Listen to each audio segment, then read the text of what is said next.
Okay,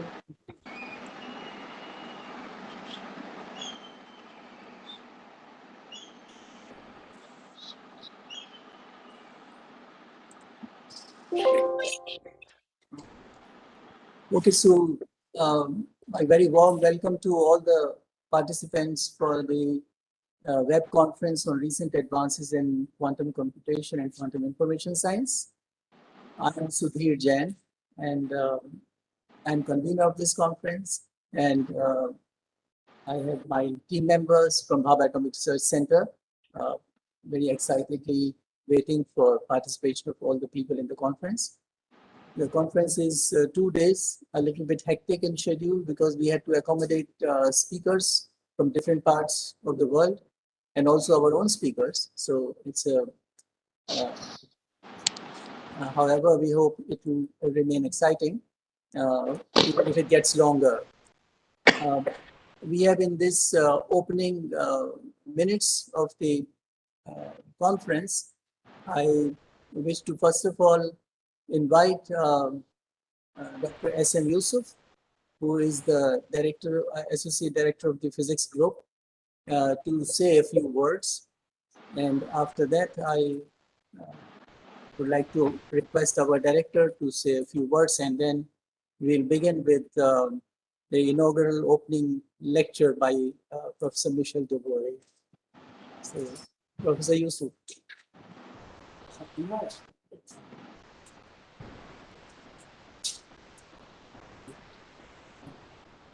The recent advances in quantum computing and quantum information, which will be held today and tomorrow. The quantum computers have not yet hit the level of maturity, but when it is built by exploiting the qubits based on the quantum superposition of quantum states, its unprecedented ability would change our life, it ranging from the drug delivery, drug discovery, to material science, to even financial modeling. The quantum computing is very well suited for certain kinds of problems, including the probability problems, optimization.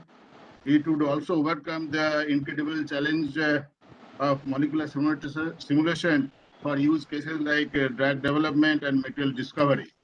Quantum computers can also help combat climate change. I hope that large-scale quantum computers will help even to accelerate the AI domain.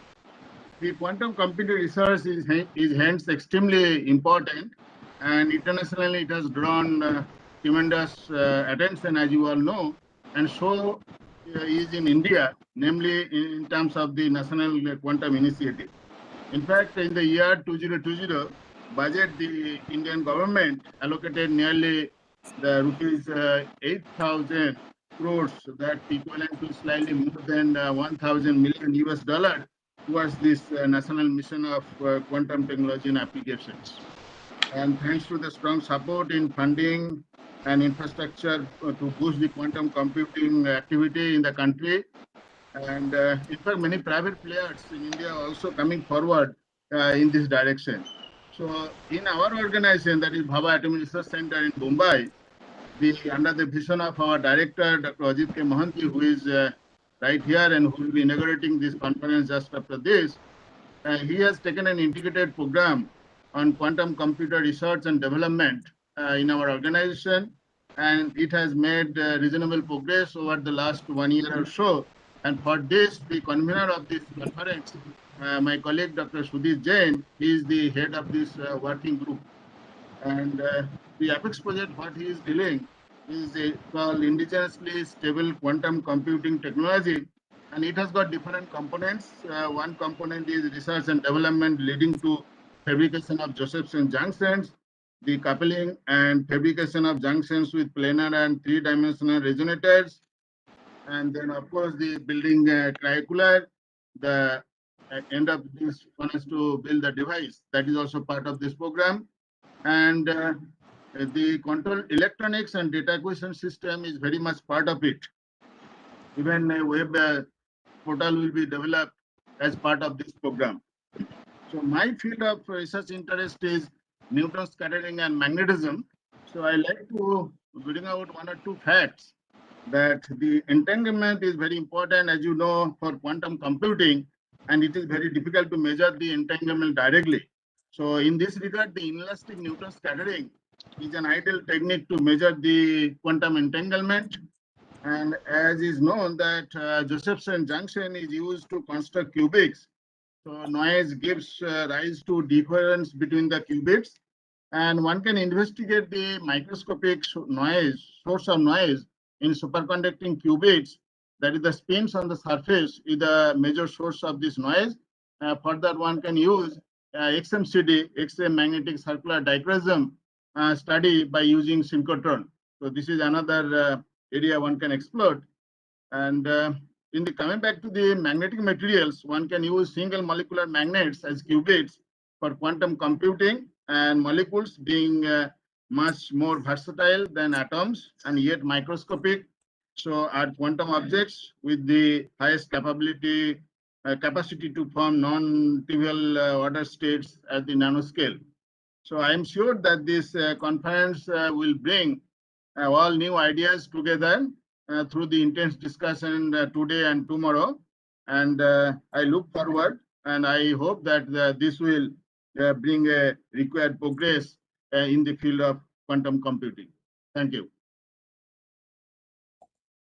Thank you, Dr. Yusuf, for your words. I now request our director of our center, Ajit Kumar Mohankich, to say, to please give his inaugural address.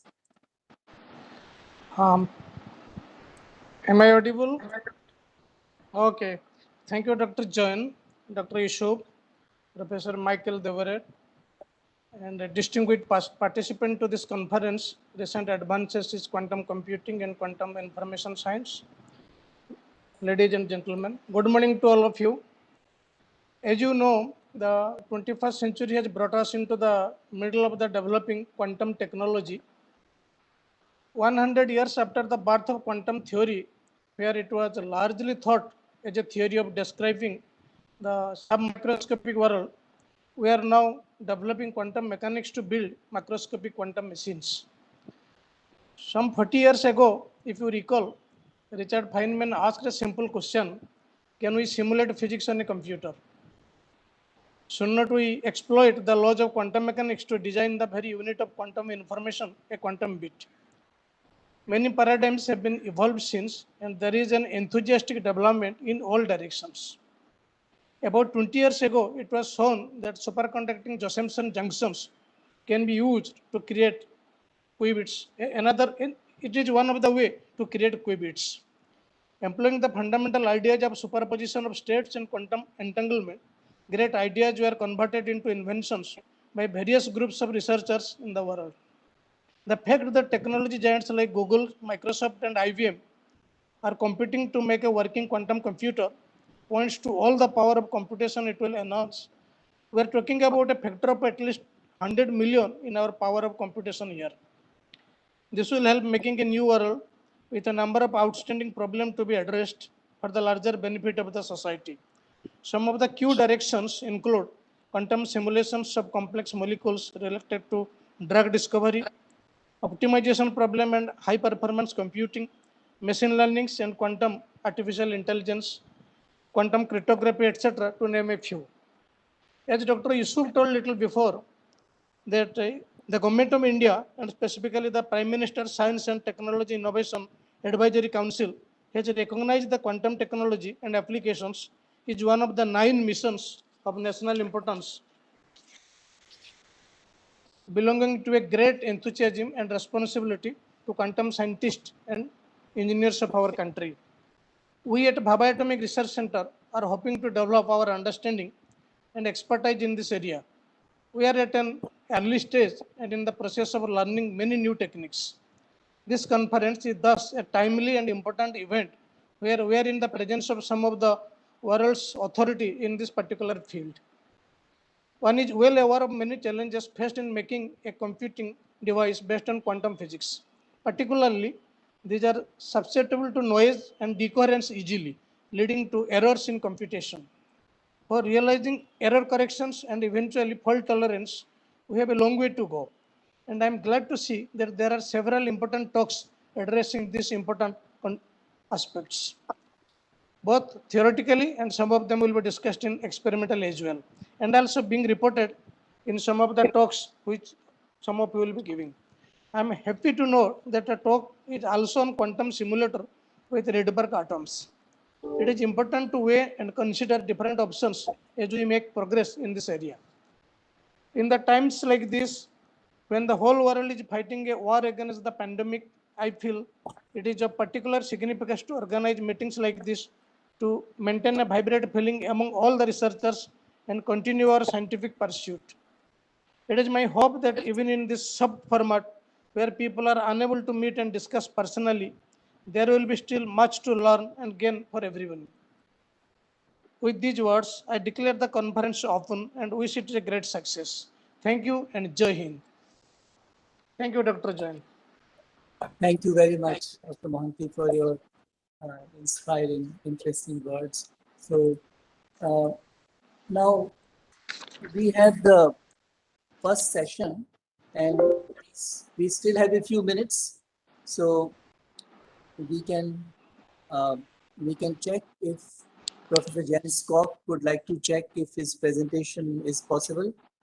If he's able to share the screen and if he wants to check that.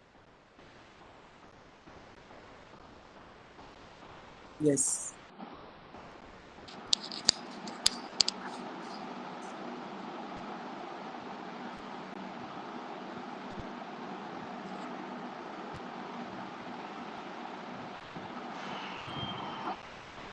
Is this? We can hear you. Thank you. That's great. I'm not a WebEx professional, really. I'm sort of the Zoom kind of guy and feel a little bit bored right now. Let's see whether we can make this work. Thank you for your patience. So I think I can click share here. And do I get to select which screen to share? I hope so. Can you see my screen now? Or Not yet. Not yet. How Now, about now it's coming. Yes. excellent. All right. And now I have to figure out how to stop sharing it. There we go. Okay. Okay. That's very nice. Thank you. No. Yes, thank you. That was good. Is Professor Carlton Caves joined in the meeting because he was very nervous if he'll be able to share his screen.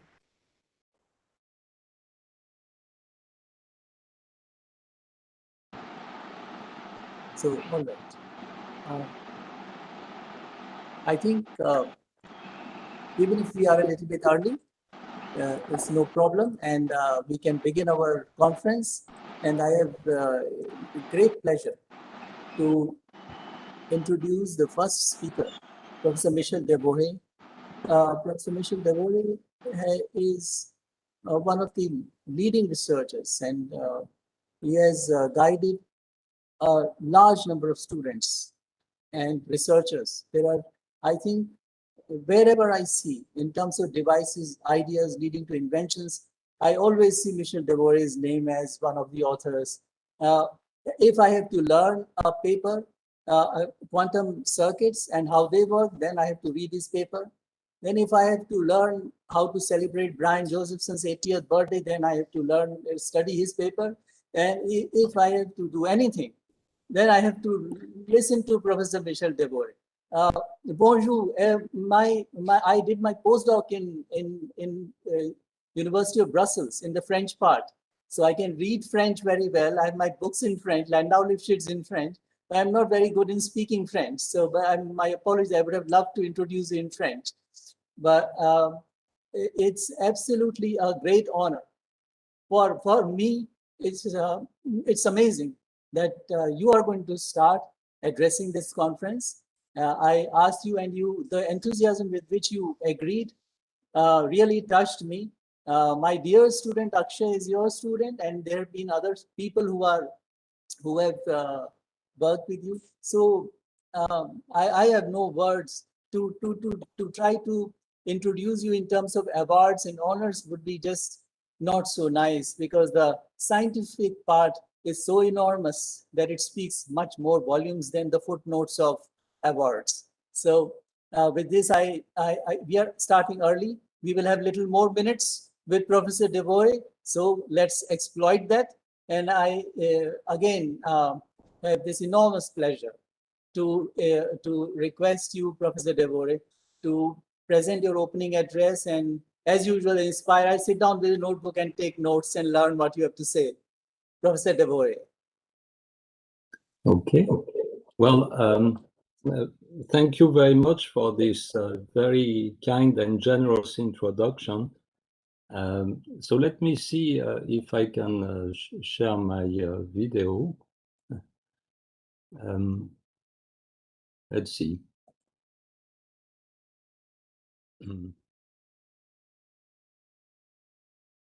It's always a little, there's always a suspense here in this operation. Okay, I guess you should be able to see my title slides. And do you hear me? Okay. So I feel very honored to give this introduction to this conference on quantum information and quantum computation. I have chosen to give an introduction to the physics of quantum superconducting circuits. There's going to be speakers after me who will present a full discussion of the recent advances in superconducting quantum circuits. So this is going to be a very low-level introductory talk. I apologize for the specialists in the audience that know what I'm going to talk about very well. But I thought this material I would present would be an introduction to the various talks by the speakers after some of the speakers in the conference, and I have listed those that will directly talk about superconducting quantum circuits. And throughout my talk, I will introduce their talk in relationship with this introduction.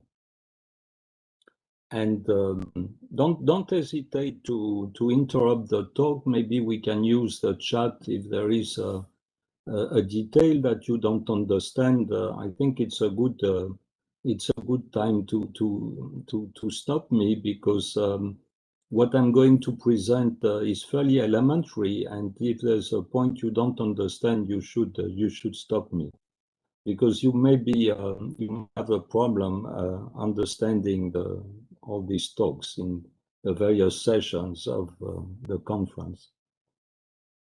Okay, before we begin, I want to introduce the people in my group, and I have chosen to present the photographs we have taken over the last 4 years. Because I wanted to show Zlatko here that will speak. There's Luigi who will speak in this conference, and also Steve Gervin.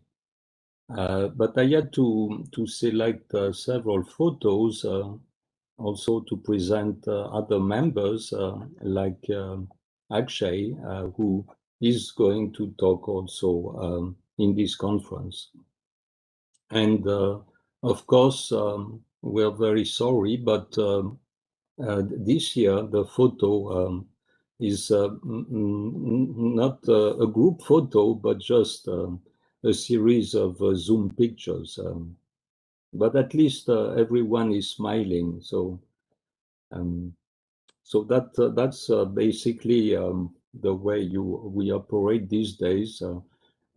But recently, fortunately, the lab is functioning again, of course, with social distancing and masks. I wanted also to show these photographs of these, for last years of the group to illustrate a point which I think is very important. I'm very grateful to the Indian subcontinent for sending us such talented students and postdocs. As you have seen, they represent quite a large fraction of the group here. And of course, I wanted also to mention that Vijay, who will speak in the conference, was my first student at Yale. Okay, so let's begin very slowly. So the reason why I'm presenting this view graph is to tell you about the status of the field of quantum computation. This is a little bit outdated figure. It's 2013, and we were representing a step, a very important step, which was quantum non-demolition measurement for error correction and control. And this step represented this goal that I think we have attained now, which is to create a logical memory with longer lifetime than the physical qubit. Well, the memory lives slightly longer, although, as you will see, we would like to have this logical memory to live much longer than the physical qubits. And Steve Gervin, Akshay, and Shraddha will talk about this question. And I think it's fair to say that we are moving to the next level here, to the operations on single logical qubits. We don't have really new result on this topic, but at least the experiments are on the work. So we hope to be able to go to the next level pretty soon. For those of you in the audience who are not too familiar with superconducting qubits, I have placed them in this table. It is the second line in the implementations of quantum information that are the most promising today. So I've listed trapped ions, which is really a front runner, superconducting qubits, of course, quantum dots that have their advantages, and there's also impurities in solid matrices, which may in the long run be an important field. And on the right here, I have listed the degrees of freedom of of the qubit in these various implementations. And I think what is really spectacular in superconducting quantum circuit is that the degrees of freedom that we use to represent quantum information are macroscopic currents and voltages. And they are really there are currents and voltages which run through many atoms, almost billions of atoms, but at the same time they are collective coordinates, and they interface with the macroscopic measuring instrument. And you see, this is what distinguishes these quantum circuits from the other platform that involve only quantum degrees of freedom. We can argue whether this is a good thing or a bad thing, but my talk will concentrate on the good things. Why is it interesting that you implement quantum degrees of freedom in macroscopic currents and voltages? And this idea can be traced to basic ideas in superconductivity, and I am listing here two main scientists that played a very important role in the recognition that you could, in a superconductor, there are macroscopic degrees of freedom, which has some relationship with quantum mechanics. So the first, I think, element was put forward by Fritz London that recognized that in a superconducting loop, you would have what is called flux quantization. So you would have discrete states of currents in a superconducting loop. But the further question was asked by Tony Leggett at the beginning of the 80s, when Tony proposed that actually a macroscopic superconducting ring could perhaps be placed in a superposition of two flux states. So that was we would say in the modern parlance, then Tony Leggett really invented the concept of superconducting qubits. At least theoretically, he performed with his student Amir Caldera the first computation that showed that even though this was a far-fetched idea, it was not completely outside the experimental realm. And you see, so we are 40 years later, pretty much, and so this Leggett idea, I think, has been fully realized. But 40 years is what it takes from often for a highly theoretical idea to become fruitful and lead to a lot of experiments. So this is the outline of my talk. I have basically 3 parts here. I want to explain that these quantum circuits, which are superconducting, behave as artificial atoms, and the artificial atoms can be converted into qubits. Then there are a certain number of these atoms with all kinds of names. So to orient the audience, I wanted to tell you about what I have called the Mendeleev table of these superconducting atoms, how the circuits differ from one another, what are the variables that orient this table.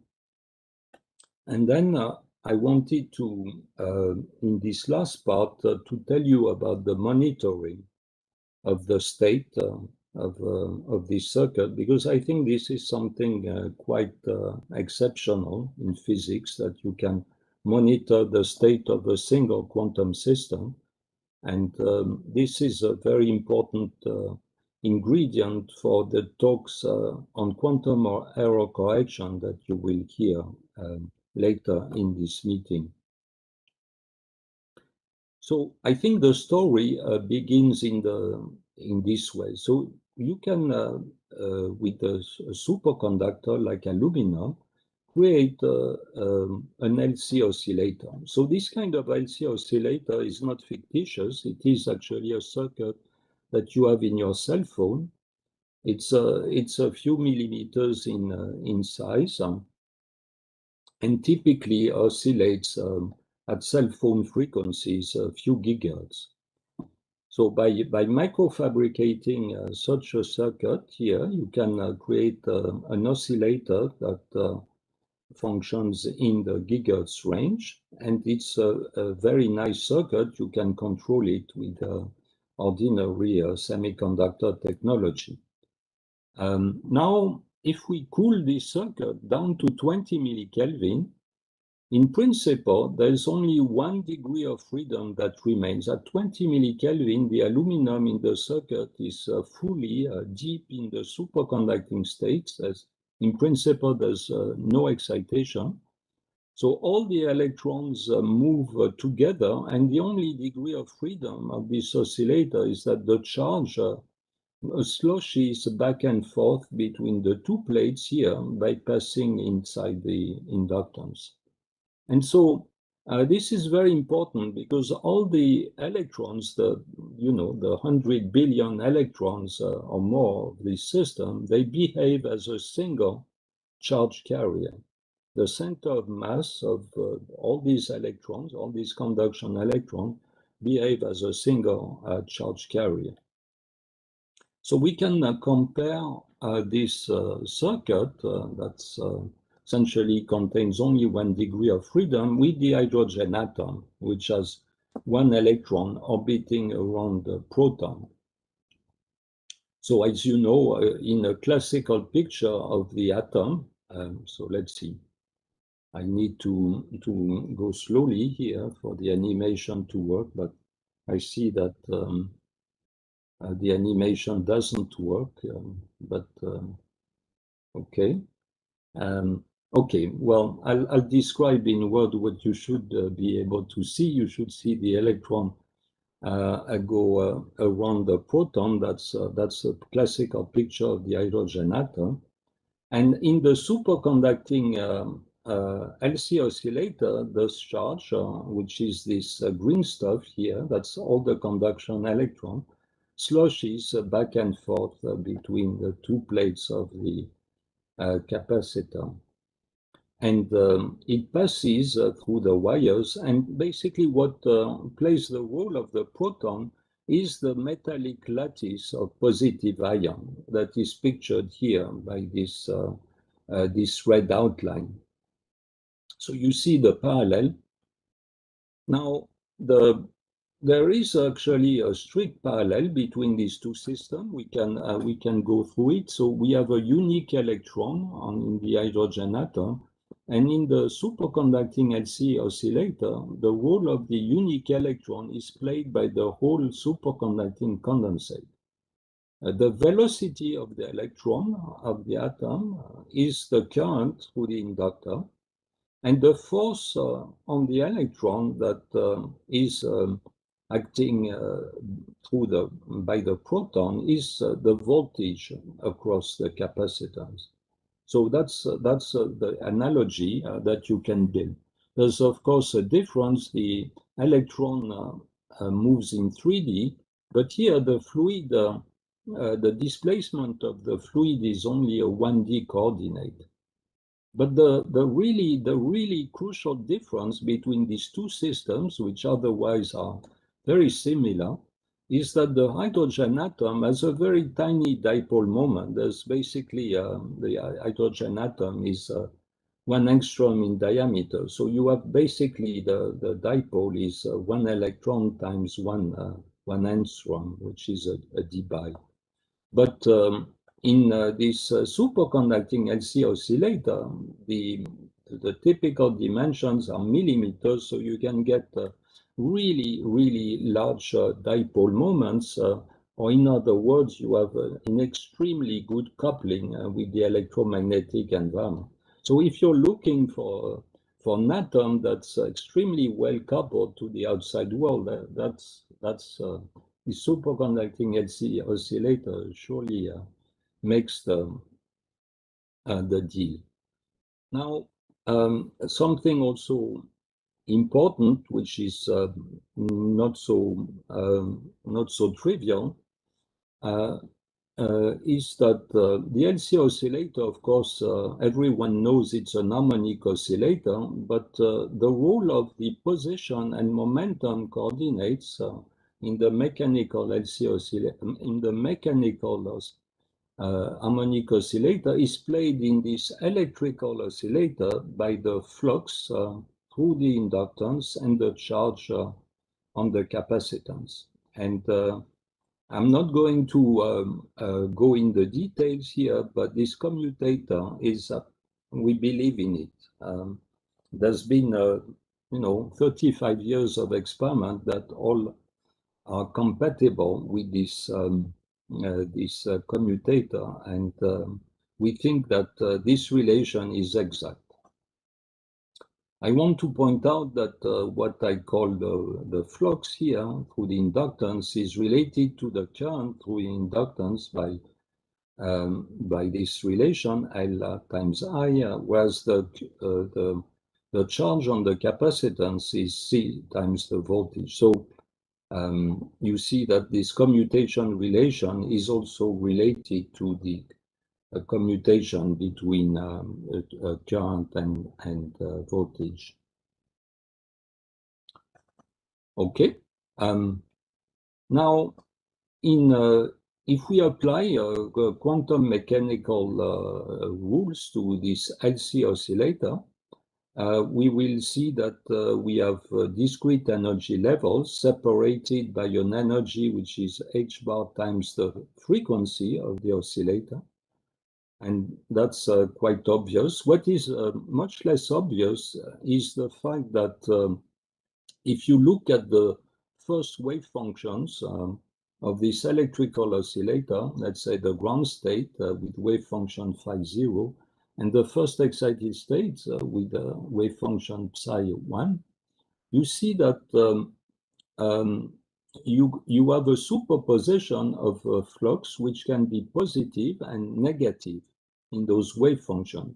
So it means that in all these flux states, the current circulates in the oscillator in one direction and at the same time in a quantum superposition way in the other direction. So viewed from this point of view, this is quite spectacular. When we analyze classical circuits, the current is a well-defined variable. Here, it can go as far as a superposition with currents flowing in two opposite directions. If you want to observe quantum mechanical effects, you have to reduce the damping. Damping is not good for quantization. One way to see it is that if you compute the levels in presence of dissipation, they will acquire a width due to the relaxation of energy introduced by a resistance. And you see that at some point, the levels will not be separated. If you go up in this ladder, at some point, the width of the level will be equal to the separation between levels, and you lose completely the quantization of energy. So resistances, we try to avoid them, but you cannot get rid of them, or at least you cannot get rid of all dissipation. Some dissipation, and in particular cold dissipation, is actually needed because you need to be able at some point to reset the circuit. You have to place it, say, in a ground state, and for that you need cold dissipation. So we cannot completely dream of a totally dissipative circuit. That is not going to work. What we need is controlled dissipation. And now, so this is just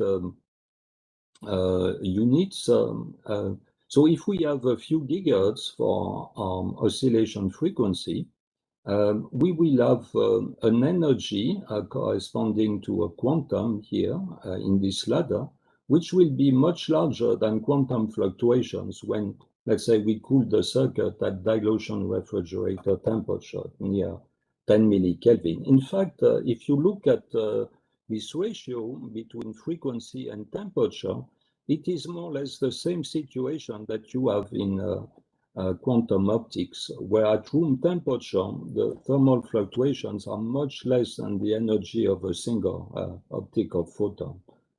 So this is what we have in our quantum microwave world.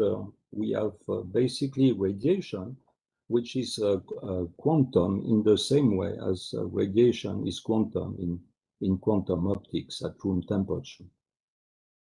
The advantage of this very low frequency and the fact that we can harness it using wires and lumped elements is that we can create extremely large coupling, as I mentioned. So when you couple atoms, the coupling is going to be very weak. But here, circuits can essentially couple with the maximum coupling.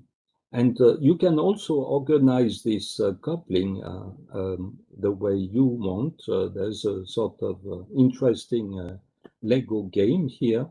And this Lego game we call Hamiltonian by design. You can, by assembling the various elements in a clever way, you can create a very exotic Hamiltonian.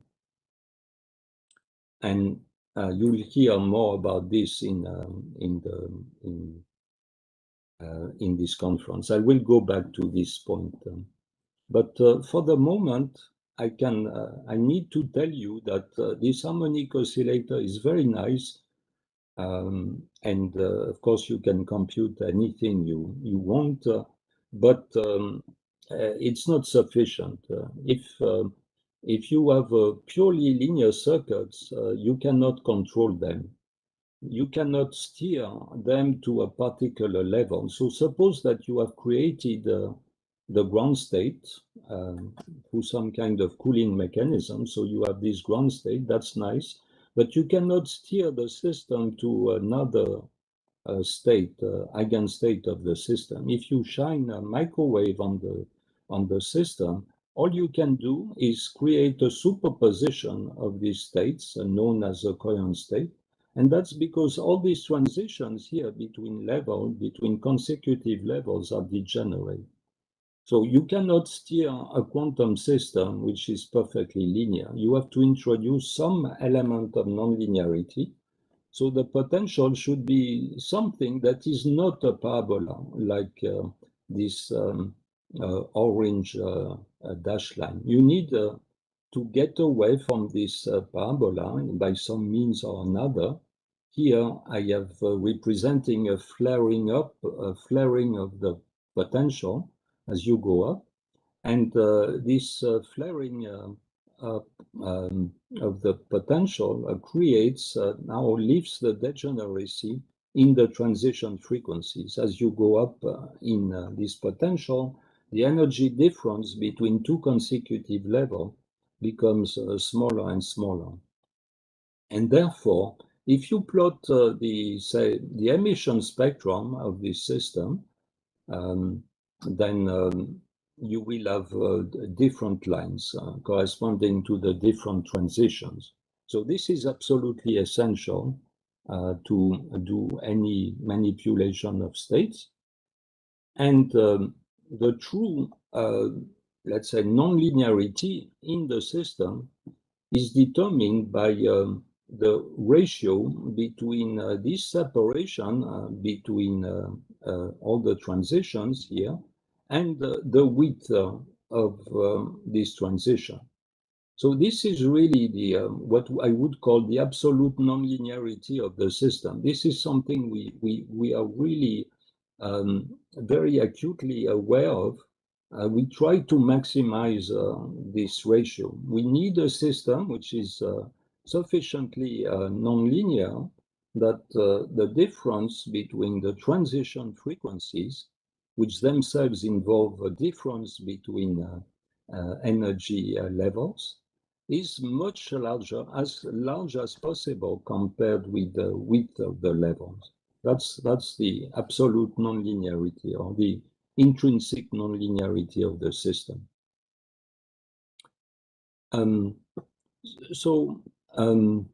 A Josephson junction is the means to get this nonlinearity. In fact, we think, up to now at least, we think that the Josephson junction is the only nonlinear inductor with essentially no dissipation. I'll come back to this. Of course, I'm going to be a bit more quantitative here. But so a Josephson junction, as many of you know, is in fact a sandwich between two superconductors with a very, very thin oxide layer in between, which is just the right dimension to make the layer really insulating, but at the same time conducting Cooper pairs of electrons. The barrier is sufficiently thin that Cooper pairs can traverse it and produce a non-negligible current. The Josephson junction itself is actually made of two more fundamental elements. There is a capacitance. Of course, you have two metallic electrodes separated by an insulator, so you have this capacitance here. And the tunneling of Cooper pair is represented by this cross. The cross is not a great symbol to describe a nonlinear inductance, but this cross is used for historical reasons. So we believe that the Josephson junction right now is really the best nonlinear element with as little dissipation as possible. But we have to keep in mind that it might be superseded someday by an even better device, although all the research in this direction has not been fruitful. For instance, maybe super semi-nanowires will take over, or some other device, but up to now, the good old Josephson junction is still the best element. So this element, I said, is a nonlinear inductance, and the way you can see this is that if you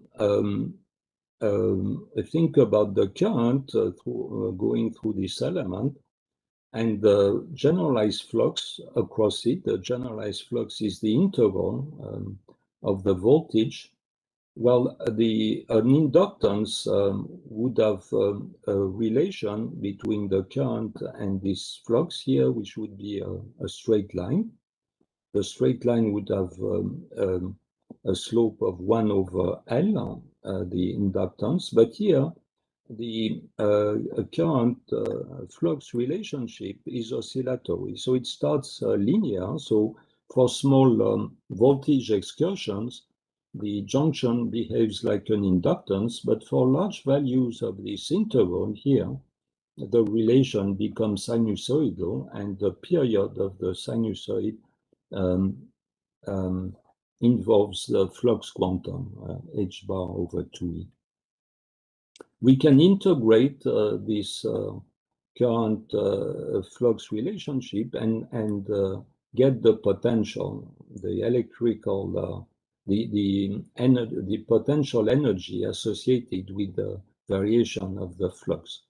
So a linear inductance would have a parabola for this potential, but the Josephson potential is this washboard potential in blue.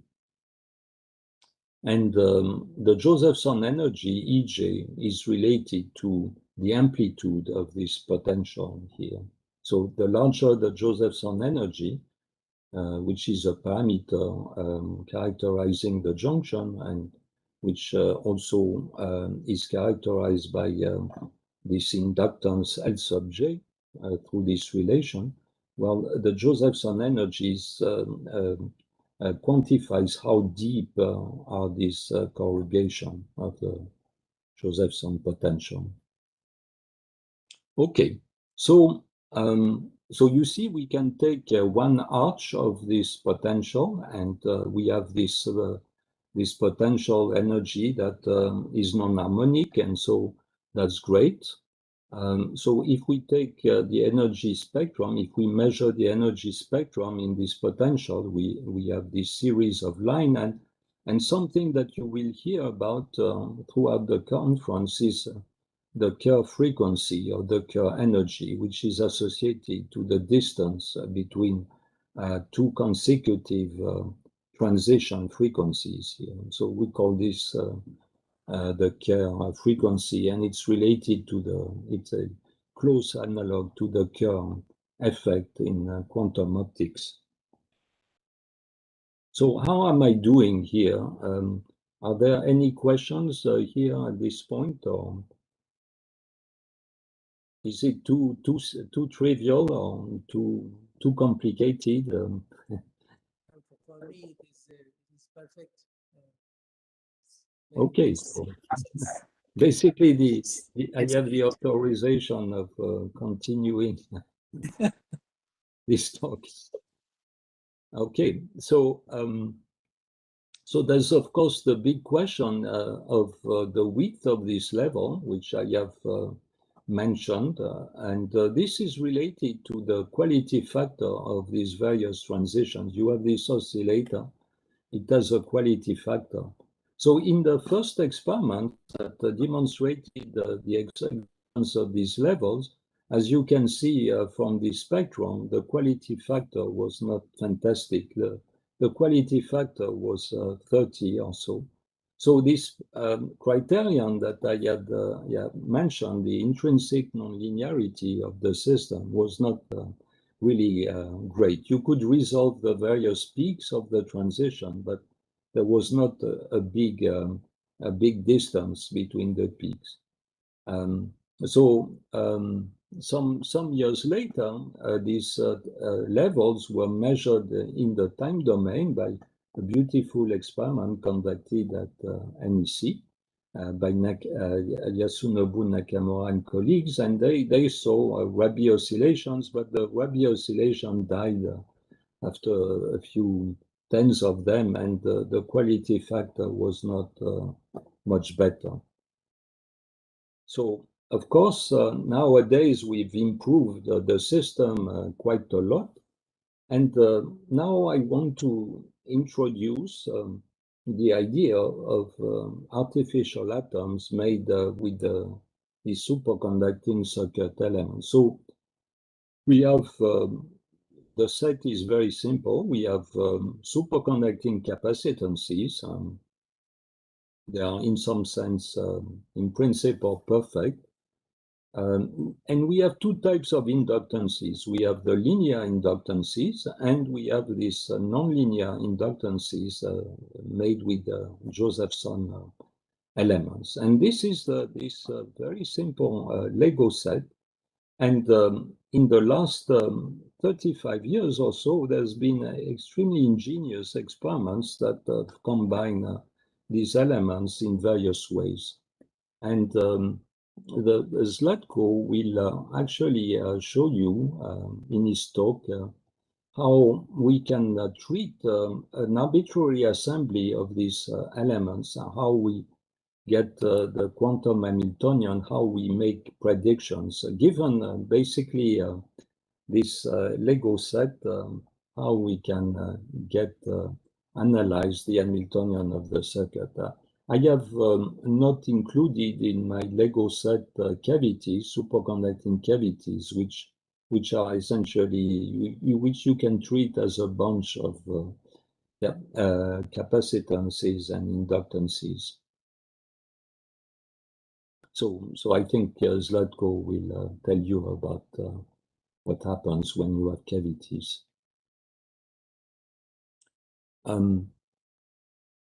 Now, if you take a photograph of a tunnel junction, in general, you get this kind of picture here. So you see you have this bottom layer here.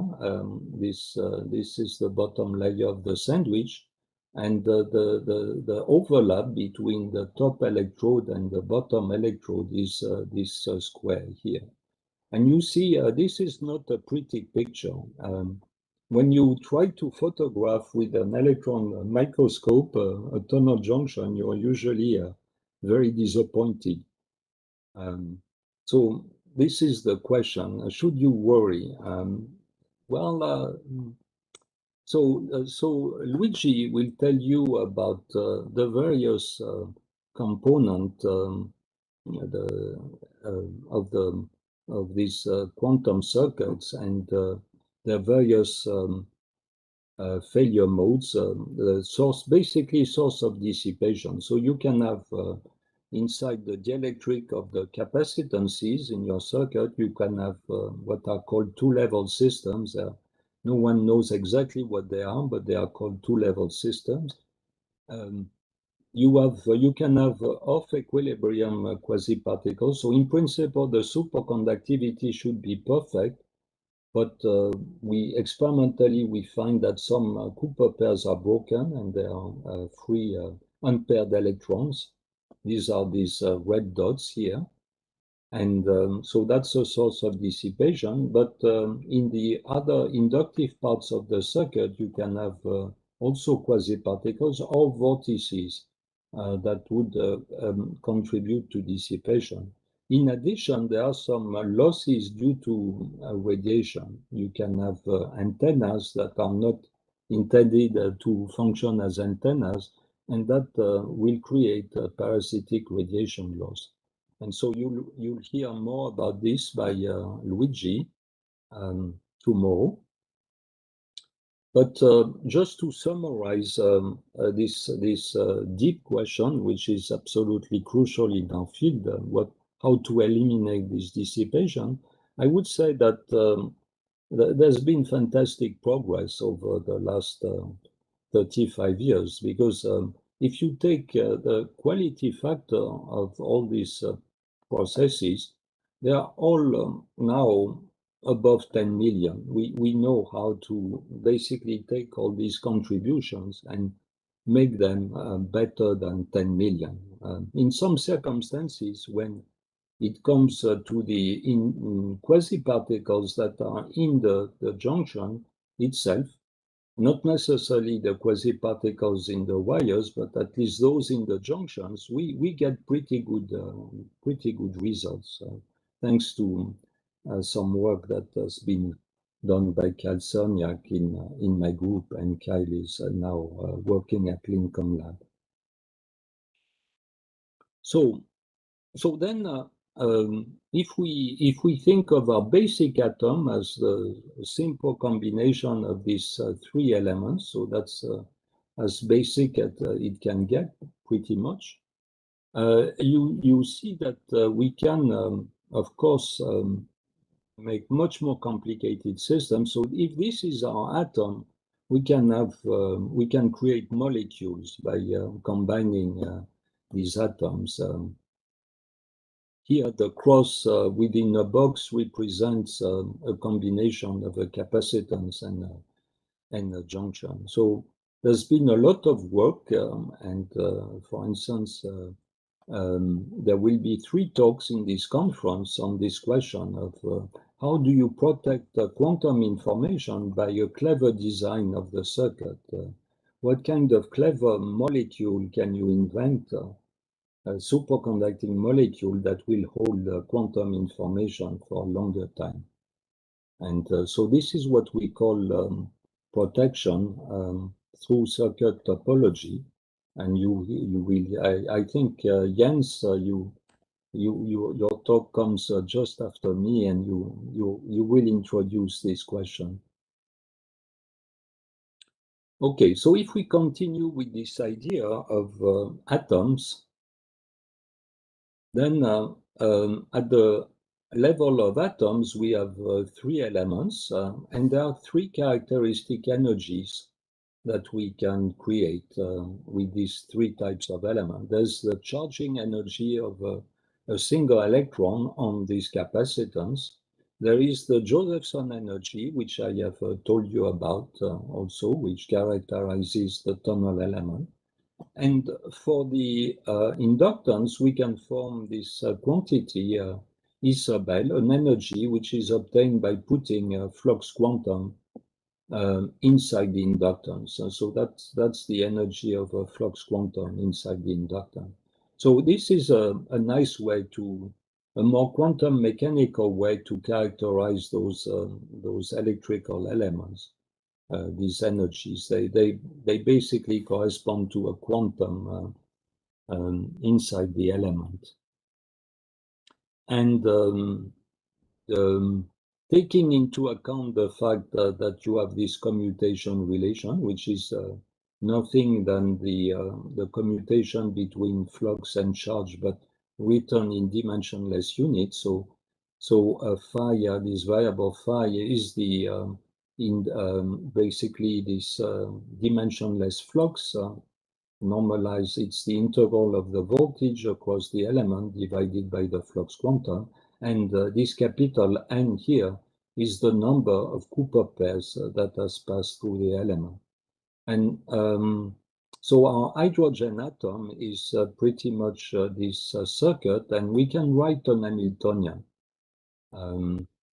So there are 3 terms, each of which involves this energy that I have told you about. So we have the first term here is the potential sorry, a sort of kinetic energy involving the charge here.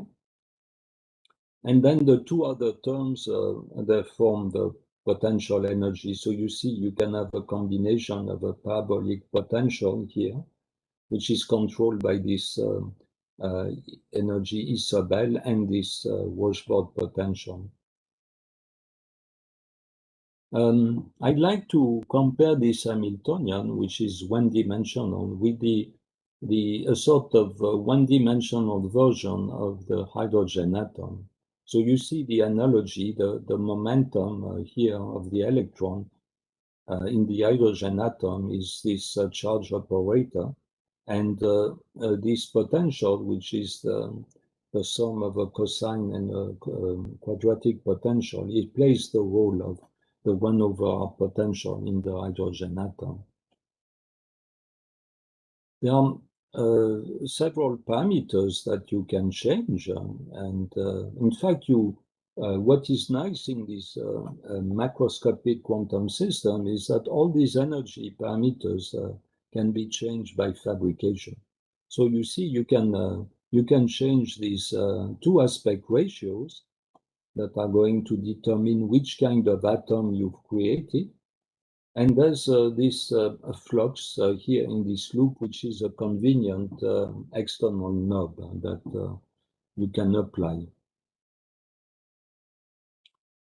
These two ratios form a little bit, it's like in the Mendeleev table, the column parameter and the row parameter, except that here the row and the columns can be varied continuously. So this ratio Lj over L here specifies the number of corrugations you will have in your potential. That's a bit like, that determines a bit the chemistry of the atom, and that's a bit like the column of the Mendeleev table. Then this ratio here, Ej over Ec, is a bit like the mass in the Mendeleev table. It determines, this mass determines how many levels you have in each corrugation. So the larger this parameter, the more levels you will have inside each of these wells. And of course, the position, each atom here is a point that can vary continuously here in this place, in this table, but names have been given to these various atoms. So I should not have to justify the names. You can think of this just as nicknames, and they are a bit arbitrary. You should not think too much about what the name means. It's just a way to show where you are here in this table. There are two atoms that are nowadays quite popular, the transmon and the fluxonium, which correspond to this. There's a sort of valley here, which correspond to a location in this table where you are particularly insensitive to a particular form of noise. So these two atoms, the fluxonium and the transmon, have they are special because they have interesting coherence properties. They tend to be more coherent than the other combination. And of course, there are many labs working on this. And in order to get this location here in this table, I have taken the work of several groups here. But you have to understand that there's a large area around each point where pretty much the name is conserved. Okay, so let's go into more details with these atoms here, the transmon and the fluxonium. You can think of the transmon and the fluxonium as being a sort of broader atoms because they involve exactly the same junction, same fabrication. But in one case, in the case of the transmon, you shunt the junction with a very large capacitance, whereas in the case of the fluxonium, you take exactly the same junction, but you shunt it with an inductance, a very, very large inductance. So it's basically two recipes that have some relation with each other, but there's some duality here involved.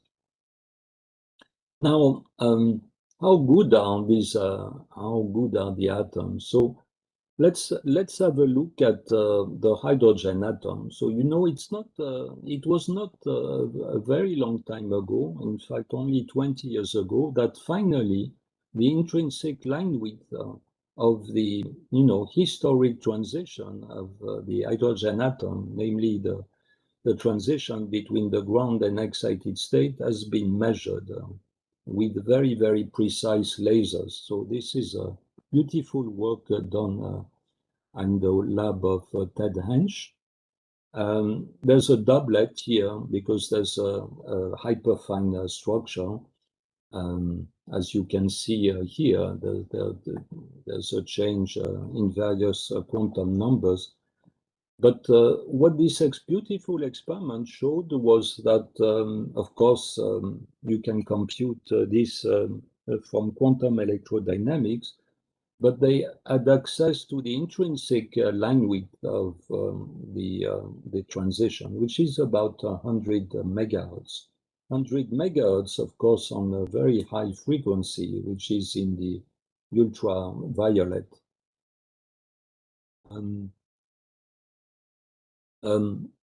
It's very difficult to know usually if you measure hydrogen atom, you will get a much worse line width because of all kinds of effects. For instance, the Doppler effect if your atom is at room temperature.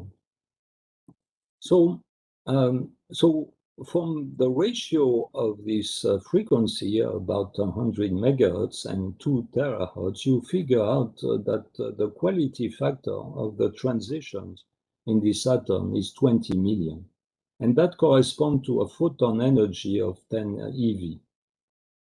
Now let's take the transmon. So if you measure this if you try to do this spectroscopy, at first you don't see a very favorable line width because it's broadened by the radiation of your microwave generator. But if you are very careful, like in this experiment done in Rob Sholkov's group in 2012, you see that as you decrease the power, you see the line sharpen and sharpen. Eventually, you should go to echo techniques to actually have to go to the intrinsic line width. And when you do this, you find that basically this number, the transmon quality factor, when it comes to the transition between the first excited and the ground state, is a Q of 10 million. So I find this really amazing. You have these atoms that do not look very good when you look at them on the microscope. But by the way, they can even be visible with your naked eye. They're big enough that you can see them with your naked eye. They're very macroscopic, and yet their quantum purity, if you want, it can be of the same order of magnitude of the simplest natural atom. Of course, I'm not going to claim total victory here because if you take something like rubidium, and if you treat that atom correctly, like you have in the atomic clock, then the quality factor is 10 to the 18, and so well, we're really not at this level yet with our artificial atom, but I find it quite amazing that I think we can rival with the textbook, at least a textbook atom. We can make complicated atoms like in this fluxonium that I like this picture because you see this is a circuit that extends over millimeters, and there's 100 junctions or so. So you can have a fairly complex circuit that displays this quantum coherence on a large scale with many atoms. So that's the fluxonium. And this little inset here shows how the junctions are made. You see there, you have these herring bones here, but each bone is actually a junction, an overlap junction here, made by a special technique invented by Johan at Grenoble. Okay, so I have run pretty much. How much time do I have left? Can I have 5-10 minutes more? Yes, I mean, easily. We started a bit early. Please, Oh. you can take. Yeah.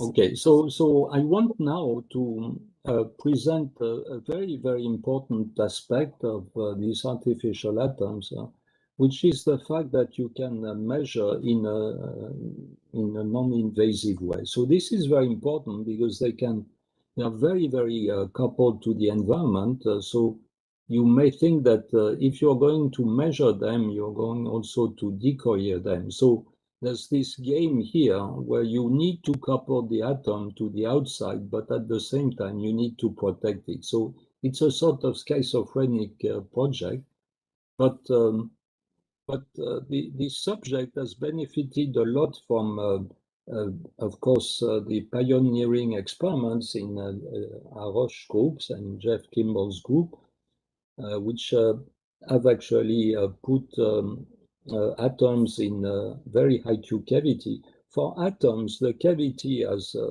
the purpose of enhancing the coupling.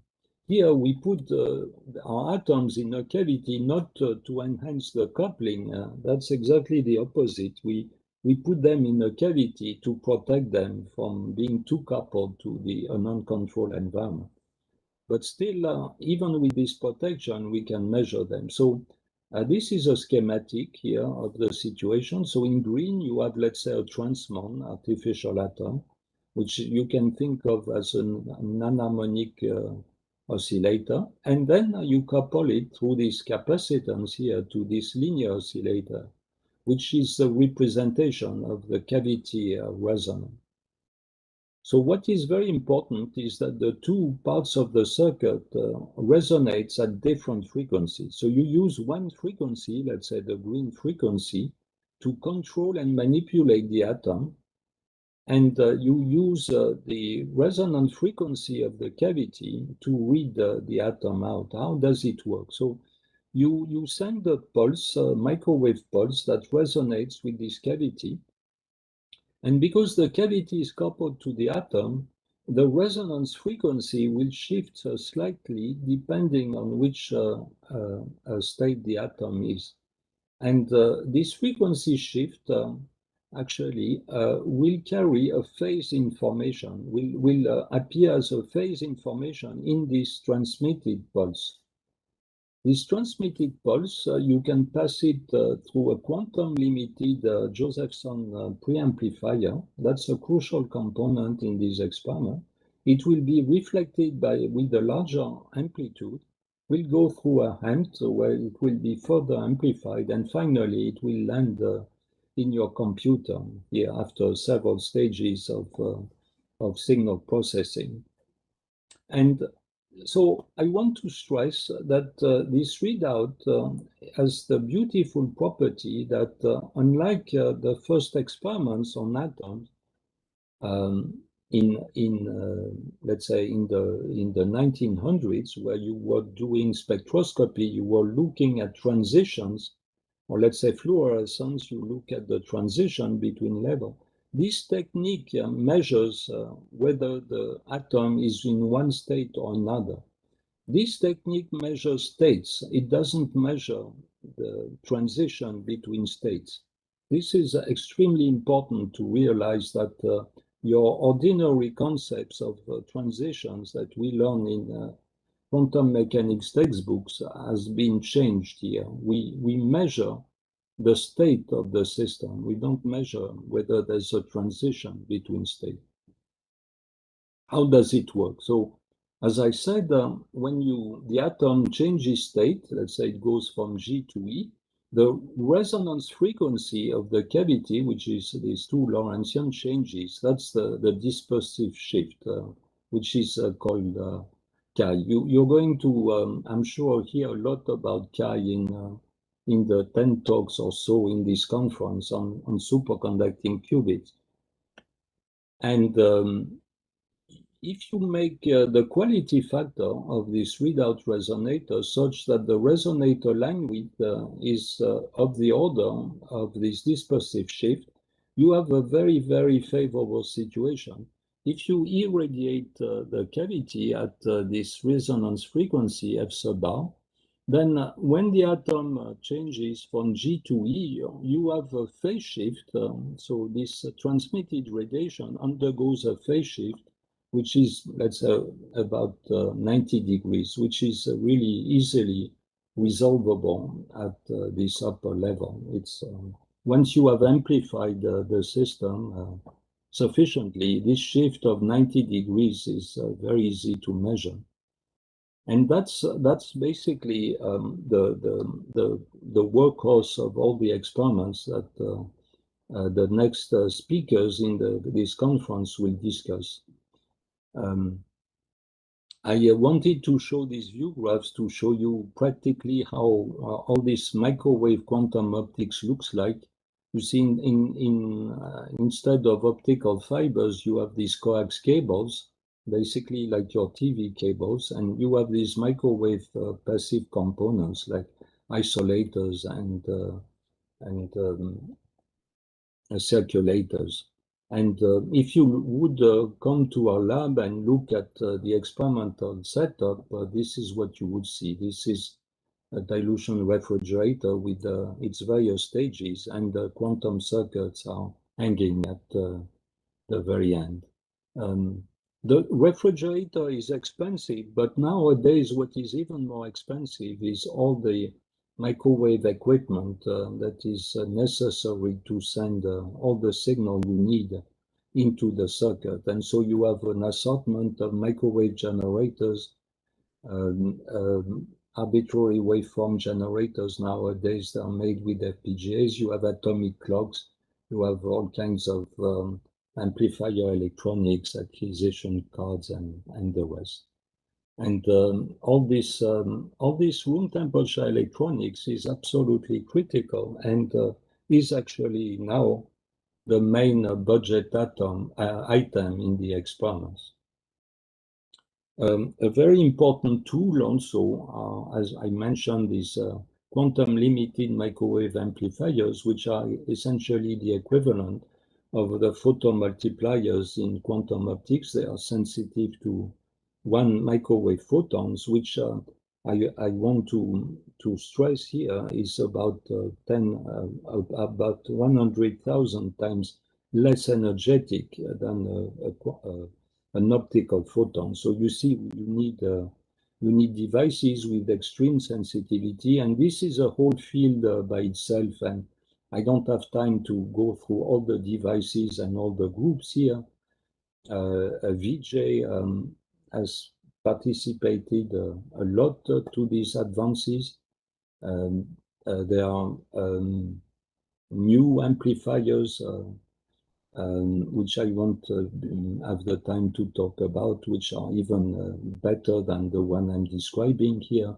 I'm describing this Josephson parametric converter because it has the advantage of being both an amplifier and a converter, which is also very advantageous in certain experiments. And also, it is a very calculable amplifier. You can think about it from this point of view. It contains basically a circuit element that does three-way mixing. And with three-way mixing, the principle of amplification is very easy to understand. So you have 3 modes in this system, and this is the state where all the modes are in the ground state. And with a pump, you're going to go to this state where you have 1 big photon in mode C here. But this photon in mode C, due to three-way mixing, can decay into the other photons here, and you create an inversion, a population inversion in these two other oscillators, the red and the blue. And with this population inversion, you have a sort of laser effect that you can use for amplification. And with these amplifiers, you can measure quantum jumps. So quantum jumps, you see, is what happens when you monitor in real time the state of one of these artificial atoms. Here it's a transmon, which just due to thermal fluctuations, it lives essentially in the ground state, but sometimes jumps to the excited state. And you can see the typical times here nowadays of the lifetime of the excited states. It's about 100 microseconds. Here you have two traces. You have the black trace and the green trace. And you see that we can very well resolve whether the atom is in the excited or the ground state. So this is extremely important for quantum error correction. You can use a transmon as an ancilla to diagnose whether an error has occurred or not in the circuit. And you see that you can resolve in real time this state of the ancilla and determine very quickly whether an error has occurred and how you should correct it. A figure of merit here, which is very important, is that during the lifetime of the ancilla, how much manipulations, how many bit manipulations can you do? And, we would like this number to be as high as possible, but a few thousand is also a measure, a metric that tells you how much our field has improved. So we are all trying to improve this number, which is really nowadays, as if I am correct, no rival. At least above 2000, you can really rival favorably with quantum optics experiment. So I am constantly talking about quantum optics because our field is in fact quantum microwave optics, and there's actually a close correspondence between the elements you have in quantum optics, like fibers or free propagation beams. So our equivalents are these transmission lines. The beam splitters in quantum optics is microwave couplers. The mirrors are capacitors. The lasers are microwave generators. The photodetectors or the photomultipliers are quantum limited amplifiers, and the atoms that produce the needed non-linearity in quantum optics are Josephson elements. And so this is a bit of advertisement here, and I'll finish on this note here. So the advantage of doing quantum optics with superconducting circuits is that you can benefit from parallel fabrication methods. You also have the immense advantage of mechanical stability, which is due to the very long wavelength. We have a wavelength which are pretty much 10,000 times larger than the wavelength in quantum optics, and that makes the assembly of this Lego game much more stable. That's the immense advantage that we have. Yeah, apart from this Lego block construction, there is also the advantage of the large atom field coupling, and so we can now do quantum optics experiment that cannot be done in quantum optics because the atoms, the electrons in atom do not allow you to have large enough coupling. And I'm not going to talk too much about the open questions. I think that they will arise soon enough in this conference. Okay, so these are my conclusions, and I have taken a lot of time, a lot of your time already, so I'll stop there and thank you for your attention. Thank you very much, Professor Devori. I am, reminded of certain concerts in music that we go, and we will go on a resounding applause unless the player comes once again, and then we continue our applause, and you have to come once again, and so on. But unfortunately, in this short format, we cannot do a resounding applause. So I can only express my gratitude in this way that, for me, it was like an opera. So it's fantastic. Thank you very much for this absolutely wonderful talk. You're welcome. Thank you. So there is time for a few questions. Yeah. Yes. Good morning, Professor Michael Devori. This is Sanjay Malhotra from DRC. As you mentioned, absolute non-linearity is the ratio of peak distance in the energy levels to their width. Width is generally defined by the resistance portion or the dissipation portion. Yeah, so we need to go to absolutely low temperatures to have thermal noise and dissipations to be quiet. How does yeah?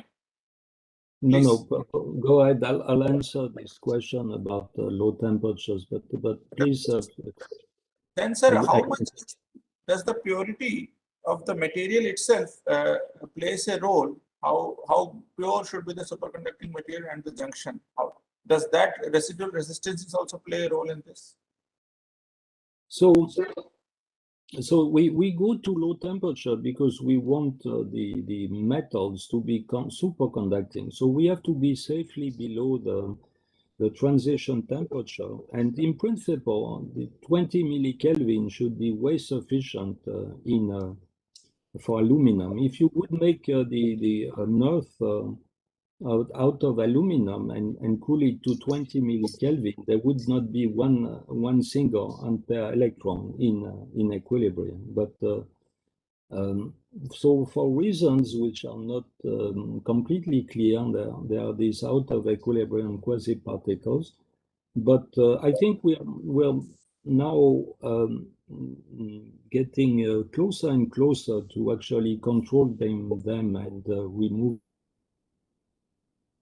So, second thing, does this, you cannot achieve absolute non-linearity, can it be compensated? Yeah, am I audible? You also mentioned sorry. Yeah, sorry. Can this absolute non-linearity, if we do not achieve, can it be compensated by a good design of a quantum amplifier, by a better design of a quantum amplifier? Can this be surmounted?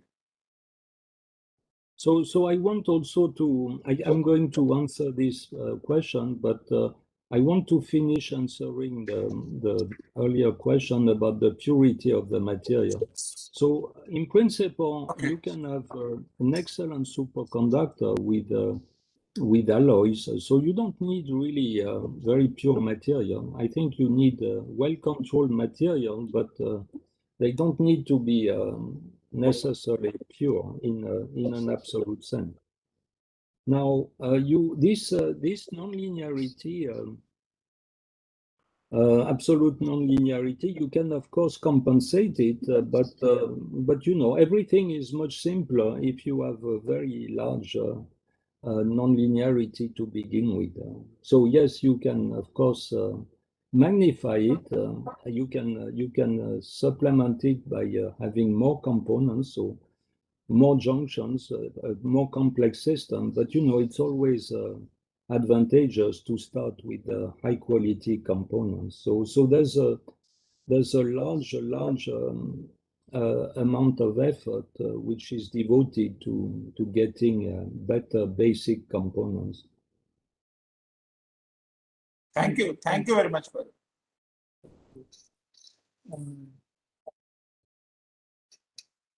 There is one more question. raise hands.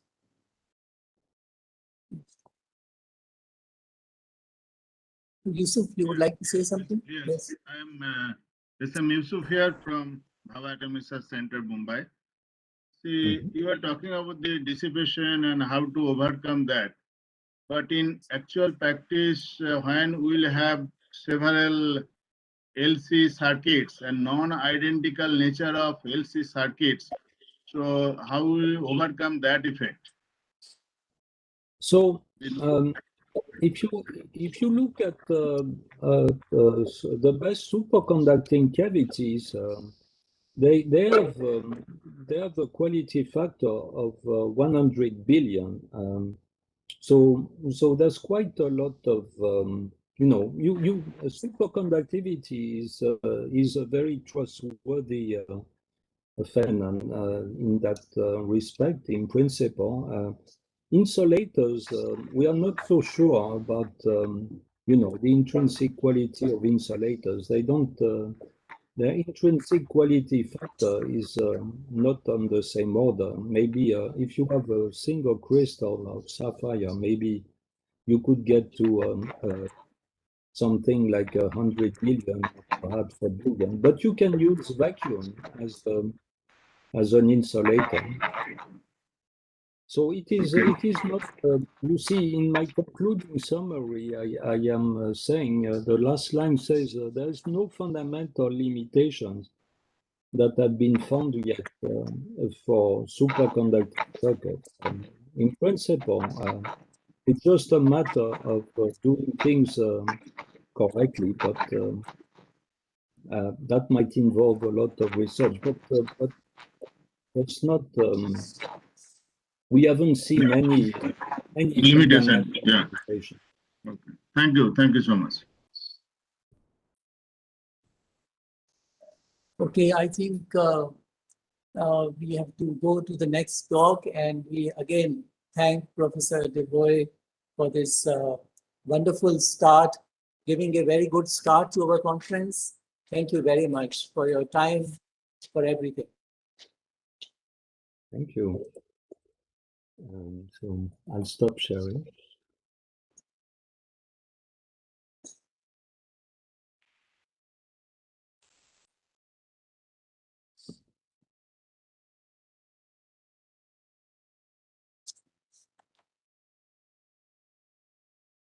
So now the next talk is by Jens Koch. Jens Koch, again, among papers on theoretical aspects of circuit quantum electrodynamics and many other things connected to quantum information and quantum computing. We have read many of your papers, Jens Koch, and we have learned a lot from your papers. I know that you gave some enthusiastic talks at ICTS Bangalore some time back in India. And I'm really excitedly looking forward to your talk today. Jens Koch speaking on intrinsic error protection. Thank you for agreeing, and the floor is yours.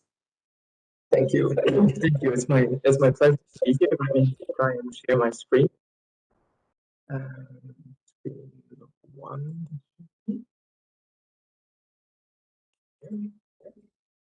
And I hope you can see it now. Yes, I can see everything. Yes, and we can hear. Wonderful. You. Thank you. Wonderful.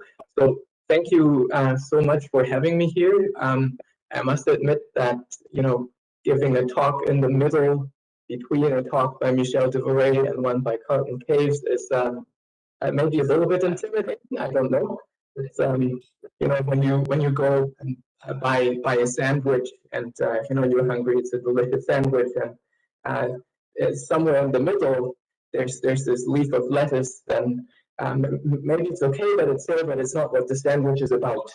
And of course, for the lettuce to pretend it's a nice piece of grilled chicken makes not much sense. But I will do my best. So I will mainly talk about intrinsic error protection in superconducting qubits. And I couldn't quite resist to maybe, if if WebEx does me a favor, I will try to smuggle in a little bit of a discussion on a superconducting qubit Python package in the end that I'm very excited about, that we've been developing in my group. And so I'd like to start by just introducing the people who've done the real work on the side of intrinsic protection from errors. I would like to mention in particular Peter Gorczkowski. He was a postdoc with me and he's now at University of Chicago. Wen and Jinyun have done very nice work, and Danny Weiss has too. And on the side of experimental collaborators, we've been hugely benefiting from working together with Andrew Haug's group at Princeton and Dave Schuster's group at University of Chicago.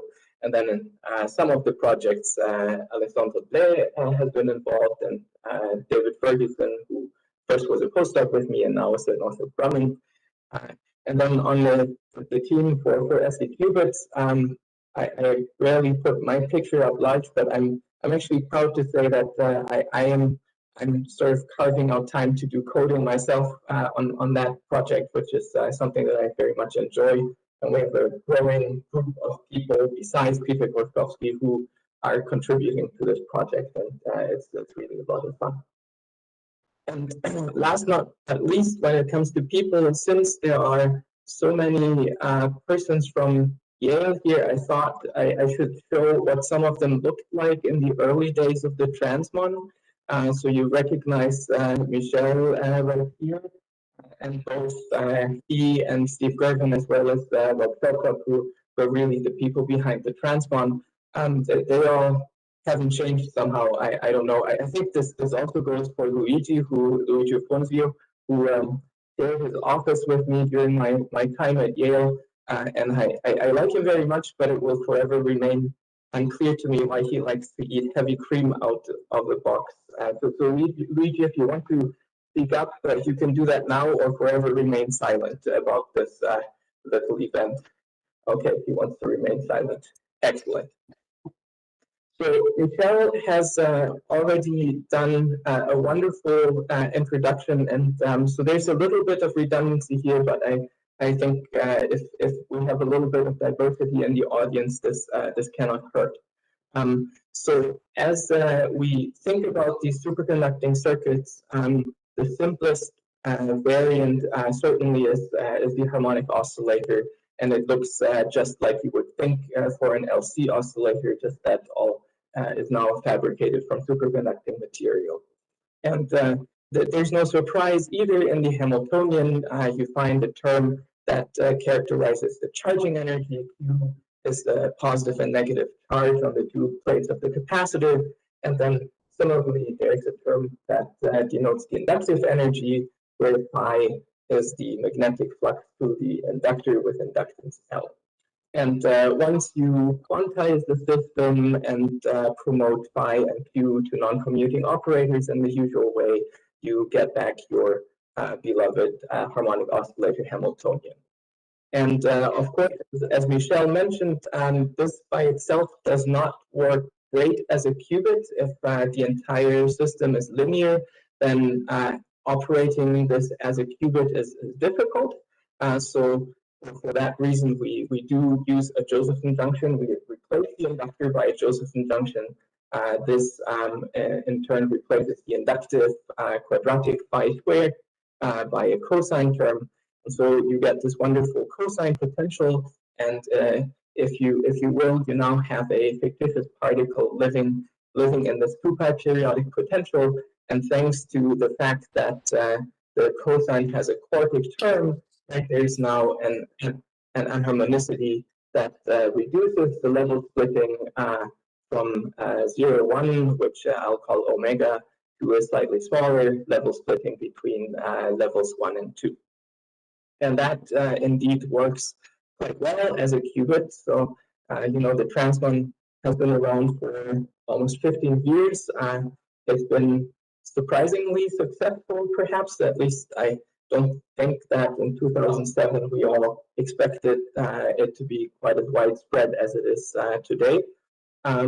And over those 15 years, there have been numerous improvements, lots of optimization, even most recently exciting new ideas in terms of materials and how to make this device even better. But I think what I would like to point out is that no matter how much we try, intrinsically this qubit is only partially protected from decoherence, and in a way, it's as far as T1 is concerned, it's actually as unprotected as it could be in terms of its matrix elements. And so to motivate a little bit this need for error protection, I'm also going to start somewhat at a low level, and I apologize to the experts in the audience. So why do we need error protection? We need it because no qubit is really alone in the universe. Every qubit couples, hopefully weakly, to uncontrolled degrees of freedom in the environment.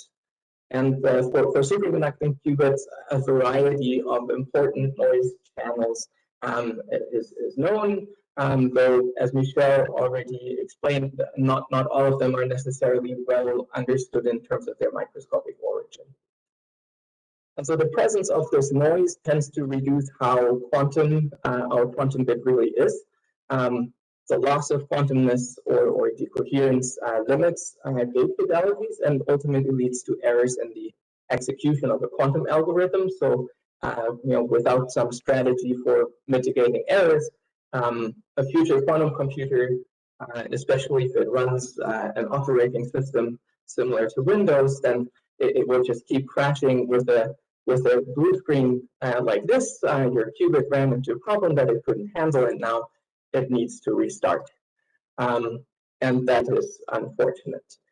So to try and rescue H-bar from this horrible death, it's helpful to remember and first distinguish the two primary modes of decoherence. And so allow me to run through a very quick recap here.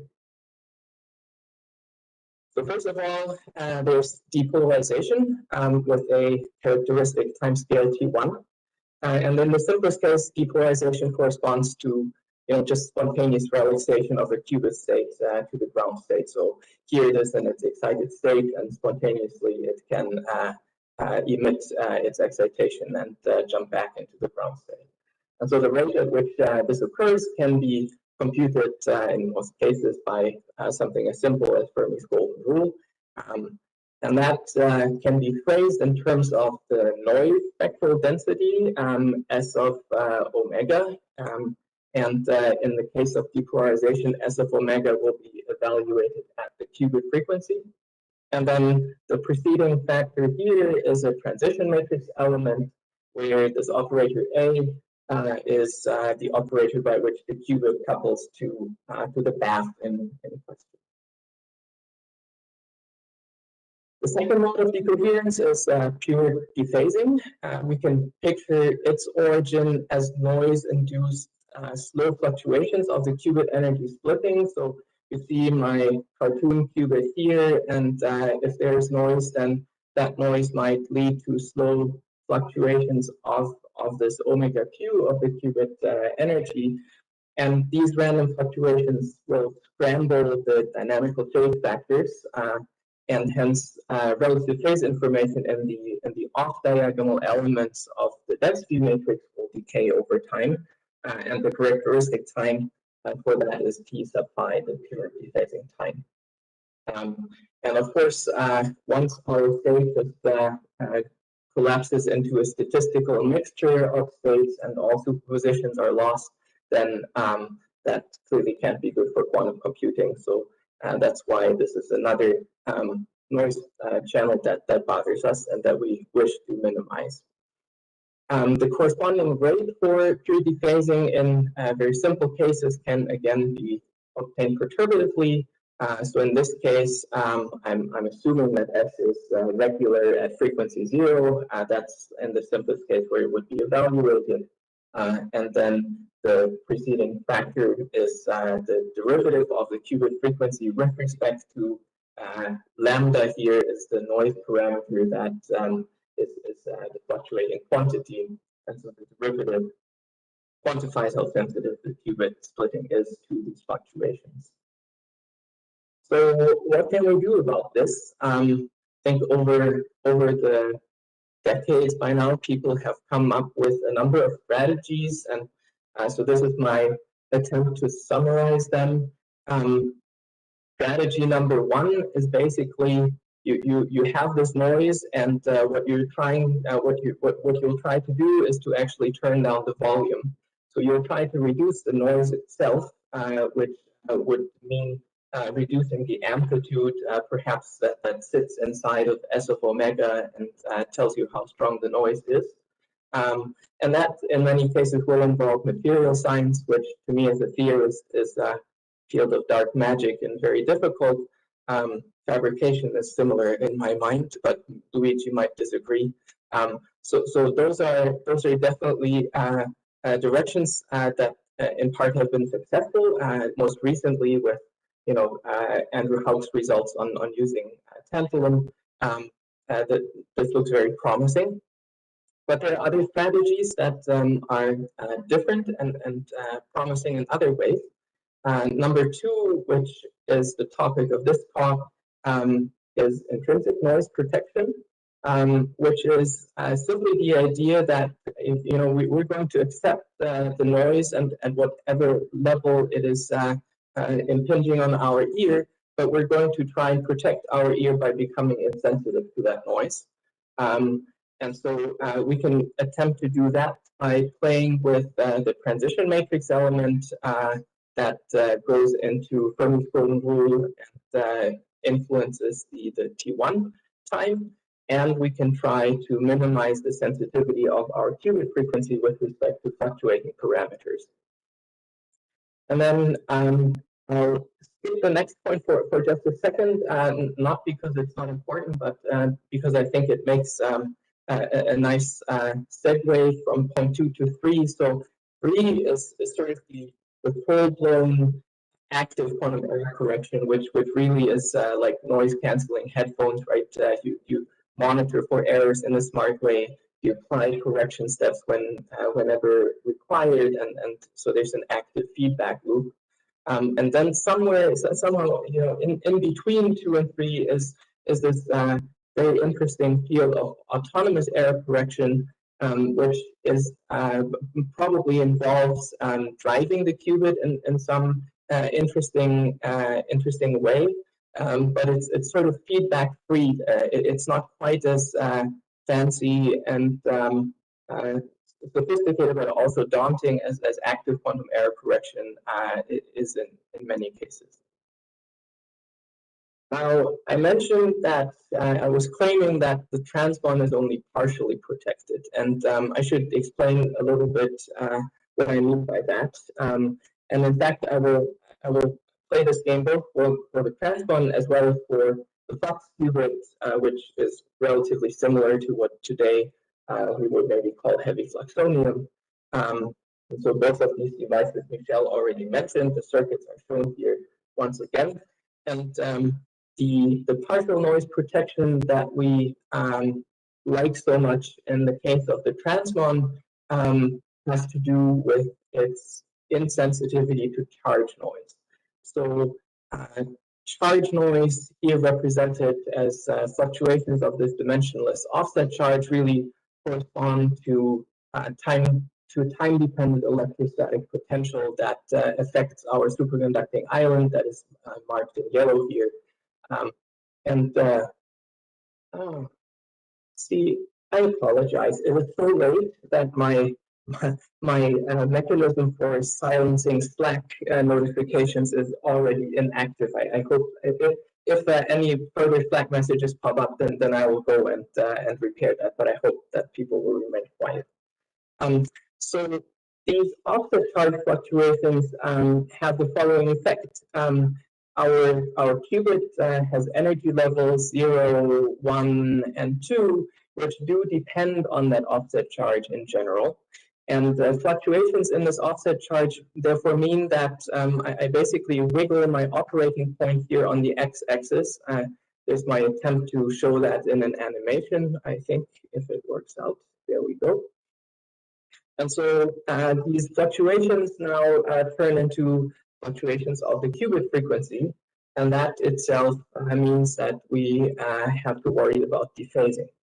And that was historically a huge limitation for the Cooper box, where these energy fluctuations were quite large. And in a nutshell, the simple idea behind the Trimons is the conceptually to flatten these energy levels, which can be done when increasing the ratio of the Josephson energy and the charging energy. And you see, indeed, as this ratio goes from something close to unity to something which is maybe of order 10 or up to 100, these energy levels become exponentially flat as a function of offset charge. And that in turn means that the derivative of our qubit frequency with respect to offset charge is exponentially small. And so charge noise is not going to affect this particular qubit. So that's the kind of protection that we have for the Trimons. It was historically a very important kind of protection, because charge noise in nature appears to be a pretty severe kind of noise that can be a huge bottleneck if we're not insensitive to it. Now, I mentioned that there's only partial protection, and alluded to this claim that in some ways the Trimons is as exposed to T1 processes as can be. And that, I think, is nicely recognized by the wave functions that you see here, especially the lowest lying ones. I think I'm probably plotting the mod squared of them. They look like harmonic oscillator wave functions, and just like a harmonic oscillator will couple to its environment and easily relect from one level to the next lower one, the Trimons does exactly the same.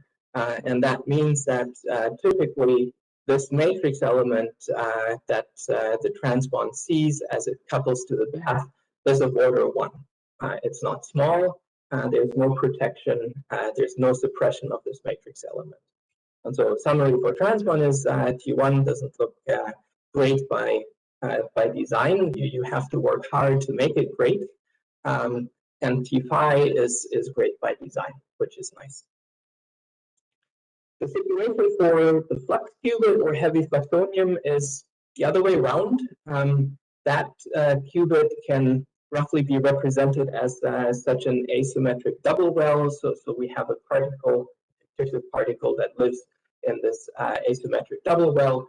Our ground state is localized in the left here, the first excited state in the right well. And you notice that these wave functions, due to their localization in sort of spatially separate regions, they have what we like to call disjoint or nearly disjoint support. Right? It's sort of misleading to say that they have no overlap, because eigenfunctions are always orthogonal and therefore have no overlap. But what we mean is that they live in spatially different regions. And that is important, because that is exactly what leaves us with matrix elements that become exponentially suppressed, right? Once we write such a matrix element in the phi basis, so here's my wave function as a function of position variable phi, and A we assume is some local operator, local linear operator, then due to the fact that the wave functions are localized in separate regions, this entire T1, well, it's actually a relaxation rate in this case, right, will be exponentially suppressed. And historically, that in fact led to flux qubits for a while holding the record in superconducting qubit T1 times. So that was quite nice, but you probably anticipate that the downside now is that T5 actually doesn't look that great. And indeed, as you tune the flux through the loop of the flux qubit, in fact, by just a little bit, so this is flux in units of the flux quantum, you see we're close to half integer flux, and we just changed by 0.01 in units of the flux quantum. this asymmetric double weld changes quite a bit, meaning that the energy splitting between ground state and first excited state can vary quite dramatically, and so flux fluctuations will lead to significant dephasing, and so there's no protection on that. I hope that people feel that they can interrupt me and ask questions. It's not something that I consider a bad idea. I over the last year, I've sort of learned to hate the silence on Zoom. So I encourage you to ask questions if you have some in between. I very much like that. Now, noise protection, following this brief discussion, means that we want the best of both of these worlds.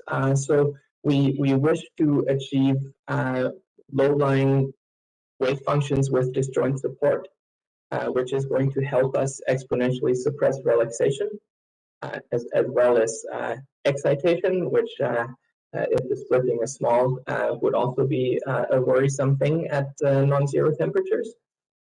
And for pure dephasing, we're going to follow the scheme of we're going to try and flatten those energy levels with respect to all the fluctuating parameters lambda that we know to be relevant.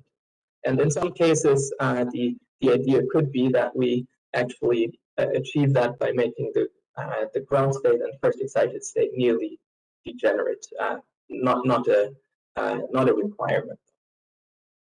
And so the question is, how might we achieve that?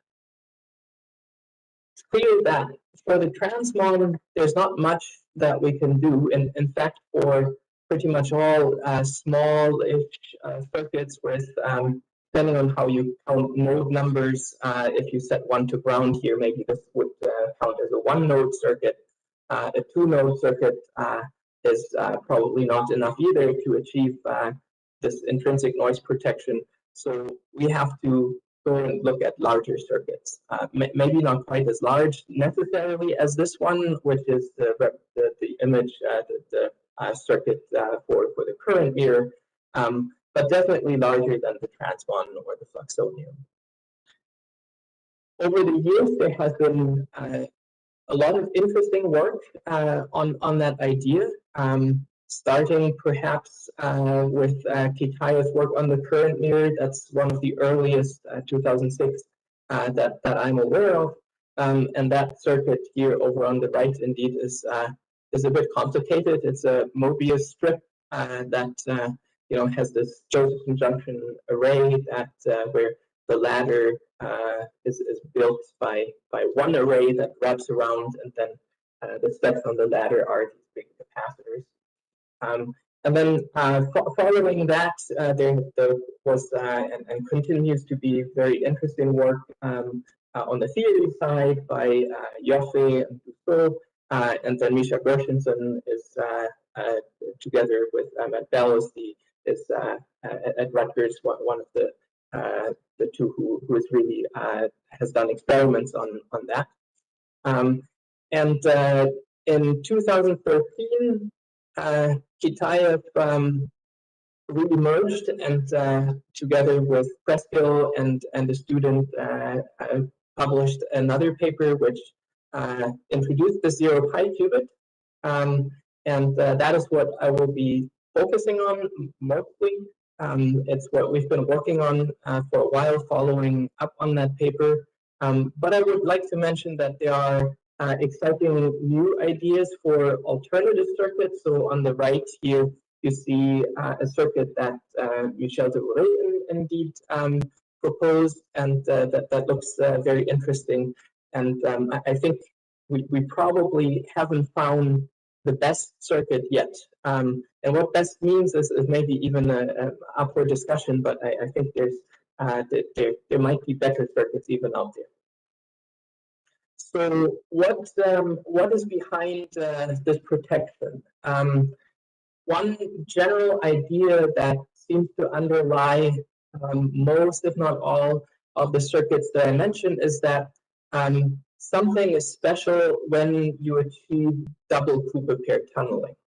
So the potential that is shown here, the cosine phi, that just belongs to the regular Josephson junction where single Cooper pairs tunnel at a time.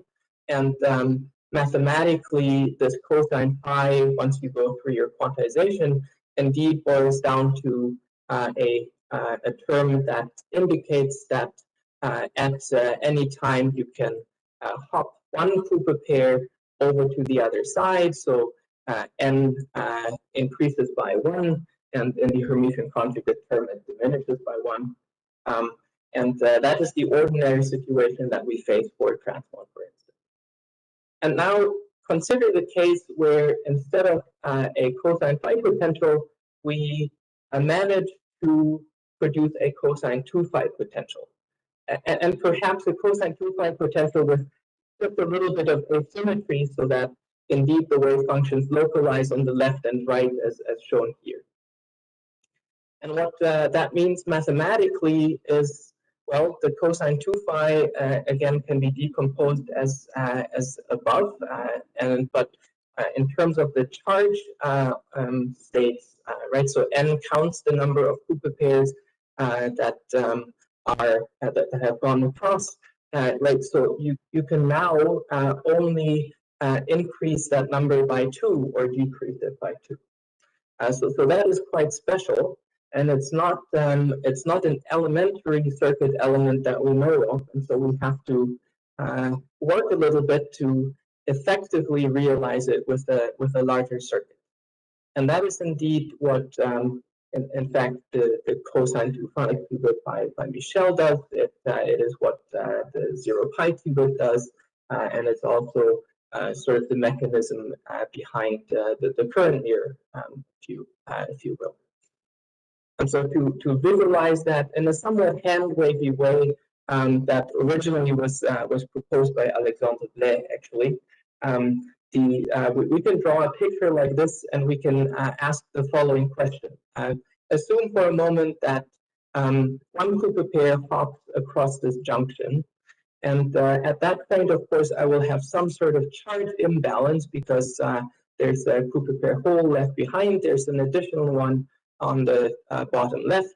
And so temporarily, for a very short time, there's sort of this weird charge configuration where that clearly is not energetically favorable. And so we should think about what will nature do to repair this. And in the 0 pi qubit, these two inductors are chosen to be rather large. So current flow through the inductors is most likely not favorable. We don't want to change the current through them. So the option that is sort of left beyond the trivial one of popping the Cooper pair back, which is boring and doesn't help me make my argument. The other option we have is, in fact, take another Cooper pair and pop it across the right-hand side junction. And that indeed means that there's double Cooper pair tunneling, right? Not across the same junction, but they follow in pairs, one on the left and one on the right.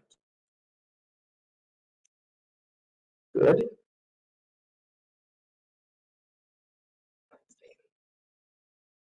So let's look at the circuit in a little bit more detail, and let's see what we can learn about it.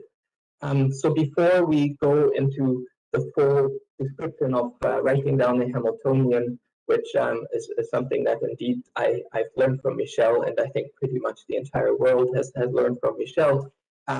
We can do something that is a little bit more simple-minded first, and say let's pretend that these junctions are inductors themselves, and let's ask ourselves what would the normal modes of the circuit that then only consists of L's and C's, what would those normal modes be?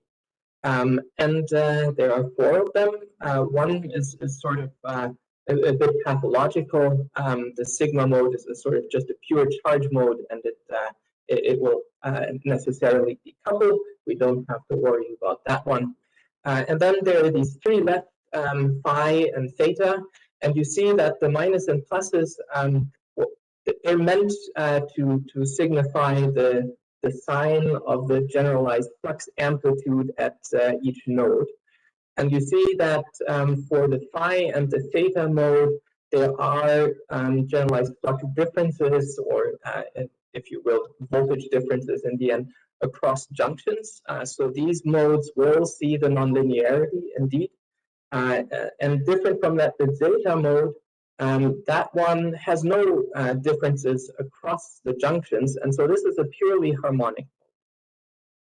And in fact, what's nice, at least for the theorist to begin with, is that this zeta mode, if indeed this inductance over here and the one over there, if they're identical, and likewise if the values of the capacitances and Josephson energies, if they're all pairwise identical, then this harmonic mode actually perfectly decouples from those phi and theta modes. Those will remain coupled because they will have to include the nonlinearity in the end, and that will provide coupling.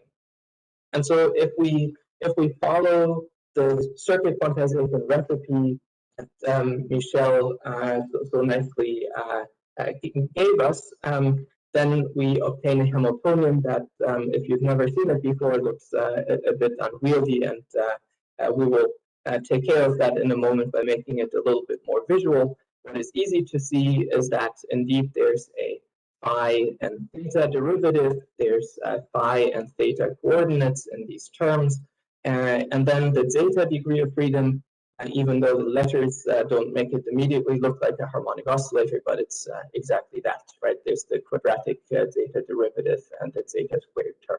So that is simple, and I call it parasitic because it's actually not meant to have any relevance for the 0 pi qubit, even though we, in the end, may have to wonder whether it will have an influence if it couples to our theta and phi degrees of freedom.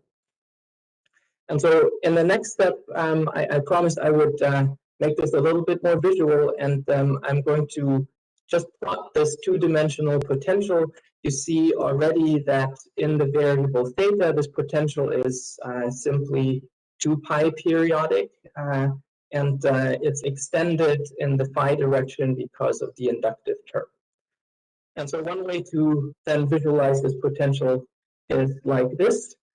You see that along the phi direction, there's this shallow parabolic background from the phi squared term, as well as the cosine modulation that we get from the first term, which also involves theta, and so there's the cosine modulation along the theta direction, and I only need to plot one period because that degree of freedom is perfectly periodic. And so our goal is to make this circuit exhibit protection from decoherence. And by itself, if we don't do anything special, meaning choosing the circuit parameters in a particular way, it will not just exhibit protection by itself, which is why I'm always hesitant to claim that this protection is of topological nature.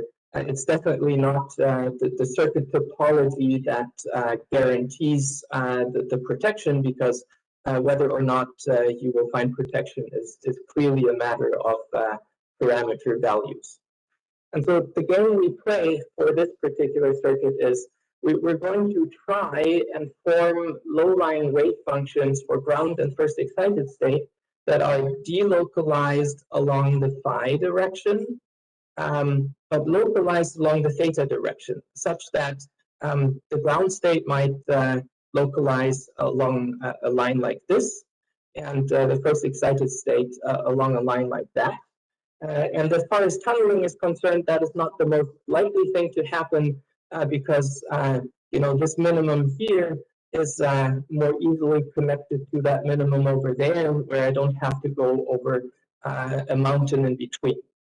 And so to circumvent that kind of tunneling, we make sure that the mass of our fictitious particle, which corresponds to the value of the shunting capacitances, is really heavy. So tunneling vertical direction is going to be suppressed, And in the horizontal direction, we will make our light mass. We'll make our mass light, is what I would like to say. And so tunneling should be relatively easy in along that axis. And indeed, you can then just diagonalize this Hamiltonian and find those wave functions numerically. And in the right parameter regime, you see indeed this phenomenon of wave function ground state localized at theta equals 0, and the other one at theta equals pi, which is one reason why this qubit is called the 0 pi qubit. All right. Now, this parameter regime helps in several ways. Right, I already noted that we get these localized wave functions. That's great. That protects us from T1 processes. We do have to worry about at least two other things as far as dephasing is concerned, right? We have a periodic degree of freedom, which in principle is subject to charge noise. So it's crucial that for the theta direction, we choose parameter values of the effective EJ and EC that mimic what a transpon achieves. So we want large EJ over EC for that degree of freedom. And then there is still the problem of flux noise left. We do have a superconducting loop inside that circuit. So in principle, we are sensitive to that kind of noise. Unfortunately, as we learned a while ago from the analysis of the early analyses of fluxonium, if we produce fluxonium states which delocalize over multiple local minima, then such states actually very nicely follow the motion of the potential, if you will, if when you change the flux and end up not changing much in energy. Technically, you can prove that these changes can be exponentially suppressed, and that is precisely what we want to reach full protection. Now, curiously, when you read the original paper by Kitaev, Preskill, and Brooks, then you come across a sentence that looks like this. Whatever method is used, reaching, say, a squared L over C of order 100 resistance quanta may be quite challenging. But in this paper, we take it for granted that a robust 0 pi qubit can be realized. From now on, we will assume the 0 pi qubit is perfect. I think, I'm not sure that somebody like myself who is mortal and not called Kitaev or Preskill would have gotten away with that sentence, perhaps, but it is truly something that raised the eyebrows of some of the experimentalists that early on we tried to interest in this circuit, and which in part explains why the work on 0 pi took a while, and it took a number of papers. And I'm not going to try and cover them in detail, but I'm just going to briefly tell you about this roadmap or the winding road.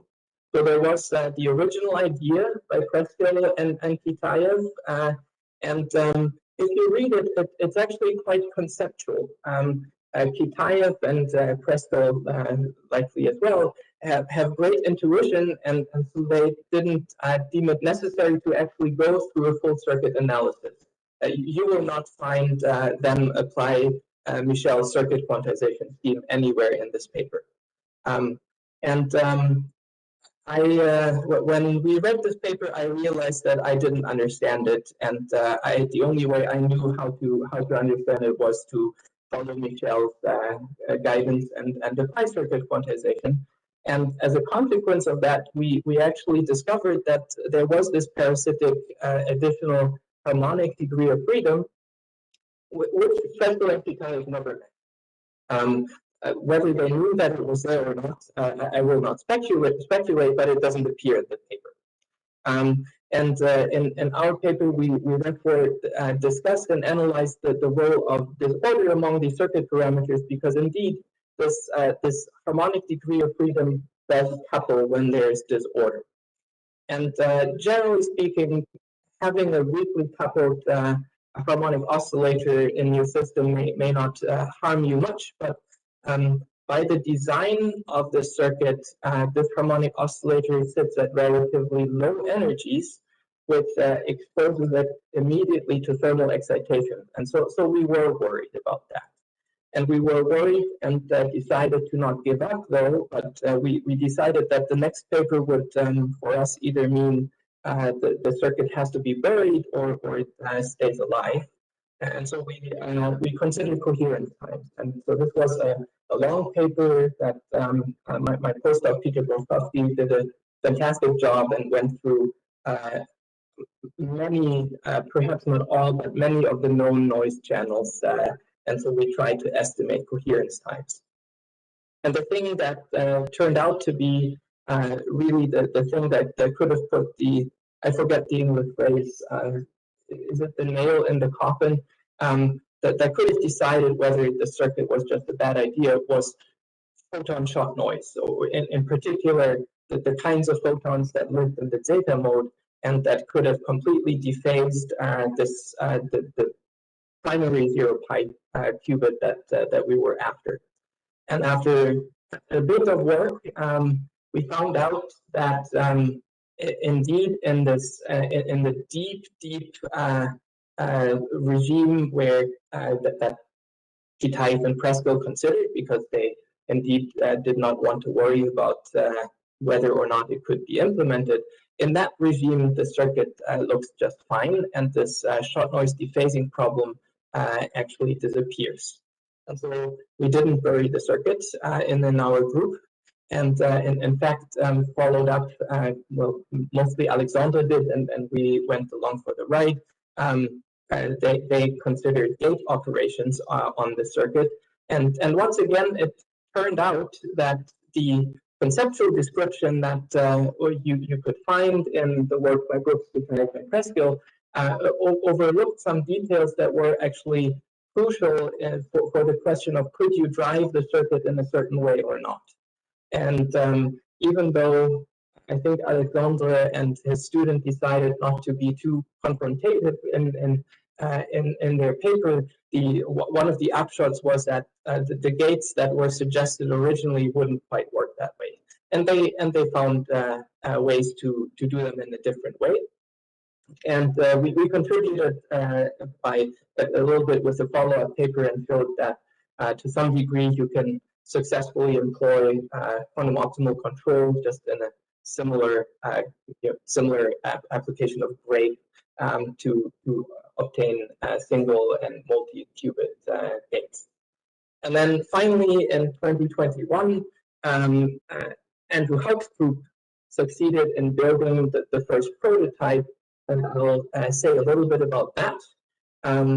This here is, well, I guess technically it's called an artist's representation. But I wouldn't call it that because the artist is myself in this case, and it's just you know, COVID does pandemics do weird things to us, so you can't travel. You have to find things to kill some time. And so I thought this was a fun occupation. And so you see, the circuit indeed consists of these two large shunting capacitors, and then they are connected in precisely the right topology by two large Josephson junction arrays, each consisting of 200 junctions in this case, right? This is also what in fluxonium is used to make a very large inductance.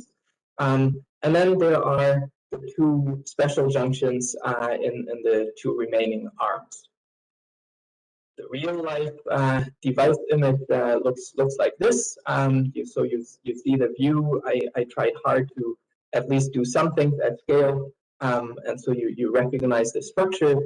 And the resulting T1 was quite nice, right? So something exceeding a millisecond for T1 is good, but T2 echo here wasn't that impressive. And we were not surprised about that because the device was clearly not in this deep 0 pi parameter regime that Kitaev and Preskill would have preferred. And so that compromises had to be made. This is currently the only existing 0-pi device that has been made and demonstrated. And Andrew Haupt's group continues to work on this and explores how far this can be pushed. Personally, I think that again there may be better circuits in the end that don't have such severe challenges as this one. Challenges and opportunities in that direction. This is sort of my wrapping up part one, and how much I should even do for part two given the time, I don't know yet. So one thing to admit is that typically intrinsic protection will come at a cost, right? It will complicate how you perform gates. If nature can't drive a transition, then typically you will have a hard time driving that transition as well. And so you have to jump through some more hoops. That's something we've come to appreciate and as a challenge that we have to deal with. And another thing that we've learned along the way, which actually has been successful now with two papers, one theory and one experimental paper, is that reaching T1 protection is actually not, it seems to be easier than T2 protection or T5 protection. With 0-pi, you saw the numbers, the same goes for heavy fluxonium. And so we wondered, is there a way to do a little bit of trade-off between T1 and T2, or perhaps T1 and T5? And one idea that we followed was to use the qubit in a constantly driven fashion, so that the logical qubit states were actually Fouquet states. And that gives you additional freedom where you can find not just the ordinary static sweet spots, but you can find sort of sweet, sweet manifolds, sweet curves in the plane of drive amplitude and drive frequency. And along those lines, you can find points where T1 is somewhat reduced, but T5 actually looks quite nice. So this was work that we did together with Andrew Haupt's group, and they showed that this indeed can be realized. And then another grand challenge, as well as opportunity, in my opinion, is the lack of systematic methods really for exploring properties of larger circuits. Right, as I make my circuits larger and larger, we actually lose the ability to simulate them exactly. Our Hilbert space becomes quite large, and so we've worked on some methods to push that boundary a little bit further. But I think overall, it would be great to have some breakthrough ideas that can really get us to a better place as far as that issue is concerned. And then when I say intuitive understanding, what I mean is, I draw these 6-7 circuits. They all look somewhat similar, and so it would be fantastic. I would be so grateful if somebody could teach me to just look at the circuit and be able to tell, is there a parameter regime for which the circuit has intrinsic protection? I certainly can't do that right now. What I can, I drew the circuit, so I know what they are.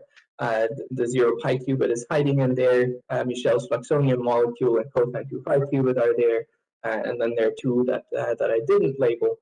And so having a more general framework of any kind that could allow us to make predictions about spectral properties, matrix elements, and overall whether a circuit might exhibit intrinsic protection, I think would be very nice. Now, I see that I should probably finish up within the next 2 or 3 minutes. Is that right?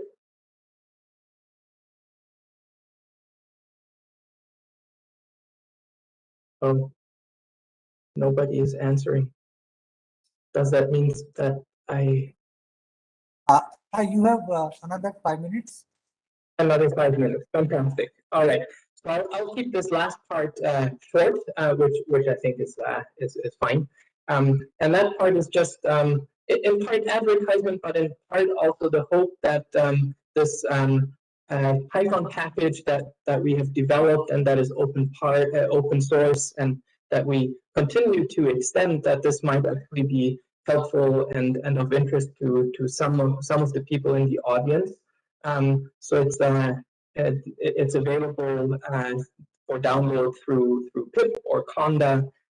You can read the docs by just going to this abbreviated URL, and we're sort of proud that conda says we have 54,000 downloads at this point, though I don't really trust that number very much, but looking at the number makes me happy anyways.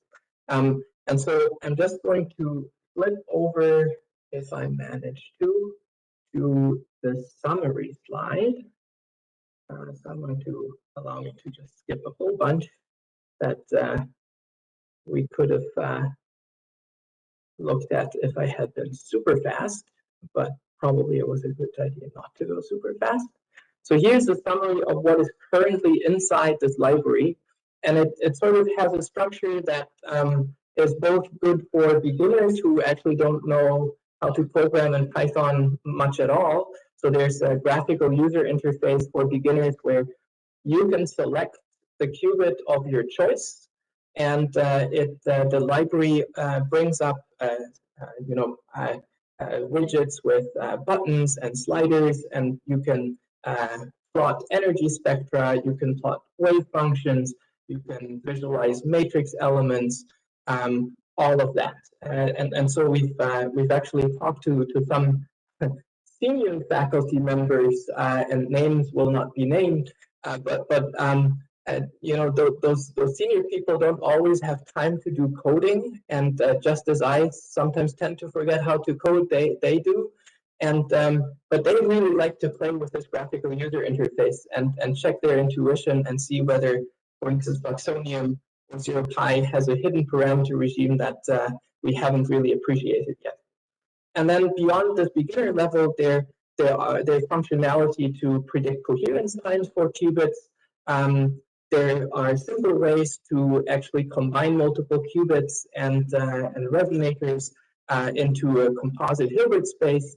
There's the objects that are generated at that point are compatible with QTIP. So if you wish to simulate time-dependent dynamics, you can generate the appropriate Hamiltonian on the side of our library and then take that over into QTIP. And the last thing that we added are multidimensional parameter scans for these composite Hilbert spaces. And that is actually quite nice. So you can visualize transition plots as a function of multiple parameters if you like. There are ways to color only certain transitions that you can easily identify as dispersive transitions among states within one subsystem, and so on. So that's the little bit of advertisement that I have time for. And then last but not least, I'm very grateful that my group has become part of these two wonderful centers that the DOE recently funded. Many people who are talking in this conference are also part of the C2QA Center. There's another one which is in part led by Fermilab. And I'm showing this because I'm still looking for one postdoc, hopefully somebody who might be interested in working on quantum optimal control. And if you know of such a person or you are such a person, then please contact me. And with that, I'm done. And thank you for your attention. Thank you very much for this very important talk. We had the opportunity of using the superconducting qubits from where we learned about them from your web page, and we did some little bit of experimentation with that. So this is very, very interesting, very powerful. So I guess we can have like one question or so if there is a raised hand.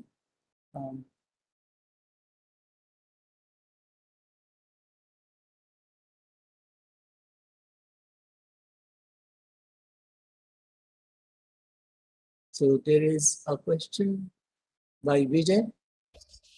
Yes, Hi, Vijay. Jens, this is Vijay here. Thanks for a very nice talk. I just had a question about, you had briefly hinted that, the 0 pi qubit doesn't offer protection just, from the topology, but the circuit parameters are also important. Can you say something more about how carefully do those circuit parameters have to be designed and connected with our current ability to design the superconducting elements very precisely in terms of practicality in the near term? Right. There's some parameters where there's not much concern, right? So as I mentioned, for instance, for the data degree of freedom, you just want large EJ over EC, and whether it's 30 or 40 is not going to affect you much in your sensitivity to charge noise. What's a bit more of concern is the strength of the coupling of the zeta mode to the primary qubit degrees of freedom. And so we did an analysis for that. And so, the more similar you make, now I have to think, it's the two large inductances, so the inductance made up of your Josephson junction array, and it's the shunting capacitors that are critical for the coupling strength of zeta mode to phi and theta. Now, fortunately, it's not the single junction, right? And so I imagine that having the deviations, the critical deviations sit in the capacitances, and the array inductances is probably less of a concern than if it was the EJs of the single junction. There's a lot of feedback, but Yes, Professor Okay, Luigi, thank you. your question. Luigi, yeah. Jens, let me ask you one question. In first place, thank you very much for this beautifully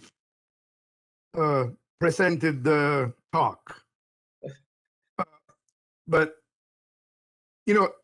in general, it's difficult to make Josephson junction to be really identical. agreed. So I'm expecting that the fact that the Josephson junction are not identical, it adds some level of disorder to the circuit and makes that parasitic mode a little more relevant. So, but it's I agree with everything you say, but I think the fact that we're talking about the joint, the effective EJ, if you will, or overall EL of the array should help, right? Unless there's something very systematic going on where one array has, all junctions are larger than the junctions in the other array, then you're in trouble. But if you're just talking about fluctuations that come from a perimeter, the definition of the little metal pads, and they would be random, then there would be some averaging going on for the arrays. And the individual What about for the single junctions?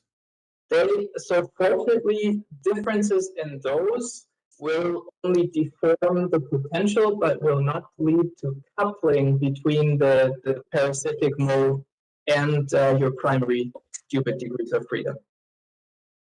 And on the other side, could it be instead on purpose made those junction different so that to have an harmonic mode and use the harmonic mode in some constructive way for read out the circuit? That's an interesting idea. I haven't thought much in that direction. Note that in the desired parameter regime, that harmonic degree of freedom is at really low energies. The farther you go into the right parameter regime, the lower it'll go. And so I think that makes it perhaps more difficult to follow the readout idea. Thank you. Okay, so I think we'll go to other talk, the next talk. And thank you very much, Professor Jainskog, for this talk, for having, lecturing at this hour, which is a little late at night. Thank you very much. The next speaker is Professor Carlton Caves. Professor Carlton Caves has been a distinguished professor with a lot of contributions and belongs to the Institute of Quantum Information and Quantum Control. His work from very early days, which also excited me, was connected to ideas of quantum amplification, which were eventually used in a practical way for detection of gravitational waves. And today also he's going to give a talk which is connected to quantum metrology.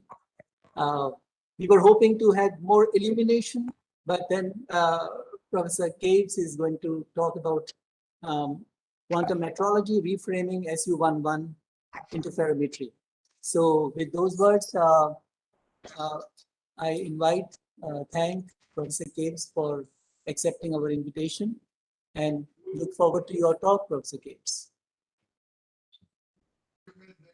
All right, so I'm just trying to get all this working. Can you see my screen? Yes, we can see your screen. It is now full screen, so and we can hear you.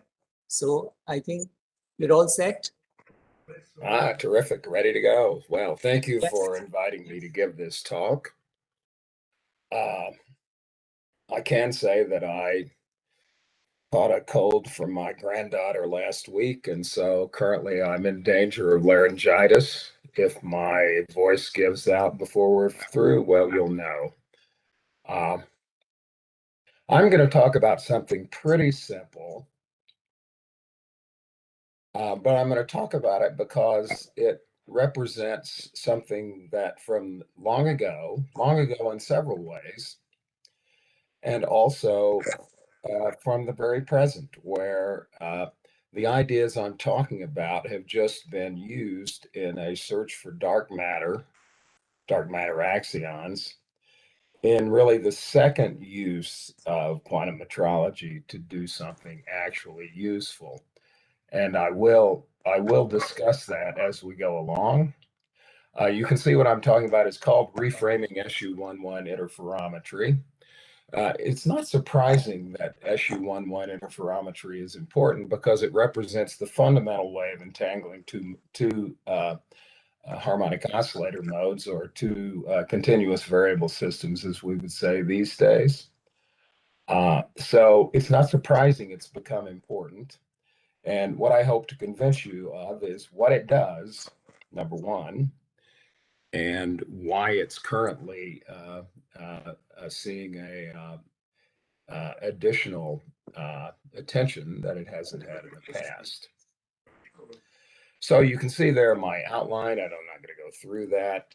Here we have what I always do in talks. I have a bunch of photos that are in these green background slides. And the point is, you have to pay attention all the time, except when I'm showing one of these photos, and then you can take a break and you don't even have to listen to what I'm saying. So take a deep breath, and now we're going to get started. So let's first of all say what SU11 interferometry is, and we'll contrast it to SU2 interferometry, which is standard interferometry, pictured here as a Mach-Zehnder interferometer. This figure is taken directly from the classic paper of Yerke, McCall, and Clowder of 1986, where they introduced the notion of SU11 interferometry. And they did the same thing I'm doing. They compared it to SU2 interferometry, which is standard interferometry. Why is it called SU2? Because in the Schwinger representation, where you have the three generators of two modes that preserve the number of photons, those are like angular momentum operators, so they obey. They have the commutators of SU2. And we all know how to make this thing, how to use quantum effects in this thing. So the input to the interferometer is there on the left. Presumably that's a laser producing a coherent state. If you want to beat the quantum noise limit, you put squeezed vacuum into the antisymmetric port, which is the port below, often called the unused port. But since you're going to put squeezed vacuum into it, it's no longer unused. And if you do that, you can improve the sensitivity against shot noise. And using techniques we now understand, you can actually improve sensitivity against both shot noise and radiation pressure noise at the same time. This has been done now. So this is the first application of quantum metrology to do something useful. Squeezed vacuum input has been put into LIGO Virgo in their third observing run, and that took the event rate less than 1 per month to more than 1 per week. Pretty good. And that was all done just reducing shot noise, because those interferometers are not yet quite limited by. A me farebbe piacere vedere quello di DJ, ma è all'1:30 di notte. Gli Sorry? altri sono alle 7 di mattino, quindi. I didn't catch that.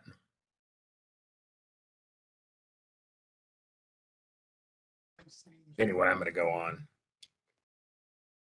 So, what did Yerke, McCall, and Clowder propose way back there in 1986? The way it was described is they replaced the beam splitters in the Mach-Zehnder with active elements, which we would now call two-mode squeezers. They thought of them as four-wave mixers. You can have vacuum inputs, and they thought about detecting phase shifts just like you do in a Mach-Zehnder interferometer. So we're going to talk about that. We're going to talk about SU1, what SU11 does. I suppose since my clock has disappeared, I should look at my phone once in a while and make sure I'm at least making progress. So now I have the phone here. All right. There's been a lot of experiments in the last decade or so implementing SU11 interferometry, and you can see a whole list of them there. They're done with optical modes, with atoms, sometimes with both, and they're done in various ways. I would say all of these experiments, you have to wonder why they're doing these experiments. What is the goal? And what I'm going to tell you is what's the goal of doing SU11 interferometry. And to do that, we're going to reframe SU11 interferometry as linear force detection, which is an old problem. That is, you have a force on a harmonic oscillator, and you want to detect it as accurately as possible. In kind of lingo of quantum optics, you'd say you have a classical force on a mode, could be a mode of the electromagnetic field, which displaces the mode, that is, changes its complex amplitude linearly, and you want to detect that displacement. So we might also call it a linear displacement detector. All right, we're going to talk about two different cases, which I think are generally ignored in quantum metrology, and so I'm drawing attention to them because I don't think they should be ignored.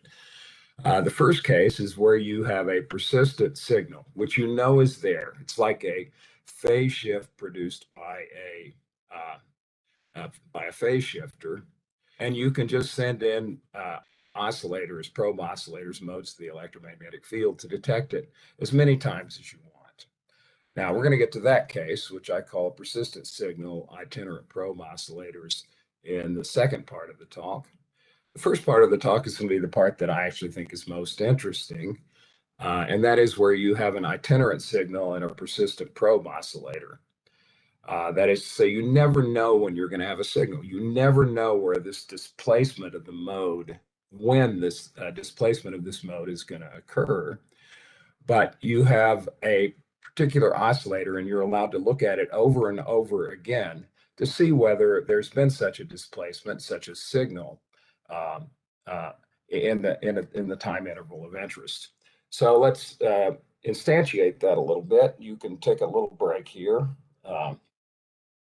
That's a picture of the fjords in northwestern Iceland, and those are my two kids 10 years ago, and they're still with us, although I was scared to death they wouldn't be after seeing them out on that cliff. All right. So the original problem for which this was made up was a gravitational wave force on a metal bar oscillator. So that is the case where the oscillator is let's say, the fundamental mode of a big bar of metal. And the gravitational wave excites that mode. You never know when the gravitational wave is going to come along, so you just have to look. You have to look all the time and see whether a gravitational wave has acted within the last small period of time, or more to the point, you have to look with a certain bandwidth to detect a gravitational wave that acts within that bandwidth. That can be generalized to a force on any optomechanical mode. So all the optomechanical systems now being developed, you could turn them into linear force detectors. The case I'm going to think about the most is where the mode is a mode of a microwave resonator, and you're looking for the force produced by the axion condensate that is thought be the dark matter in the universe, and it permeates the whole universe. It's like a little piece of jelly that's at rest with respect to the universal rest frame, and it has so you're looking for the rest mass frequency of that axion. You are looking for it within a bandwidth that's set by, in the case of us in the galaxy, set by the rotation velocity in the galaxy. And you don't know what that rest mass frequency is. This is thought to be a huge condensate, with a huge number of particles, but it's very poorly coupled to anything. And the way you're trying to detect it is it has a so-called E.B coupling to the electromagnetic field. So you have a microwave cavity. You put it in a big magnetic field. That places big constraints on what kinds of cavities you can use. And so in a big static magnetic field, this is basically just an axion electric field coupling, a quadratic coupling that produces a linear force on the mode of the microwave cavity. And that's what you're trying to detect. The typical displacements would be tiny compared to the size of the vacuum noise in the microwave mode. So that's why it's hard to do. So the overall picture is the force, whatever it is, displaces the mode's complex amplitude. And we are going to assume that the measurements dominate the mode's coupling to the external world, which is a long way of saying that we are assuming that the measurements are strong enough that they dominate dissipation and loss. And why would you ever want to be in that situation? Why wouldn't you just integrate forever so that you would then find that loss was important, even if the loss was very small? Well, the reason is you need to detect the signal while it's there. In the case of the axion basically can be thought of as a force that is oscillating at the rest mass frequency of the axions, but its phase shifts with a bandwidth given by, as I said, by the galactic rotation velocity. And so you have to detect a coherent effect in that time. And we're going to assume that time is short compared to the cavity's damping time. That's because that's the case I like to do, so I don't have to worry about damping. But I will say that the case where this has been applied is exactly the opposite. The current microwave cavities used for axion detection are not that great in terms of losses. And so the bandwidth, the losses actually dominate. And the key insight actually from Konrad Leinert is you can use the techniques I'm talking about now. They'll just be limited in their utility, but they have been used, and this was reported last December from the Haystack collaboration that's looking for axions. They reported a factor of 2 increase in the rate at which you can search for axions because they were using the techniques I'm going to talk about. That is, they were using squeezing. All right. So there's the notation I'm going to use. We got a mode, has an annihilation operator. It's got quadrature components X and P. And we are going to assume that the basic situation is I have a, so this is a kind of circuit diagram for the single mode that we're considering. Eventually we'll get to two modes. The mode starts in vacuum. We measure its X quadrature with some precision sigma squared. We're going to assume that precision is better than vacuum. There's no reason it can't be. And then we let the whole thing evolve freely for a while. And there's the displacement, or there could be a displacement. That's this displacement operator d of gamma. And then we measure again. And then we wait to see if there's a displacement, and then we measure again. So this is the case I was talking about. We have an oscillator. We repeatedly make measurements on it. In this case, measurements of a quadrature component. Would be using homodyne if we were doing measurements of the electromagnetic field. You repeatedly measure a quadrature component and look for whether that quadrature component is changed due to a signal in between, and the signal here is incorporated in this displacement operator d of gamma. All right. So it's probably easier just to say what that looks like in a phase-space diagram. I'm always going to have some little diddly equations over there. If those of you who like equations, you can look at those equations. I like equations a lot, but they usually don't go over very well in talks because nobody can read them fast enough to figure out what they mean. So let's look at a picture instead. So there's my oscillator starting at vacuum. We're representing the vacuum as a circle with equal uncertainties in the two quadrature components. We now make a measurement with a resolution better than the vacuum, and that leaves the oscillator in a squeeze state with a uncertainty in X much smaller than the uncertainty in P. And the signal acts and moves the thing around, and then we're going to make another measurement of X. And you can see that we're going to be limited in how well we can detect the quadrature gamma 1, the X quadrature of the displacement, by how well we can do these measurements. So it's very simple. It's the original idea of linear force detection. And now we're just going to make a few comments about it.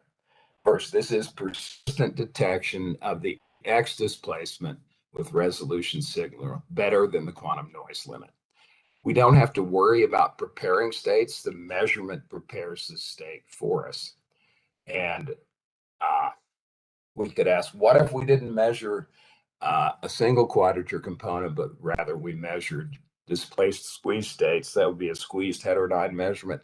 Everything works out essentially the same. It's a thing that I actually didn't understand until fairly recently, and I'm supposed to be a person who's thought about this a heck of a lot. But anyway, it works out essentially the same. And what about dissipation?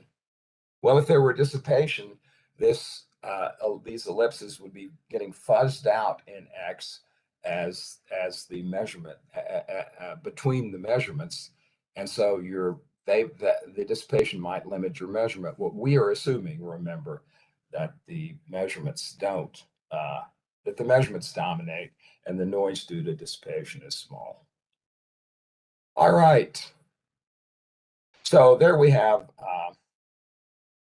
There's the basic picture, the measurement-based picture of doing this. And now we're going to see how we can use squeezing instead. That is, we can use an active element instead of making the measurement do the work. So on the left there in that circuit diagram is we measure X with resolution sigma. And that is exactly equivalent to unsqueezing X, that is to say amplifying its noise, measuring X with the vacuum resolution, and then squeezing X. So because that might not be completely obvious, we have a picture. We got a bunch of equations. You can read those equations if you want, which shows that what this equivalence is true. But let's look at a picture instead. So we start with a state that has vacuum level noise. It's not the vacuum because you can see it's displaced a little from the vacuum. We now unsqueeze that. That is, we amplify the noise in X, and we de-amplify the noise in P. We make a measurement of X, at the vacuum resolution, and that'll leave the system roughly in a vacuum level noise state, somewhere within that ellipse of X, and then we squeeze X, so we reduce its noise, amplify the noise in P, and you can see that's identical to the picture I had of just measuring X with high resolution. So what we've done here is we've replaced the measurement of X with a sub-vacuum resolution, with unsqueezing, measuring X with vacuum resolution, and squeezing again. This is the key thing you have to understand. The rest of the talk, at least this part of it, is all about this picture. So you have to think about it and you have to understand it. It's very simple. And what we're doing is we are taking advantage of the noiseless amplification and de-amplification provided by squeezing. So what we are using here is the noiseless character of phase-sensitive amplification, the thing that various people who are perhaps listening to this talk are very much familiar with and have demonstrated. All right. Now, this particular way of measuring better than the vacuum level has been done in a mechanical oscillator, an odd sort of mechanical oscillator, a single magnesium ion trapped in an ion trap by a group at NIST Boulder. And they did precisely this, that is, unsqueeze, measure, squeeze, to achieve sub-vacuum resolution in detecting noise, in detecting a displacement of the oscillator. All right. So here's the summary of this. We had our measurement-based way of measuring a displacement, one quadrature of the displacement better than the vacuum level. That's on the top here. And then we replaced that measurement with unsqueezing and squeezing, and that's on the bottom. And these two are exactly equivalent. So there you have it. That's the first key thing in this talk. Now, this particular way of doing things in a single mode was demonstrated by Conrad Lehnert's group at GILA. And then this is precisely the technique that was implemented in this dark matter search and reported in Nature at the end of 2020 because the end of 2021. I don't know. Anyway, I thought it was in December 2020, but it probably got published. The publication date in Nature was probably in 2021. Anyway, it's quite recent. This is what they did, but in the case where actually losses dominate, and Conrad's contribution was to show that even in that case, you can still reduce the noise by a factor of 2, and therefore increase the search rate of these dark matter searches by a factor of 2. So that's the second application of quantum metrology, both of which use squeezing. All right, so a big question you might have is, well, Carl, this is all great, but you can only detect one quadrature component of the displacement with sub-vacuum resolution. Now, in practice, that really isn't much of a deal because, as I said, the quadrature component that's excited in the Axion experiment is just randomly chosen. So actually, you sort of lose a factor of 2 there. But that's what they do. They only detect one quadrature component anyway. So how could you do better? Let's skip all that. So how could you do better? How could you measure both displacement quadratures? Well, you just couple 2 oscillators to the same force, and you measure X on one and P on the other. So there's the diagram for that. Now, of course, you'd have to be sure you were doing that. And in the Axion case, for example, you would need to think about, how would you know that your 2 microwave cavities were subjected to the same Axion force? But another little tiny little analysis shows that the spatial coherence, the temporal coherence of the the temporal coherence of the axion force is thought to be about 1 million times. This is the bandwidth of the axions. It's about 1 million microwave frequencies. And since these things are non-relativistic, the spatial coherence is about 1,000 electromagnetic wavelengths. So you only have to get the two cavities within 1,000 electromagnetic wavelengths, and then they'll see the same force. Actually, we'll see as we go along. You don't even have to worry about that, but we do have to worry about it in the current way of thinking. So there's our two oscillators coupled to the same force, subjected to the same unsqueeze squeeze cycle for detecting both quadrature components of the displacement gamma. All right. So there I've labeled everything. On the top oscillator, you measure X at the quantum noise limit. Then you squeeze X. Then there could be a displacement, phase-based displacement. And then you use phase-sensitive amplification, that is unsqueezing of X. And then you do the whole, and then you measure X at the quantum noise limit, and then you do the whole thing again. So on the bottom one, you just do the same thing with P instead of with X. So now probably everybody is now wondering, well, what in God's name is this guy talking about? I thought we were going to be talking about SU11 interferometry. Well, at least we have two modes now, right? So we could at least start to think about SU11 interferometry. And now I'm going to show you why this is exactly equivalent to doing SU11 interferometry. So that's the next slide. What we need to do is we need to introduce the two-mode squeeze operator.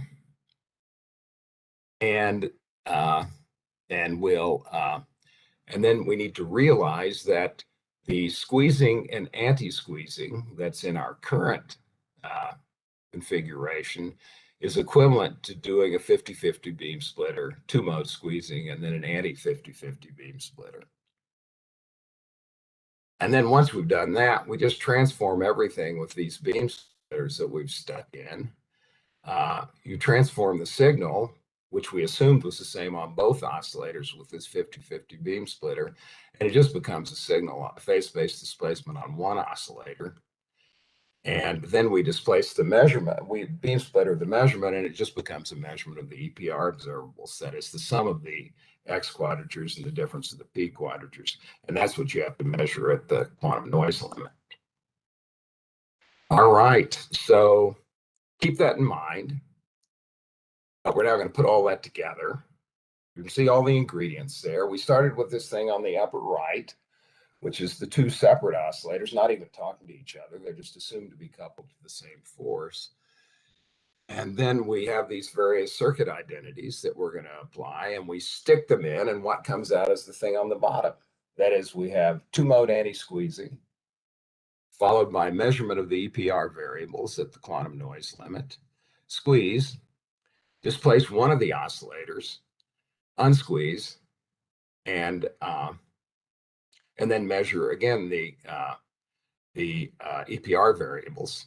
And this is exactly equivalent to this uncoupled oscillator. But now this thing, this is just an SU11 interferometer. There it is. We do an EPR back action evading measurement at the quantum noise limit. Then we do an SU11 interferometer, that is squeeze, displace, and unsqueeze. And then we do another EPR back action evading measurement at the quantum noise limit, and there we are. So measuring both quadratures of the force below the quantum noise limit is exactly what SU11 interferometry does. And we just do this over and over again. So this is where they're headed in these dark matter axion experiments, to have two cavities coupled by two-mode squeezing, that is entangled by two-mode squeezing. And then you don't even have to have both of them subjected to the same force. One can just be sitting there doing nothing. So it's the entanglement that distributes the signal out to both oscillators. All right, so there's for comparison the Yorke, McCall, and Clowder SU11. You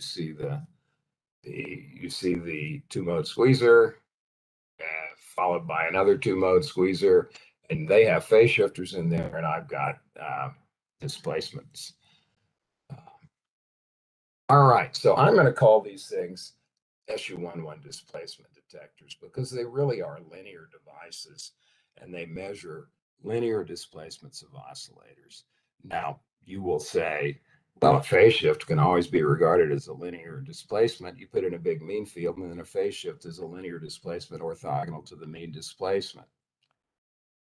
Certainly true, but you don't need a mean field. The sensitivity of the thing is completely independent of the mean field. And you're just wandering around in phase space with the same sensitivity regardless of where you are in this scenario. All right. So there's a summary of what you're doing. The EPR variables sum and difference of x's and p's are squeezed, displaced, and then unsqueezed, providing displacement sensitivity beyond the quantum noise limit. And here's the reframing that I wanted to introduce. An interferometer uses interference at the final beam splitter to transform phase shift in the arms into amplitude signals that can be measured by square law detection. SU11 interferometry works very differently. It isn't really an interferometer at all. It's a displacement detector where you use squeezing and unsqueezing, that is noiseless amplification and deamplification, to achieve displacement sensitivity below the quantum noise limit, even though the measurements of quadrature components are not sub-quantum noise limit. All right. Now, one other little thing, we started with a measurement-based version on a single mode, and now we can take this squeezing version of SU11 interferometry and just convert it back to a measurement-based version. And that measurement-based version is just measure the EPR variables with whatever accuracy you've got, put a displacement on one of the oscillators, and then measure again with that same sensitivity, and that's exactly equivalent to what we've been talking about. So the only difference between the measurement-based version and the squeezing version is, in the squeezing version, you're using an active element to actually change the ratio of uncertainties in quadrature components. Whereas in the measurement-based version, you're just relying on the measurement to produce whatever sensitivity you want. In the squeezing version, you don't have to have such great measurements. In fact, although I've assumed throughout that you have vacuum level uncertainty, actually you could have something much worse than that if your squeezing was good enough. It's the noiseless character of the amplification of the squeezing that actually off which the thing runs. All right, so there's a repeat of what we said, and why is this reframing important? Thinking of SU11 as an interferometer that detects phase changes actually leads to the wrong questions, such as thinking about the Heisenberg limit. Now, the Heisenberg limit is a great thing. It's the thing that tells you that under very strong assumptions, you can't measure a phase shift better than 1 over the number of photons or quanta that you throw at measuring the phase shift. And it applies to things where you're trying to detect phase shifts on top of mean fields. Actually, it applies to anything, but that's the case where it's easy to think about. But we've seen that SU11 interferometer isn't really about mean fields. It's just a linear displacement detector.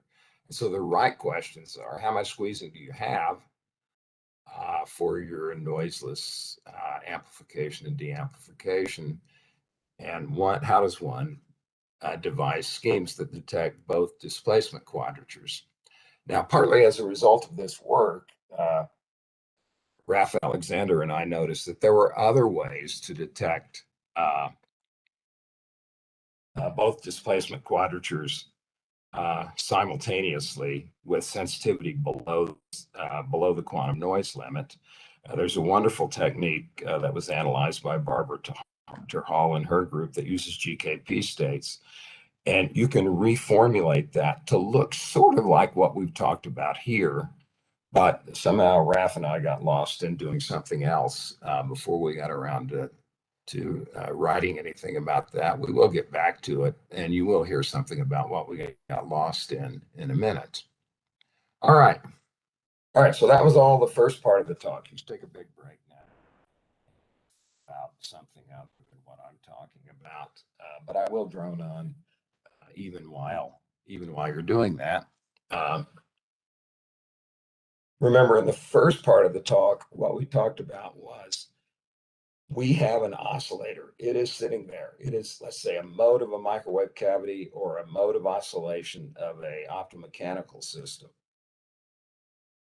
It's just sitting there, and once in a while a signal acts on it, and you have to be ready to detect that signal whenever it happens to act. So remember, that's what I called persistent modes and itinerant signal. Now we're going to talk about just the opposite. You've got a persistent signal that you know is there, and you want to detect it by using different modes. You want to use different modes that you just fire at your signal and try to detect the signal. So the whole emphasis shifts. To you don't have to do a very good job with any one mode because you're going to be allowed another chance. You fire another mode at it, and you'll get more data, and your statistics will build up over time so that you will actually be able to detect whatever signal is just sitting there waiting for you to detect it. So you'll see how in the example that I'm going to talk about, how that comes in. But let's just think about how that change in philosophy comes in. So there's where we were. We have an SU11 displacement detector. We start our two modes in vacuum. We do squeezing. We have a displacement. We unsqueeze and then measure the EPR variables at the quantum limit. But really, the second squeezer is irrelevant here. We can just leave it out because we're not going to have these little dots at the end of this. We're just going to do this over and over again, and that signal is just going to be sitting there every time. So we can leave out the second squeezing, and it'll be exactly equivalent to measuring the EPR variables with a resolution sigma. In the literature, this is called a truncated SU11 interferometer. Truncated because you left out the second squeezer.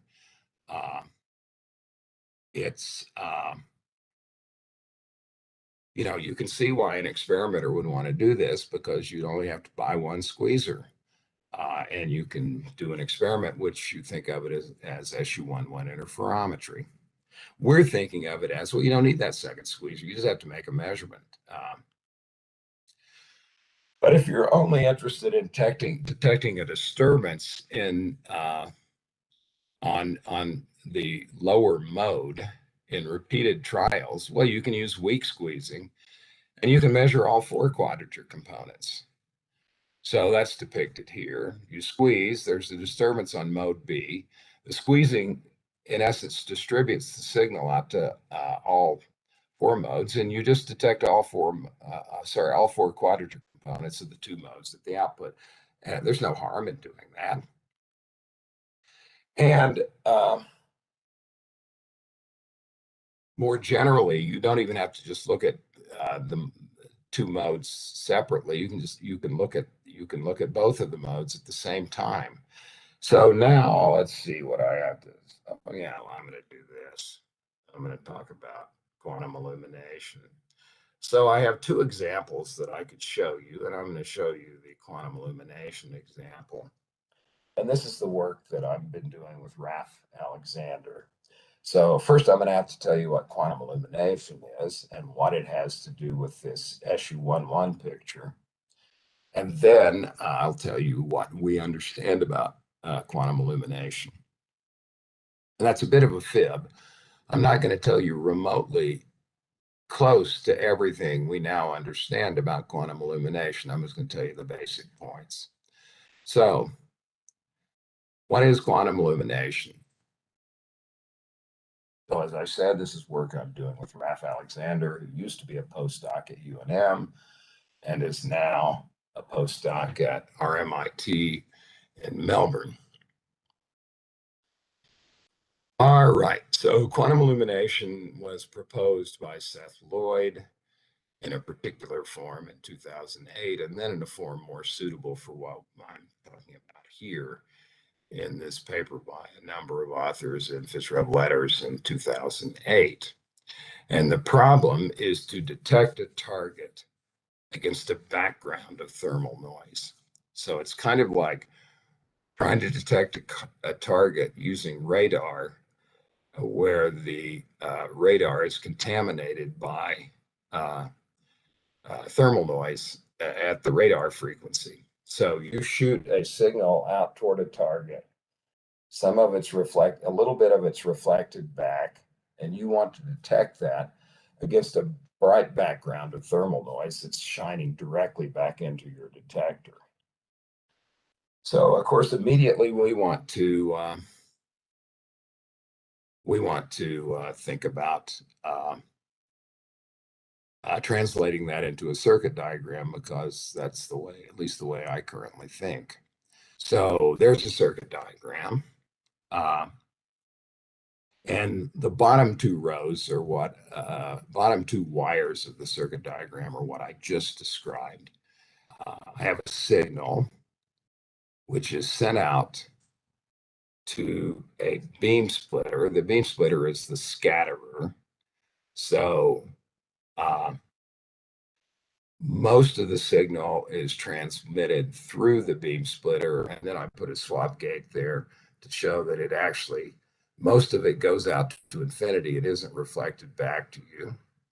The bath does the same thing, and there's a swap. So the measurement basically sees the bath and a little bit of the signal, which is the part that got reflected by the beam splitter and then is swapped back into the measurement. All right. So what Seth Lloyd realized, and also this other group in this particular modal context, is I should at least think about, would I be helped if I had if I had not only a signal but an idler mode at the source, and then I put a two-mode squeezer on the signal and the idler. I retain the idler, and then I'm allowed, so a little bit of the signal comes back, dominated by high temperature bath. And then I can compare that stuff that comes back with the retained idler, which had some coherence due to the two-mode squeezing with the signal. So you can see how this looks like an SU11 displacement detector, or the SU11 detectors I've just described, because I've got the two-mode squeezer. There's a disturbance on the signal mode, and then I look at the returning signal and idler to see if I can detect what was reflected from the target. Now, the way this is made to seem extremely mysterious is the squeezing's weak. The signal, return of the signal is weak, and there's this huge bath. And so all of the entanglement between the signal and idler is wiped out by the time I get to the measurement. And yet, what these guys showed is that you can make a measurement that's better than just a classical measurement because of the entanglement of the signal and idler. That is because of the two-mode squeezer. So this is a very hard situation to analyze. In a certain sense, it's hard to analyze because even this extremely simple circuit diagram mixes elements of SU11 and SU2. So you're actually working with a group that's kind of uncontrolled. Well, it's not very hard. You're dealing with a symplectic group, but it just makes it hard enough that it is non-trivial to decide how well you can do. So the key point is, we're going to talk about the probability of error in detecting a signal. That is, we're going to talk about that. Well, I'll get that in a second. So the key point which Raff realized and how to analyze this is that at the measurement, the difference in the number of photons in the bath, the difference in the number of photons in the bath and the idler commute with the state of the system at the measurement. That means that both rho 1 and rho 0 are, oh, I haven't even introduced rho 1 and rho 0. So let's get them in the picture. So now we're going to formally state what the problem is. We want to distinguish the no target bath idler state, that is where the beam splitter isn't there. So that's just send out the squeeze state, there's a bath, trace out the signal, and you just get thermal states in both the idler and the bath. We want to distinguish that from the target bath idler state where there is a target. So rho 0 is the null hypothesis, rho 1 is the case where there is a signal. And what Raff realized is that both rho 1 and rho 0 are diagonal in sectors spanned by number states where n is the difference in the number of bath and idler photons at the detector. So that radically simplifies things, because in the case of interest, it turns out you're just dealing with qubits, and that's what I'm going to tell you now. So the regime of interest is a weak signal buried in high temperature noise with weak squeezing, in which case these sectors for the qubits are spanned by a zero state, which is nothing in the idler and photons in the bath, and a one state, which is one photon in the idler and n plus one in the bath at the detector. You just introduce Pauli operators, the whole thing simplifies. The whole thing is just the sum over the sectors with, in each sector you have a little rotation. And so the whole thing is that you just make an optimal measurement of a rotation about the black y-axis in these sectors. So in each sector, this is the right thing to do. You just make a measurement of, you just make the optimal measurement for a small rotation about the black y-axis in the sectors. All right, so the thing that people always calculate about this, or attempt to calculate, is the probability of error in distinguishing the signal in the idler. And we can just calculate that. It's a sum over all these sectors. It's just the sum over all the sectors of the probability of error in distinguishing two pure states of qubits. And that's a trivial calculation, and there is the answer.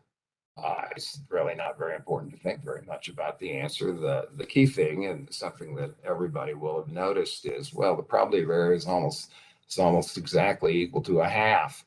So this is useless. Well, it is useless if you only do one trial.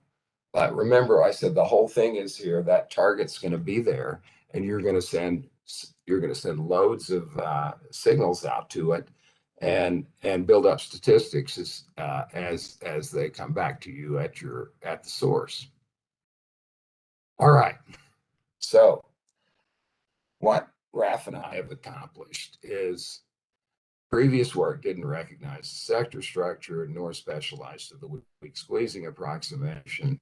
And so they didn't find the qubit structure, and therefore they didn't detect the Hellstrom optimal measurement. The Hellstrom optimal measurement is just measure which sector you're in, and then within that sector, measure optimally this small rotation about the y-axis. And Raff and I have further generalized that, so you don't have to do this particular kind of joint measurement to identify the sector. So the real question is, how well do you do when you do many trials? Before we get to that, however, I'll talk about that in just a second.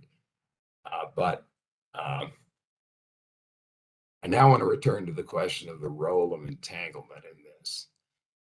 The signal idler two-mode squeeze state is entangled. The bath idler state, rho 1, is separable.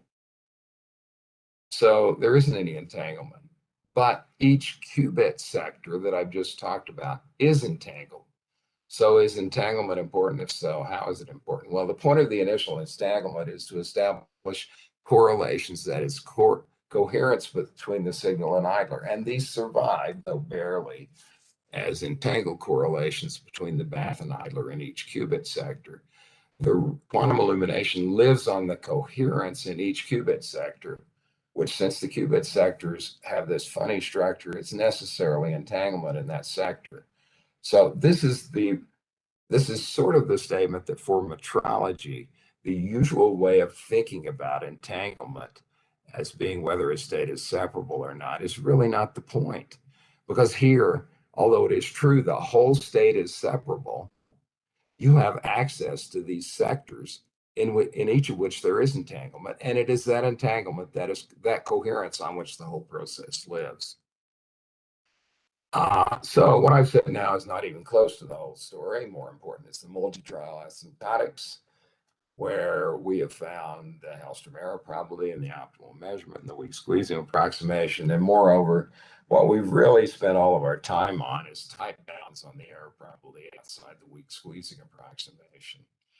Our contribution is to identify the mechanism for quantum illumination. It is the entanglement or coherence in the qubit sectors. Our contribution is to find the exact Hellstrom bound and the optimal measurement and the weak squeezing approximation. And actually, this has been a lot of work, especially the blasted bounds. And might be why it has taken forever to get our act together and why you don't see a paper on the archive. You know, every time I give this talk, I say there'll be a paper in archive in 2 months, and, you know, it just never happens. But, you know, it will happen sooner or later, I hope. Anyway, thank you. That's all I'm going to say. Thanks. Thank you very much. So if there are questions, please raise your hands. So Sai has a question. Yes, Sai. Hi, Carl. Thank you very much for this talk. I was just wondering, this unsqueeze and squeeze technique that you presented in the SU11, are there lessons that we can take for SU2? Because of course I can think of the SU2 also in terms of phase space. So for instance, I can construct the Husimi-Kano Q representation and think of the entire, think of any general quantum state in as basically happening in that Husimi representation. So is there a method, like, are there lessons here about basically, you know, using squeezing in conjunction with just basic, simple measurements to, you know, that we can borrow from SU11? Thank you. Yeah, that's a very good question. And the first thing that anyone is going to think of when they deal with SU2, the SU2 with squeezing is, well, what if you just wrote down a circuit for that and you stuck in the squeezer in the antisymmetric port, single mode squeezer in the antisymmetric port? Shouldn't you go off and think about what happened if I pushed that squeezer through the beam splitter, and it wouldn't have just become an SU11 interferometer? Well, the answer is it sort of becomes a combination of an SU. It's an SU2 interferometer with it. So that would be saying that I'm going to do the squeezing in the arms instead of before the initial beam splitter. And it sort of looks like an SU11 interferometer, but I've never been able to make any sense of that. So, you know, I would certainly, let me back up a step. One of the things that I want to understand is what measurement techniques are equivalent. And what I talked about tonight was, or actually it's tomorrow, so it's tomorrow morning. What I talked about this morning is how you can show that all kinds of different techniques for linear force detection are actually the same thing. And you should be aware of that. It's not that they are the same thing in the lab necessarily, but they are the same thing in principle. And I think the question you've asked is, could I do something with SU2 and SU11? And maybe you could, just never been able to make it work. Thank you. There are other questions.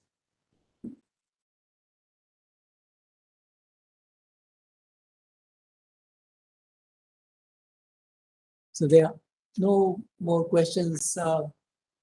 We thank Professor Carlton Caves for this very nice talk, and we need to work out the whole thing properly, sitting down the equations. You have shown the pictures, and then we should work out the equations and understand better. Thank you, Carlton Caves. Very, very nice. Could I say one more thing? Yes, please. You know, I kind of hate these Zoom talks. I realize that listening to them is maybe not such a terrible thing, but I have to say giving them is not a great thing because you don't even see who you're talking to. It's so, you know, we've lived through a terrible crisis, and you guys are, well, we're near to living through it in the United States. You guys in India are in a really sad situation now, and you have my profoundest I don't know what the right thing to say is, but anyway, it will be over at some point, by God. And then I hope I can actually come to a conference in India. That's my hope. Thank you. Thank you very much. Thank you for your words and hope. Thank you, Carlton. Yes, thank you very much. All right. So now we have a break of 1 hour, and we are going to resume the talks after 1 hour, which is 11 a.m. And so, yeah, people can join as usual, and we'll be back right in an hour. Thank you, Professor Caves, once again for this speaking at this time, which is late night in New Mexico, but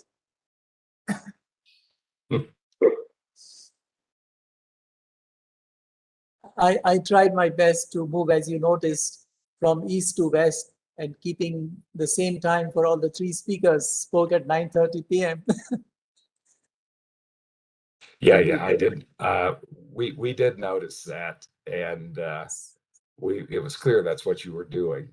But you know, it is getting past my bedtime, so I'm gonna go. All right. Go to sleep. Okay. All right. Bye-bye. Bye.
Hello, are you able to hear me?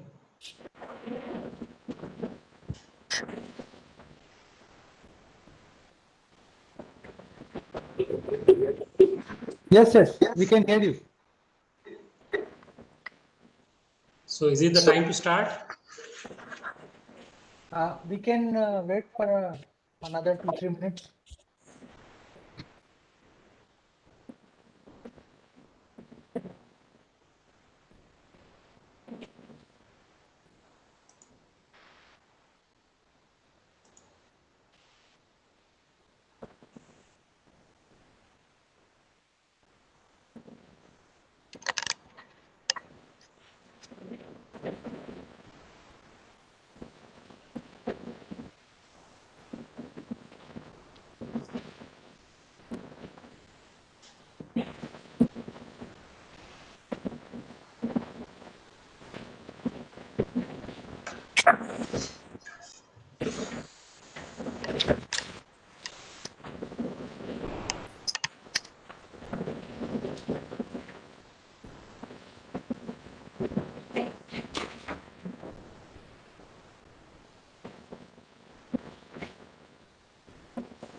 Let's start. So welcome back after the break. So in this session, the chairman is Dr. Anup Bhattacharya.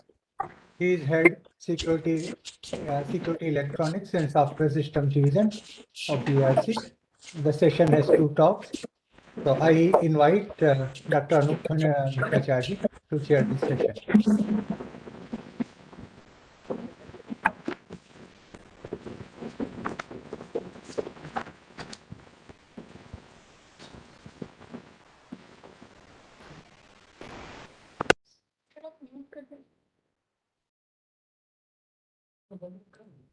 ये start.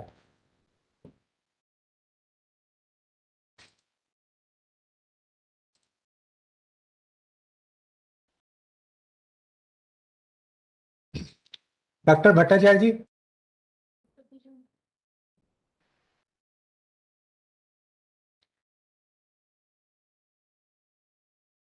Doctor Bhattacharya ji क्या हो रहा है?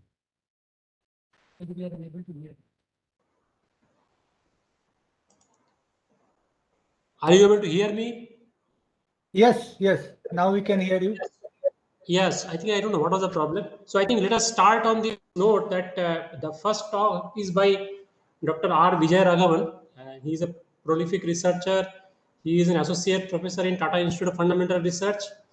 He has graduated from University of Cambridge in during 1999 to 2001, and he has received his PhD from Yale University in applied physics.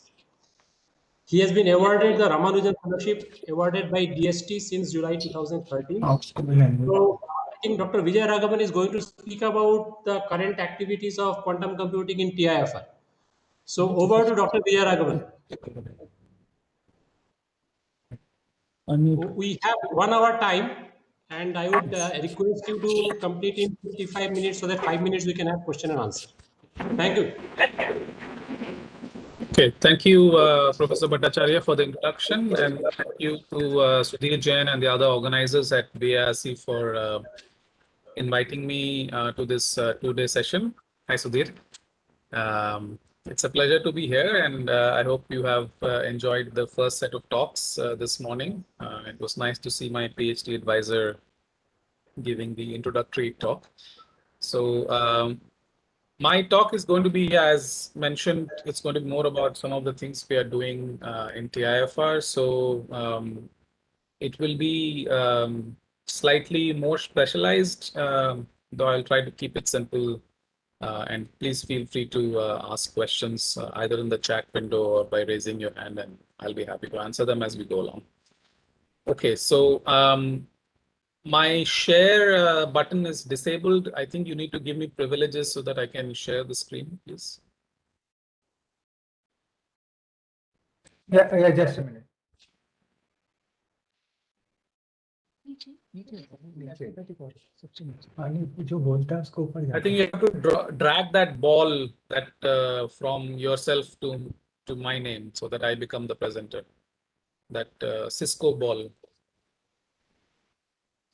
Maybe you can right click and make me a presenter. Yeah.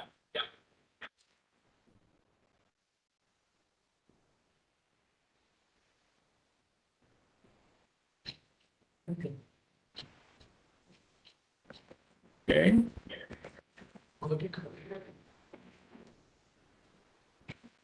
Right. Are my slides visible now? Yes. Okay, great. All right, so I'll begin. So yeah, so we have been working on several projects which are all related to enhancing connectivity in qubit networks, and I'll tell you about some of those with a focus on some of our recent work, which you can see an image of here, which is a new type of coupling element which allows you to connect multiple qubits in a simple and efficient way.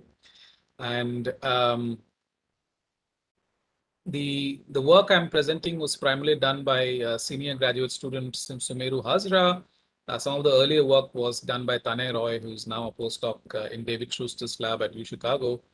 And Anirban has also contributed to some of the most recent results, which I'll be presenting. Okay, so just a very quick reminder, you all had a primer on superconducting qubits this morning. The qubits I'm going to be talking about is the so-called transmon qubits, one of the simplest qubits, not one of the first ones to be invented. And as explained, it's basically a nonlinear oscillator composed out of a parallel combination of Josephson junctions and capacitors, sort of like an LC circuit with a nonlinear L coming from the Josephson junction. And the sort of the mechanical analog is that of a pendulum, which has a similar nonlinear restoring force. And here is a potential representation of this qubit, and you have these unequally spaced levels. And because the spacing is unequal, you can sort of isolate the two lowest levels of this system and call that a qubit. The higher levels are present, and they either play a role or not play a role depending on how you're manipulating the system. And here's an image of such a device made in what we call the 3D circuit architecture. And you can see it's a fairly big structure, approximately millimeter sized. And this was again emphasized in Michel Devray's talk, that these are macroscopic electrical circuits. And then there's a zoom in of the squid itself, which allows you to tune the inductance and hence the transition frequency omega 0. So this is the basic transmon qubit. And whenever you talk about building any multi-qubit network or quantum processor, just as having single qubits or a collection of single qubits is not important. You need to be able to couple them together as well. So typically, the coupling is done again sort of in an electrical sense. You just put some capacitors between these two circuits, and then you have a coupled oscillator kind of system. But this capacitor can be implemented. I mean, not the coupling element instead of a capacitor can be a few different things. And typically, in superconducting qubits, you use capacitive coupling by placing the qubits in proximity to each other. So usually that means it's nearest neighbor, or you need proximity. And you can use microwave resonators, and you will see in a little bit what I mean by that. If you want to get long distance coupling, in the sense that you don't need these two qubits to be physically proximate on the chip or your setup in order to initiate coupling. Otherwise, you have to keep them close to each other. And that can have some potential implications. And this kind of coupling is also typically called transverse coupling or dipolar coupling. If you remember, Michelle had talked about the dipole moment of these qubits. They're quite big, and that's why you can couple them quite easily. And you either use off-resonant qubits. You use off-resonant qubits because you don't always want this coupling to play a role when you want to do access these qubits individually. You would like them to be sort of isolated. But because these kind of typical coupling is always on, like the coupling is always present, the way you sort of turn the coupling off is either basically by keeping the qubits off resonance, and then either bringing them in resonance by tuning the frequency with a magnetic flux, for example, or by applying microwave tones to one of the qubits to create an effective coupling, even though they are off resonant from each other. So these are all different strategies which are typically used to initiate coupling. There are others as well. These are the most commonly used ones, and I will talk about some other options here. So here's a chip from the IBM group from some years back, which sort of shows the most simple 2-qubit setup, where you're using a microwave resonator in the middle to couple these 2 qubits, which are now millimeters apart. Now you can see the size scale here. So these 2 qubits don't have to be right next to each other in order for the coupling to be mediated. You can use a microwave resonator, and by putting the 2 qubits at the antinodes of this resonance, you can create coupling between them. And this has sort of become the workhorse of all processor designs. There are also other types of couplers. For example, here's an image from the UC Santa Barbara group's work from, again, many years back, where the coupling can actually be tuned. So here the coupling strength is sort of fixed because it's just fixed by geometry and nothing is changing. But here, by introducing a more complicated circuit involving Josephson junctions and inductances and a flux control, you can couple or change the coupling by in situ chaining some quantity, in this case, a current through a wire which controls a flux. The +2+ shaped symbols are actually the capacitors of the trans1 qubit. So this is one trans1 qubit here, and this is another trans1 qubit. And then this circuit in between, which is basically a network of inductances and Josephson junction. And I will discuss this in more detail towards the end on how this actually works. You can change the coupling. So this is, again, another elementary sort of building block for putting together many qubits for making larger qubit networks. And using these ideas, various kinds of processor chips have been designed. And I'm again showing some very simple early day examples. This is a 9-qubit device originally from the Santa Barbara group, where it's just a linear array of 9 qubits just put right next to each other. Each of them have their own control lines and their own measurement cavities and measurement lines. And the capacitive coupling is basically between the nearest neighbor. And basically each qubit is coupled to the next one on either side, depending on where it is on this chain. And so this uses a capacitive coupler by proximity. And here's a chip design from the IBM, a 16-qubit version, where the qubits are separated by these bus resonators. So the red dots here are the qubits, and these squiggly lines are the microwave bus resonators I just showed you in the previous graph. And then that allows you to lay them out a little bit more further on a chip, and that can have some advantages. And then, but even then, the coupling is only mediated wherever the bus resonator exists. For example, this red dot is not directly coupled to the red dot at the in the bottom, because there is no coupling element between them. So it can have an indirect coupling, but that can increase the number of operations, and I'll mention that. Contrasting this to, say, an ion-based trapped ion-based qubit system, where the architecture of the qubit and how multiple qubits are put together actually allows you to get fully connected qubits. So what it means is that every qubit in the network is connected to every other qubit, which means that you can do a gate directly between any 2 qubits in that network. Okay? Whereas here, it's typically possible only with the nearest neighbors, either in 1D or in 2D, depending on the layout. So we have been exploring different ideas on how to bring about this capability of larger connectivity in superconducting qubits, which have typically these kind of restrictions. And the main goal, and this is sort of often not stressed when we typically discuss, is that we talked about qubit control and decoherence as well. But because error correction is still not a full reality, we need to run these algorithms in the shortest possible time, because the decoherence time ultimately tells you when, how long an algorithm is actually going to be useful, so that the results are error free. And if you have a qubit network which is only sparsely connected, in general, it's not always true. In general, the number of steps you will need to execute a particular algorithm will be larger as opposed to a qubit network which is more highly connected, because you need less steps to execute, because qubits which are even physically distant can actually interact with each other. In addition, we've also been looking at higher dimensional gates. So, often when we talk about requirement for universal quantum computing, we say that just 2 qubit and single qubit gates are enough. But in some cases, higher dimensional gates can also give you an advantage in terms of executing an algorithm more efficiently. So this idea of connectivity is, and giving you a more efficient implementation is true in general, but of course one has to ensure that the higher connectivity doesn't have other disadvantages in terms of, for example, increasing the errors of your gates themselves.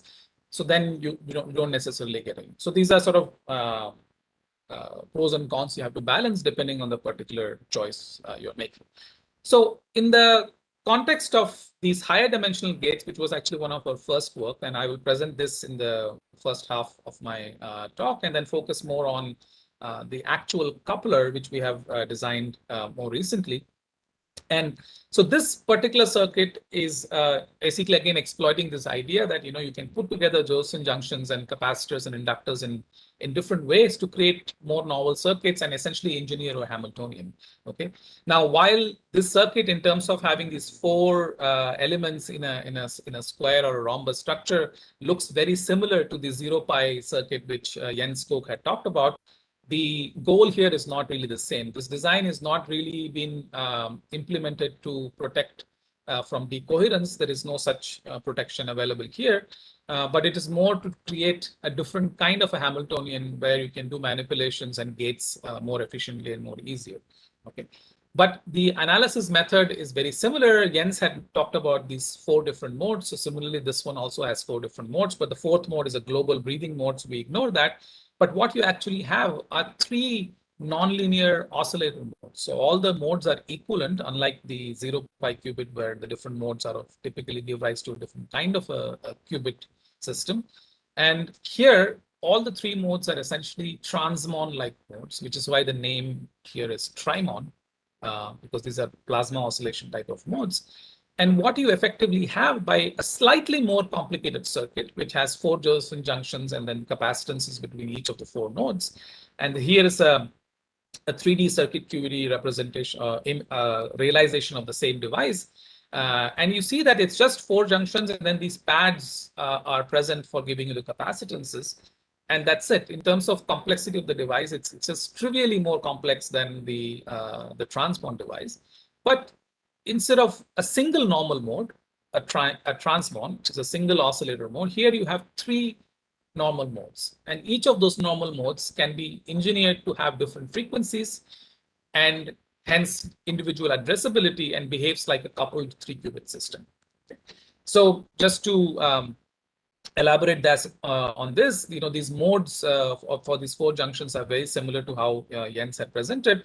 And these kind of circuits had been analyzed way back in 2010 in Michel Devray's group, and I was also part of this work. But this was done in the context of building amplifiers, and I think Michel had talked about this towards the end of his talks, these Josephson parametric converters. Here we're just working in a more deeper quantum regime in terms of the parameters of the Josephson junction critical currents or inductances. But the modes are very simple to analyze. We use the same kind of technique. So you have a dipolar mode where the voltages are sort of relative voltages are shown here. So you have a plus and a minus, and then these 2 are at 0 potential. There's another dipolar mode, which is exactly orthogonal to it, so sort of 90 degrees rotated from this one. This is another mode. And then there is a quadrupolar mode where these two are at the same potential and oscillating with respect to the other two modes, which are negative. So these are sort of the normal modes of these systems.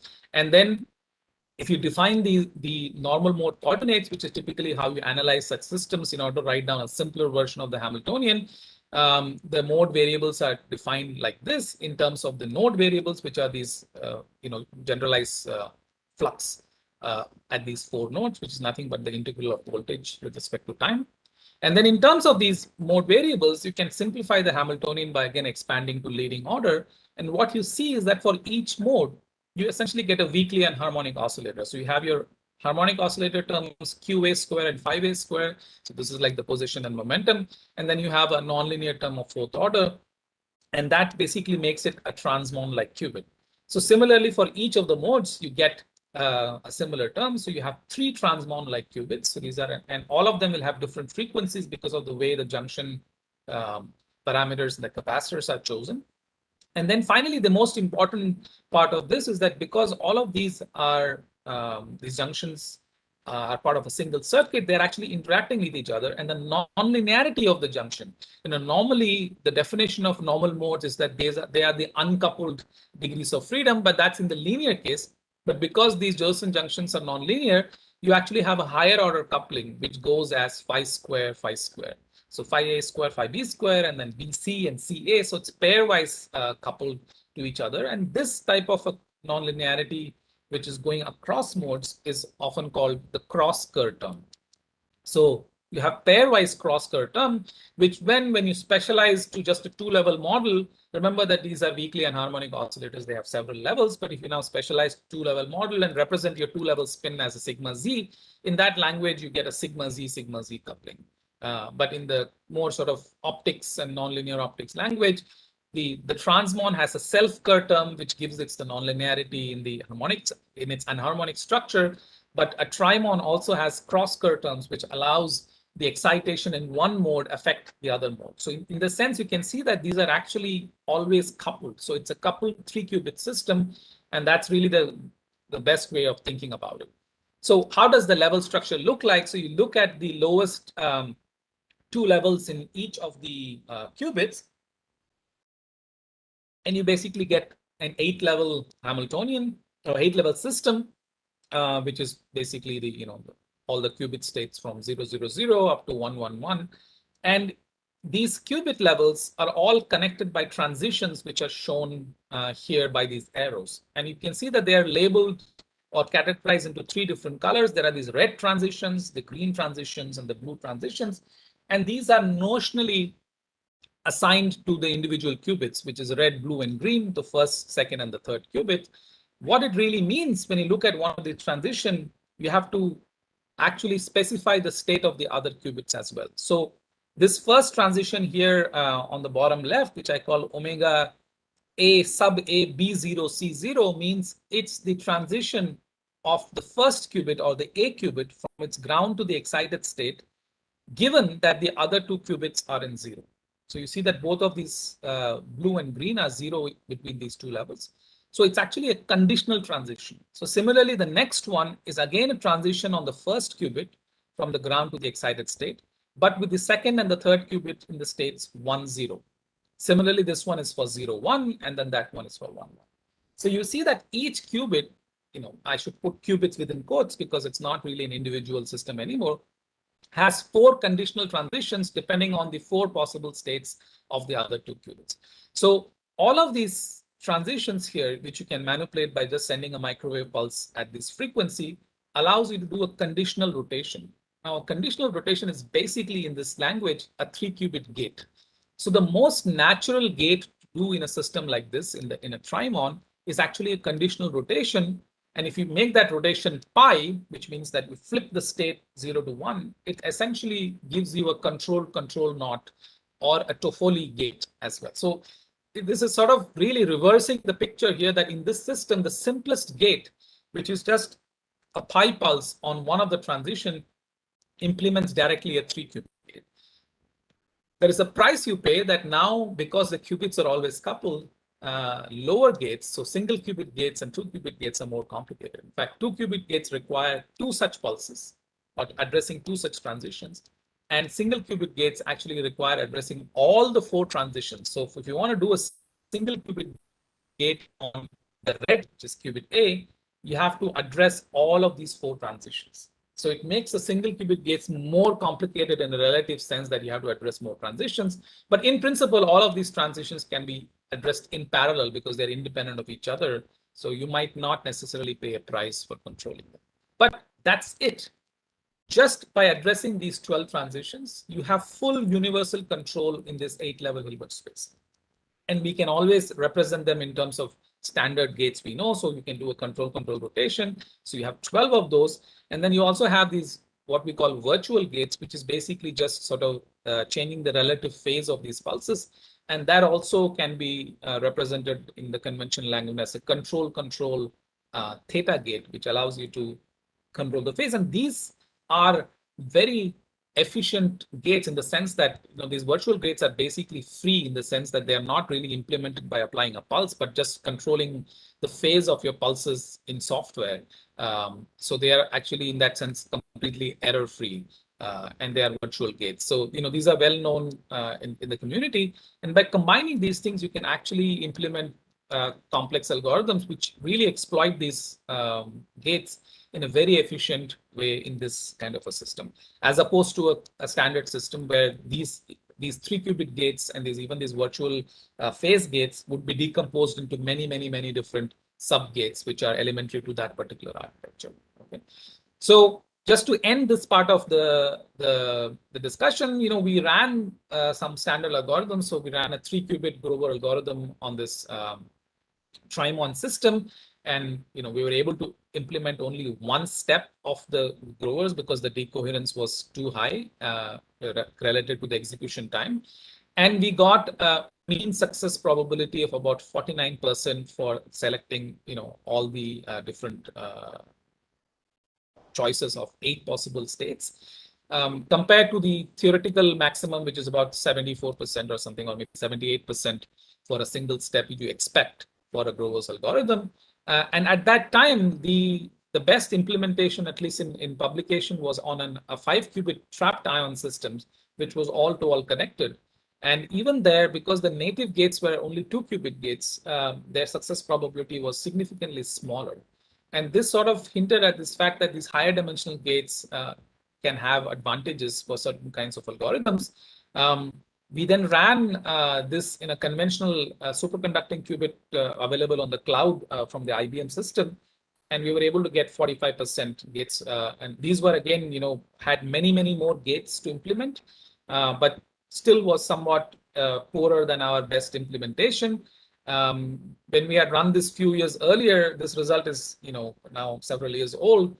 This was poorer, but IBM system in terms of their coherence times and gate fidelity is continuously improving. So maybe if you go and run it today, it might even exceed this bound. But the idea here was that by using a different architecture, you can actually implement algorithms more efficiently if that's something you would like to do. Okay. So one other direction, which I'm now just going to briefly discuss before I move on to the main part of the talk, is what can we do with this now? Can we build larger systems? We had talked about putting more junctions in the loop, and that also sort of works, but it has other complications. So we said, okay, why don't we use the Trimon now as a block of 3 qubits and then make it interact with another Trimon, and maybe that way you can make a 6 qubit system, which has all the advantages we just discussed. After some analysis, we figured out that the more efficient and easier way of doing it is to actually use a transmon as an intermediary. And this is sort of related to the fact that if you again have a coupling element which is always on, this system becomes very complicated, too many levels, too much interaction, and then it becomes difficult to isolate the levels of interest. So rather than doing that, we thought about using an intermediary, which is just a transmon, which will mediate the interaction. So you introduce an additional step, but hopefully you still retain the advantages of implementing these higher dimensional gates quite effectively here. And as the first step towards this direction, we actually used did a very simple experiment just to make sure that the general idea is robust. So instead of using a Trimon, which has 4 junctions and 3 normal modes, we created a simpler version of this multimodal qubit with 2 junctions. So essentially, you can think that we shorted these 2 ends together and killed one of the dipolar modes. So now you only have 1 dipolar mode and 1 quadrupolar mode. So it's a 2-mode qubit. So it's a coupled 2-qubit system. Has exactly the same probabilities as the Trimon, but now it's just a 2-qubit system with 4 levels, and then coupled that to a regular transmon, which is a single mode. And then essentially, this is how the level structures would look like.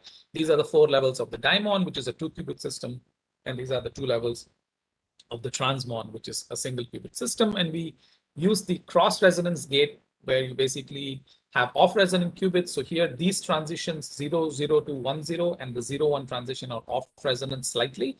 And by driving one of these transition at the frequency of the other, you can implement an entangling gate, which is called the cross resonance gate.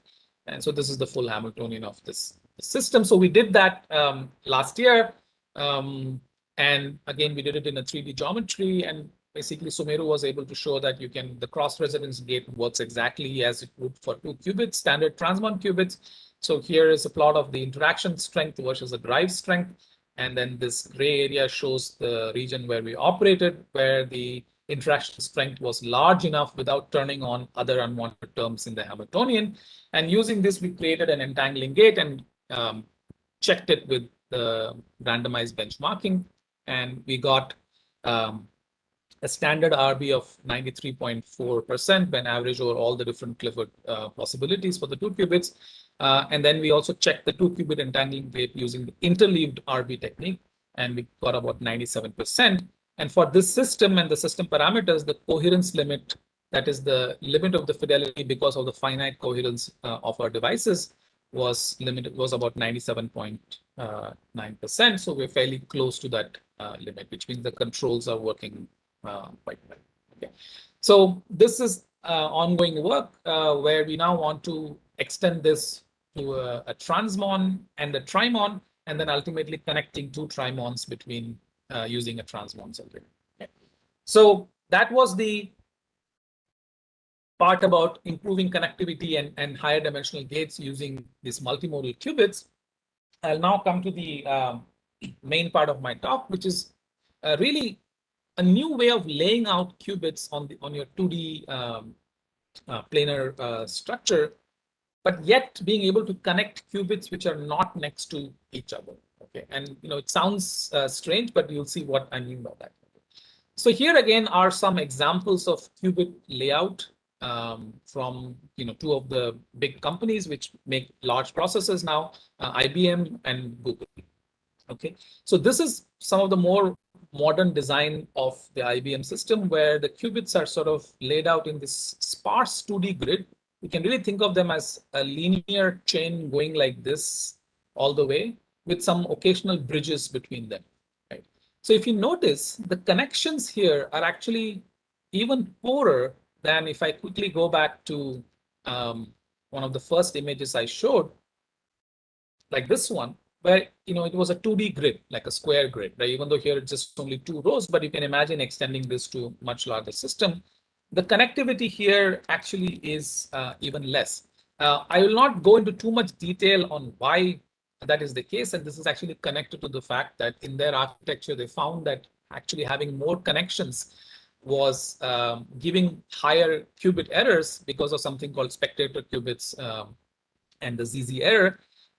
So they actually optimized the design to have sufficient connectivity, but not enough that it actually spoils the individual gate fidelity.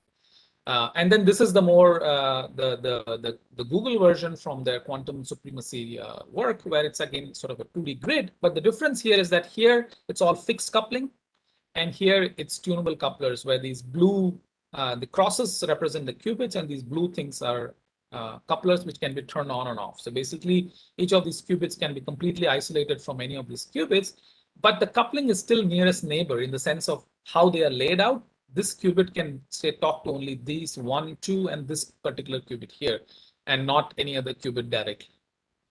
So that is what I mean by nearest neighbor in this context, right?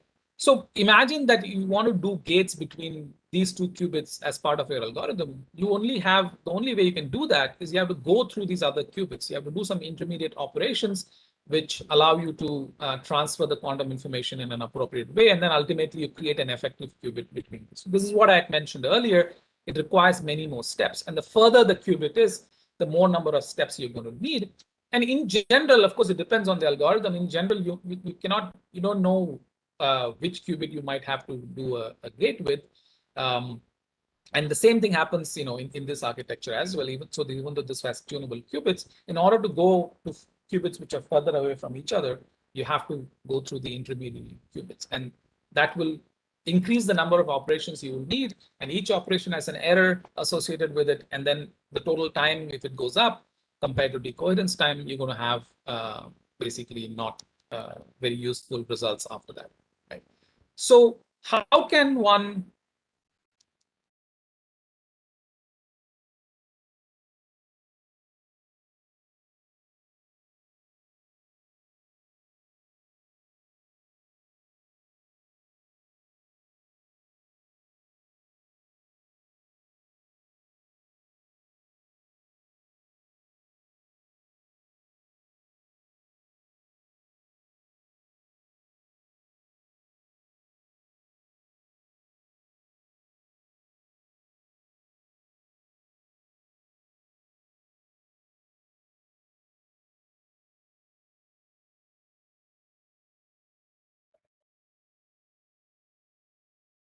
Hello, Vijay.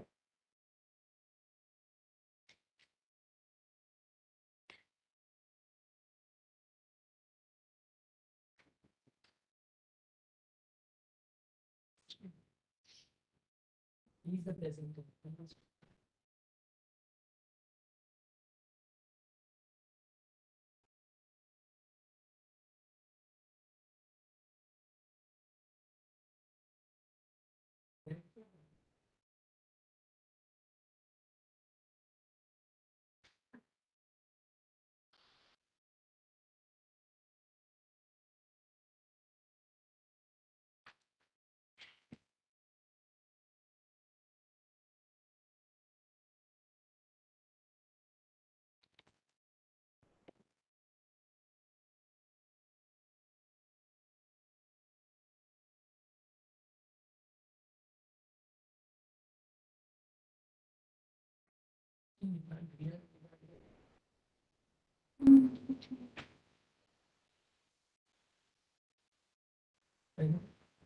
Vijay's computer will be back in 5.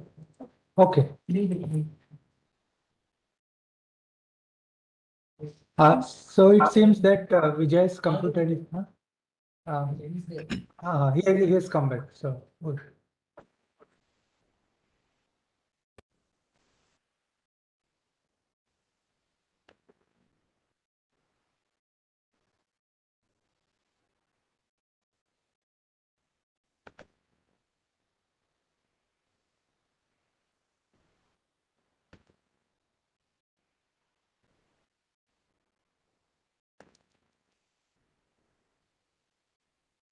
am I audible again? Yes. Okay, sorry about that. My computer just decided to turn itself off for some reason. Just give me 1 minute. Let me make sure that this won't happen again. I'm going to stop my video just to be safe. I have a feeling it might be related to that. Okay. Okay. So when did I get cut off? You were explaining this this picture from Google. So this slide only, right? This slide only. You were Okay, I'm explaining just the going to right stop. chart. I'm just going to stop sharing and reshare again. Okay.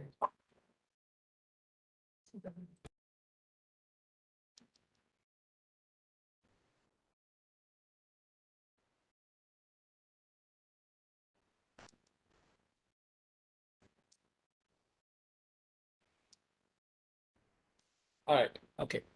Is the screen visible and audio is okay? Yes. Okay. All right. So yeah, so basically what I was saying is that whenever you lay out qubits like this, there are these restrictions in how you can lay them, how you can make connections, and that can increase the number of operations you have to do. Now, imagine that if I wanted to actually increase connectivity, like how do I go about doing it here? I mean, essentially, for example, if I wanted to connect this qubit here to this qubit, or these other qubits, then I have to have some physical connection between those qubits, which have to be present on the chip. In the way it is typically laid out in a 2D planar design, this is not so straightforward to do. And then you can imagine that, if I want to connect every qubit to every other qubit, there's just going to be too many connections. And it's not going to be very practical to do that. So we started thinking of how one could do this, particularly motivated by the fact that this is possible in, in ion traps, for example. So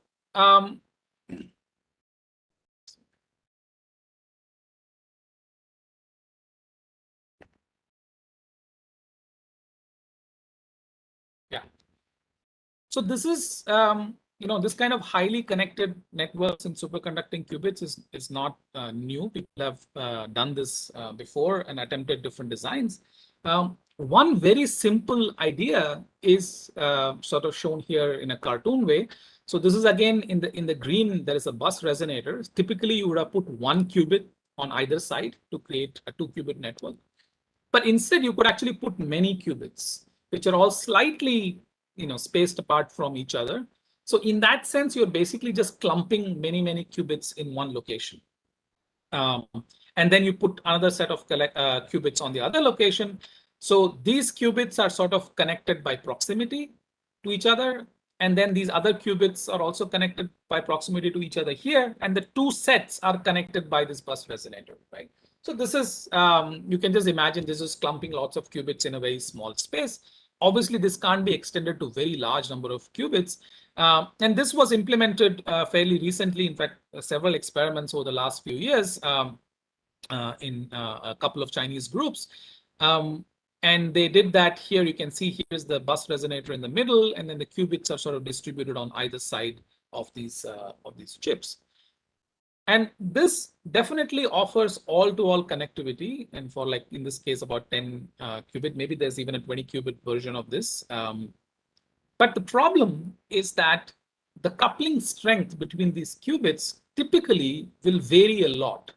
And you have to adjust these these qubits very carefully in terms of how they are coupled, depending on the different locations and the frequencies they have, to get uniform coupling. Now, you might say, well, why is that a big problem? Now, in general, it's not such a big issue, depending on the particular thing, because you can always tune the gates. But then what it would mean is that for each pair of qubits, your gate times could be different, and they will all have to be calibrated separately. And but a bigger problem than that is that putting these qubits sort of all clumped to each other leads to a lot of microwave crosstalk. And that is very important, because if you're trying to address this particular qubit, you don't want to accidentally do something to the other qubits. Now, depending on the architecture, these qubits might be off resonant or on resonant. So the effect of this crosstalk will vary depending on the exact details. But the crosstalk is always going to be present if you're going to clump these qubits towards each other. And this plot is essentially showing in different colors the different variable strength in sort of a cartoonish way here. Right? So this is not, it's okay for a small number of qubits, but it's not really such a great idea for extending this. And then how many qubits can you clump together in one location? So we had a different idea where we wanted to keep the qubits spaced apart, that they are not right next to each other. They are actually spaced apart. But yet you want to be able to have coupling between distant qubits without necessarily having to create a separate connection for each of those coupling requirements. So here is the idea. What you're seeing here is a collection of qubits, 12 in this case. And between each qubit is a section of a transmission line. Okay, so this little squiggle is millimeters long. So even though on this figure it looks like the qubits are close to each other, they're actually not. Okay. And all of these transmission lines are actually connected continuously in a ring. So this whole thing is a single transmission line, which is forming a full 360-degree turn here. And the qubits are basically coupled to that transmission line and spaced uniformly across the circumference of this, this circular transmission line. Now, the circular transmission line is basically also a resonator with now periodic boundary conditions, as opposed to fixed boundary conditions for just a single section of the resonator in this case. So you just have two different boundary conditions on either side. Here you have periodic boundary conditions. So again, it has several normal modes.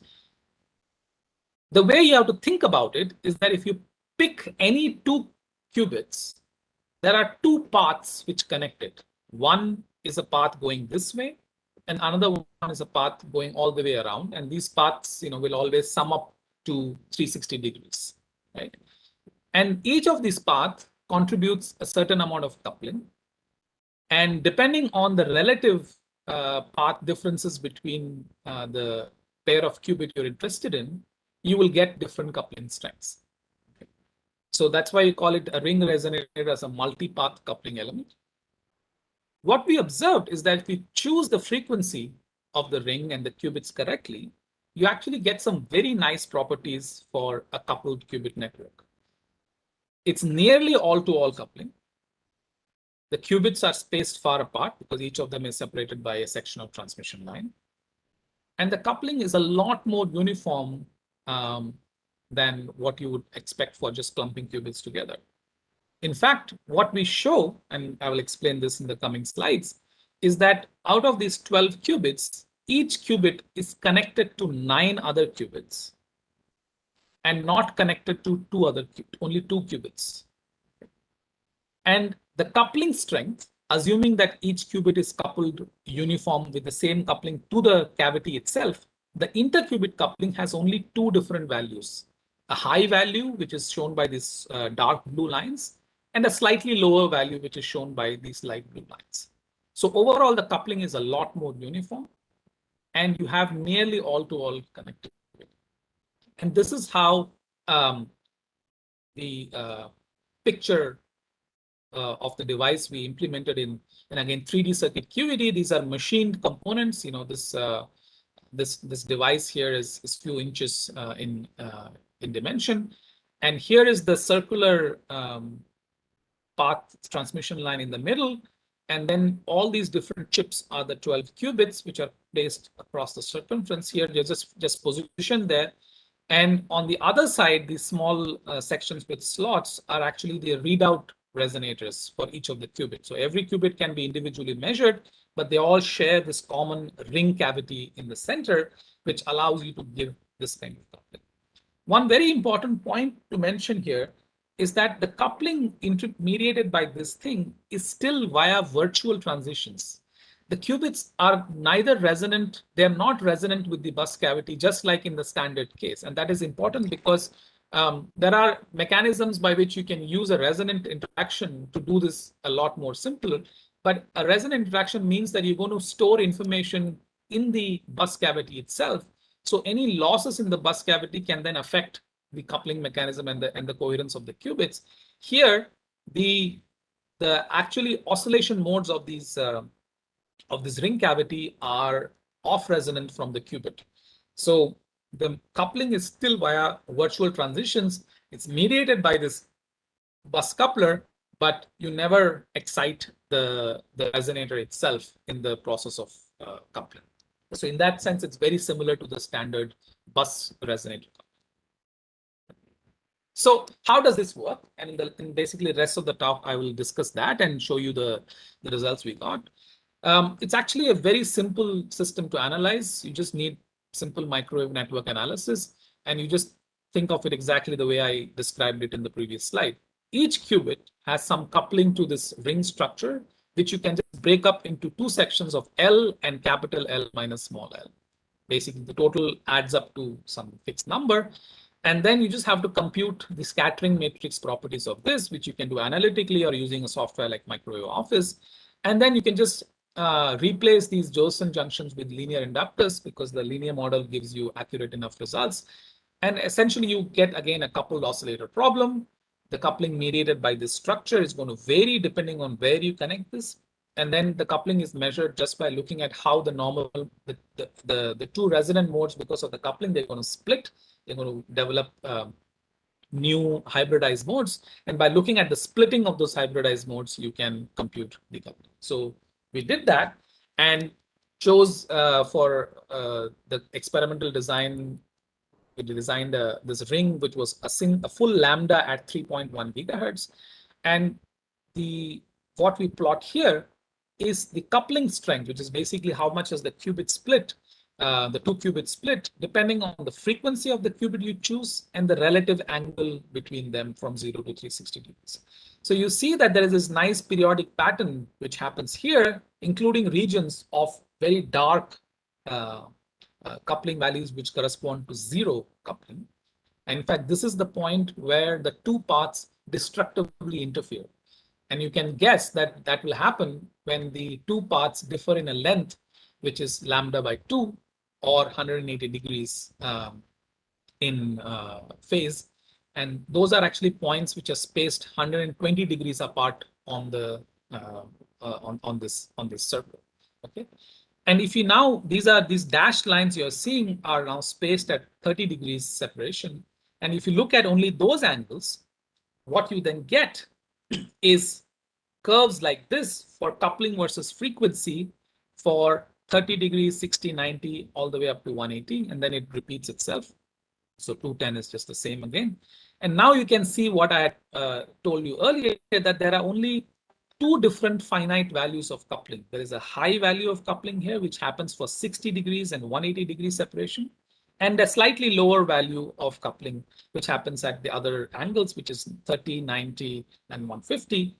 And then at 120 degrees, there is perfect destructive interference between the two paths, so there is no coupling. So by operating in a regime right in the middle, by choosing the qubit frequencies to lie in the middle, this is basically roughly between the first and the second modes, which is 3.1 and 6.2, roughly twice of that. And then right in the middle at around 4.6, 4.7, you have this very nice behavior. Of course, if you operate at other frequencies, the couplings will be all over the place, just like you can see in the curve. So the main trick here was identifying that there is a nice range of frequencies where you can have a uniformly spaced qubit system, which has this very nice coupling properties, which is, so for a system like this, we chose 30 degrees for these three different values. Of course, if you chose finer angles here, you will have more coupling variation, but that is also possible to do that. And this system can accommodate up to 12 qubits. Okay. So we went ahead and did this experiment in 3D circuit QED. So here's sort of a blow up of how the different pieces looks like. And then they were machined in our workshop in TIFR and put together. And in this experiment, what we actually did was there were only 4 qubits, real qubits, as shown by these positions here. And the other chips here are just dummy chips to maintain the symmetry of the overall ring structure. So they're just silicon chips with no qubits on them. Nothing is fabricated. There's no Josephson junction in there. And the reason we chose these 4 qubits only is partly because of our limitations in the infrastructure. We have to measure that many qubits at the same time.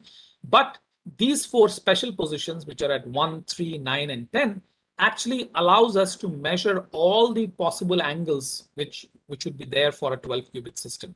So 30, 60, 90, 120, 150, and 180.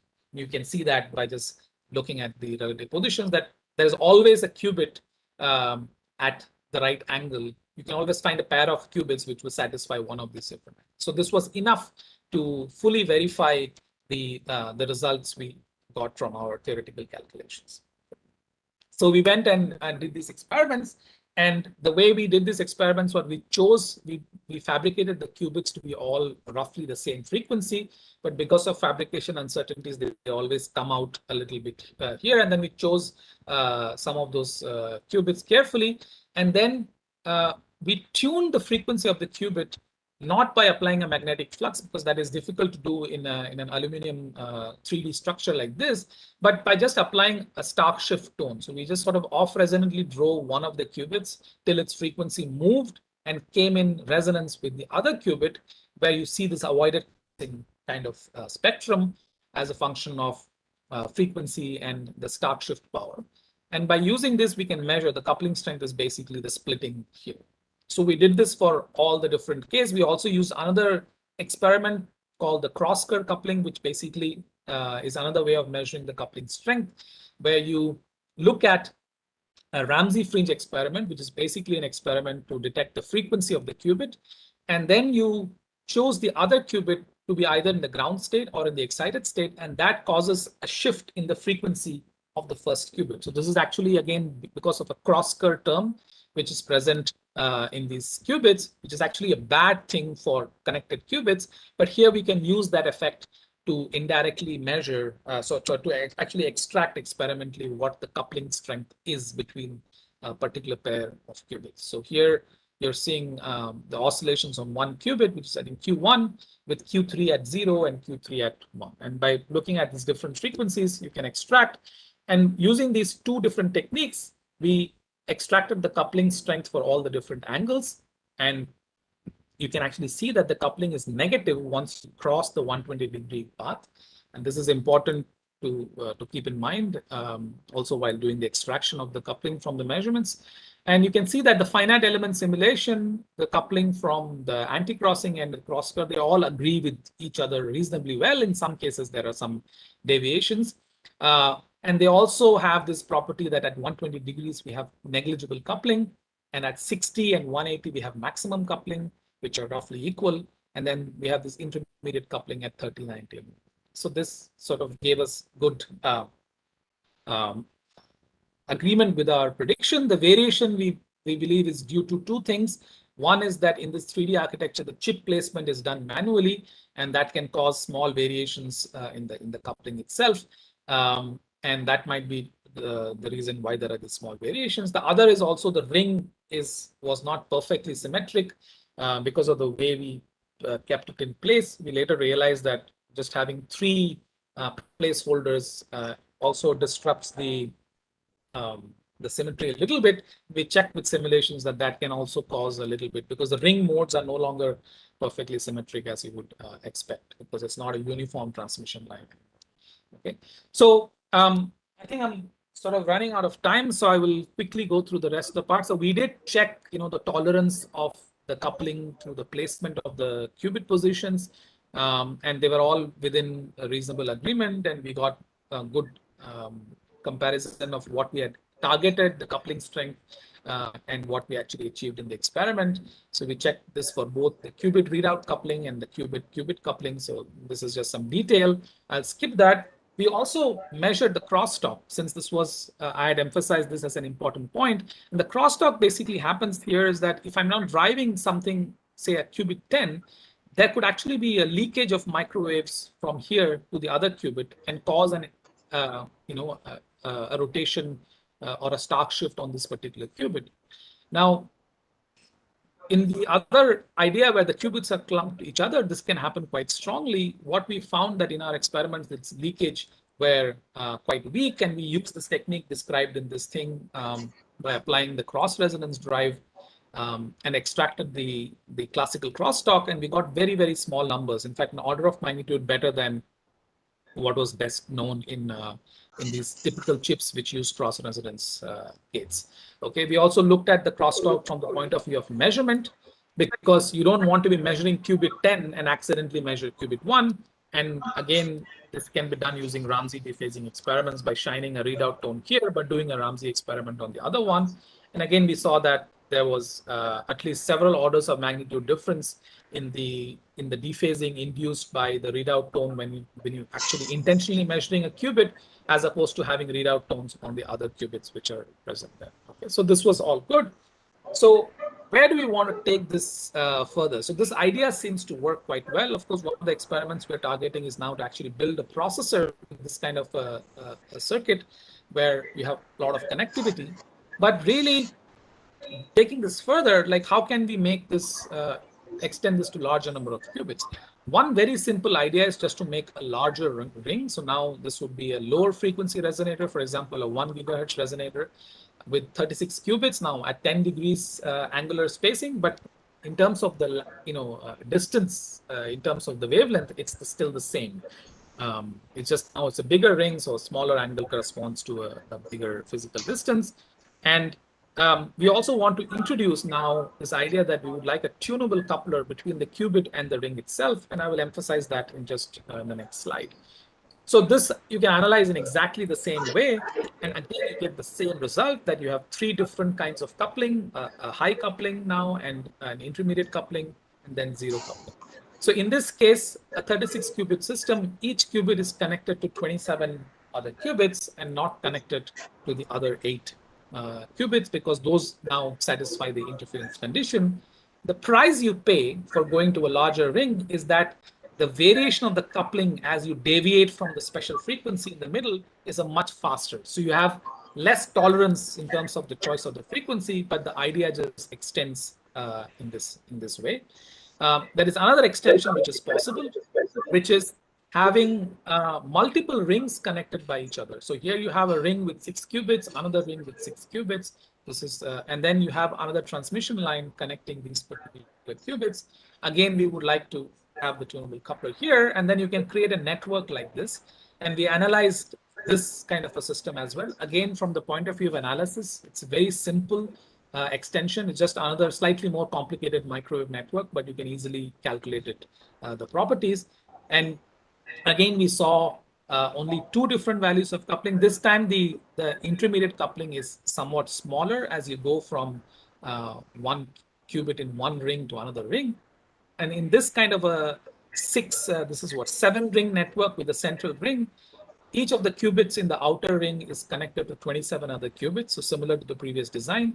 But the qubits in the central ring are now connected to 39 other qubits with one of these 2 values. And the ones which are not connected are because of destructive interference. Obviously, the rings which are connected at 120 degrees with respect to each other will not talk to each other. So we can now put this together and create a network of these qubits.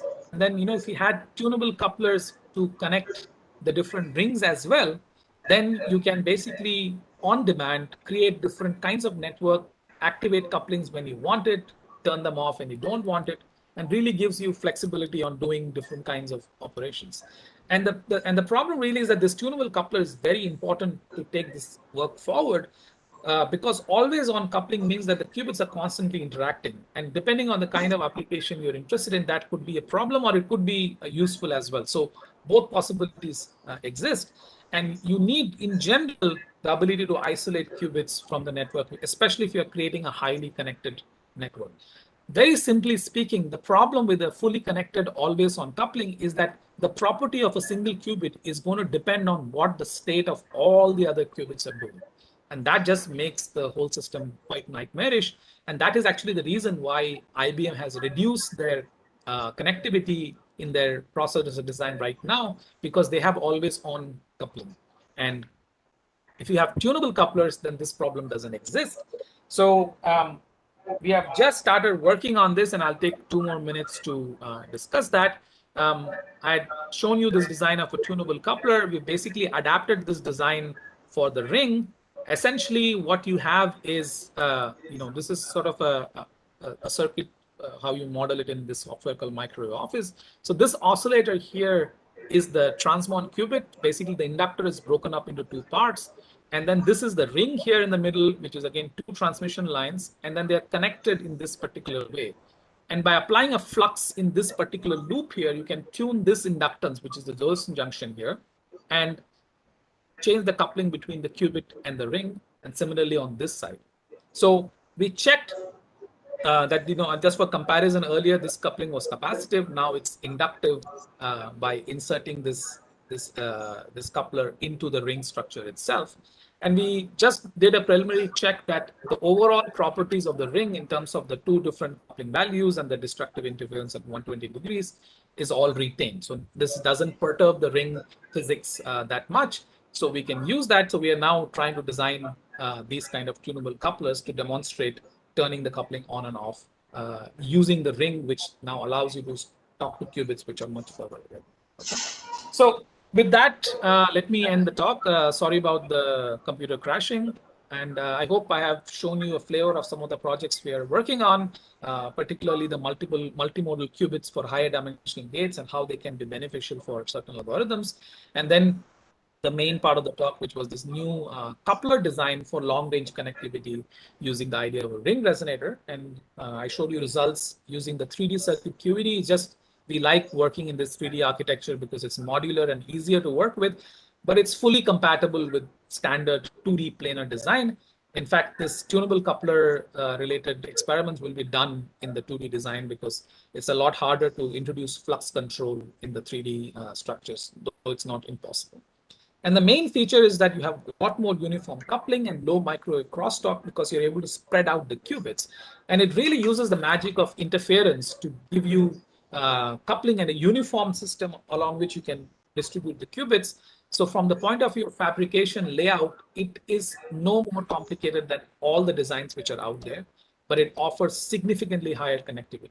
So if we now introduce tunable coupling into this architecture, this would give us a very, very flexible, highly connected qubit network where the applications are enormous in terms of both doing processors and also quantum simulations, because you're able to connect so many qubits for the first time in the superconducting architecture. Okay, so with that, let me thank you and also thank all my students, both past and present, for their contribution to all this work. They are the people who do the work. We just give talks from now. All right, thank you. I will take questions.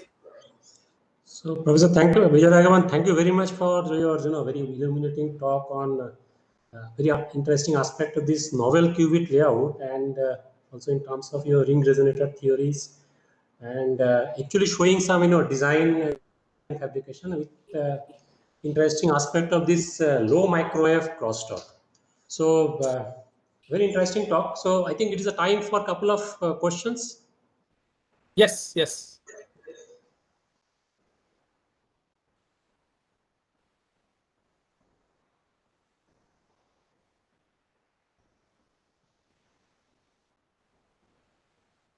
So, are the audience there? I mean, yes, there are.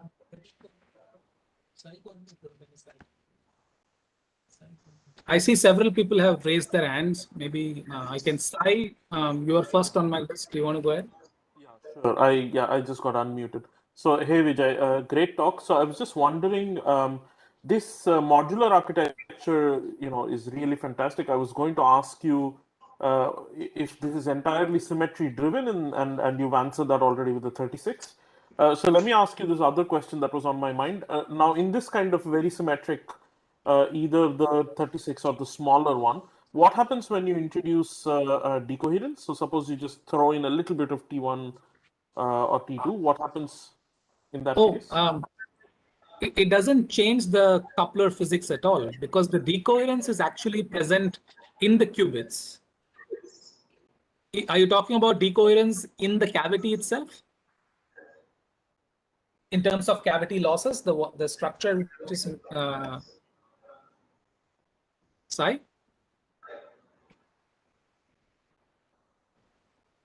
Okay, I think Sai is gotten muted again. Yeah, sorry, it's my habit to kind of from Zoom to just mute myself once I'm done talking. Sorry, yeah, I meant to say in both, basically, both in the resonator, but also in the qubit decoherence is already taken into account in this simulation. No, so the coupling physics has nothing to do with the decoherence of the qubits at all. It's just like any other system, whether you connect them with a capacitor, with a single section of transmission line or a ring like this, the physics is identical. What is changing is the microwave network between those 2 points. It's just another passive network, right? The ring is really just a clever design to give you the kind of microwave network you want. So the decoherence actually plays zero role in determining the coupling mechanism. Sorry, However, Vijay, maybe I misunderstand this, but if I have, let's say, 2 interferometric paths, in the pristine sense, if there are 2 interferometric paths, then I can basically talk about constructive destructive interference. And yes. there is but the moment I introduce a decoherence, like so if I just put a beam splitter and then peel off a little bit of light, then the interference also gets destroyed. No, so that's the intuition I'm coming from. So this is, I now understand the exact question. So this is basically talking about what happens if the transmission line resonator has losses in it, right?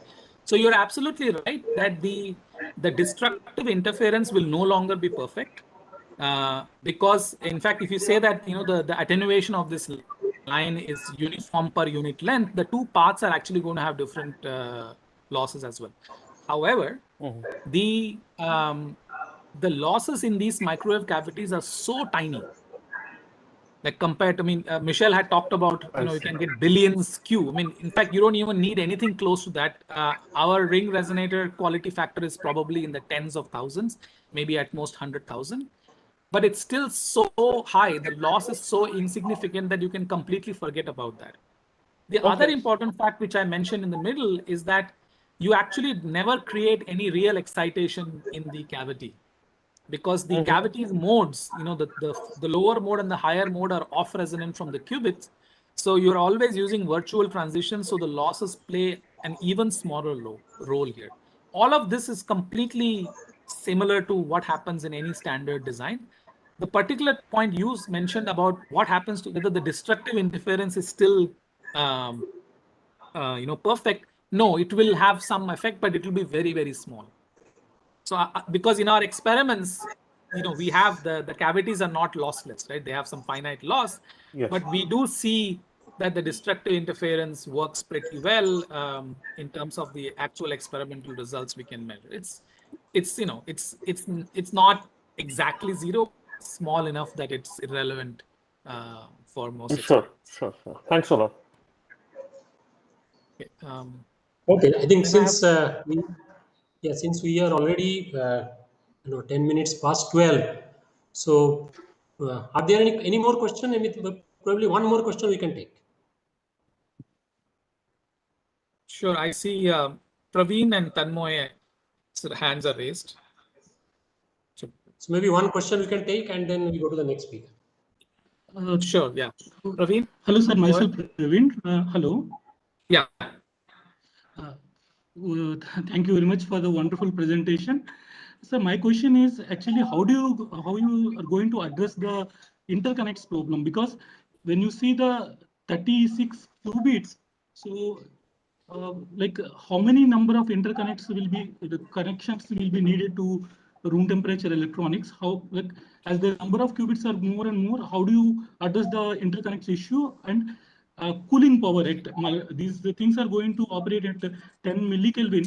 So the cooling power available must be around 20 microwatt or something. So can you? Sure. So this aspect is of course not related to the idea of this coupler itself. It's a generic problem for any multi-qubit system operating at cryogenic environments, and people are trying various things, building bigger fridges, using multiplexing to reduce the number of lines going in, and then demultiplexing at the lower stage. There are many strategies. Currently, I think up to 1,000 qubits, we are not going to have serious problems with the current design of dilution refrigerators.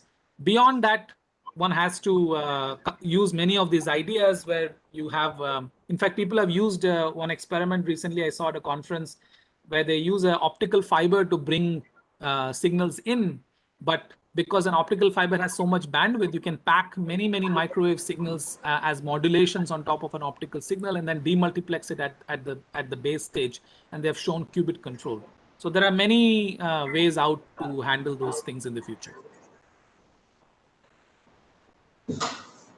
So I guess that we have already crossed 10 minutes past 12. So I think it is would like to close this session. Yeah, sorry about running late and no. I think your computer crashed, so that's an issue. So Professor Vijayaraghavan, thank you very much. I think we should all thank him, and let's have a clap. Thank you. So we now go to the next speaker. Next speaker is Dr. Sandeep Joshi. He is a scientist at Nuclear Physics Division of BARC. and he has interest in quantum computation and quantum information. So I would now transfer it to Dr. Joshi to give your talk. Dr. Joshi, please. Yeah.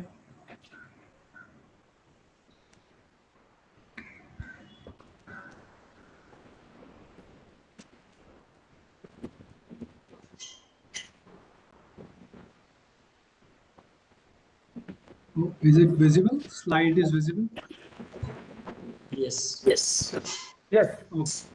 Okay. Thank you for the introduction.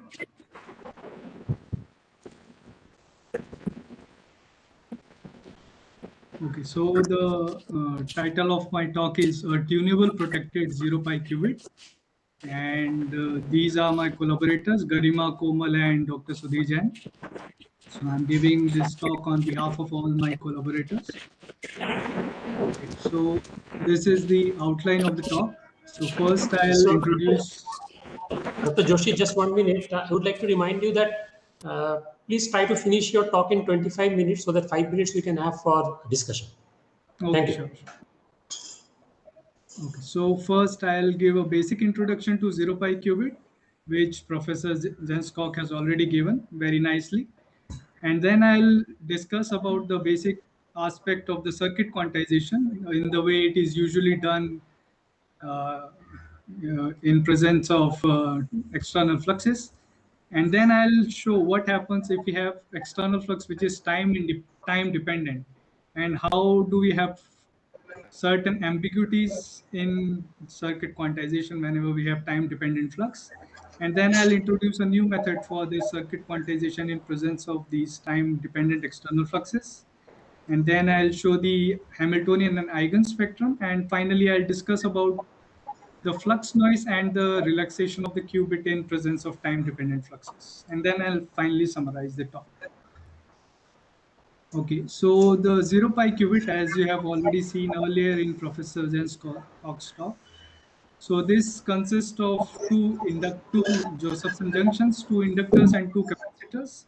Usually they are taken to be identical, pairwise identical. That means the two Josephson junctions are identical to each other. These two capacitors are identical to each other. C1, C2 and L1 and L2 are also identical to each other. And the way circuit quantization proceeds is through a method which was pioneered by Michel Devereux, in which one constructs a spanning tree. A spanning tree is something in which we connect these node variables, phi1, phi2, phi3, phi4, through a single path. And the other paths, which are here shown through dashed line, they are called as the closure branches. So these dark lines or the spanning tree are connected through a unique path. For example, phi1 is connected to can be connected to through phi3, either through this path, which I am showing it with my mouse, or either through this or either through this way. It cannot be connected in more than one way. So this is, for example, this is one unique path through which phi1 is connected to phi3. Similarly, phi4 is connected to phi2 in a unique way. So in this way, we construct the branch variables. So the branch variable are basically the difference between the node variables. I'm sorry. Is there any question? Okay. So the branch variable are basically the difference between these node variables. For example, the branch variable for L2 will be the difference between phi4 and phi1. Similarly, the branch variable for L1 will be the difference between phi3 and phi2. And it also depends on the orientation in which we basically go about the spanning tree. And the remaining branches, which are the closure branches, which are shown here with the dashed line, they are basically given the external flux. For example, in this case, you can see the potential energy of the inductor is basically half of EL phi2 minus phi3. Phi2 and phi3 are node variables, plus 1 by half of EL phi4 minus phi1, which is this inductor. And the external flux is assigned to the closure branches. That means in this case to the Josephson junction, EJ1 and EJ2. Since in this case we have taken the Josephson junctions to be identical, these Josephson energies are both EJ, and external flux is assigned such that we assign half of phi ext to both the Josephson junction. So in this way, we can construct the potential energy. This is the usual way in which the potential energy is written. And this is the reference, if you see and the full Hamiltonian of the circuit is basically sum of the kinetic energy and the potential energies terms. And as Professor Koch mentioned in his talk, these node variables can be converted into the normal modes. And in this case, we have two normal modes, theta and phi. So theta is like a transmon-like mode and phi is like a fluxonium-like mode.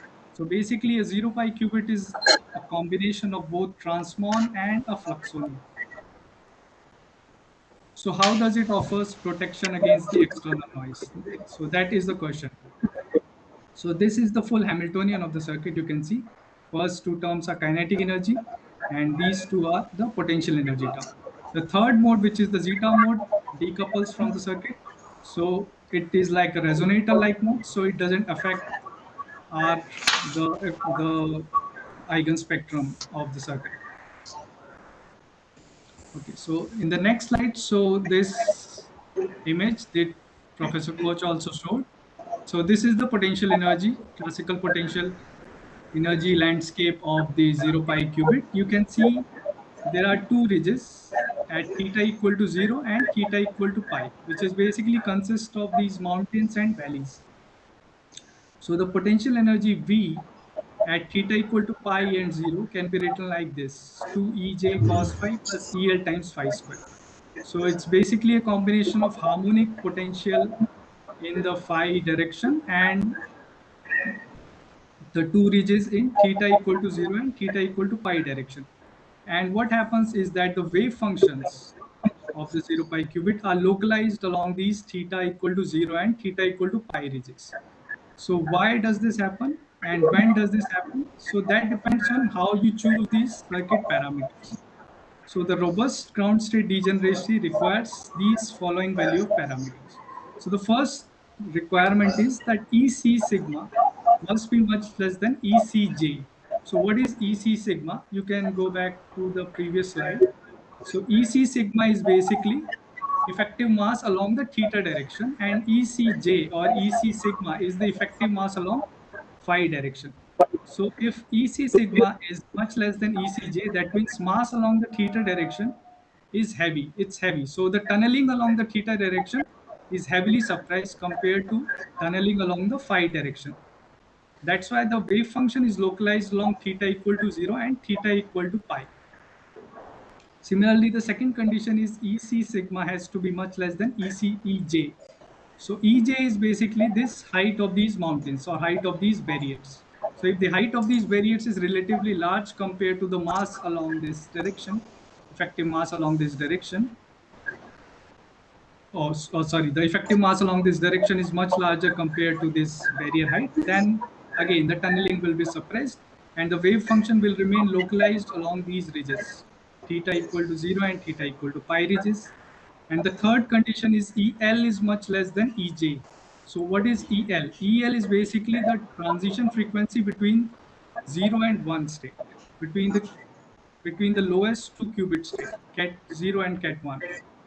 So that can be seen from this expression. If you take theta equal to 0 and theta equal to pi and phi equal to 0, you will see that first, if the wave function is localized here at phi equal to 0, then the second wave function, if the ground state is localized here, then the first excited state will be localized in these two minima, here and here.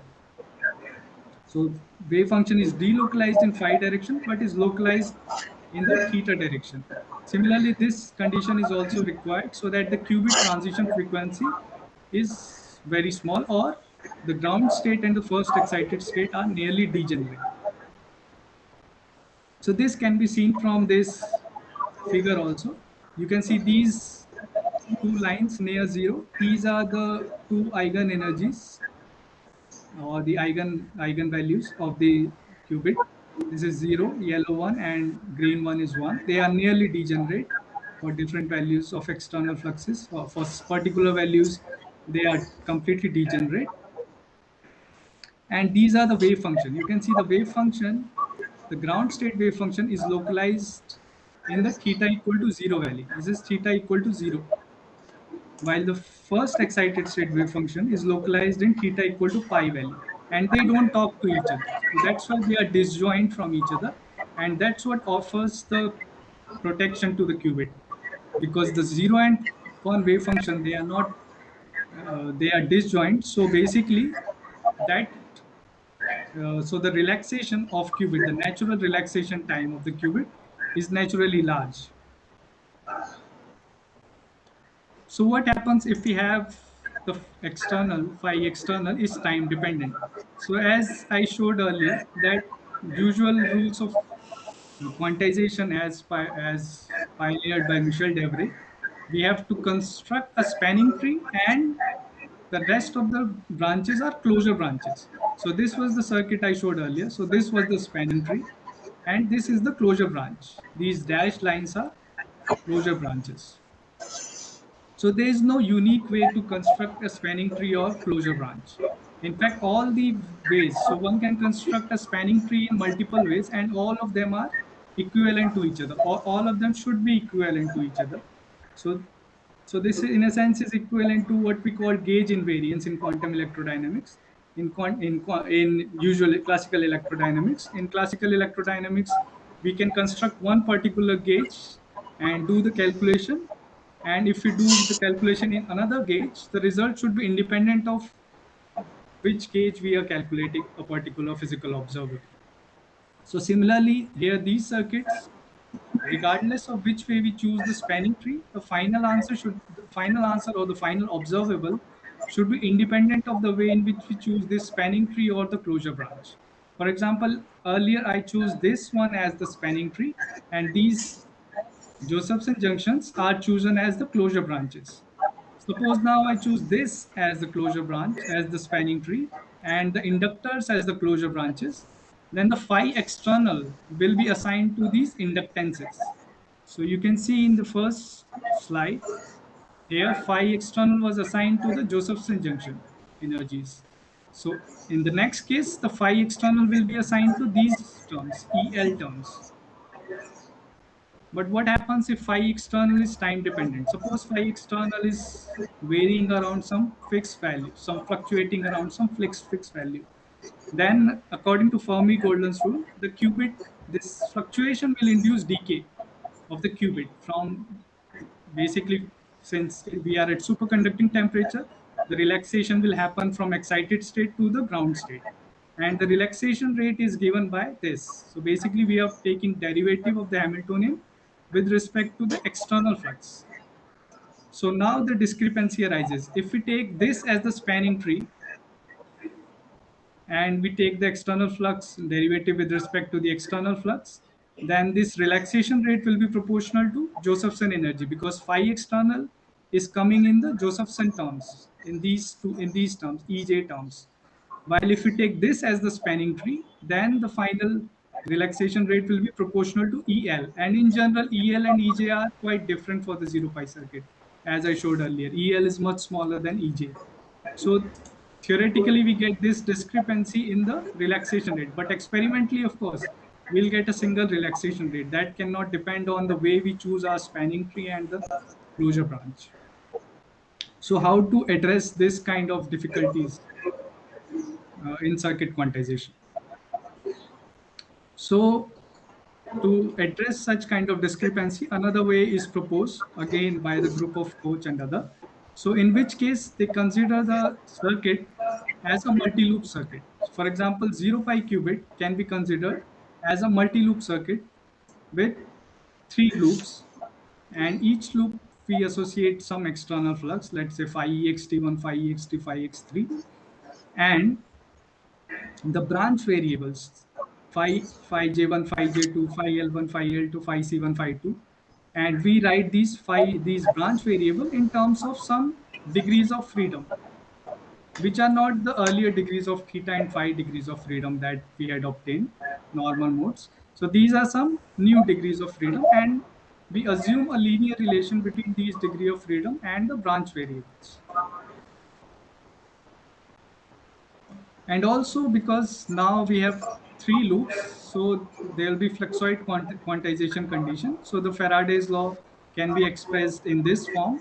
Phi external is R times phi, where R is the matrix, which is this. So basically it depends on where we encounter the particular branch element. So the R matrix is constructed by the particular value of branch element. For example, once we have fixed this order, phi j1, phi j2, phi L1, phi L2, etc. So our branch element numbers are fixed. So that defines our R matrix. And the orientation in which we go around the loop determines the plus or minus sign.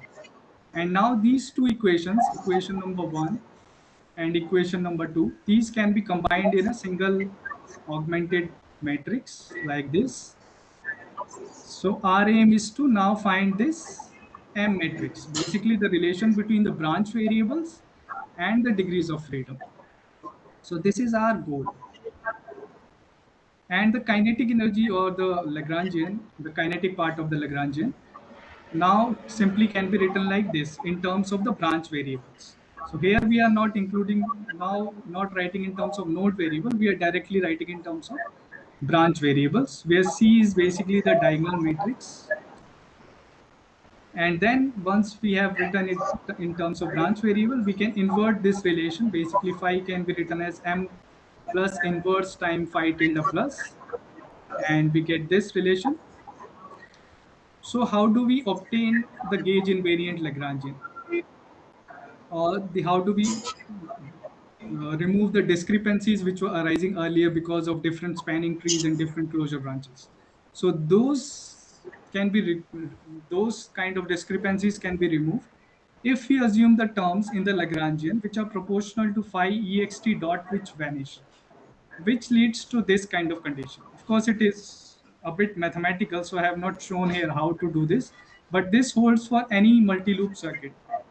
So this condition, once we have obtained this condition, so since we know matrix R and we know the matrix C, so this gives us a set of equations, and these set of equations can be solved to find the matrix M.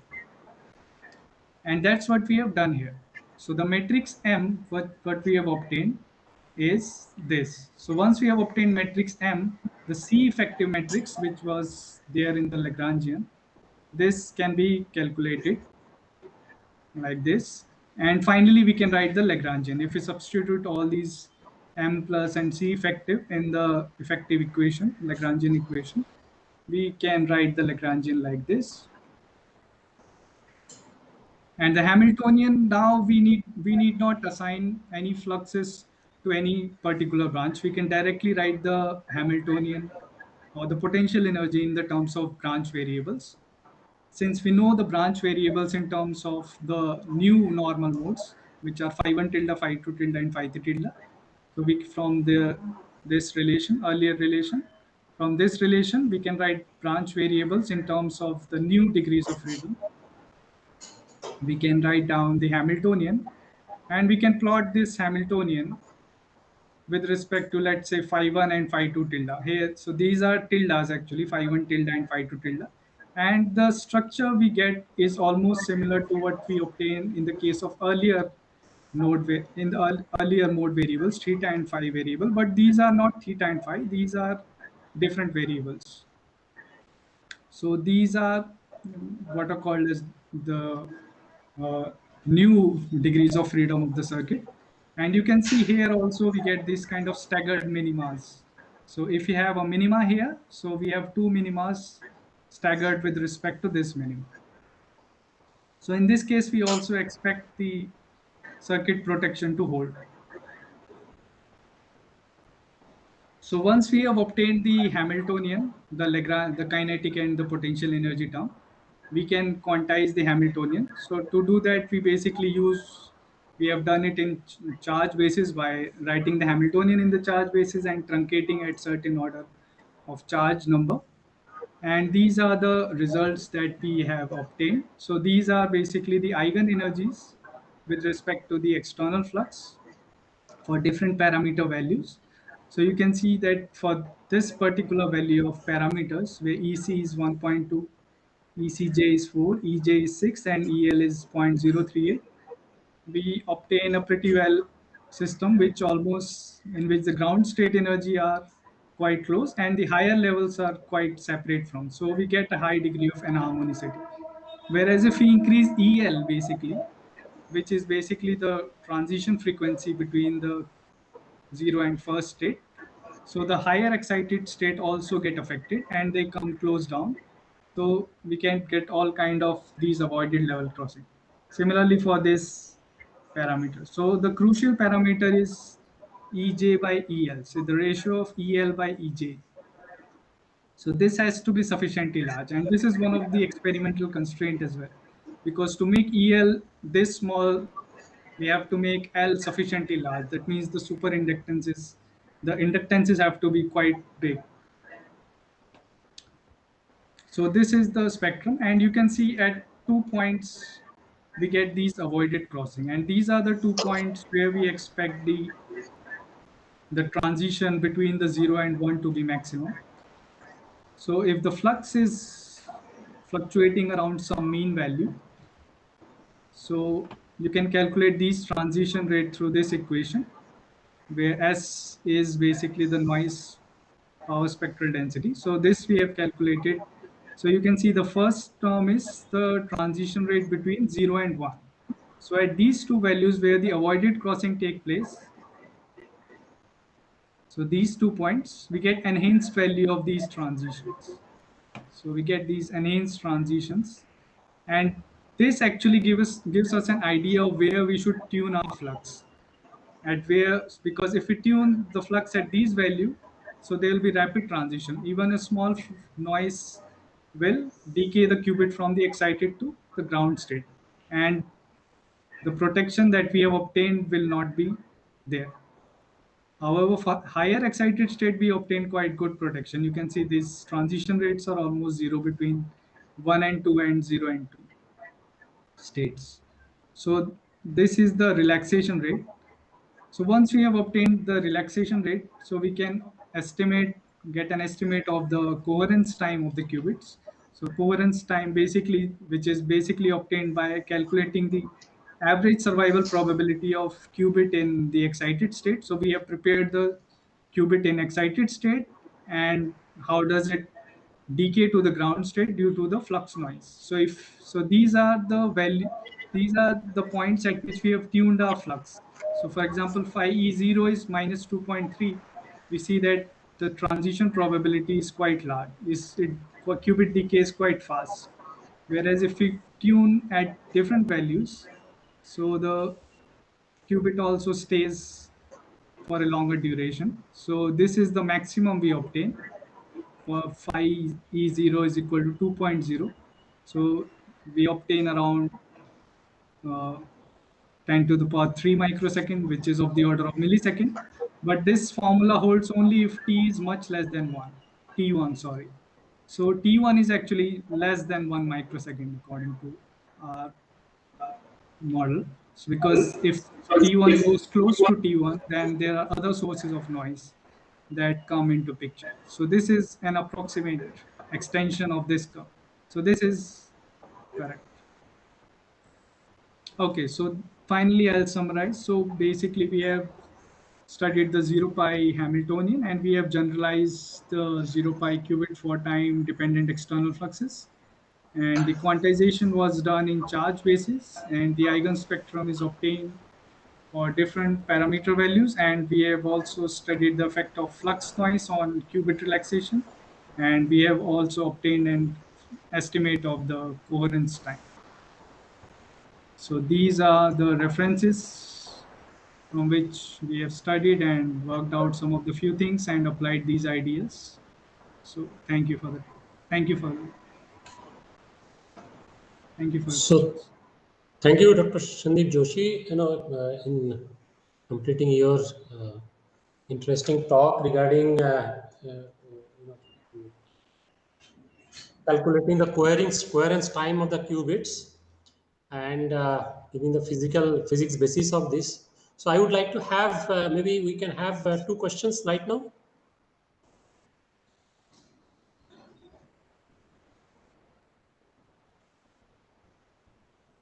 So are there questions? We can have 2 questions before we conclude.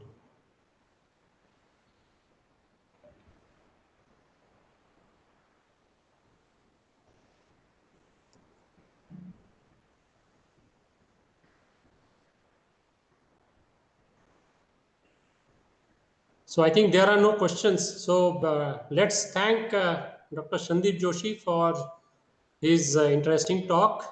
And I would now hand over to the organizers. So thank you very much. Thanks, Dr. Bhattacharya, and thanks all the speakers. So we can close this session for the lunch break, and we can meet again at 2 o'clock. 2 o'clock. We can meet again at 2 o'clock. So till then, have a good lunch. Thanks.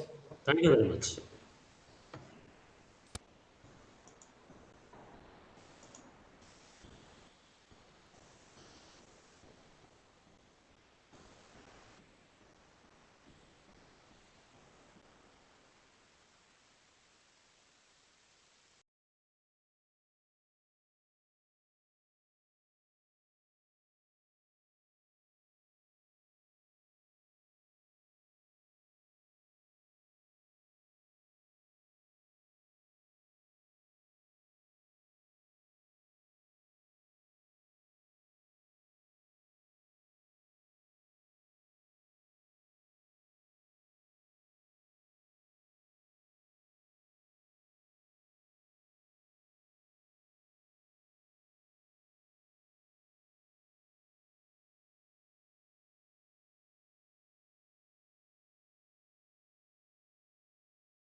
Professor Augustus Merzi, you hello, are you there? hi, good morning. Yes, yes, I'm here. Very nice. Yeah, would you like to share your slide, just screen and see if everything works well? Yeah.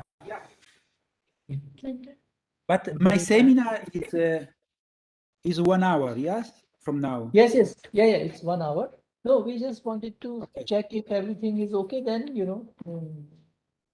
Yes, sure. I would be happy to. Yes. So I cannot share right now. I see. कैसे करते हैं? No, I don't see I don't have the right. Yes, correct. Now perhaps you can.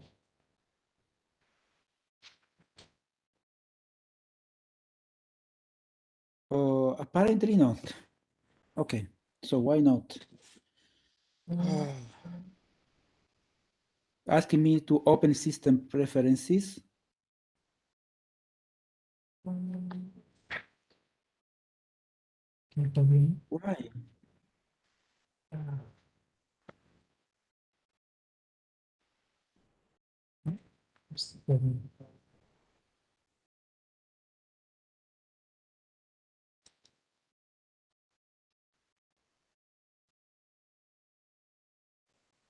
So I cannot share. Somehow it's asking me to open system preferences.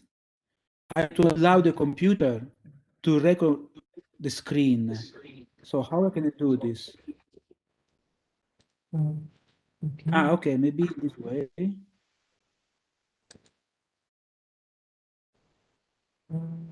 Okay, I will exit and enter again, okay?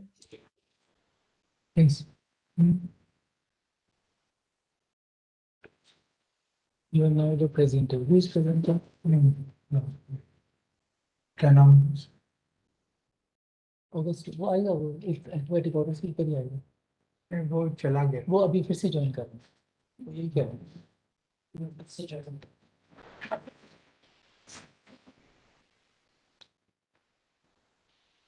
See, yeah, unmute. Unmute नहीं हो रहा. Unmute नहीं हुआ. Please unmute me. Yes. Okay, can you share? Can you give me the permission to share? Yes. Okay, now it's working. Just a second. हाँ निश्चित. अच्छा. अच्छा वो Mac. Are you using a Mac? Yes, yes. No, it's working now. Just a second. I see. Okay, okay. वो कह रहे हैं कि काम कर रहा है वो.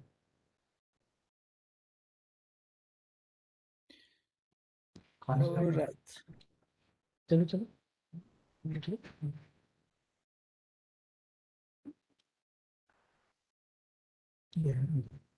हाँ ये लो सब कुछ.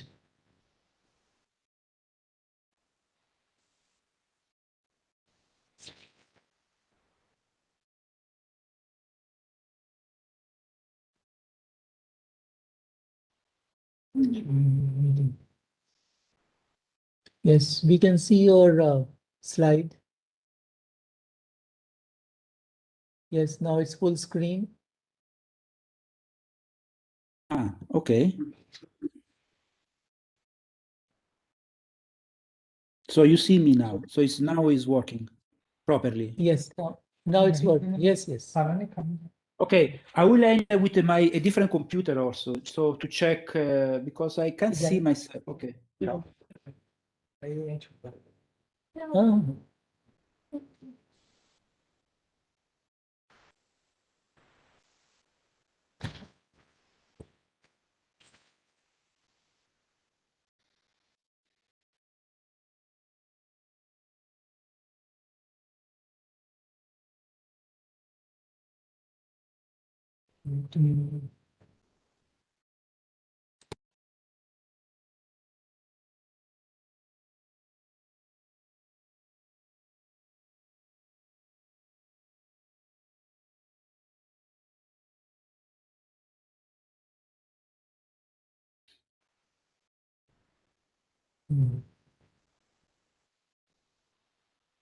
Okay, so we can keep it like this. Okay. Yes, this works. This looks good. Okay, so we can keep it like this. Yes. Okay, so see you. So I'm Sudhir Jain, by the way. We have only okay, nice to meet you. written mails to each other. Yes, yes. Yes. All right. So yeah, in around 2 o'clock, that should be 9:30 your time. No, it's 10:30 actually. 10:30. Yeah, it's 3.5. Yes. Okay. Yes. So you can go for lunch. I will keep open. So yeah. All right. I will keep it like this. All right. Perfect. Okay. See you later. See you.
Sveglia fra 7 minuti.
Penso così depresso.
Hello, so good afternoon and good morning to Augusto. So we can Good begin morning. this session. Good morning. Yes.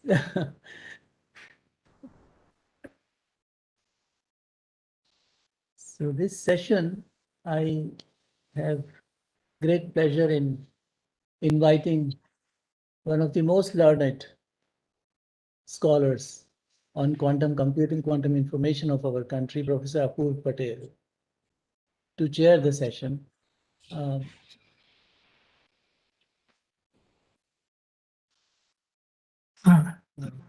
Thank you, Sudhir. Shall we wait a couple of minutes? There is still time Yes, till 2 o'clock. Yes, I think the participants, let some more participants join. Yes, yes. We can wait for a few minutes, right? So, do you hear me well? Yes, perfect. Yeah. Good morning, Augusto. Good morning. Yeah, I have to introduce you.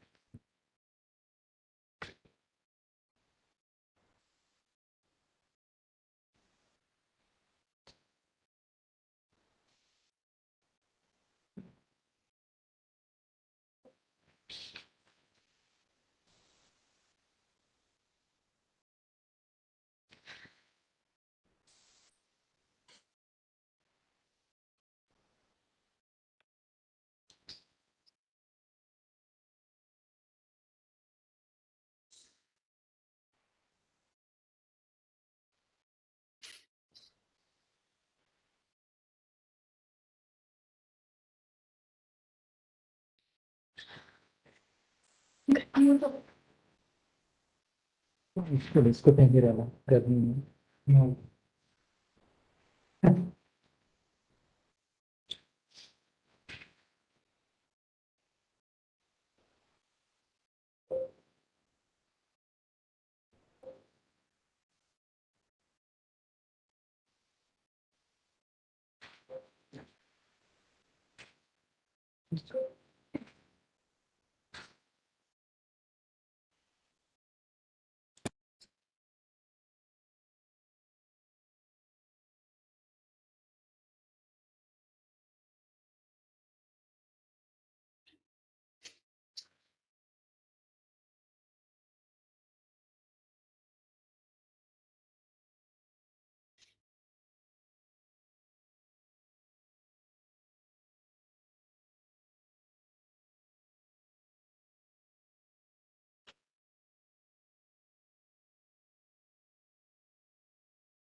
Okay, Sudhir, can I start now? Yes, please. Okay, good afternoon, everybody, for this afternoon session. The first talk is by Professor Augusto Smerzi. He is from Consiglio Nazionale del Ricerche, Istituto Nazionale di Ottica, Firenze, Italy. He is leading several projects of the European Union in this particular field. His interests are in quantum interferometry and quantum communications. And one of the large projects which he is leading is called COMS, and it is a quantum simulator platform to simulate a quantum cascade laser frequency comb. He's not going to talk about that today. His topic of lecture today is the art of thrashing out quantum noise to witness genuine multipartite non-locality. Over to you, Augusto. Thank you. So, Yeah, yes. so thank you very much to the organizers for inviting me to give a talk about my work. And let me thank also the chairman for the introduction. So this is the view, you can see here a view of the place where I work, is in Florence, in the hill of Arcetri. Nearby, there is also the house where Galileo Galilei spent the last years of his life. So it's an historical place. So what we're going to talk today is about bare non-locality. So I will introduce the concept of a genuine multipartite non-locality at first, and then I will state the problem, which is the following. So suppose you have many parties, they do a Bell experiment, and then after they collect the results, they meet together and decide to accept some data, reject other data. So under which condition this selection of the nice data is safe, which means under which conditions post-selection is safe to witness non-locality. So can we do this safe post-selection? I will state the result, which is yes, it is possible to do that. And I will give a proof by introducing a recently new mathematical tool, which are the causal diagrams, and which I'm going to show you at the end of my talk. So, introduction. Let me introduce a topic which you all know very well, of course, but let me spend a couple of words for completeness. So, we have Alice and Bob that receive one particle each. So they do some measurement. They tune the experimental apparatus they set the apparatus by this variable x and y. So x and y, for instance, are the choices for the direction where you measure your spin, for instance. And those settings are freely chosen by Alice and Bob. Okay, can be chosen randomly or in any possible way they like. Of course, Alice and Bob are very far apart, so there is no signaling. So they cannot communicate the results, and whatever they do, it cannot affect the results of the other party. Now, under these conditions, if Alice and Bob see some correlations on the results that they observe, since there is no a direct causal path, it means that this correlation should have a common cause.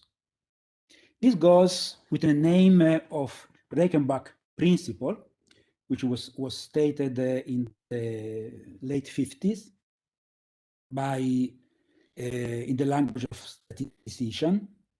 In our language, lambda is the common cause, so is the hidden variable or the element of reality. Okay, under this condition of free choice of the settings and common cause, which are the hidden variable, the probability to get some results A and B, depends on the settings, can be written as a convex combination of product of probabilities, where this P of A is the probability to get the results A by Alice, given the choice of the setting and the value of the hidden variable, which multiply the probability to get some results for Bob. From this, it follows a Bell inequality, which, as you know very well, can be violated by quantum mechanics when you have some appropriate entangled states. Now, I want to go to multipartite, which is pretty straightforward. So rather than having Alice and Bob, I have now Alice, Bob, and Charlie. So each of them receive one particle and perform a Bell experiment. Under the same conditions, reasonable conditions of non-locality and free choices of the settings, the probability can be written as a convex combination of product of probabilities. This experiment can be seen in this causal diagram. What is the meaning here? So A, B, C are the results obtained by Alice, Bob, and Charlie. Lambda is the hidden variable, which is the common cause of any possible correlations observed by the results. X, Y, and Z are the settings chosen locally by Alice, Bob, and Charlie respectively.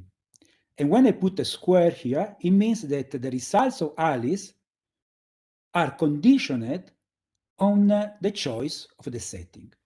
So if Alice wants to measure the spin along of a particle, this results depends on over which direction she decides to measure the spin. Now, we can, from this tripartite scenario, we can recover a Bell inequality, which can be violated by quantum mechanics. However, here, there is a caveat, because, you know, a tripartite Bell non-locality, a Bell inequality for witnessing non-locality, can be violated in a trivial way. Trivial meaning that you have three parties, but if just two of them are non-locally correlated, so in this figure, for instance, Alice and Bob are non-locally correlated, while Charlie classically correlated with Alice and Bob, also in this case, you can violate the tripartite, a tripartite Bell inequality. So this is trivial in the sense that there is no physical difference between this situation and the bipartite scenario, okay? Because just two of them are not locally correlated. So in this causal diagram, I'm just plotting this double arrow, a double end arrow, which means that Alice and Bob are not locally correlated. So a more interesting scenario to discuss about genuine multipartite non-locality. May also ask you that you can ask me question, interrupt me anytime, okay? This will, if you have any doubt or any question. So what is genuine multipartite non-locality? Well, we can talk about genuine non-locality whenever all the parties are not locally correlated, okay? So the correlations are not a statistical distribution of two parties non-locality. but all of them are quantum correlated. So to witness, the probability of having some results, A, B, and C, with Alice, Bob, and Charlie get some results now, in presence of non-locality, it cannot be written as a combination of these three terms. So this is called a hybrid local, non-local, hidden variable model. What is the meaning of this? So you see that here you have a probability of having correlation between Alice and Bob. So this can be any kind of correlation, can be even non-local, okay? But this term says that Charlie is classically correlated with Alice and Bob. Then you add to this the probability that Alice and Charlie are locally correlated, and both of them are classically correlated with Bob, and so on. Bob and Charlie are correlated in any way, but both of them must be classically correlated with Alice. So if the probability, it cannot be written in this form, so as a statistical classical distribution of two parties non-localities, then it means that you must have non-local correlation by all of them, roughly, so to speak, at the same time. Okay? Very good. So from here it follows a Zurek-Linsky inequality or even other inequalities which are present in the literature, which when is violated, which means is larger than 4, it witness is genuine tripartite non-locality.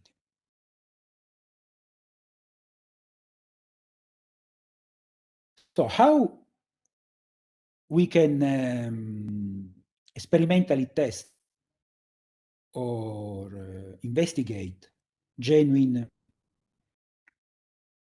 multipartite non-locality. So I'd like to discuss this setup, which was introduced by Jurke and Stoller many years ago for a different purpose, okay? But it's very interesting because it deals with, in this scheme, with 3 bosons or 3 fermions, which must be indistinguishable. So I'm going to focus on the boson case. The setup works like this. You have 1 boson entering, for instance, 1 photon, entering in this particle source number 1. So you have the blue arrow here.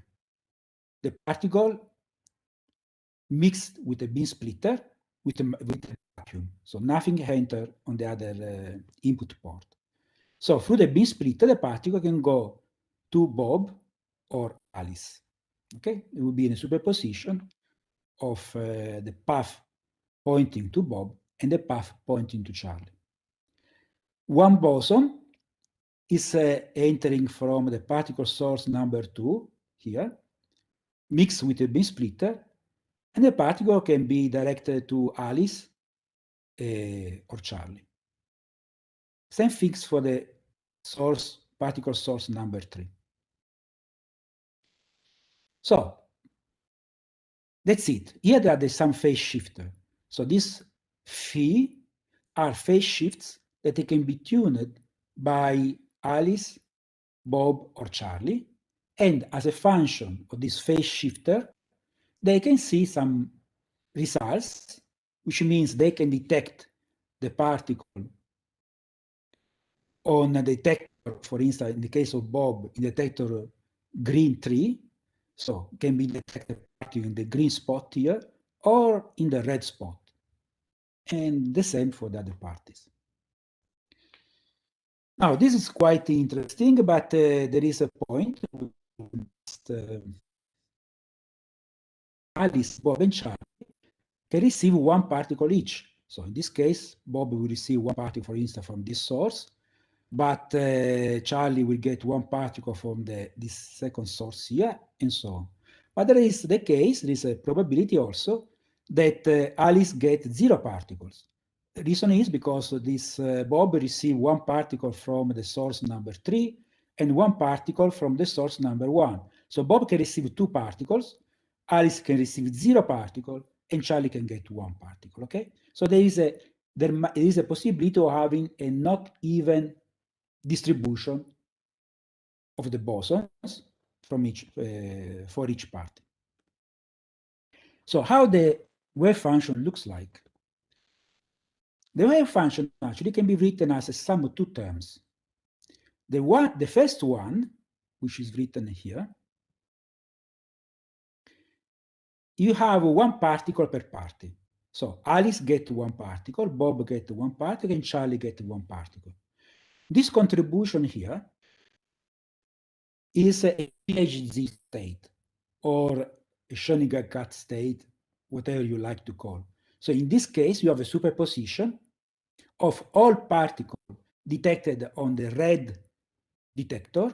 So Bob detects a particle here, Charlie on this side, and Alice on this side, plus the amplitude of having all particles detected on the green detector. Okay, of course you can locally rotate these probabilities, but this component here actually is a GHZ, which you might recognize as a maximally entangled state. And then there are the components where some party, for instance Alice, does not get any particle, so it gets 0 particle. Bob gets 2 particles in the red detector, and Charlie gets 1 particle in the green, and other possible combinations. So this is the contribution, the wave function, where one party gets more than 1 particle, and somebody else gets 0 particle. I'm going to call this, maybe in some inappropriate way, but just to understand, quantum noise. To be sure, these are pure state, but it's quantum noise in the meanings that this probability here, the probability to have these combinations, 0, 2 particles in red, 1 particle in green, do not depend on the phase shifts. So these are like a constant background to the probability. So if the experimentalists change the phase shift, this component here is completely unaffected by the phase shifts. While, in contrast, the component, the GHZ component, which is the maximally entangled state, so to speak, is very sensitive to the phase shifts. Okay? So, for instance, the probability to have all particles in the red, or 1 particle in the red and the other particle in the green detectors, and so on and so forth, are affected by the phase shift chosen by the experimentalist. Now, what happens? It happens that if you will have only this component here of the wave function, you violate a Bell inequality. Actually, you will violate a genuine tripartite Bell inequality, the Zletinsky inequality, for the simple reason that this actually is a maximum entangled state, just this component here. However, the state is the superposition of this part of the wave function plus this other component here. And this component here, since it's insensitive to the phases, prevents the violation of the Bell inequality. So this acts as a quantum noise that masks completely the correlations. So bottom line is that with this setup, there is no way, I mean, up to now, say, to violate the Bell inequality and to witness non-locality. Okay? So here comes the problem. Let me summarize this part. So Alice, Bob, and Charlie perform a Bell experiment. However, their results do not violate any Bell inequality. Then what they can do? They can decide to do smart things. They say, okay, once we do all the measurement, we meet together and we just consider the measurement results where each party gets one particle. So anytime Alice, Bob, and Charlie gets one particle, they accept the data. Anytime somebody gets more than one particle, the data is rejected. In this way, you post-select the GHZ component of the wave function, and the results post-selected by this component of the wave function will indeed violate the Bell inequality, will really show up, apparently, at least, non-locality. So Alice, Bob, and Charlie can collaborate and communicate classically, because to do this choice, they have to meet together and compare the results. And discover that after discarding some results, they can violate the Bell inequality, okay? And this is a process which is called in the literature post-selection. However, Alice, Bob, and Charlie knows very well that post-selection can create additional classical correlations, okay, that can violate the Bell inequality even in absence of a non-local correlation. So this is called in the literature as selection bias. In other words, they cannot post-select in this way because this post-selection can fake non-locality.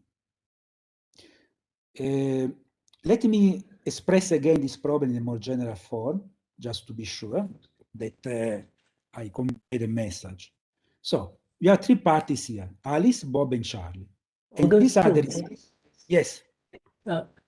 In the last slide, can you just repeat the last part? I missed that. Okay, yeah, which one? This about Alice, Bob, and Charlie? Yes, this one, yes. The selection bias, yes. Yes. Actually, I'm going to discuss this deeply, but the point is the following. To select the data that they like and to reject the data that they don't like, they must come together. They must meet together. So this means that when you select the data and you choose not to select the data, you can create some additional correlations, okay? Because what Alice does is to reject the data based on what Bob received. So there is a kind of classical communication between Alice and Bob. But to witness non-locality, Alice and Bob must not communicate, because the Bell experiment is done when Alice and Bob are far apart and there is no way to communicate the results from each other. So in some sense, you violate the local operation and classical the LOCC, local operation and classical communication paradigm. If you wait just a second, in 2 slides, I'm going to give you an example of how this works, okay?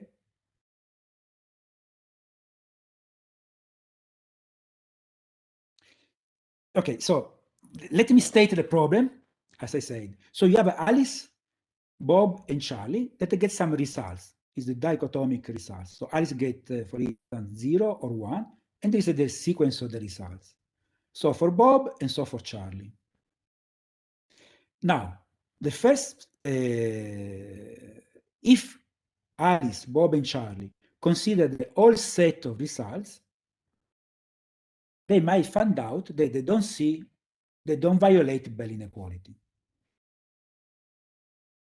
However, if they consider a subset of results, so they neglect this sequence of results, and they keep the results from here to the end, on this rectangle here, okay, so they just select the sum data, they might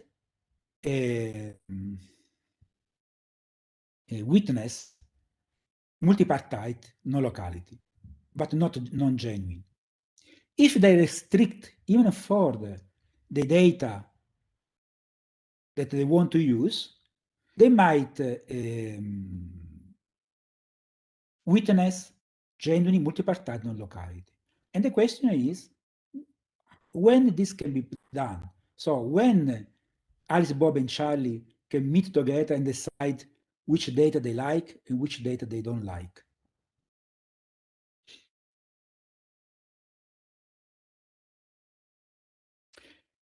So this now is to answer the question that you raised before. What happens? What is the selection bias? What happens when you post-select your data?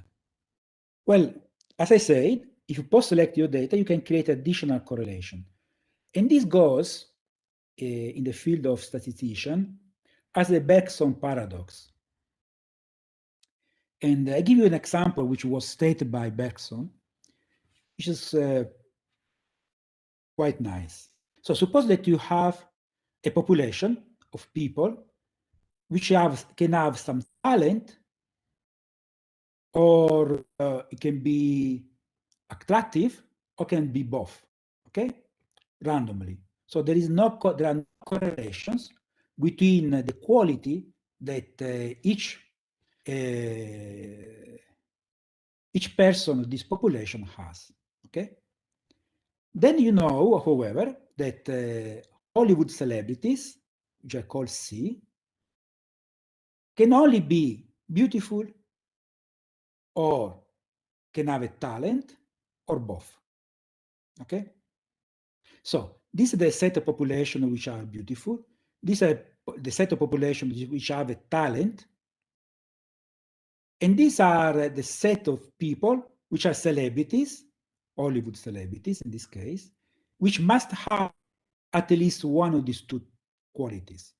Now, to be sure, in the general population, beauty and talent are completely uncorrelated. And so if I plot here some way a graph, each point corresponds to one person. And so these are completely, the data are completely uncorrelated. There are people that are very talented, but not very attractive, or people which are very attractive, not talent, people which have both qualities, and people that don't have any. But now, if I condition the population on the Hollywood celebrities, so if I only consider a population conditioned on the fact that they are Hollywood celebrities, so I condition means I put a square here. Now you see that the population of talent and beauty is correlated. You can show in this figure, you can see in this figure here. The reason is why the conditioning remove this part of the population.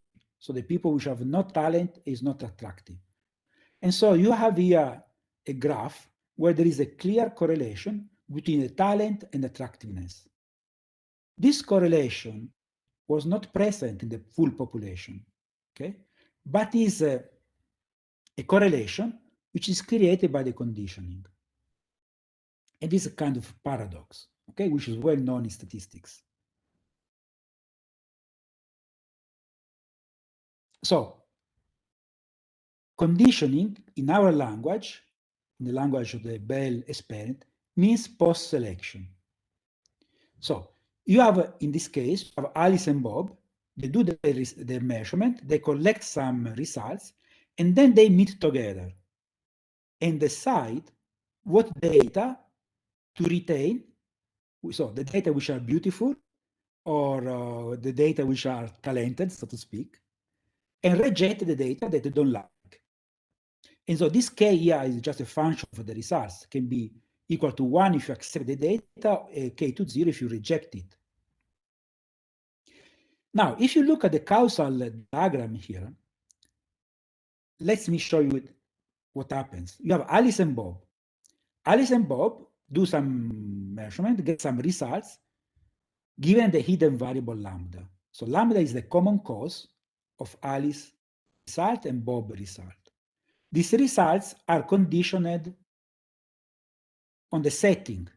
So these are the settings chosen freely by Alice and Bob. Now the post-selection means that the data of Alice and Bob now are post-selected by this rule. Now, if you look at the A and B, and you see that their data are post-selected, you see that this is exactly the scheme of the Bergson paradox I was talking before. So the post-selection here, the post-selection can actually act to remove some data and to create some correlations. And this correlation actually might, allow you to violate the inequality, even there is non-locality. So physically speaking, this is possible because so from the physical point of view, the physical meaning of this is the following. Alice and Bob, they must do the experiment without influencing each other. So they do the experiment, collect the results, and these results should not affect the results of the other party. But when they meet together and Alice decides to keep the results based on what Bob got, it's as if they will communicate and decide, you see, while doing the experiment. So this introduces a loophole, if you want to say, if you want to talk, if you want to use this language. A loophole which provides violation of the inequality in absence of non-locality. Local postulation, on the other hand, is safe. Local postulation means that Alice and Bob can decide to reject the data or to accept it without asking the other party. Okay, so Alice independently can decide to reject or accept the data, and the same rules can be applied by Bob. So they decide without communicating, but consistently to accept or reject the data, then post-selection is safe. In this scenario, the causal diagram here is open, means that Alice decides to keep the data condition on this rule, but there is no path going from Alice to Bob. You see, the path is blocked. However, in our experiment, this local post-selection does not work. The reason is the following. Suppose that we want to post-select just this component and remove this part here. So Alice, in this case, suppose that you have this case here. Alice gets 0 particles, so she doesn't like this result. Bob gets 2 particles, he doesn't like it, so he will reject this. But Charlie gets 1 particle. For him, everything is fine. He got 1 particle. And there is no way to tell the others that he got 1 particle, right? Because they should not communicate in principle. And so there is no way to reject the quantum noise from the data in this specific experiment. So I hope it's clear now, the question that...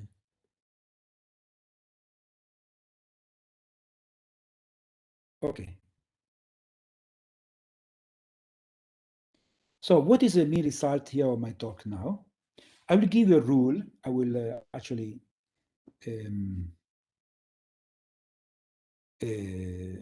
provide a rule how to witness genuine multipartite non-locality in presence of classical communication and collaboration.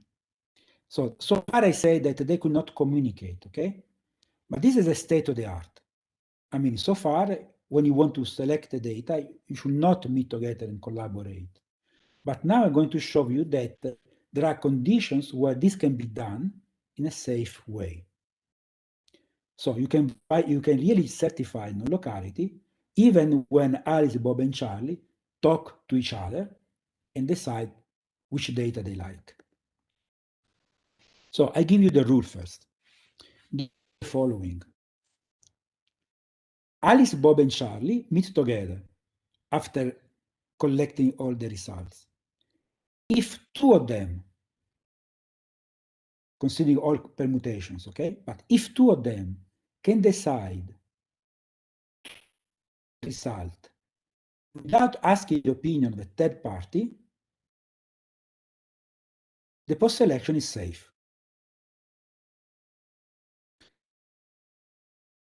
Safe means that the Bell inequality is violated because of genuine tripartite non-locality and not because of classical communication and collaboration. So you really witness genuine non-locality.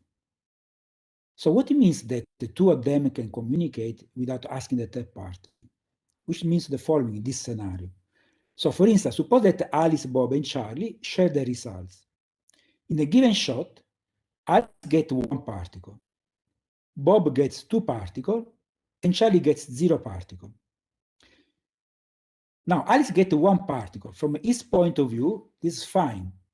However, she is allowed to ask Bob how many particles he got.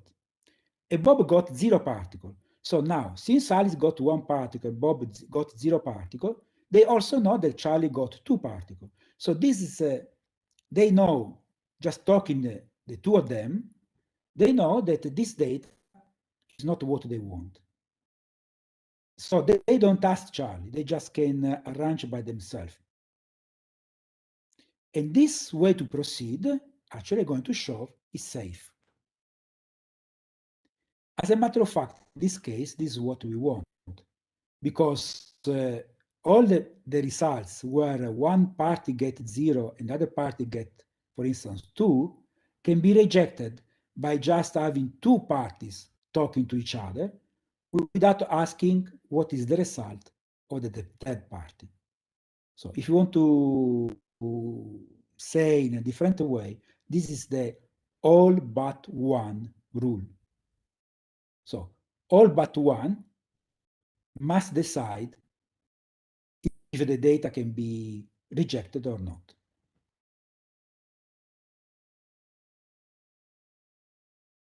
Okay, so in this case, for instance, Bob and Alice can decide to reject the data, okay, without asking Charlie. So this is a post-selection. Or Alice and Charlie can collaborate without asking Bob, and so forth. So how to prove this? So let me check how much time I have.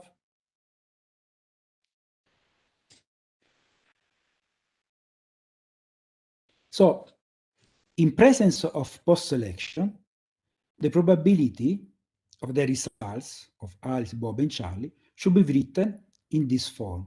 This is called a hybrid local, non-local, hidden variable model. Okay? So these are the combination for 3 terms where you have Alice and Bob, which can be correlated in any way. And the data now are conditioned on this rule K. So these are, K is the post-selection rule. And so you have all possible combinations. Alice and Bob classically correlated with Charlie, Alice and Charlie classically correlated with Bob, and Bob and Charlie classically correlated with Alice. So post-selection is safe only if and only if local realism and free will are still satisfied by the post-selected data. So what I mean by local realism and free will, it means the following. Okay, realism, these are the general assumptions to derive the Bell inequalities, okay, in the Bell experiment.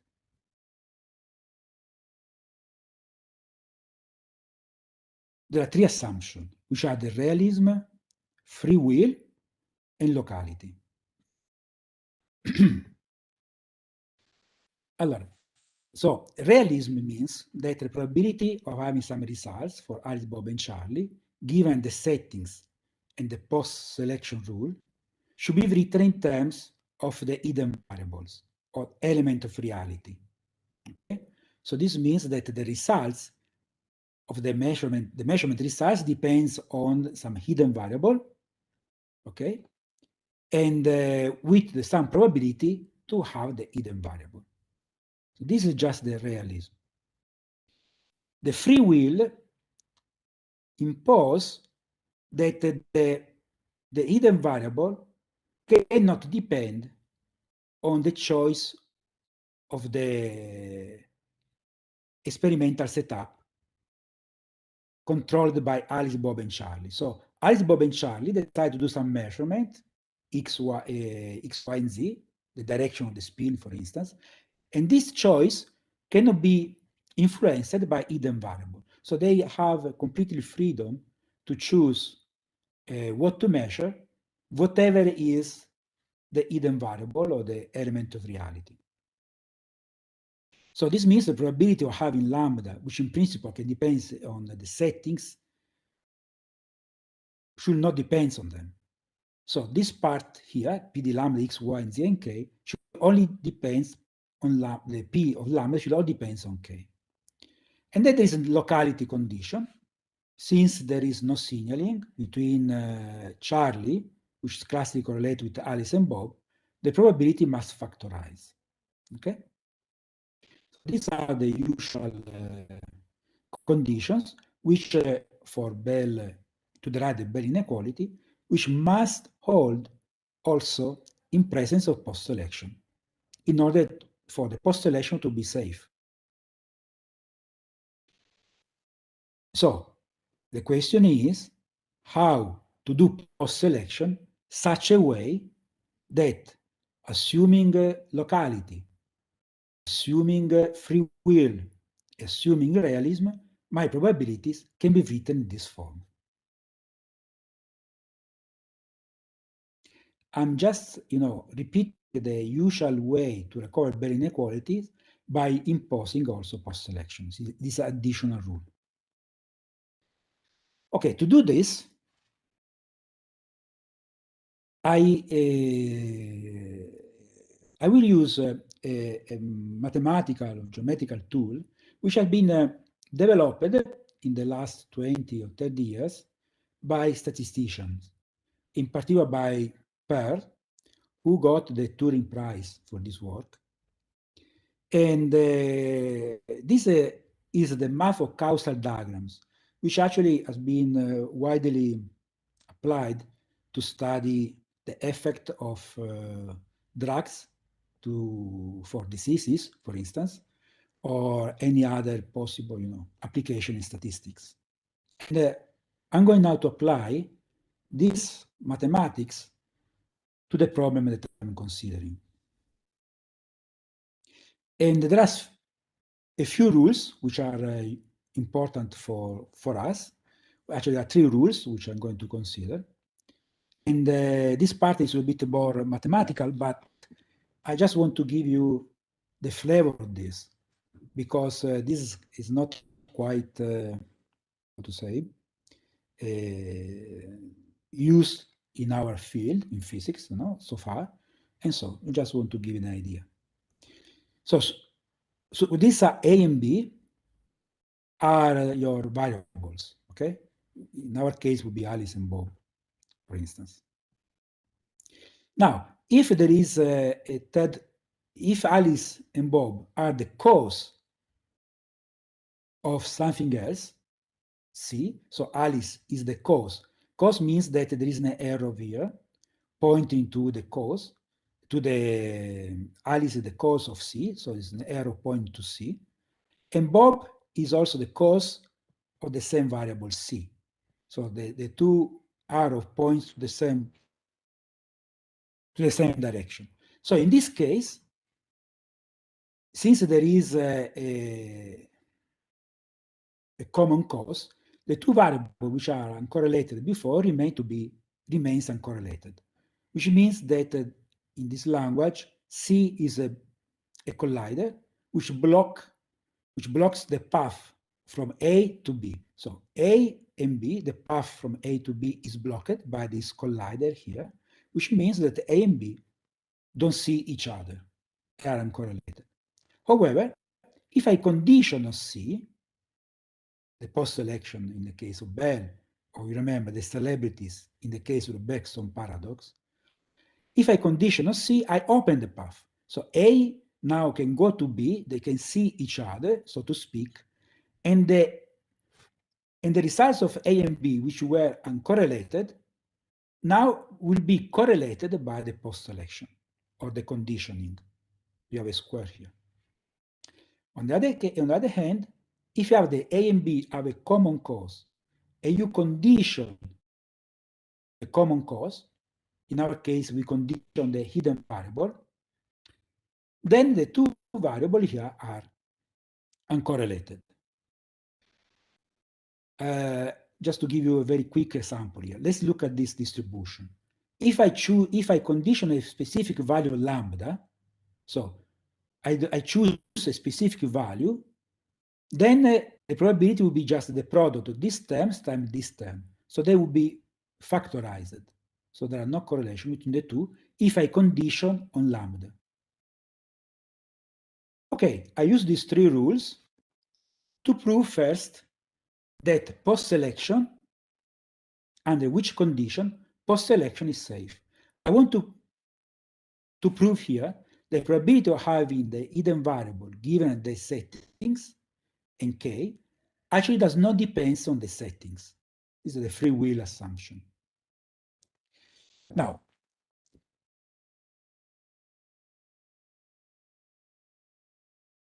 suppose that Alice, Bob, and Charlie post-select all of them, post-select the results. So there is a path from Charlie to K. K is the post-selection rule, which depends on the results on Charlie, depends on the results on Bob, and depends on the results of Alice. So I'm considering the case where all of them share the results and all of them have a rule that decide to keep the results or not. Now, is this case safe? Well, it is not. Why? Let's consider this path. This is the setting of Charlie. The setting of Charlie condition the results of Charlie. The results of Charlie depends on the selection rule. Post-selection rule depends also the results on Bob, and Bob depends on lambda. So this is a path which is open, which says that Z, so the free choice of Charlie, and lambda are correlated. Be correlated just because of post-selection. So the path is the following. Since Z is correlated with Charlie, Charlie is correlated with K is correlated with Bob, and Bob is correlated with lambda, then there is a correlation, a possible correlation between the hidden variable and the free choice of Charlie. And this is a spurious correlation, okay? Because what Charlie chooses must be completely uncorrelated from the element of reality, lambda. This happens if all of them, all the path, no, Alice, Bob, and Charlie, all of them share the results for post-selection. What happens if I remove this path, the path from C to K?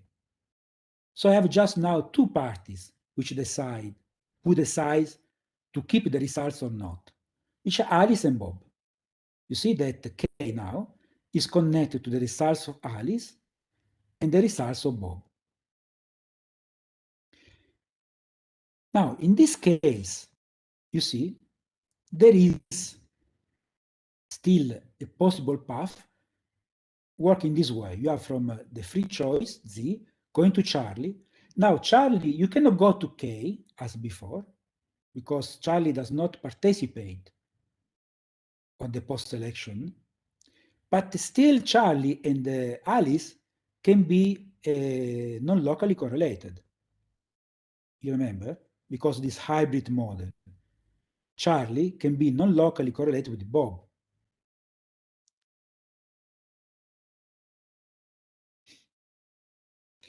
And so there is a path here, the setting correlated with Charlie, Charlie correlated locally with Alice, Alice correlated by the post-selection with Bob, and then Bob with the hidden variable.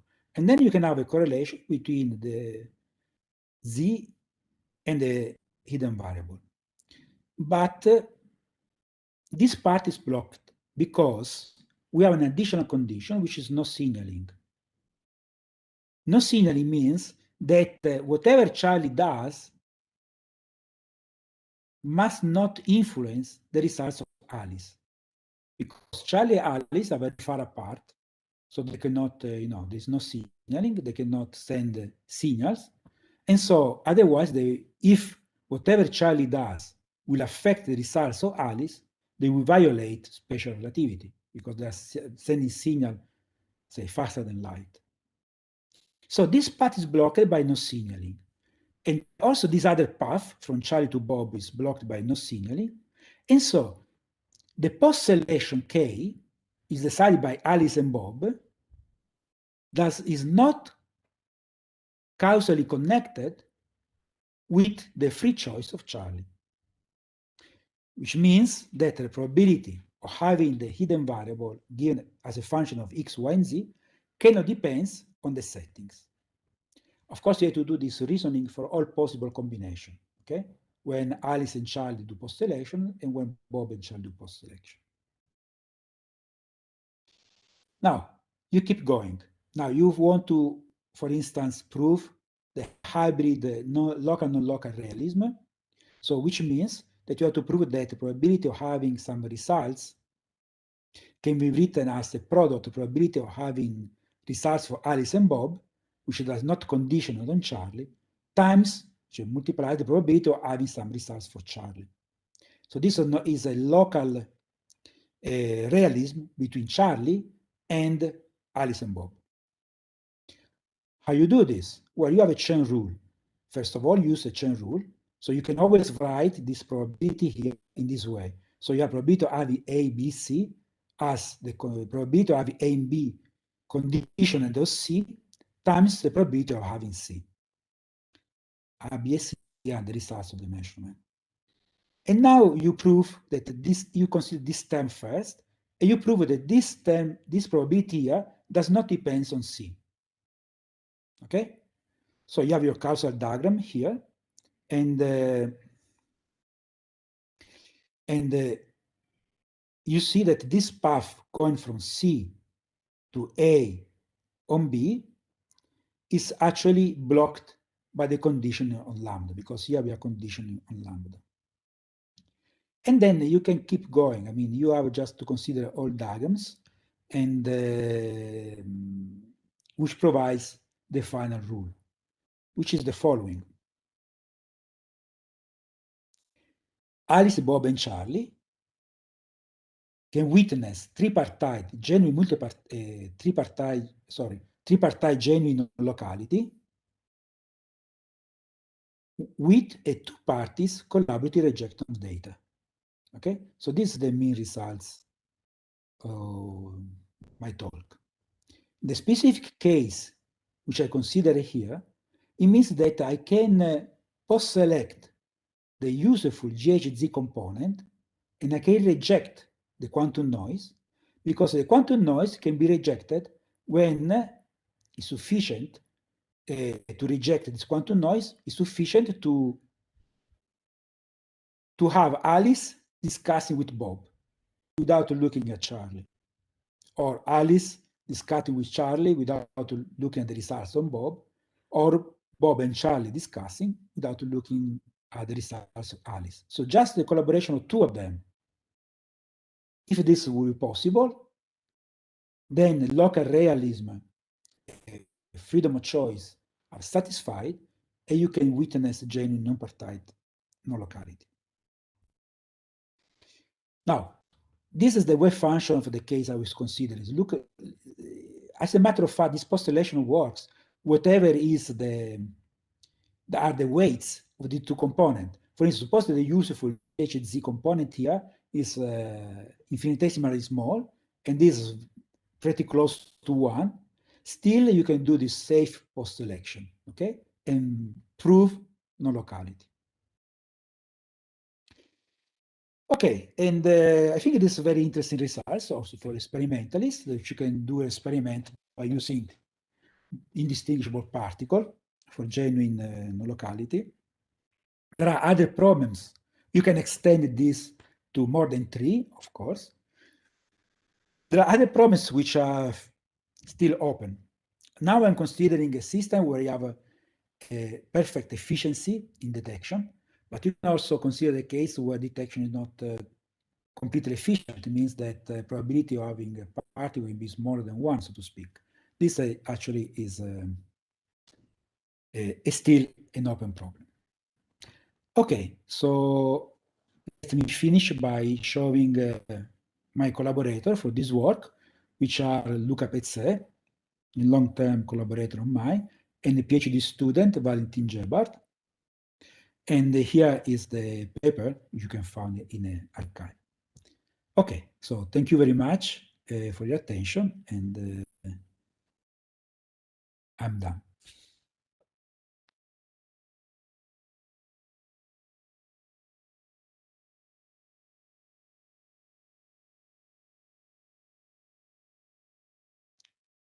Okay. Thank you, Augusto, for a clear and explanatory at a pedagogical level talk. Are there any questions?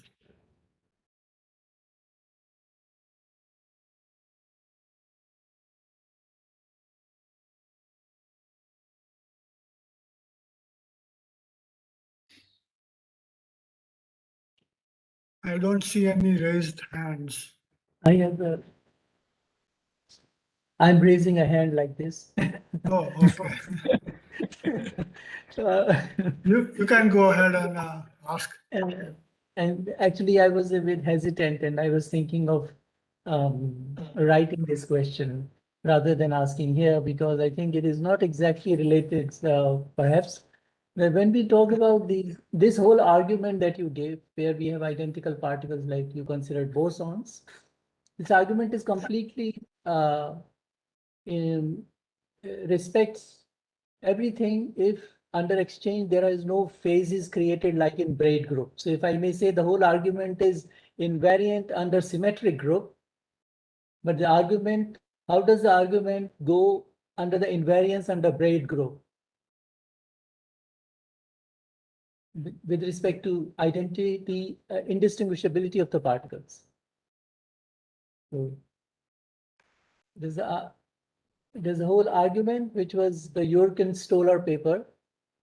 Is it restricted to bosons and fermions, or is it also valid for particles which respect braid groups? I think you can extend this argument to partial indistinguibility, okay? But there must be an indistinguishability, because otherwise simply you don't have the splitter the way you want. You have to create superposition of paths, okay? So this argument, in the case of bosons, is based on the own bundle effect, essentially. So when there is a particle entering from this particle enters from this part, so one particle here and one particle here, you can have either bounding or anti-bounding. So both particles are, in the case of boson, both particles are detected on the green spot, or both particles are related with the red spot. In the case of fermions, we just have one particle for each detector. In the case of partial indistinguishability, you start to decrease the signal. So you can have both combinations, but as a matter of fact, you decrease the violation of locality. Okay, there is a bound. And you can actually bound the Bell inequality to the level of indistinguishability. So the particle must preserve some level of this indistinguishability. Okay, there is a critical point for distinguishability, so to violate the Bell inequality. Below this bound, you don't violate anymore. So in this sense, I think this was the meaning of your question, the way I understand it. In this sense, you need some amount, indistinguishability here is really the resource. Is really the resource for the violation, the non-locality. Okay, all right. Thank you. Sure.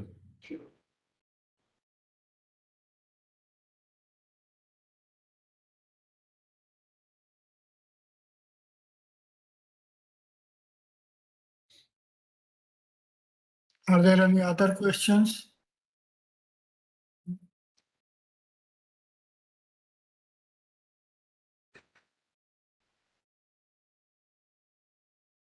Okay. Then let us thank Professor Smerzi once again. Thank We you. can only have hands and go to the next talk. इसको कैसे करते हैं? Is Arul here? Arul is here. Yes. Okay. Okay. Yes, Kevin. Yeah.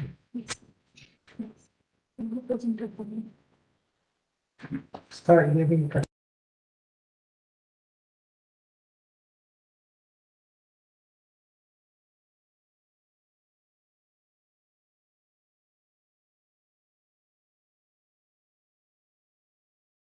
Okay.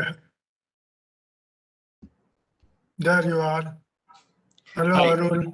Hi. Hi, Apurva. Hi, Sudhir. Uh, So let me Fine. share. So we can have the next talk now. It is by Professor Arul Lakshmiranayan from the Physics Department of IIT Madras. And Arul has been working on quantum information theory as well as complex systems and chaos. And he is going to talk about a kind of a game which is illustrative of unusual quantum correlations. So the title of the talk is just 36 Entangled Officers of Euler. Over to you, Arul. Thank you very much, Apurva. I'm having a bit of difficulty in the presentation, which I usually do with this. Just give me a minute.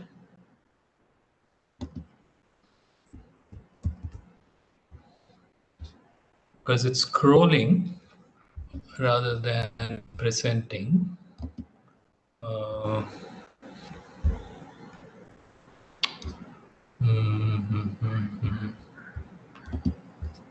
Maybe just give me a minute. Let me get out of that.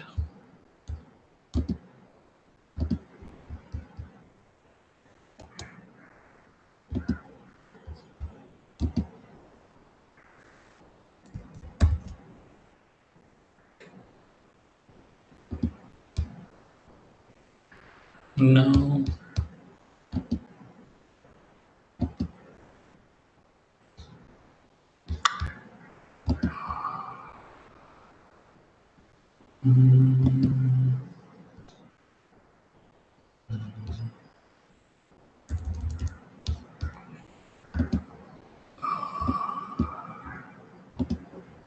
Okay.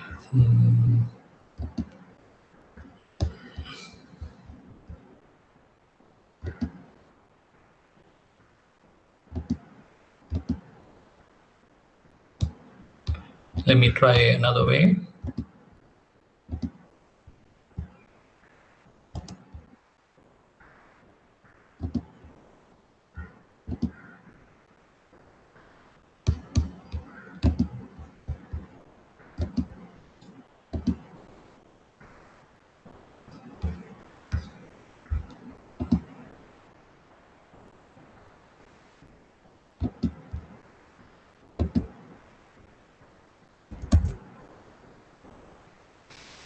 No, unfortunately, I seem to be having a presentation problem.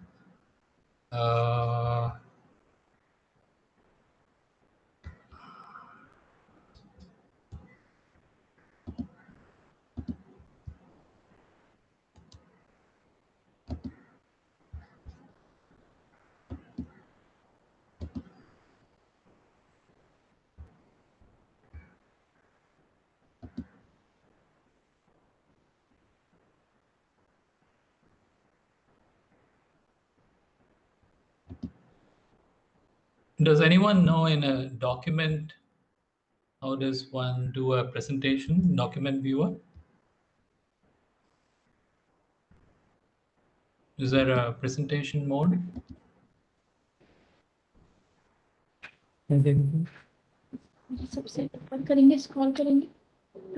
What kind of file is this? It's PDF file. PDF file. Normally we do F5. Press F5. Control L. Now you see, without sharing it, I can do it in this ocular. But when I share it, it seems to it doesn't come on. Okay, let me just see if I can just go ahead. It's a pretty messy thing without that, but let me see, because I've already, I think, gone 7 minutes into that.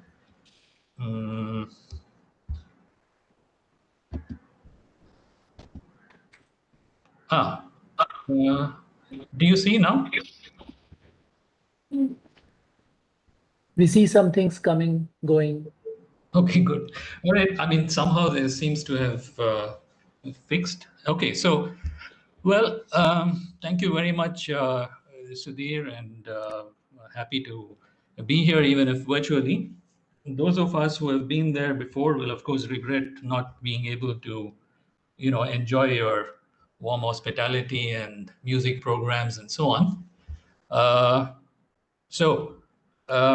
Today I want to talk about a work of ours, which is to do with multipartite entanglement for particular kind. And there's a classic problem associated with it. So there's a backstory of Euler with 36 entangled officers. So this work is done with this set of 6 people, and 6 is an important number in this talk.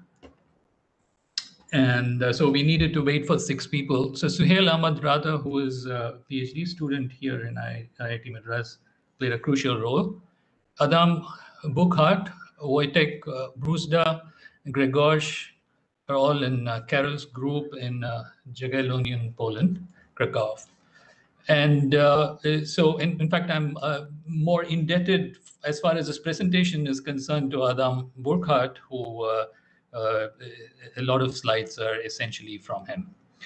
Okay, so this is in the archive recently as this work. So what I'm going to talk about first is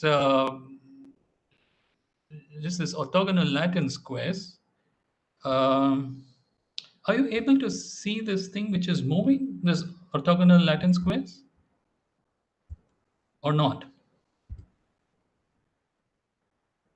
We can see the squares with A, K, K, A, and the spades and diamonds, and they all put together next to each other, and then there is a blank. Okay. 2 by 2. Okay. On the right, your cards. Okay, I think you're still seeing. I think I'm still not sharing actually the this thing. All right, so let me go on. I'm not sharing the other things, so no miracle has happened here. So orthogonal Latin squares. So what are they? First of all, let's take a case of 2 cards which are given to us, an ace and a king. And let's say that there are 2 types of cards given to us, an ace and a king, and you want to arrange these cards in a square array of 2 by 2 array, such that there are no repetitions along any row or column. So clearly we can have the simple arrangement. So there is an ace, king, and then there's a king and an ace, and there's no repetition along a row or column. So this is the simplest example of a Latin square, and it's a kind of a rudimentary Sudoku puzzle. And so Latin squares, in fact, exist in any. So you would generalize it by taking Q symbols and Q copies of Q symbols each, and then arranging them in a Q square such that no symbol repeats along any square, any row or column. So that's a Latin square. Here is another example of a Latin square in which simply the symbol is changed to spades and diamonds. Okay, so we have 2 spades and 2 diamonds. We can arrange them so that along any row you have only 1 spade and 1 diamond. That's trivial. But now let's enlarge this and ask if we have. Sorry. if there is a property, if there are two properties, like the face value of the card and the type of the card, if there are two values, then you can have four different combinations of these. You can have an ace of diamond and an ace of spade, a king of diamond and a king of spade. Now there are four of these. Can we arrange them in a 2x2 array such that along any row or column, you have only one type of card and one face value of the card? So that's the question. So let's say that we place ace of diamond in this part here, then it's clear that let's say that we want to arrange the next element in the top row, it cannot be ace spade because ace is repeating. It cannot be the king of diamond because the diamond is repeating, and therefore it has to be the king of spades. But now if we come down, it's clear that we have a problem because what remains is again just an ace of spade and a king of diamond, and they will violate this. So it is not possible for us to arrange these four cards in this 2x2 array such that there is no repetition of a card value and a face value and a type of the card along the row or column. So these kind of arrangements are what are called orthogonal Latin squares. If it is possible to do that, it's said to be an orthogonal Latin square, and orthogonal Latin squares are therefore not possible in a 2x2 array. What about 3x3? So now we have three different card types. We have an ace, king, and a queen, and three different a diamond, a spade, and a clover, let's say. Okay, so we have these 9 different cards, and we want to arrange these 9 cards in a 3x3 array such that along any row or column, you find only one ace and one diamond, and similarly one king and one spade, and so on. Okay, so that is in fact possible. It's possible to arrange this, and here is the simple arrangement of this kind. The color is only for you to highlight this. It's not a property itself. So here is an arrangement in a 3x3 array. Along any row or column, you have only one ace, one king, one queen, one type of card, a diamond, a clover, and a spade. Okay, so what is not possible in a 2x2 array is possible in a 3x3 array. And I believe this was a popular problem. So a Latin square exists in orthogonal Latin square exists in 3 dimensions. So what we know from elementary just doing it is that a 2x2 does not exist. 3x3 it exists. What about higher dimensions? Is it possible to exist? Do they exist in others? So enter Euler, and I believe, well, my researchers, deep researchers with Wikipedia and so on, indicate that problem did not originate with him, but when he was in Russia, he was asked by the Russian queen this question as to the existence of orthogonal Latin squares. And he could find Latin squares quite easily in a 4x4 array and 5x5 array, but he was blocked in a 6x6 array. Try as he might, he could not use.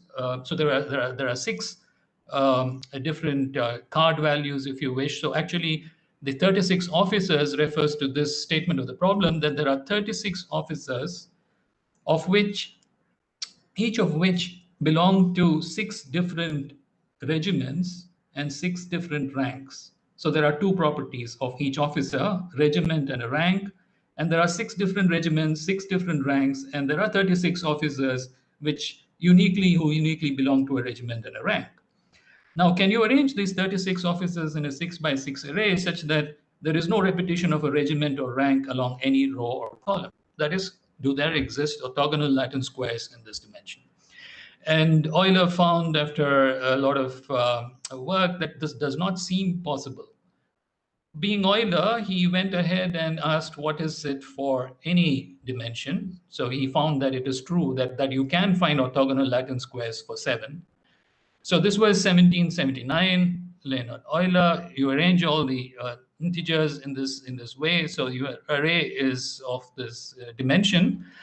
And what he found was that it's possible to quite easily. He found that it's possible to give orthogonal Latin squares in odd dimensions. Now, and he also could find that if the dimensionality was a multiple of 4, there exists orthogonal Latin squares. And 2, it's trivial to see that it does not exist. And 6, he tried very hard, did not find any. So he conjectured that there were no solutions for D congruent to 2 modulo 4. That is, numbers of the form 2 plus 4 times an integer. This was a conjecture of Euler, and it stood for a very long time, till 1901. First of all, Euler had not proved that the dimension 6, there exists no orthogonal Latin square. This was done by Terry by an exhaustive enumeration. He proved in 1901 that there exists no orthogonal Latin squares of dimension 6. And then 2 Indians, Bose and Shrikande, gave what eventually came to be known as Euler spoilers. That is, they found dimensions in which, I think it was 22 first, they found that there was an orthogonal Latin square, and then they went on to show that 10 also there existed. So yes, so 22 was the first one, first Euler spoiler, and then other Euler spoilers were found by collaborative work with Parker. And in fact, they showed that except for 2 and 6, in every other dimension, there exists orthogonal Latin squares. So so Euler's conjecture was proved wrong after 177 years. So this was New York Times front page, I believe, in 1959 at some point, that a major mathematical conjecture propounded 177 years ago is disproved. So that's the story with this. So where are we in terms of quantum information? Why are we interested in these strange objects?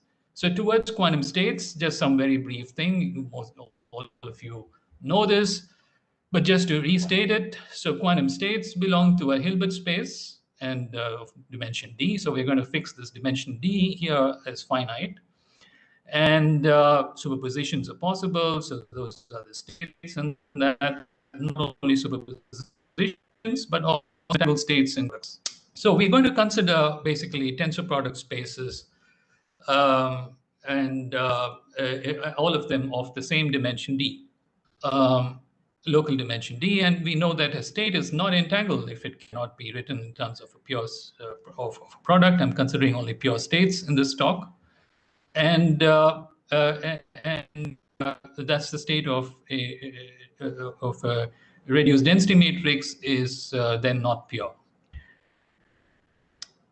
Okay, now a state can be entangled, it can be maximally entangled if the reduced density matrix is not only not pure, but is maximally mixed. That is, it's proportional to the identity. Then you call such a state maximally entangled. And for a bipartite pure state, it's unique up to local unitary transformations. So here is, in a particular basis, then a maximally entangled state in dimension D. Now, in a multipartite context, but maybe before that, so here, there are well-known uses of maximally entangled states, and as resources, for example, in teleportation. Here is the EPR pair is consumed in the act of teleporting the state of an unknown qubit. And it can be extended to Qubit systems of dimension D. Now, the generalization of maximally entangled states is somewhat complicated in terms of multipartite entanglement, but there is a very well-defined notion of absolutely maximally entangled states of n parties. So there are n particles, and there are each particle local dimension is D. Then the state is said to be maximally entangled if every bipartition state of every bipartition is proportional to the identity. That is, it is maximally mixed. Of course, this can be the case only if the size of the subsystem is smaller than half of the number of particles, because your rank has to be full. So given this restriction, if you find that every subset is maximally mixed, that means that it's also maximally, every subset is maximally entangled with the other subset, then these are called absolutely maximally entangled states. And of course, a Bell state is a simple example of that with n equals 2. And for n equals 2, any dimension, the state which I have written there is an example of a maximally entangled state. Dimension 3, number of particles 3, the G at Z is an example of that. But once you go to dimension, number of particles 4, there exists no, the G at Z is no longer absolutely maximally entangled state. And so it's interesting to ask for what n and d you have maximally entangled states.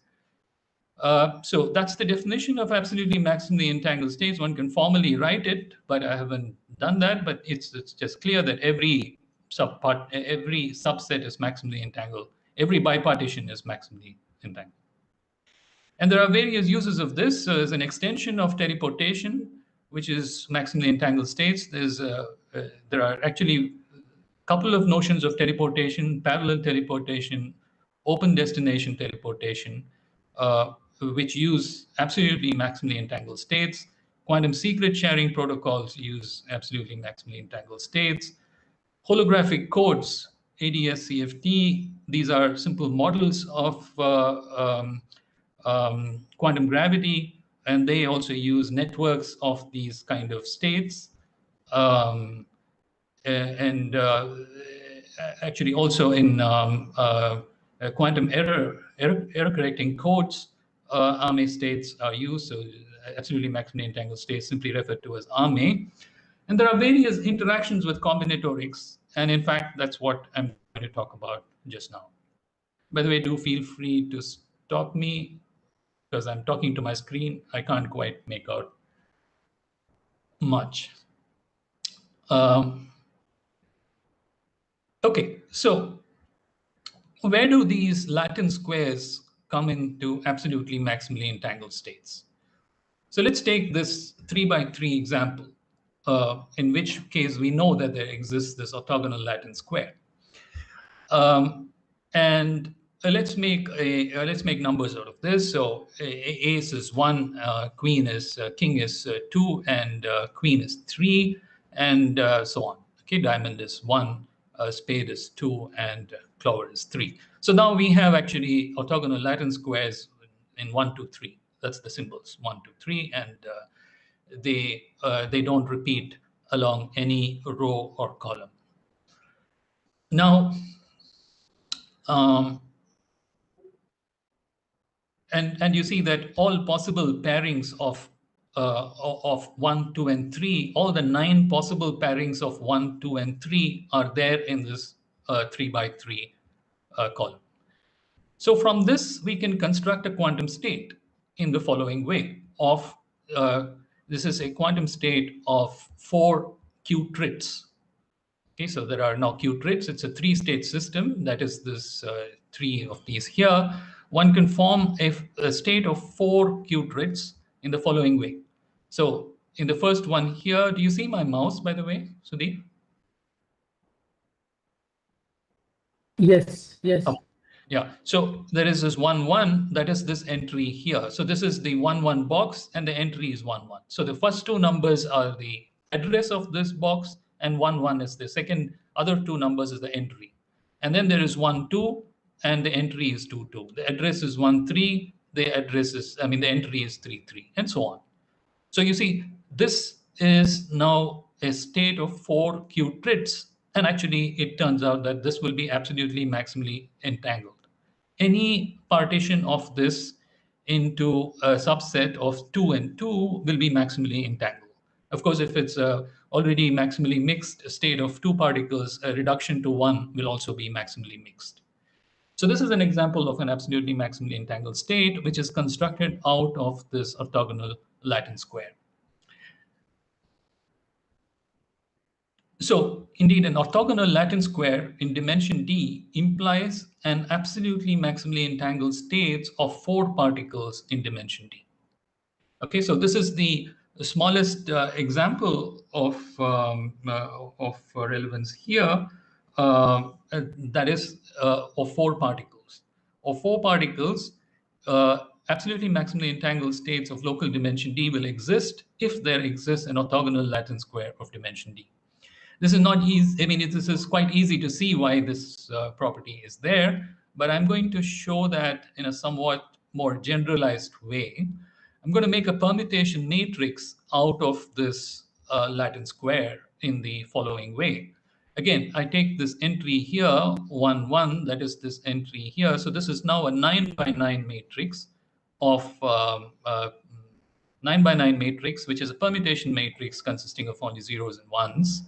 And this block, 3 by 3 block, is the first block here, and that is the entry is 1 where this is 1, 1, that is address here. And this 3 by 3 block, the entry is 2, 2, so this is non-zero. For example, this one here is the 1, 3, and therefore this one is non-zero here. 2, 1 is non-zero here, and so on. So you can actually make a permutation matrix out of this orthogonal Latin square of dimension D square. And basically what this 4-party state is just consisting of these entries here, where these entries are the entries of this matrix into this. Okay, so this Tijkl referred to this 4-party state of local dimension D, and the entries of this are in this. So this one contains, in this case, that I've taken 3 power 4, 81 elements, which are the entries of this 9 by 9 matrix. Okay, so this is an example of that. And why does it work? It works because of the following reason. You see, this state can be written in this form, Ij, which is a state of 2 particles. And I'm going to use this Ijkl. I'm going to use this Ijkl also to refer to parties. So there are 4 parties, A, B, C, D, let's say. Okay, so A and B I'm going to label with I and J, that is this I and J, the first one here. And this here refers to the particles C and D. And there is a matrix UR, which is of dimension 9 by 9, or D square by D square in general, such that this state can be written in this form. Okay, now this is true for any state, any 4-party state.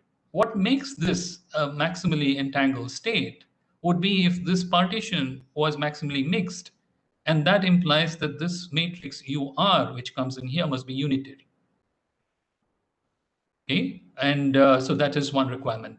But that's not the only consideration for a state to be absolutely maximally entangled. It should be maximally entangled with respect to any bipartition. And so I can choose A and C, that is I and K. Then there should exist another matrix U such that this state can be written like this, and similarly with the other. So with 4 parties, there is 4 choose 2, 6 different partitions, but actually only 3, because if you partition 2, the other one is already in the complementary set. So there are really 3 partitions, and they correspond to these 3 ways of writing this matrix.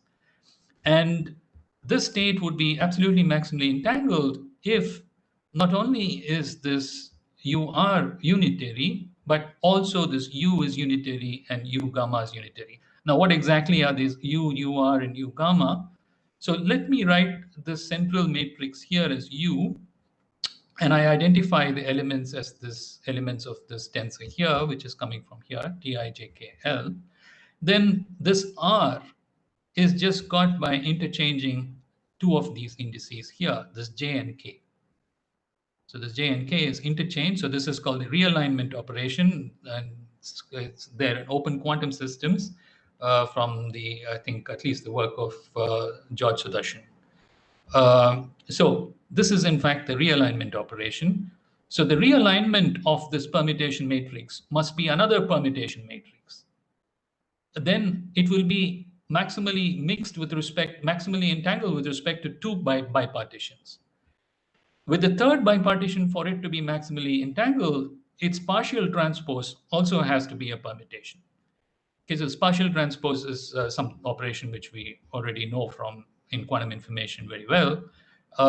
So in terms of matrices, it's very simple. So we take this 9 by 9 matrix, partition it into 3 by 3 blocks. The partial transpose simply takes a transpose in each of these blocks. Okay, like for instance, nothing changes in this. In this block, this has come here. Okay. And this realignment operation is slightly more peculiar, but you take this block and you make it a vector. So you make each of these, you vectorize each of these blocks. So this one, nothing changes. But this one, for example, is changed, and that puts this element here. So it's just a rearrangement, but it's a very essential rearrangement, special rearrangement. And what is required for this state to be maximally entangled is that these rearrangements also be permutations. Okay, so the property of being a Latin square, orthogonal Latin square, the permutation which one derives from that ensures that this is the case. And that's why these orthogonal Latin squares imply this absolutely maximally entangled states. So these are special cases of what are called combinatorial designs, which are useful in designing states with special quantum properties. Okay, so now this is true that OLS, orthogonal Latin squares, gives rise to absolutely maximally entangled states, but absolutely maximally entangled states are a superset of these OLS.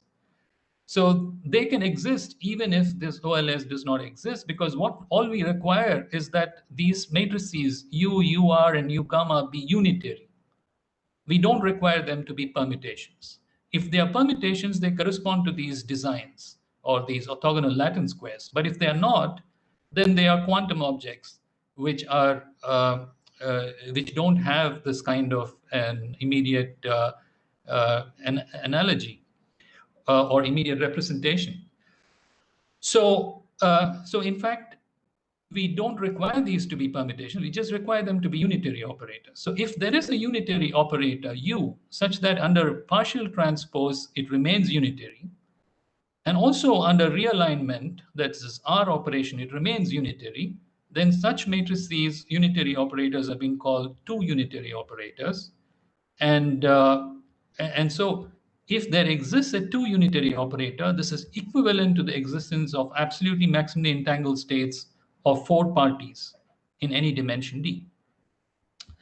So now we can ask if the Euler problem, so we know that in the Euler case, there does not exist orthogonal Latin squares of dimension 2 and 6. And therefore, we don't know if there exists absolutely maximally entangled states of qubits, 4 qubits, or 4q hex, if you wish, that is local dimension 6. In every other dimension, one knows from these orthogonal Latin squares that in fact they exist. So can there exist not permutations, but some other unitary operators, so what we may call quantum orthogonal Latin squares? Does there exist quantum orthogonal Latin squares in dimension 2 and in dimension 6? So this is now the question which is asked. And the fact that it does not exist in dimension 2 has been known for some time. I think the first work is by Higuchi and Sudbury, who showed that 4 qubits cannot exist in an absolutely maximally entangled configuration. So for qubits, it's a peculiar situation where it is known that there does not exist absolutely maximally entangled states of 4 qubits. And this is known for a while. So that means that this simple 2 by 2 matrix cannot be made into, I mean, you can't have a 4 by 4 unitary such that it's a 2 unitary matrix. It's not possible, but but this question remained open for a long time. as to whether this Euler problem of dimension 6, there exists actually quantum orthogonal Latin squares in dimension 6. Or in other words, the existence of AME 4-6 was an open problem for a while. So that's what we are going to present a solution to that it exists by showing explicitly that an example of that. But before doing that, I want to go on the way to see how to search for these objects. We need some kind of a measure for saying how close it is to being absolutely maximally entangled, or how close an operator is to being two unitary. A unitary operator is to being two unitary, because we want to achieve some particular result. We want to measure how close we are getting to it. So in order to do that, we introduce these quantities called entangling power, which is a useful quantity in this regard, and is known since the work of Zanardi. So well, first of all, recall a definition of a bipartite pure state's linear entropy. It's simply 1 minus the trace of the reduced density matrix square. That's a linear entropy of a pure bipartite state. Now, we take all bipartite states, product states, for a fixed unitary operator U, and we find these entangled states psi AB by its action on U. And then we find the average of these linear entropy. So that is given by this average of this linear entropy. This average is calculated over a hard measure of pure states phi A and phi B. Okay, and the entangling power is defined as just this average. This thing here is put in so that this number EP of U goes from 0 to 1. It varies from work to work. We find it convenient to just keep it from 0 to 1. So with this definition, this entangling power will be 0 for unitary operators which are unentangled, and they would be 1 in the case when actually the unitary operator is a two unitary operator. So, but maybe before I go there, let me tell you, let me introduce how we actually calculate this quantity. It's calculated quite easily and remarkably via the Schmidt decomposition of this unitary operator U. Just as we can do Schmidt decomposition of pure bipartite states, we can do Schmidt decomposition unitary operators, bipartite operators. And the Schmidt values are these lambda j's. And so this is a linear entropy, if you wish, of the operator entanglement of U. And if S is the swap, the usual swap gate, which will take you from here to here, then this entangling power is given in terms of this operator entanglements. So E of S is this operator entanglement of swap, which is the maximum possible value. So swap is not entangling, but its operator entanglement is a maximum. It's a very non-local gate. And this is the operator entanglement of U plus the operator entanglement of U times the swap. So these two operations here, EU and EUS, are actually related to realignment and partial transpose, as we saw that in the previous thing. Although I'm not going to go into that, but they are actually measuring how close to unitary is this. E of U tells you how close to being unitary is UR, that is a realignment. If UR is also unitary, then this EU is maximum, namely equal to ES. And if EUS is maximum, then the U partial transpose is unitary. And therefore, if both of them are maximized, in which case it's a two unitary, this entangling power is maximized and is equal to 1. Otherwise, it is always less than 1.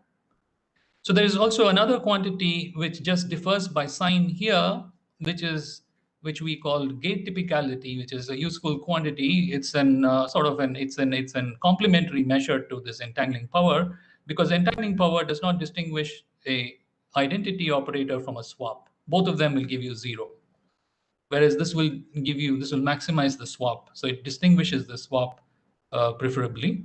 And but these are just measures, which it's because the operators are large objects, and these measures, I mean, you can have many local invariants. So here is a picture, for example, of qubits. Although we're not technically interested in qubits, but you can see that what happens in the space of unitary operators to the entangling power and gate typicality phase space plot, if you wish, they occupy this shaded gray region here. And all possible 2-qubit gates are here, like C0, DC0. This is a swap here, and the local gates are here. And the fact that this entangling power does not go to 1 tells you this result that actually there does not exist absolutely maximally entangled states of 4 qubits, that it is cut off at C0. So otherwise it would have gone till 1 here. So that already tells us the non-existence of this Arme state. Now we come to the most interesting case of D equals 6 dimensions.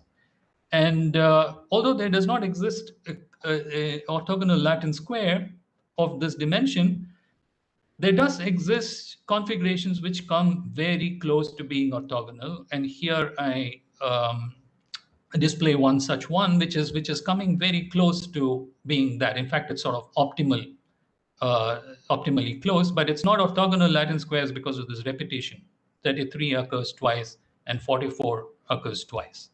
Okay, but otherwise everything else is unique. And you can see in terms of cards that you have a repetition of these here, although along any row and column, you will find only one type on each of these. It's not an orthogonal Latin square because it's not exhausting all the 36. Of the 36 officers, there will be a repetition. There will be 2 of them will be left out. So, so the entangling power of the permutation which corresponds to this is not 1 because there's no 2 unitary, we know that. And it's actually 314 by 315 in our thing. So you may say it's very close to 1, but actually for us, that's the open problem, to go from here to 1. And so here we go. Here is a plot again of this entangling power versus gate typicality. This is where we want to go. Does there exist such an operator here, putative operator with entangling power 1? And actually, in the scale, if you notice on the x-axis, is very, very dilated. I mean, it's 1 here, 0.9975. And in fact, this permutation here lies outside of this scope of this. It's 0.9968. It's somewhere here, I think. So we first found several of these matrices which exceeded these permutations. So it meant that there does exist operators which can do better than these permutations. But it took us quite a while to understand that actually there does exist this state here. And indeed, that's what we will come to. So the way in which we searched for this was multi-pronged. So we started with actually a numerical search, and this goes to a map which was published in PRL last year, in joint work with Suhail, who's the first author of this, and Arvinda, who's a postdoc in our group. We published this algorithm, which is a very simple algorithm, which does the following. It says, okay, let's take a unitary operator, U. We want it to be such that its realignment and partial transpose both are unitary. So let's take its realignment. It's most likely not unitary. So let's take also its partial transpose. Okay, so it's both together, and this is again most likely not unitary. So we find the nearest unitary operator to this non-unitary operator, which is given actually by the polar decomposition. So if you do a polar decomposition, which is a product of a unitary times a positive matrix, the unitary part is the closest unitary matrix to this. And so it's just a polar decomposition of this. And then that's the map. So you're going from this unitary operator to this unitary operator. So it's a nonlinear map on the space of unitary operators, and you iterate it. Now one can see that actually, if it's a unitary operator, which is 2 unitary, it will be a period 3 point of this map. Okay, so that's not hard to see. But the question is, do there exist such period 3 orbits of this map in this large space? So this wasn't clear. It took a long effort and special techniques to find that, because the space is extremely large, to be precise, 6 power 4. So that's again just a repetition of the closest to orthogonal Latin square permutation. So if we take this, you may think that let's take this as our initial seed and put it through this algorithm and see what you get. So the entangling power of this closest is, as I said, 314 by 350, which is 0.9968. If you put it through the algorithm, you will find that it goes to a unitary operator with a larger entangling power, but not 0.9976. So in fact, there's a very strong attractor in this map. And you can find some neighborhood of these permutations which go to closer to this 0.9991, but you still are not 1. And but there do exist some permutations which are not high in entangling power, in fact only 0.9905, but which have some special properties which actually make it useful to put it into the algorithm and to run it. And in fact, this is one such magical seed. You put that in and you run it. In the neighborhood of this, you will find that there are seeds which run off into being maximally into being a 2 unitary operator, which means that these Arme states do exist in 6 dimensions. So here is some indication of the numerical algorithms working. This is how the EP converges to 1. So it's exponential, in fact, but with a small exponent or rate. And this is what's happening in this sort of very low dimensional phase space of a very high dimensional object. So this is, again, entangling power, gate typicality. And so this is, by the way, this permutation closest to orthogonal Latin square. If you start from that, you just go to this matrix, which is here. This matrix, which we started, the seed was somewhere here. And even when here in this neighborhood, you can end up going, mostly you end up going to non-2 unitary operators, such as these or this and so on. So it's a very complex dynamics. But there does exist a small fraction of initial seeds which converge and make it into the 2 unitary matrices there. Okay, so that's in fact the what we are looking for, but that's still in sort of a numerical form, and there's a lot of numerical cleaning, so to speak, is necessary. And also, when we're trying to actually establish that it exists and not exists up to some epsilon, we would like to give an exact numeric analytic form for it.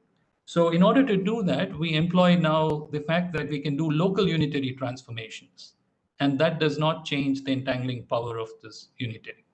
So as you know, entangling powers or entanglement itself does not depend on local unitaries, and therefore we are free to do this. So we exploited this fact and searched in the space of what sort of local unitary operators will simplify the operator which we had. It's a somewhat long story. I don't go into that. And the credit really goes to other people in this collaboration. But what it does lead to is something which is getting sparser, and not only getting sparser as a unitary matrix. What is very interesting is that you can then derive some kind of constraints between these elements, which can be then solved. So to cut a long story short, what we end up in this process is to find unitary operators which are sparse. Not only sparse, they can be put into essentially block forms by permutations acting on the left and right. So they are actually connected in a sparse way. And not only that, both the realignment and the partial transpose also have the block structure. So this is something which is interesting. And so let me say what is the solution that we found. So it's a concrete solution.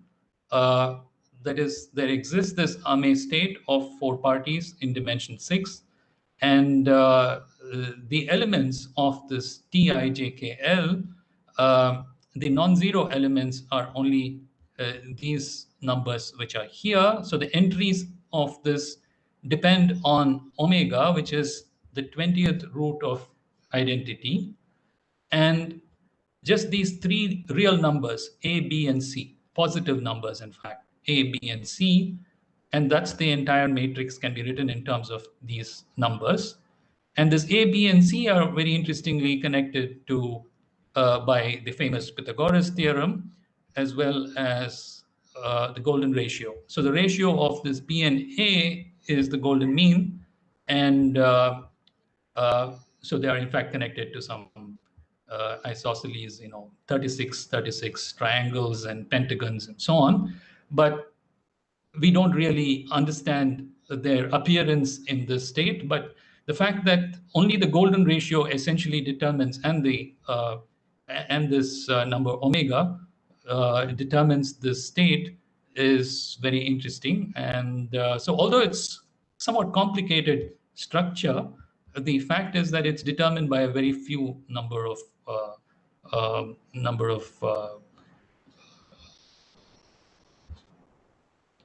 real elements. So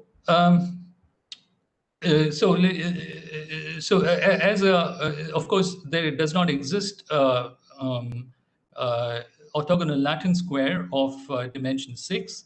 But if you allow for the officers to get entangled in the following sense, that you allow for superpositions between, say, an officer who's identified as a king spade and an ace clover, so these two are actually now in a superposition, then you can write such a table, which is an example of a quantum orthogonal Latin square.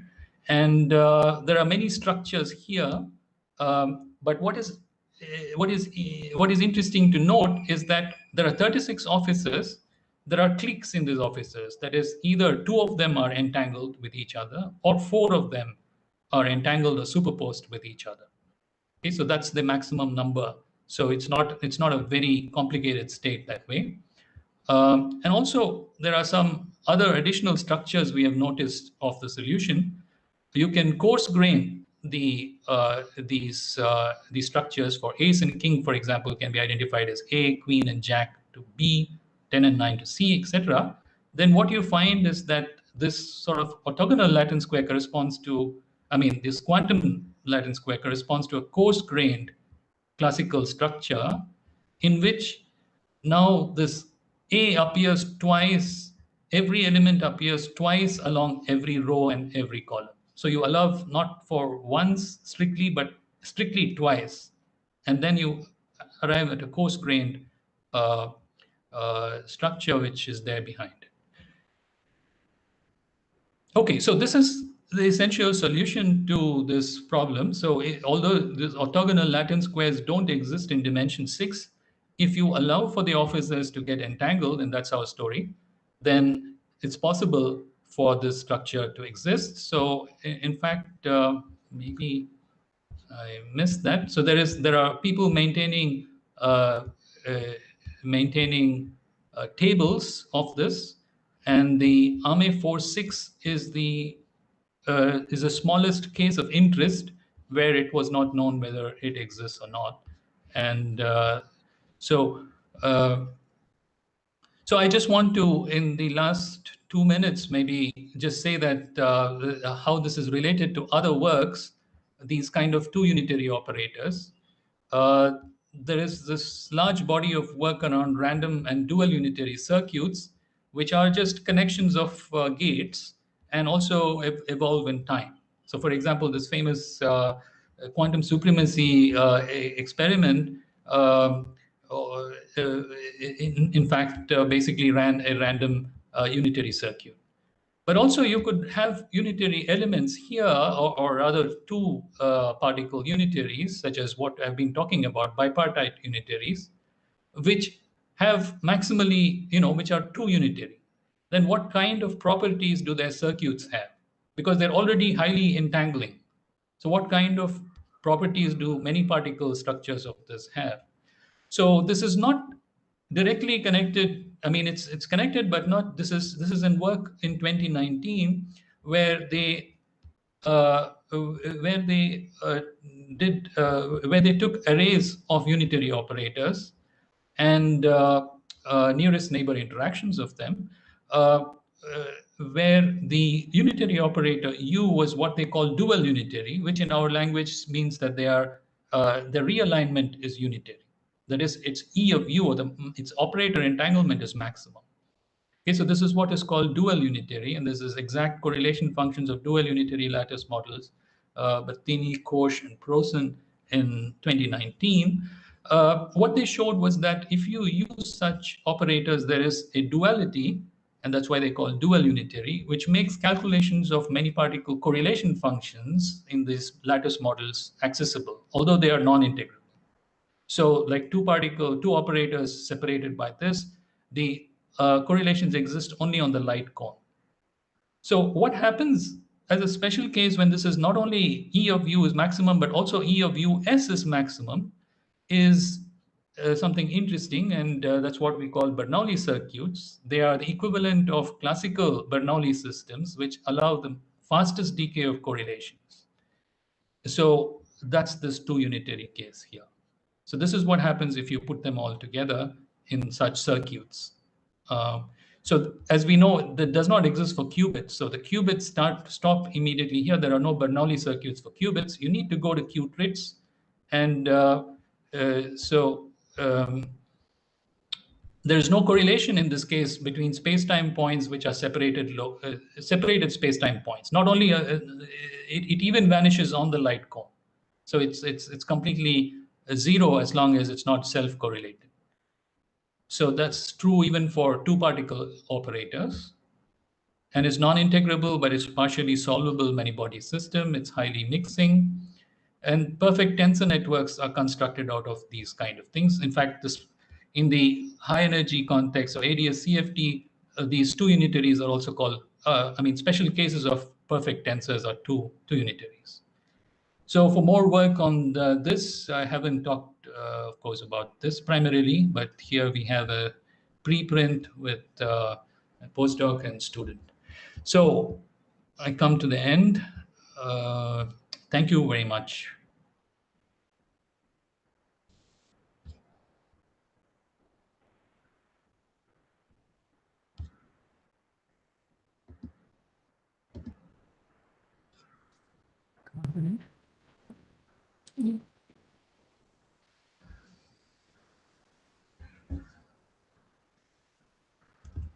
Yes, I am muted, so I can't see anything. Now we unmuted it.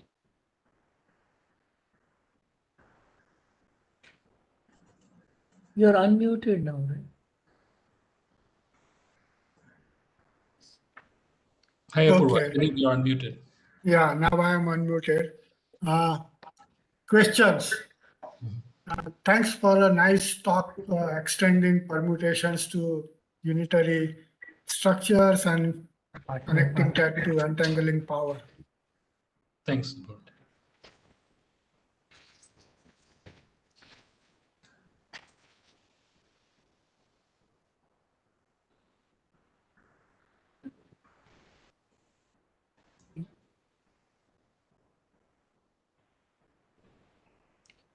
I don't see any questions coming up. I'm free. It was a perfect talk, of course, as usual.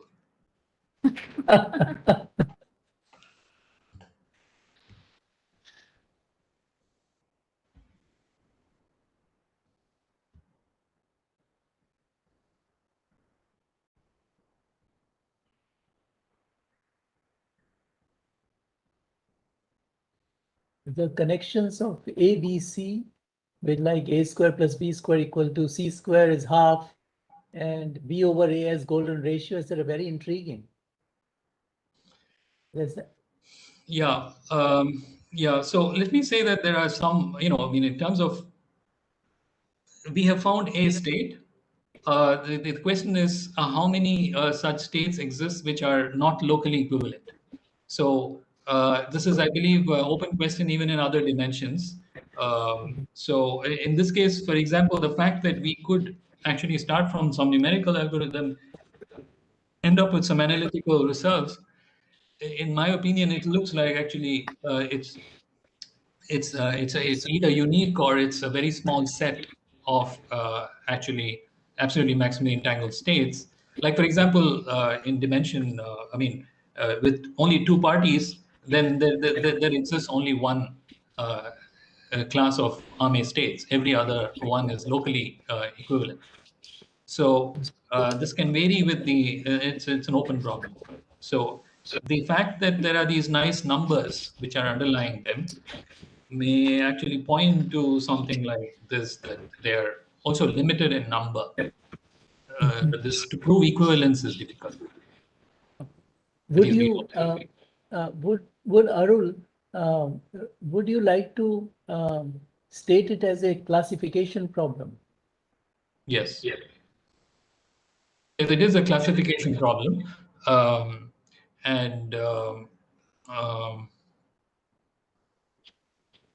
So, I mean, we have some thoughts on it. We can, you know, if two are not equivalent, we can see that quite easily. But if the two are, I mean, but we can't. I mean, let's say that we have a sufficient condition, but not a necessary one. Yeah.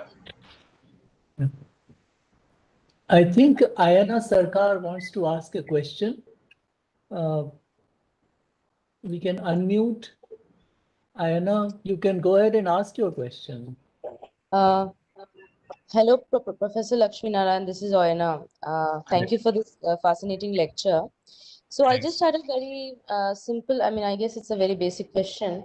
So I was wondering, it seems to me that the game of Sudoku that we played, that game of square, that is related to these orthogonal Latin squares that you're studying. Is that so? I mean, there also you have boxes, you have to put 1 to 9 and they cannot be same in the row can have 9 only and the column can have that. Yeah, but I think the Sudoku has some further, you know, restrictions on it, because even these small 3 by 3, there should not be any repetition in that, right? Yeah, so each of the boxes can only have 1 to 9, but Right. then it has to match with. So is it associated to OLS in any? I mean, is it a special case?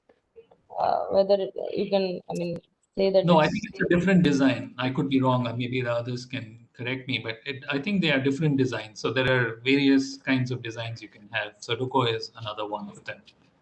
Okay. Yeah, like also, I mean, it's quite, there is also magic squares play a role in this construction of Arm states. So it's quite a fascinating connection between designs and Arm states. Yeah. Okay. Okay, sir. Yeah. Okay.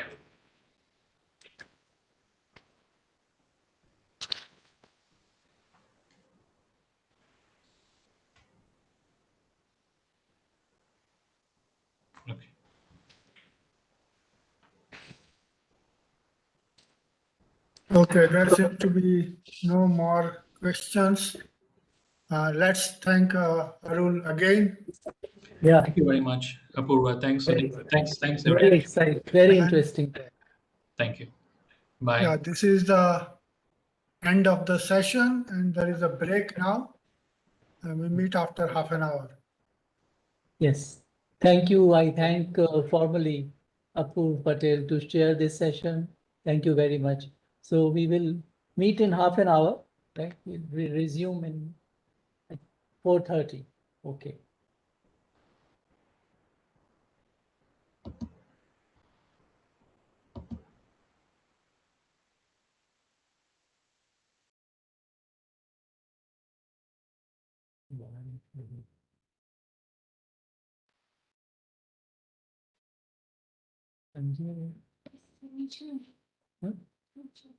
उसको देखने मेरा washroom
मेरा lecture नहीं यहाँ नहीं करो चले जाओ क्योंकि यहाँ लेक्चर शुरू हो गया।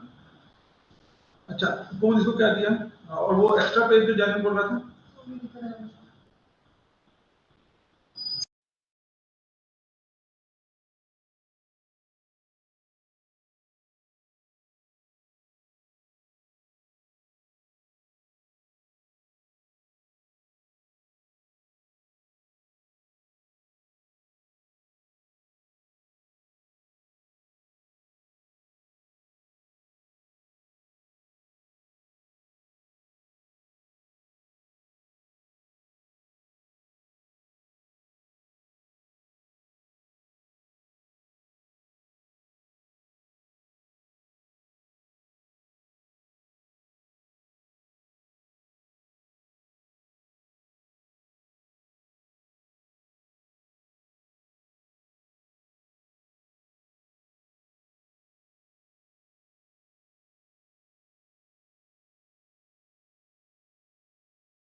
ये यहाँ करना चाहिए ना इसको, उनको बनाना पड़ेगा। अक्षय को यहाँ कर। Yes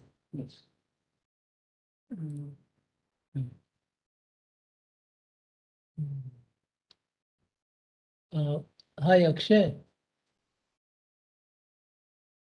Hello, can you hear me?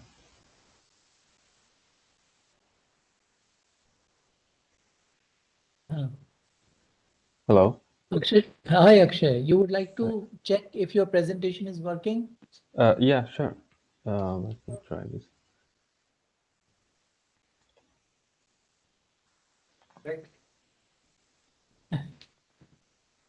Important saman liya hai. No, actually, he has kept it. But then, when I left it, he dismantled them. अच्छा So, अच्छा. Can you see my screen? Yeah, we can see your screen. Okay. No problem. Cool. So, all right. So this will work. child.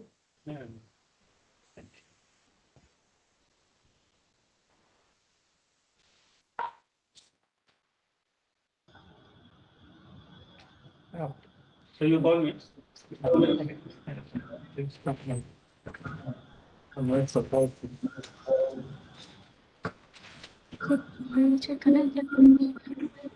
Yes.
Hello.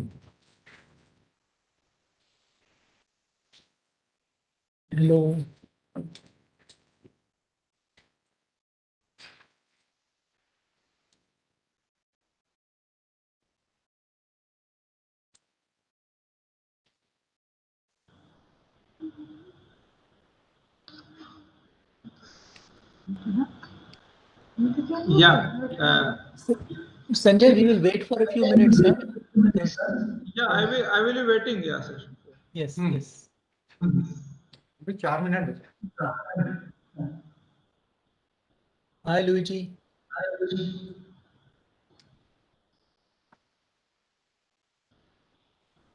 Saying something. How is it?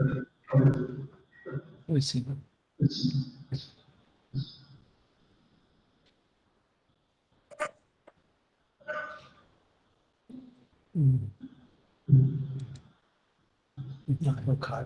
Morning breakfast. 7 o'clock.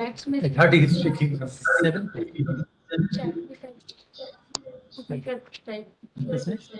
Chats में शायद कुछ कोई message अभी तो उनके 7 बजे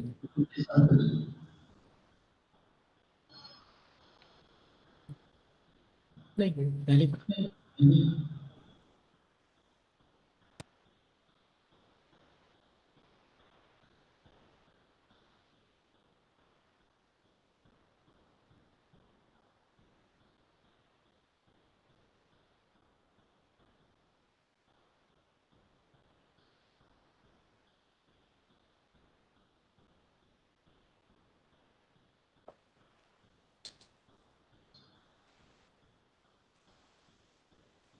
So, Dr. Mohanty, we had a hectic and very interesting day.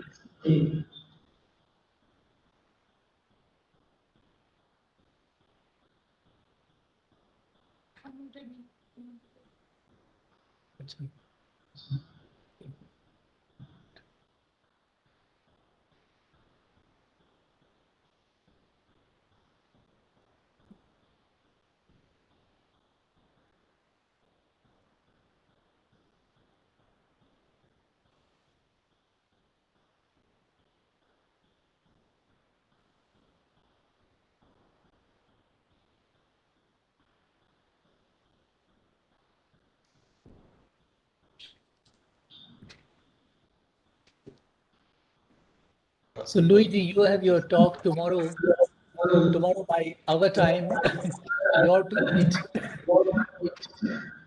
I thought I will attend the last 2 talks only. I could not attend other talks. Yes, sir. Yes. We have some very interesting things. So anyway, I am closing it because a lot of echo coming. So I am muting myself. Okay. Yep, and very interesting. I was able to attend in person the first 3 talks, and then this morning I woke up early and I watched the webinar of BJ, which I wanted to listen in person, but it's too late for me. Now I can't wait to hear from Akshay. You know, he's one of our favorite students right now. So Yes. It was a wonderful talk by Vijay. Very nice talk. VJ did a very wonderful talk. Yes. He's a bright scientist. Yes. Now I'm looking forward to listening to Akshay. Oh, you will see. It'll surprise you. He's very good. You see, I had seen him when he just came out of school and joined our center. You know, I have had a lot of students and postdocs from India, and I also have personally in the family many Indian or Indian American friends, but unfortunately I never had the chance of visiting your country.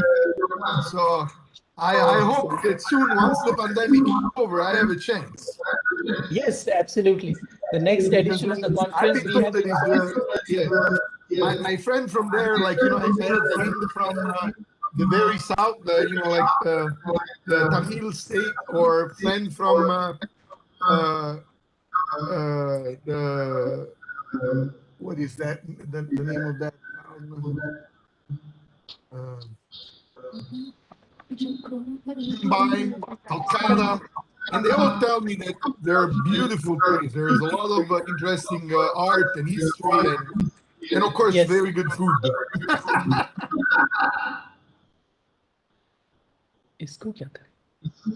Okay, I'm going to mute myself so that Akshay can.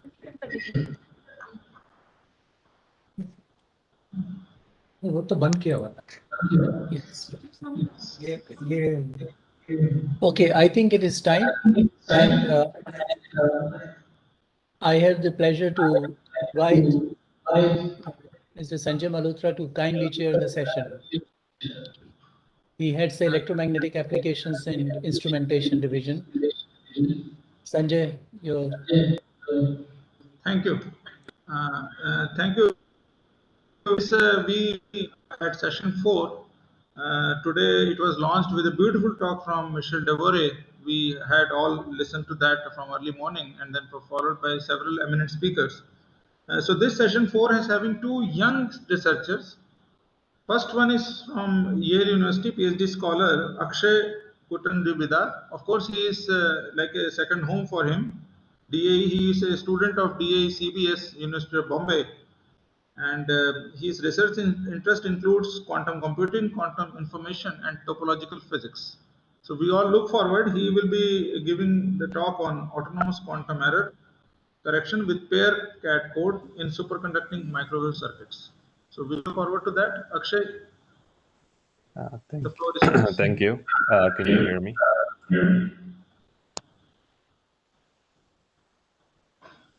Hello. Let me just share my screen. We can hear you, Akshay.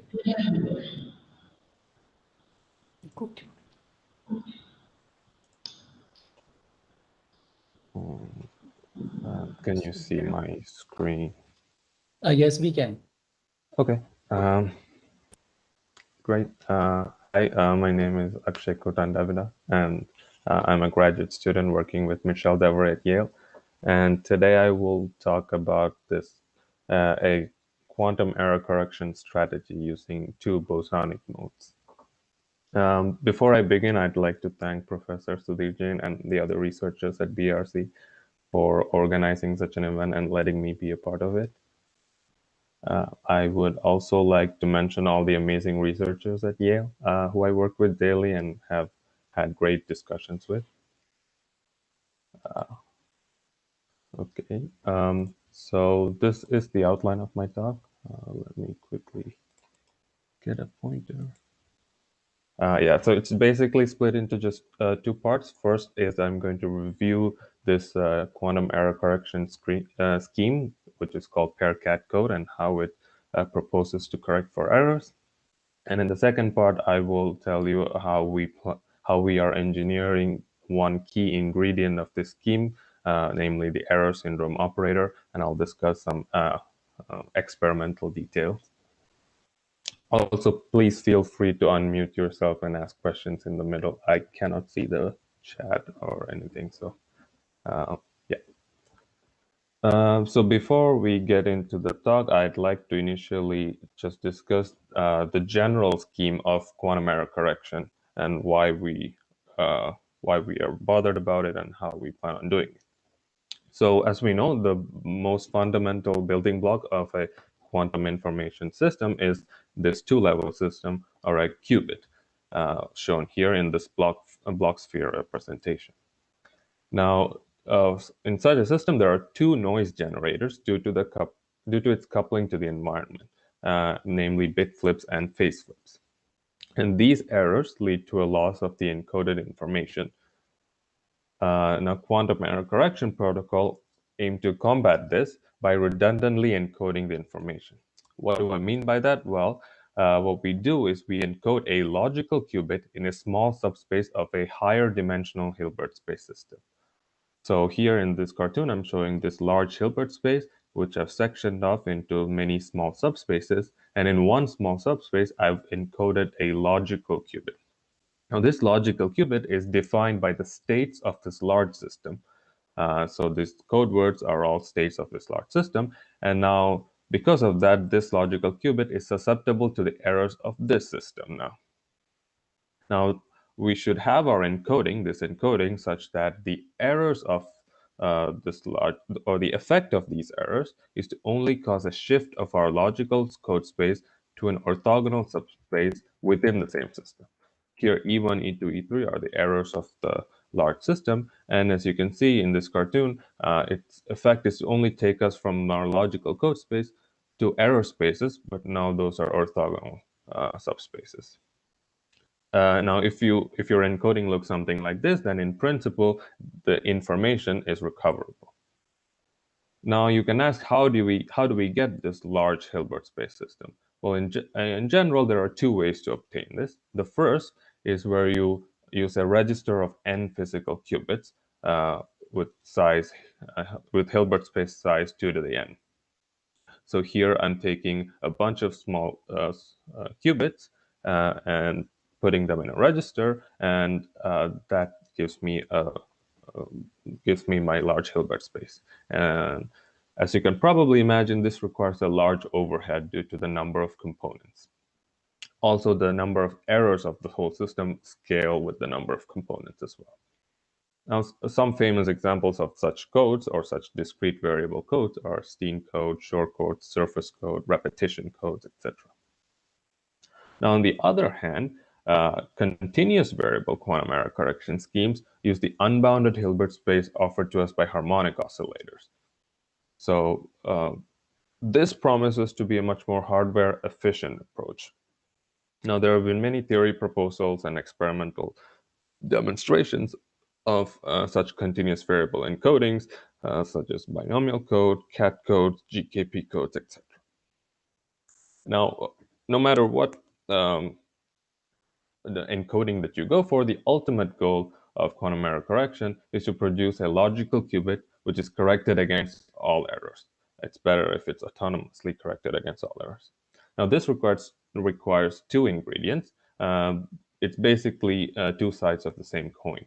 The first is the ability to do continuous quantum error correction against all errors up to the order that you're concerned with.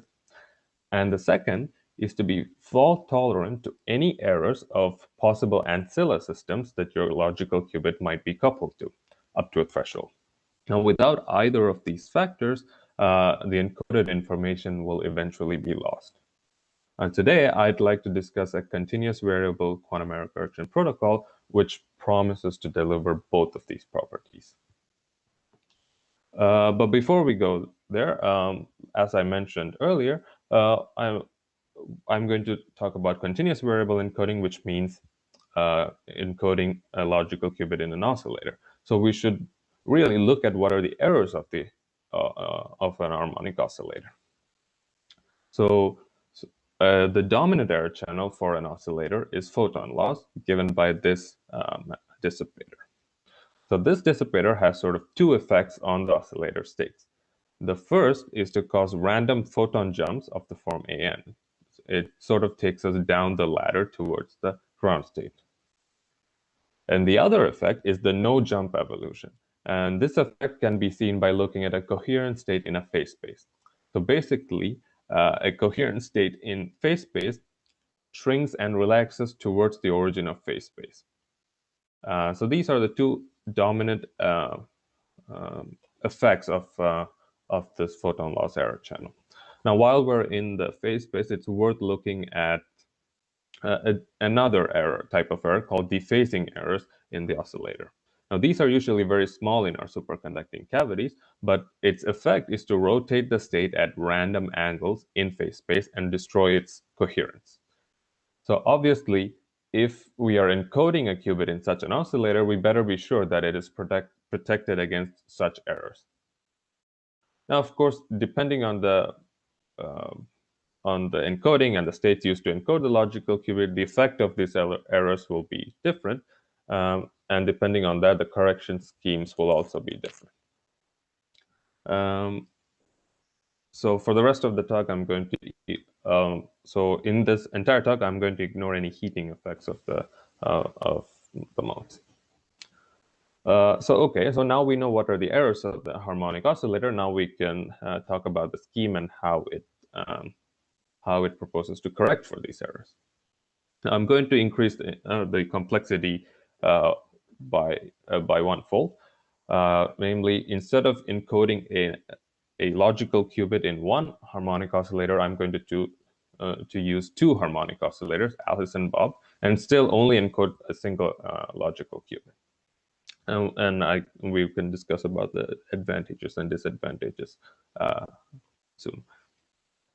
So this scheme was recently proposed in this paper and uses the joint Hilbert space of Alice and Bob to encode a logical qubit. So the dominant errors of this system are now photon losses in Alice or Bob. Now, first, let's see how this protocol takes care of single photon jumps. Now, to detect photon losses, we follow the general scheme of quantum error correction and partition the Hilbert space into orthogonal subspaces. And to do this, we define a photon number difference operator, delta, between Alice and Bob. So now delta takes discrete values or integer values, and each value of delta gives me a subspace with certain energy levels. For example, delta equal to 0 subspace has the energy levels nn because the photon number difference is 0. And similarly, delta equal to plus or minus 1, and so on and so forth. As we can clearly see, these subspaces are orthogonal to each other. For example, one state here in the delta equal to minus 1 is orthogonal to every state in all the other subspaces. What is also clear is that if I start off in one of these states, for example, 3, 2, a single photon loss in Alice will increase the value of delta. That is, take me from delta minus 1 to delta 0 and towards the right. And similarly, if I start off in Bob, start off in this subspace, and if there's a single photon loss in Bob, it'll take me to the left. And hence, delta here tracks photon jumps in the system. So now we have a way of tracking one of the dominant errors of the system. Next, what we do is to choose one of these subspaces as my code space to encode my logical qubit. Now here I'm going to choose delta equal to 0 as my code space, and the other spaces will be my error spaces. Next, we need basis states within the code space to define my logical block sphere. And here our basis state is a simultaneous eigenstate of the AB and the delta operator with eigenvalues gamma and delta. We can look at a Fock representation of this state to give an intuition. So these are highly entangled states. And as we can see here, for a fixed delta, say delta equal to 0, this state is a particular superposition of all my states in the code space. And similarly, I can define a pair coherent state in each of the orthogonal subspaces. Now, of course, one state is not enough to encode a qubit. You need at least two. So we take superpositions of pair coherent states, namely the pair cat states. These are eigenstates of a square, b square, and delta operator. Now, if you look at this superposition of pair coherent states, you can see that it's the value of delta is kept constant. Only the sign of gamma is changed, and I can define a C plus and C minus pair cat.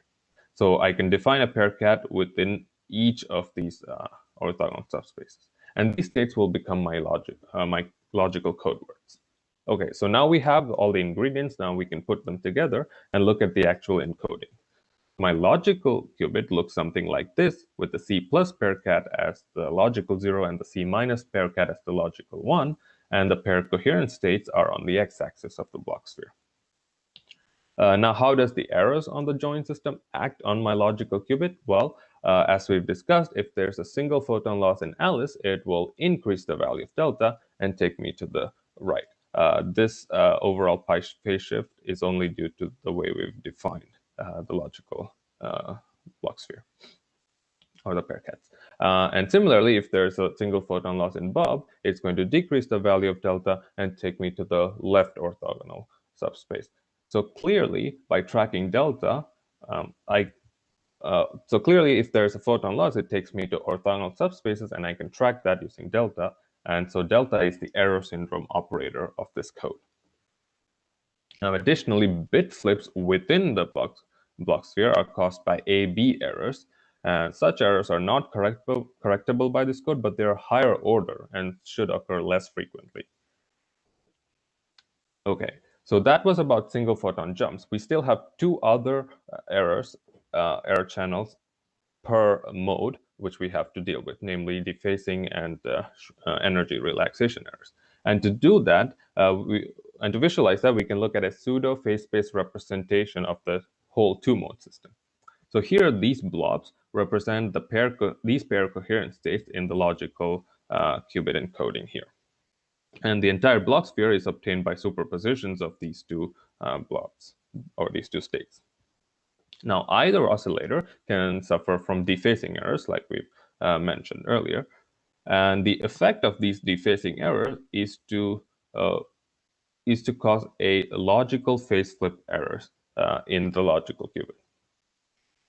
So, and moreover, it can also suffer from energy relaxation, where the states shrink in phase space towards the origin and destroying our blocks, destroying our encoding.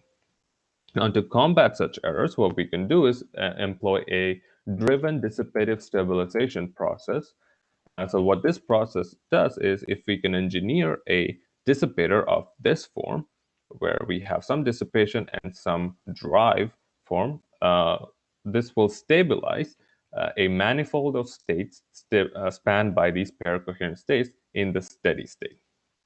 And this is precisely our logical block sphere. So intuitively, what this does is, in phase space, this process creates two attractors where the states are, and fights against any errors which try to take it out of this manifold. And the result, as shown in the single mode encoding case, is an exponential suppression of logical phase flip errors.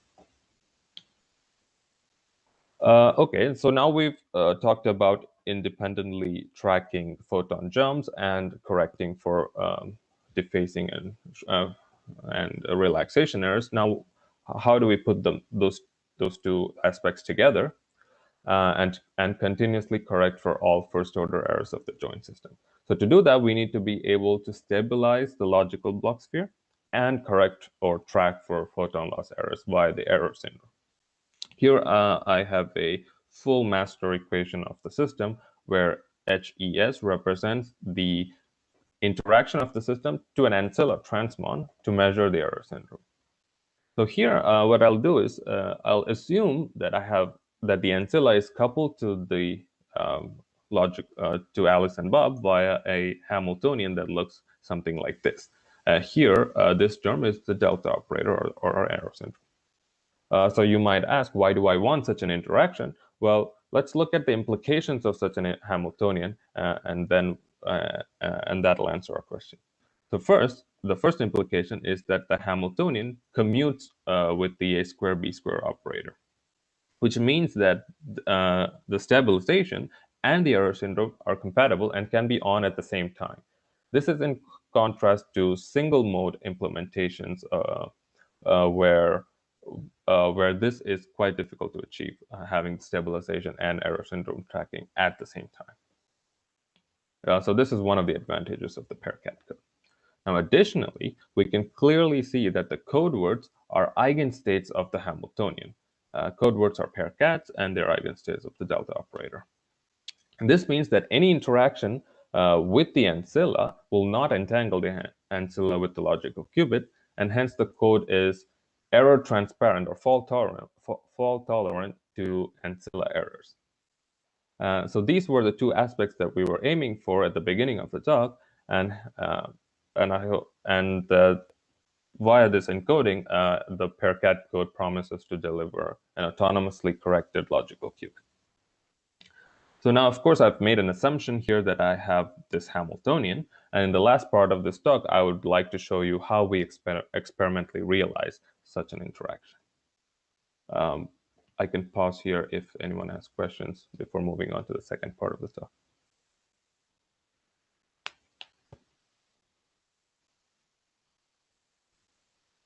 Okay, Akshay. Yes. Just a very small question. I missed it. The Q dagger Q is the ancilla qubits? Yes, this is the ancilla qubit.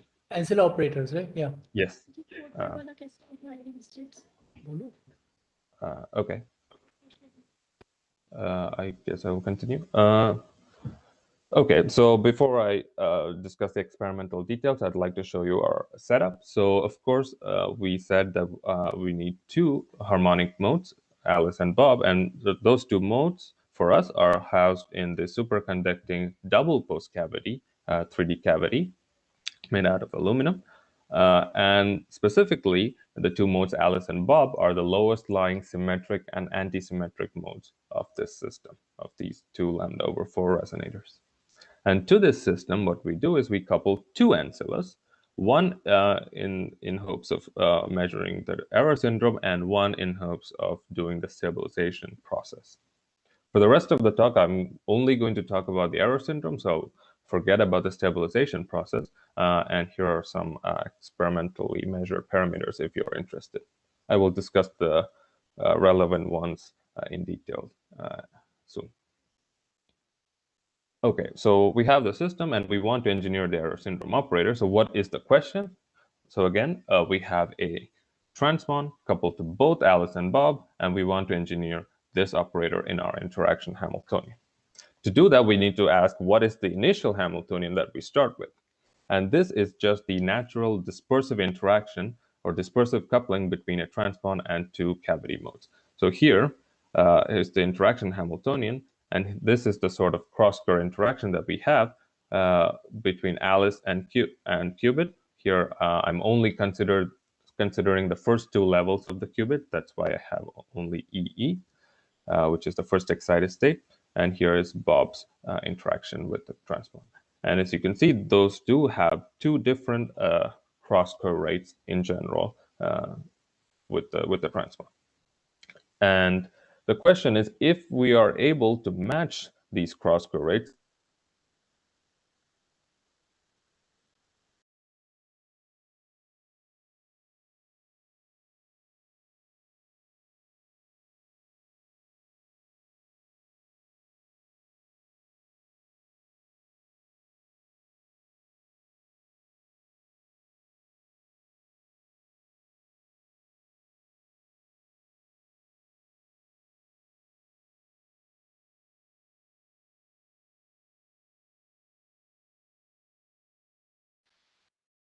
Some connection issues, I think.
Akshay is trying to rejoin soon, so.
So Akshay, continue.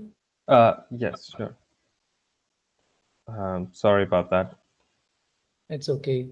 I will try to go as fast as I can just to respect the next speaker's time. Right. We will try to understand. Okay, so where were we? Yes, can you see my screen now? Yes. Yeah, Everything is fine. Yeah. So, okay, sorry, just to rephrase the question is to have this interaction Hamiltonian, the question we need to answer is whether we can match chi to go from this Hamiltonian to this Hamiltonian. This is just a reframing of can we tune the cross-correlates between selectively of one of the modes with respect to the other.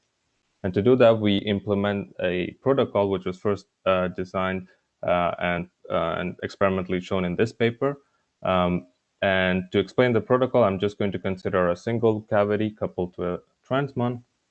And the question is to tune the cross-curve of Alice with respect to cross-curve rate of Alice and transmon. The the point is we want to tune the energy of the E level conditioned on when there are photons in the cavity. And to do that, we use a 2-photon conversion process, which is a pumped process. And the simple idea is using this pump, we hybridize this level weakly to another level, the H0 level. So for example, E1, H0, E2, H1 are hybridized weakly, and they're hybridized weakly because we don't drive them resonantly, we drive it off resonantly by an amount delta. Now, under certain assumption that you're not driving, you're driving weaker than the detuning, we obtain a correction in our Hamiltonian, in the second order Hamiltonian, which looks like a pumped chi term. And moreover, this pumped chi, the rate of this pumped chi depends on the pump parameters, basically the pump strength and the pump detuning, and which I can group into an effective cross-curve rate, which I can control with a pump. And this allows us in situ cross-curve tuning in theory. And to experimentally show that we have this cross-curve tuning, I'm going to perform very simple qubit spectroscopy experiment. Basically, this curve here is obtained by just preparing the system in the ground state. So here are my modes, Alice Bob qubit prepared in G00, and I apply a long pi pulse on the qubit and the frequency of the pulse is varied. And so we get a nice peak around where our qubit frequency is supposed to be. And now to see the cross curve of the mode, what I do is I can do this experiment but with different preparations on my mode. So I can prepare an Alice or Bob or one photon in both Alice and Bob. And since my system follows this Hamiltonian, what I obtain is these frequency shifted peaks at precisely chi AQ, chi BQ, and chi total. Chi total is just chi AQ plus chi BQ. And now I'm going to perform the same experiment with a pump on, and what you will see is the chi AQ peak moving as a function of my pump parameters. So for example, in the first case, I choose a pump strength omega and pump detuning some delta 1, and you see that my chi AQ now coincides with chi BQ. Chi AQ equals chi BQ. But this is not the regime where we want to be, so we can keep going forward.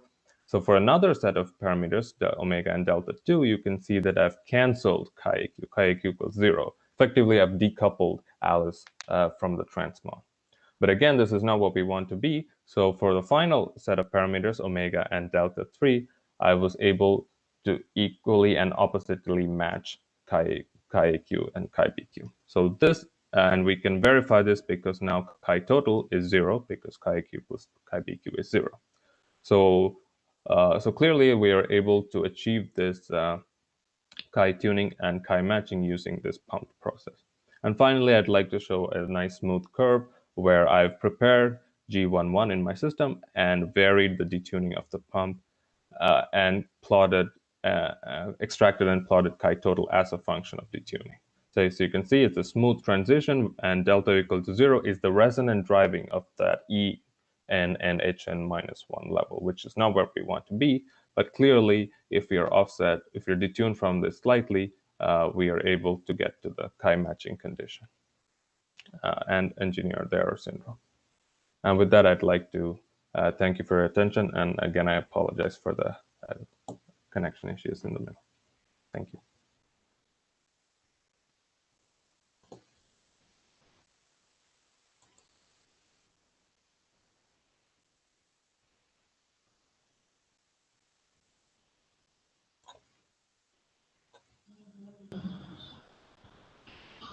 Yeah, thanks Akshay for a very nice talk, although slightly disrupted by activity issues. Any questions, please, on this talk? 1 or 2 questions we can take.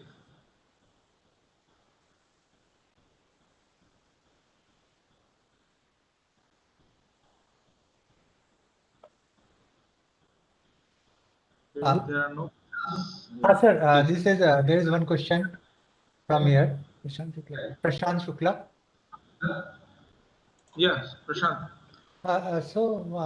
Akshay, I want to ask, you take this Alice and Bob Yes. as a linear harmonic oscillator?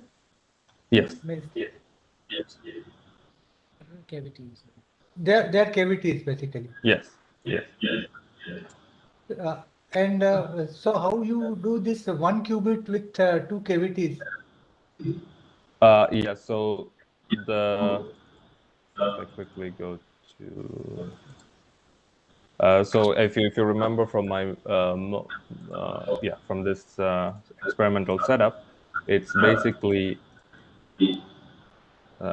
so these two modes have their electric fields localized in this entire space, and by coupling a qubit from the side, the qubit is coupled to the electric fields of both Alice and Bob. So I get a natural interaction between both Alice and Bob with the qubit. Okay. So for the stabilizing part, for the stabilizer part, it's already in one of your papers, right? So we can read it. Not for the two mode section. The theory is all out in the paper, but not for it has been experimentally shown for a single mode cat qubit case, but not for a two mode pair cat case. Okay.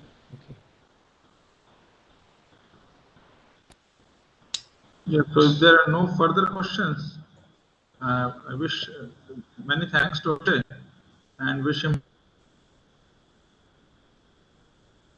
all the luck.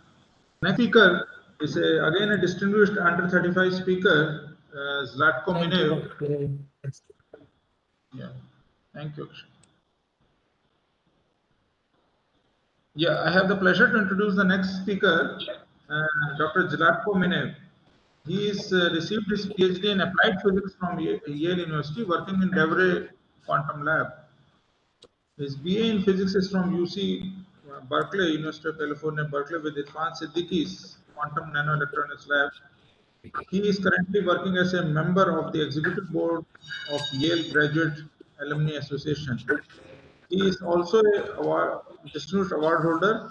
He has been named on the MIT Technology Review's global list of 35 under 35 innovators. Very nice, and John Atanasov Award of the President of Bulgaria 2020, a recent award holder. It's a pleasure to welcome Zlatko Minev. Thank you. Nice introduction. Thank you. Let's see if you can see my screen. Yes, we can see it. Yep.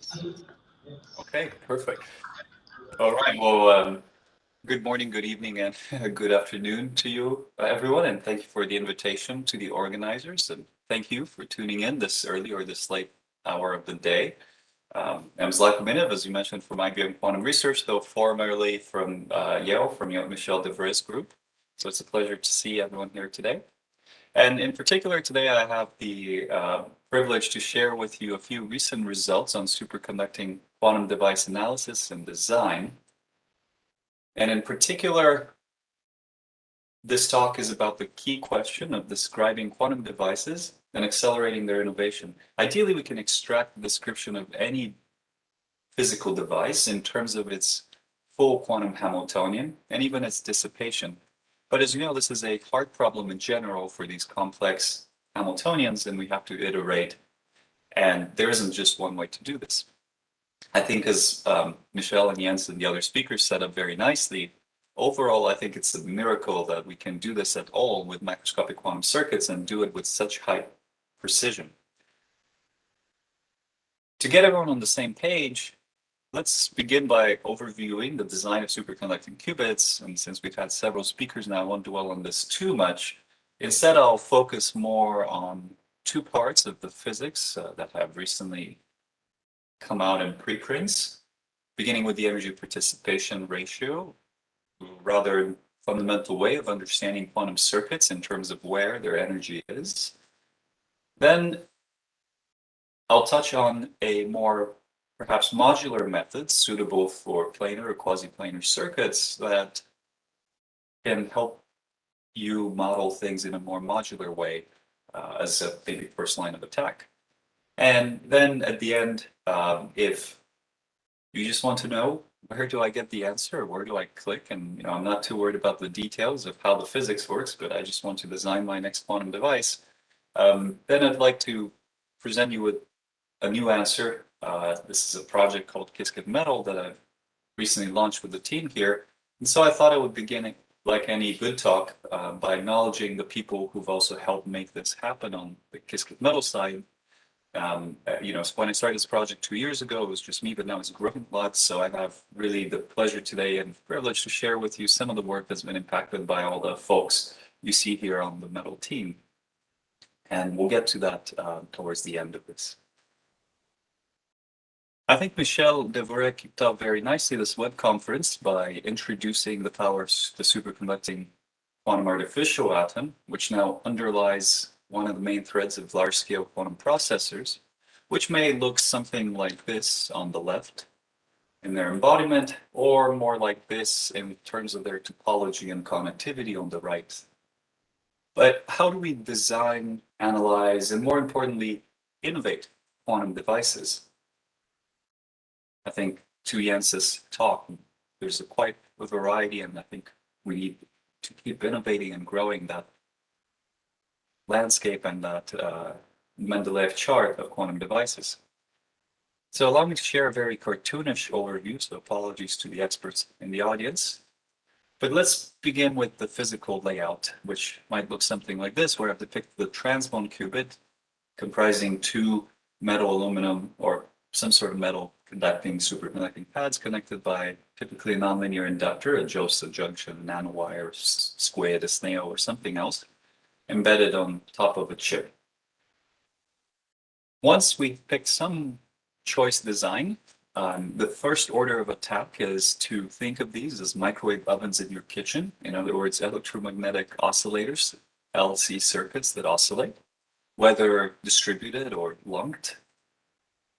But this, of course, only gets us so far because essentially this is a classical or semi-classical description, really where the design of quantum devices departs from classical devices and from being able to leverage classical CMOS and so forth industry, if you want, solutions, is in the bridge from the classical to the quantum, which is now, how do you describe this many-body, potentially distributed system, electrodynamic system, in terms of its quantum description, so that you can understand what its Hamiltonian is, as Jens very nicely introduced, and then to extract from that potentially very complicated Hamiltonian the effective qubit space and parameters that you might care about at the end of the day, such as the qubit frequencies, anchromonicities, and so forth.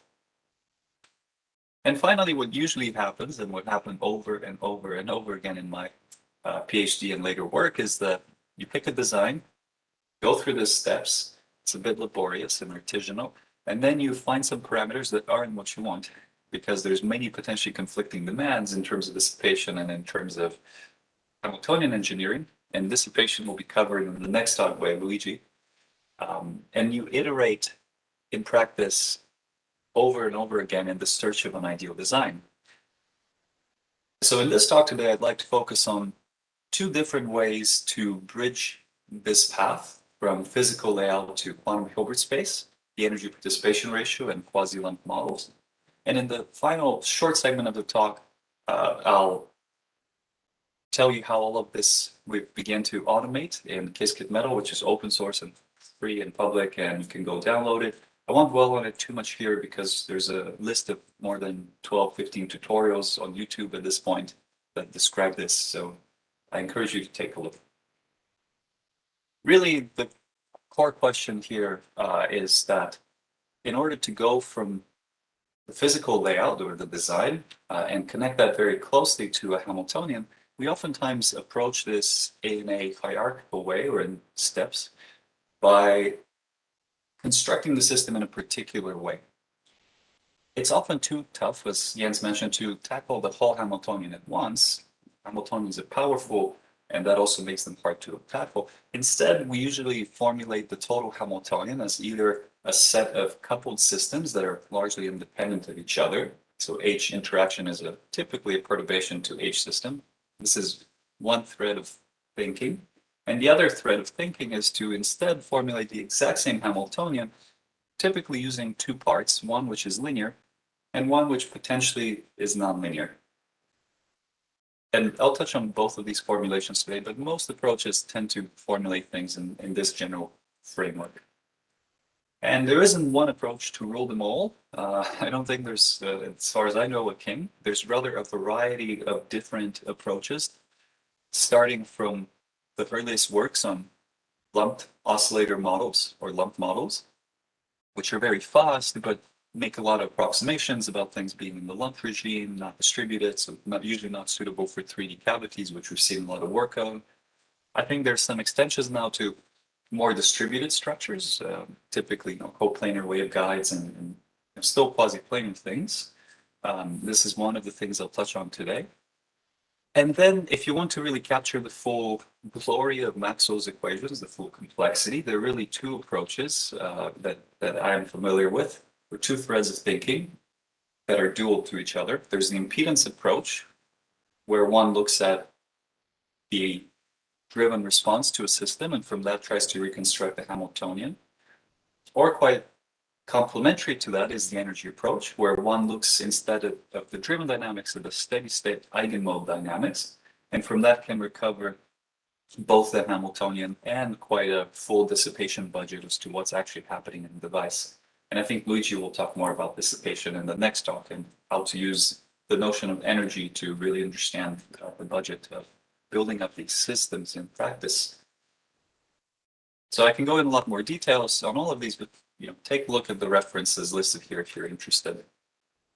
Instead, I'll mention that it's been very exciting to see in the community, from Jens's talk, you saw SE Qubits.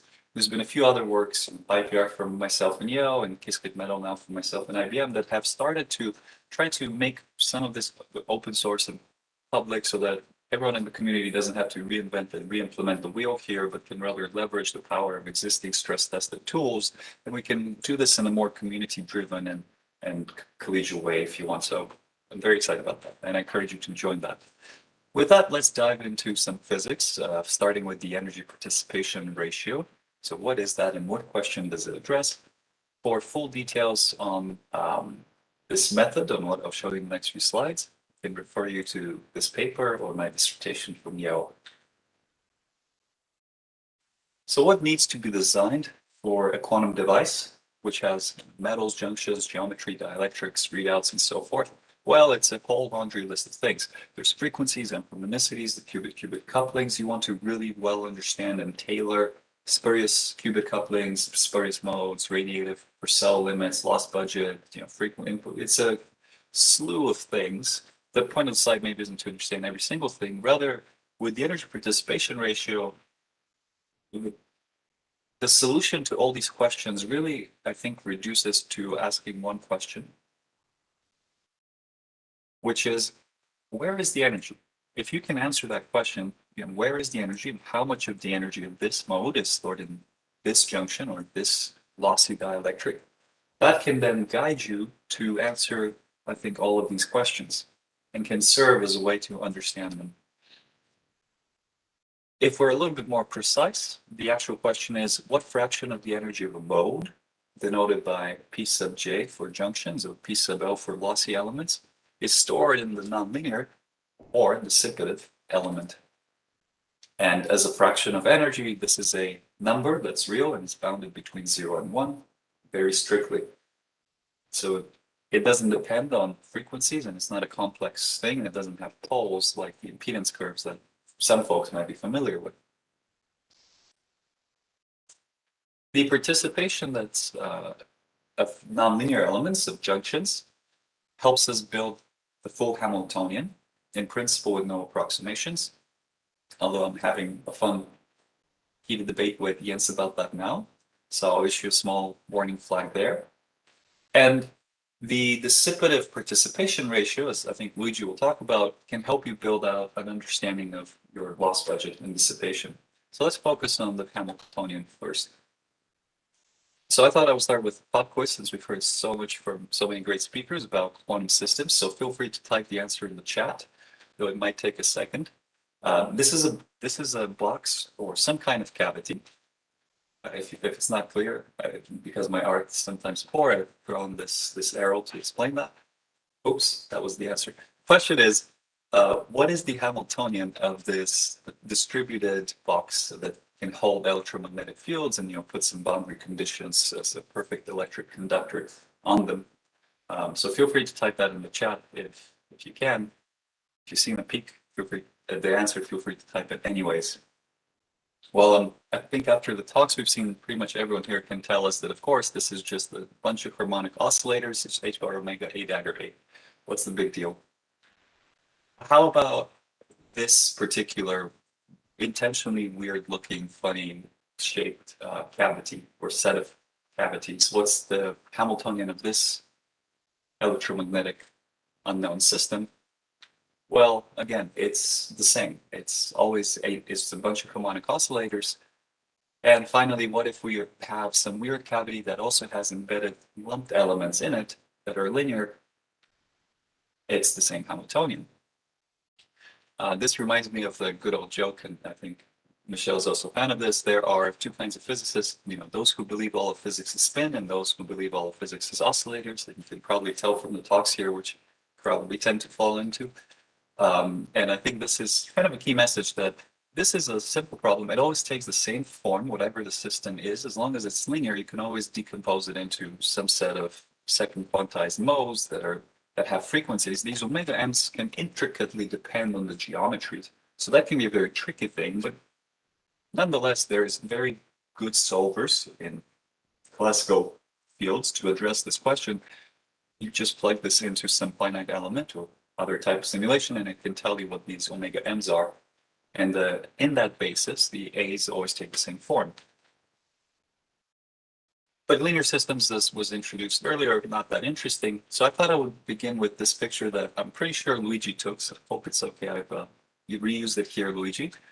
That shows you a beautiful visualization or beautiful SEM image of how messy in practice actually one of these microscopic structures that realize, macroscopic structures if you want, that realize a Josephson junction are.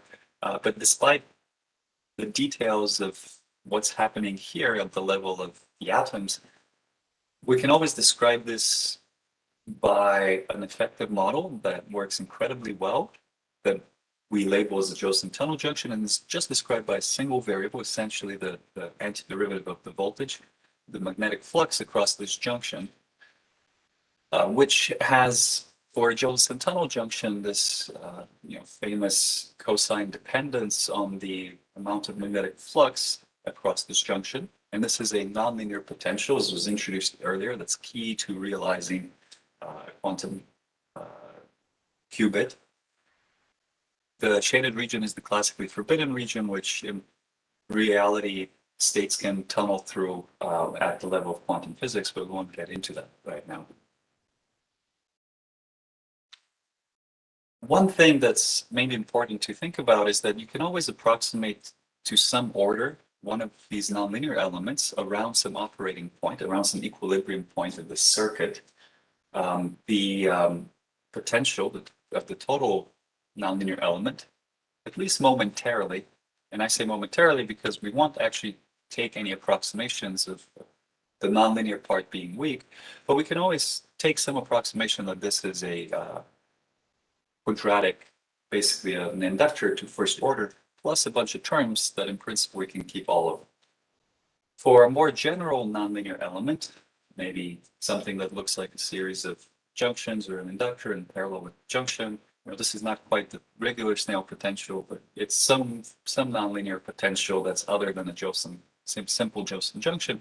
We could also approximate and sort of take the same point of view that we have a quadratic part plus a nonlinear part that describes everything else. And this can in principle now depend on external bias conditions. So far we have two ingredients, the ingredient of a linear distributed system and the ingredient of a nonlinear dipole that we can take and now embed in the linear system. And that's how quantum circuits are made up. Basically, those are the ingredients of the burrito. So this slide is slightly more aimed at the theorist in the audience to motivate what happens next. imagine that we now embed a bunch of these nonlinear dipoles inside some weird shape. The point here is this can be any planar 3D, 2.5D distributed structure. At its coarse description, at its first pass, you can always describe it in terms of a full Hamiltonian, in terms of the bare coordinates of that system. Of course, as a physicist, the one thing we're really good at doing is to change a basis. That's basically how we solve most physics problems. So we're going to change the basis into a basis that we're going to call the eigenbasis. And it doesn't quite really matter what that other basis is at this stage. I'll call it an eigenbasis because I'll choose a basis that diagonalizes a subset of this Hamiltonian or part of this Hamiltonian. It doesn't have to be the full one, but it's essentially a convenient basis choice. And all I've done so far is a rotation and a scaling of phi and q, and I've just rotated and scaled the coordinates. So far, we haven't really done anything beyond that. So in the spirit of physics, we then repeat what we just did into an even more convenient change of basis, where we use some information from this full Hamiltonian, the part we diagonalize within it, that will be a linear part, to then define second quantization, these raising and lowering bosonic operators. And the rest of the description, the standard description we then follow, is now cast in terms of these raising and lowering operators.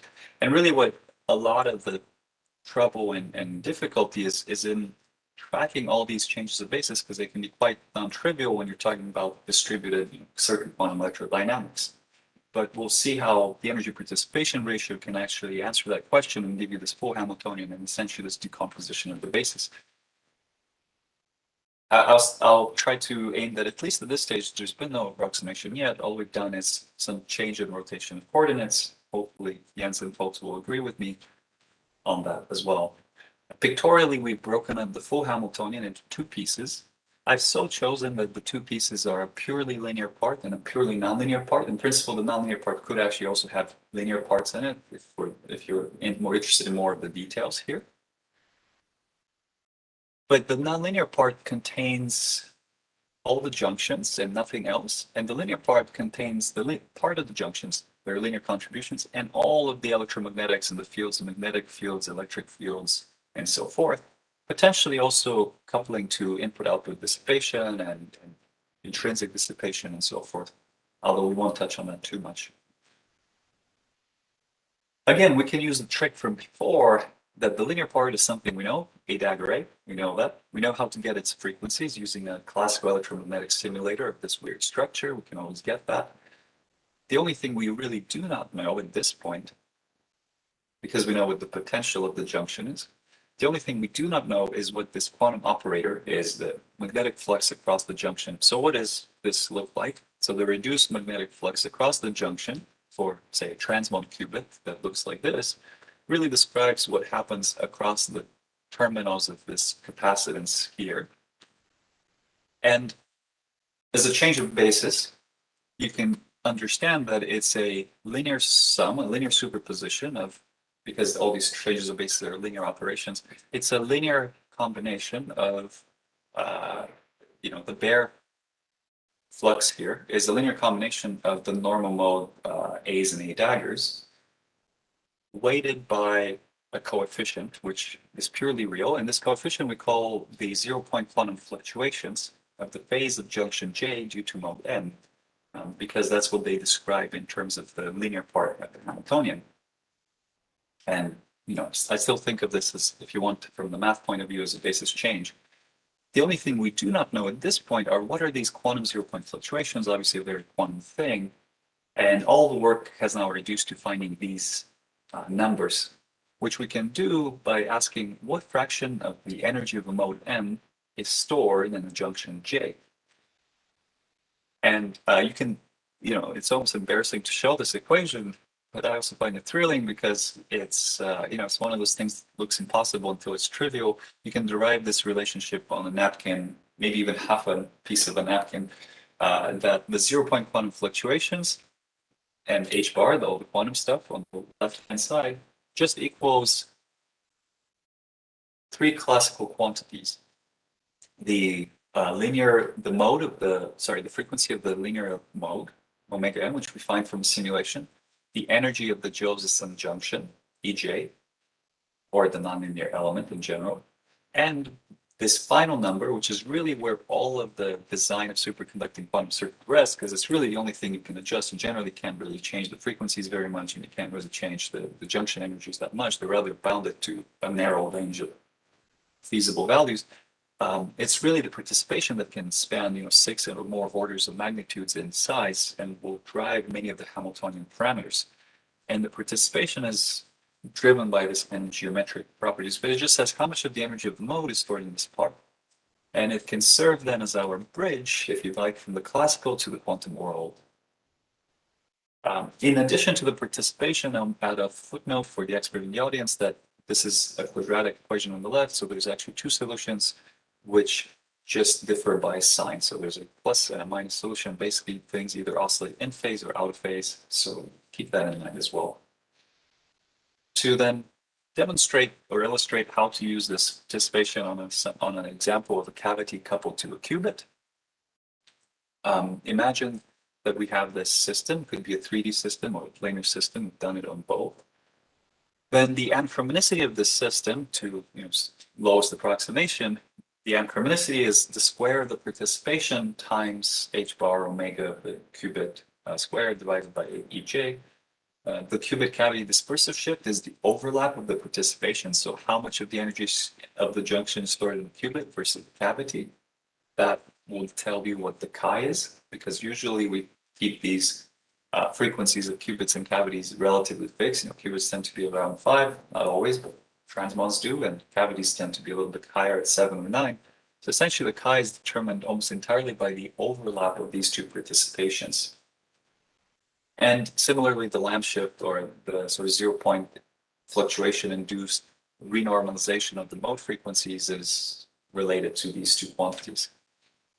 If you wanted to go bolder and go bigger and really construct more nonlinear terms, whether they're subject to driving or they're just higher energy corrections, you can really do this, again, extending this mode, and I'll refer you to the paper for details on that. If you have bias conditions, then I think you can also do that, but that's really maybe left for the details of the paper. Instead, I'd like to focus for a second on something that is very universal and I think quite fundamental about circuits, and that's that two junctions in the same circuit and two modes connected to the same junction are intertwined.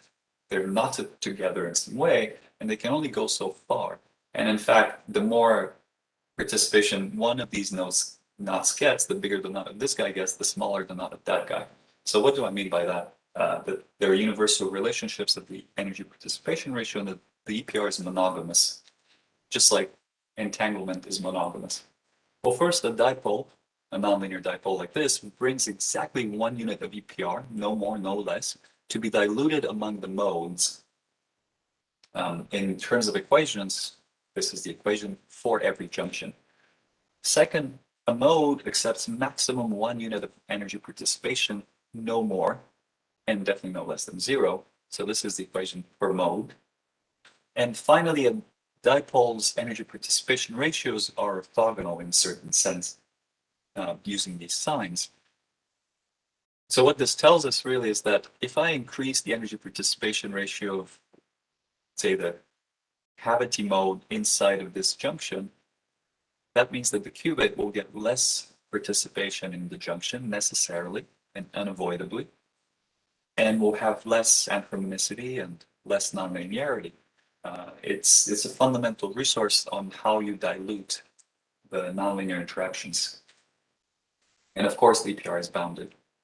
So it turned out that some designs I was trying to do it in grad school at Yale were unphysical, which we luckily realized using the help of these conditions. What they also imply in turn directly is that 0-point quantum fluctuations are not independent, and this leads to design restrictions. I won't dwell on the dissipation, but I'll just mention that you can see the energy participation ratios are unifying concepts for both analyzing and seeing dissipation and Hamiltonians. This is a key ingredient of how you make success with superconducting quantum circuits. I thrilled to share that through that and basically every kind of advance you could think of. There's been recently, essentially planar transmons reaching over millisecond from our team here. So excited about that work. But all of that boils down to understanding, I think, what is happening at the level of the physics of these devices. And again, I'll let the real expert in the audience here, Luigi, talk about this in the next talk, and he'll dig deeper.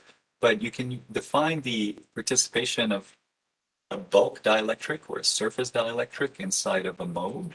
You can define the participation of a bulk or a surface or even seam inductive element. And each of these participations can also be associated with the quality factor or loss, as well as talk about the participation of a radiative element. So I'll let Luigi cover this in more depth. But it's important to optimize both dissipation and Hamiltonians ideally at the same time. In terms of an overview of what the energy participation ratio approach looks like and does, you start with a classical model, planar or 3D, which can have general Josephson devices. You then render it into a finite element linearized eigenmode analysis. So this is now, we've automated this completely in Qiskit metal. You then run, again, automate this with metal. You extract the electric and magnetic fields, and then using the energy participation ratios or pi-PR, you can extract how much of the energy of mode M is stored in junction J or in a lossy dielectric, from which you can build out the complete description of the quantum Hamiltonian and use that to iterate between the model and the full description in the quantum world. Note that we've never invoked the notion of an impedance at this stage, and we've never needed to fit any residues of poles or admittance or impedance curves. So we've really here obviated the need to go through that process if you had to run those extra simulations, which of course you could still do, but you don't have to unless you want to. So the energy participation ratio describes, if you want, in principle, any order and strength nonlinearity, composite nonlinear inductive devices. In terms of its derivation, the way I see it is based on first principles, essentially just several changes of basis.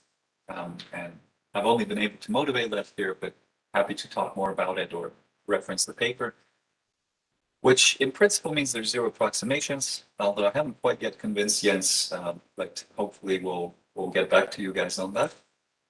And I think this is fully automated in Qiskit metal and in pi-PR. So what are the practical limits? I mean, it's not all peaches and roses. The practical limits are that, well, you have to do a full wave eigenmode simulation, which isn't so bad, but it is computationally expensive, and it does take a little more time than lump models. So it depends on how large your computer is, how much RAM it has, and how well you can treat this following Hamiltonian analytically or numerically. So how well does it work?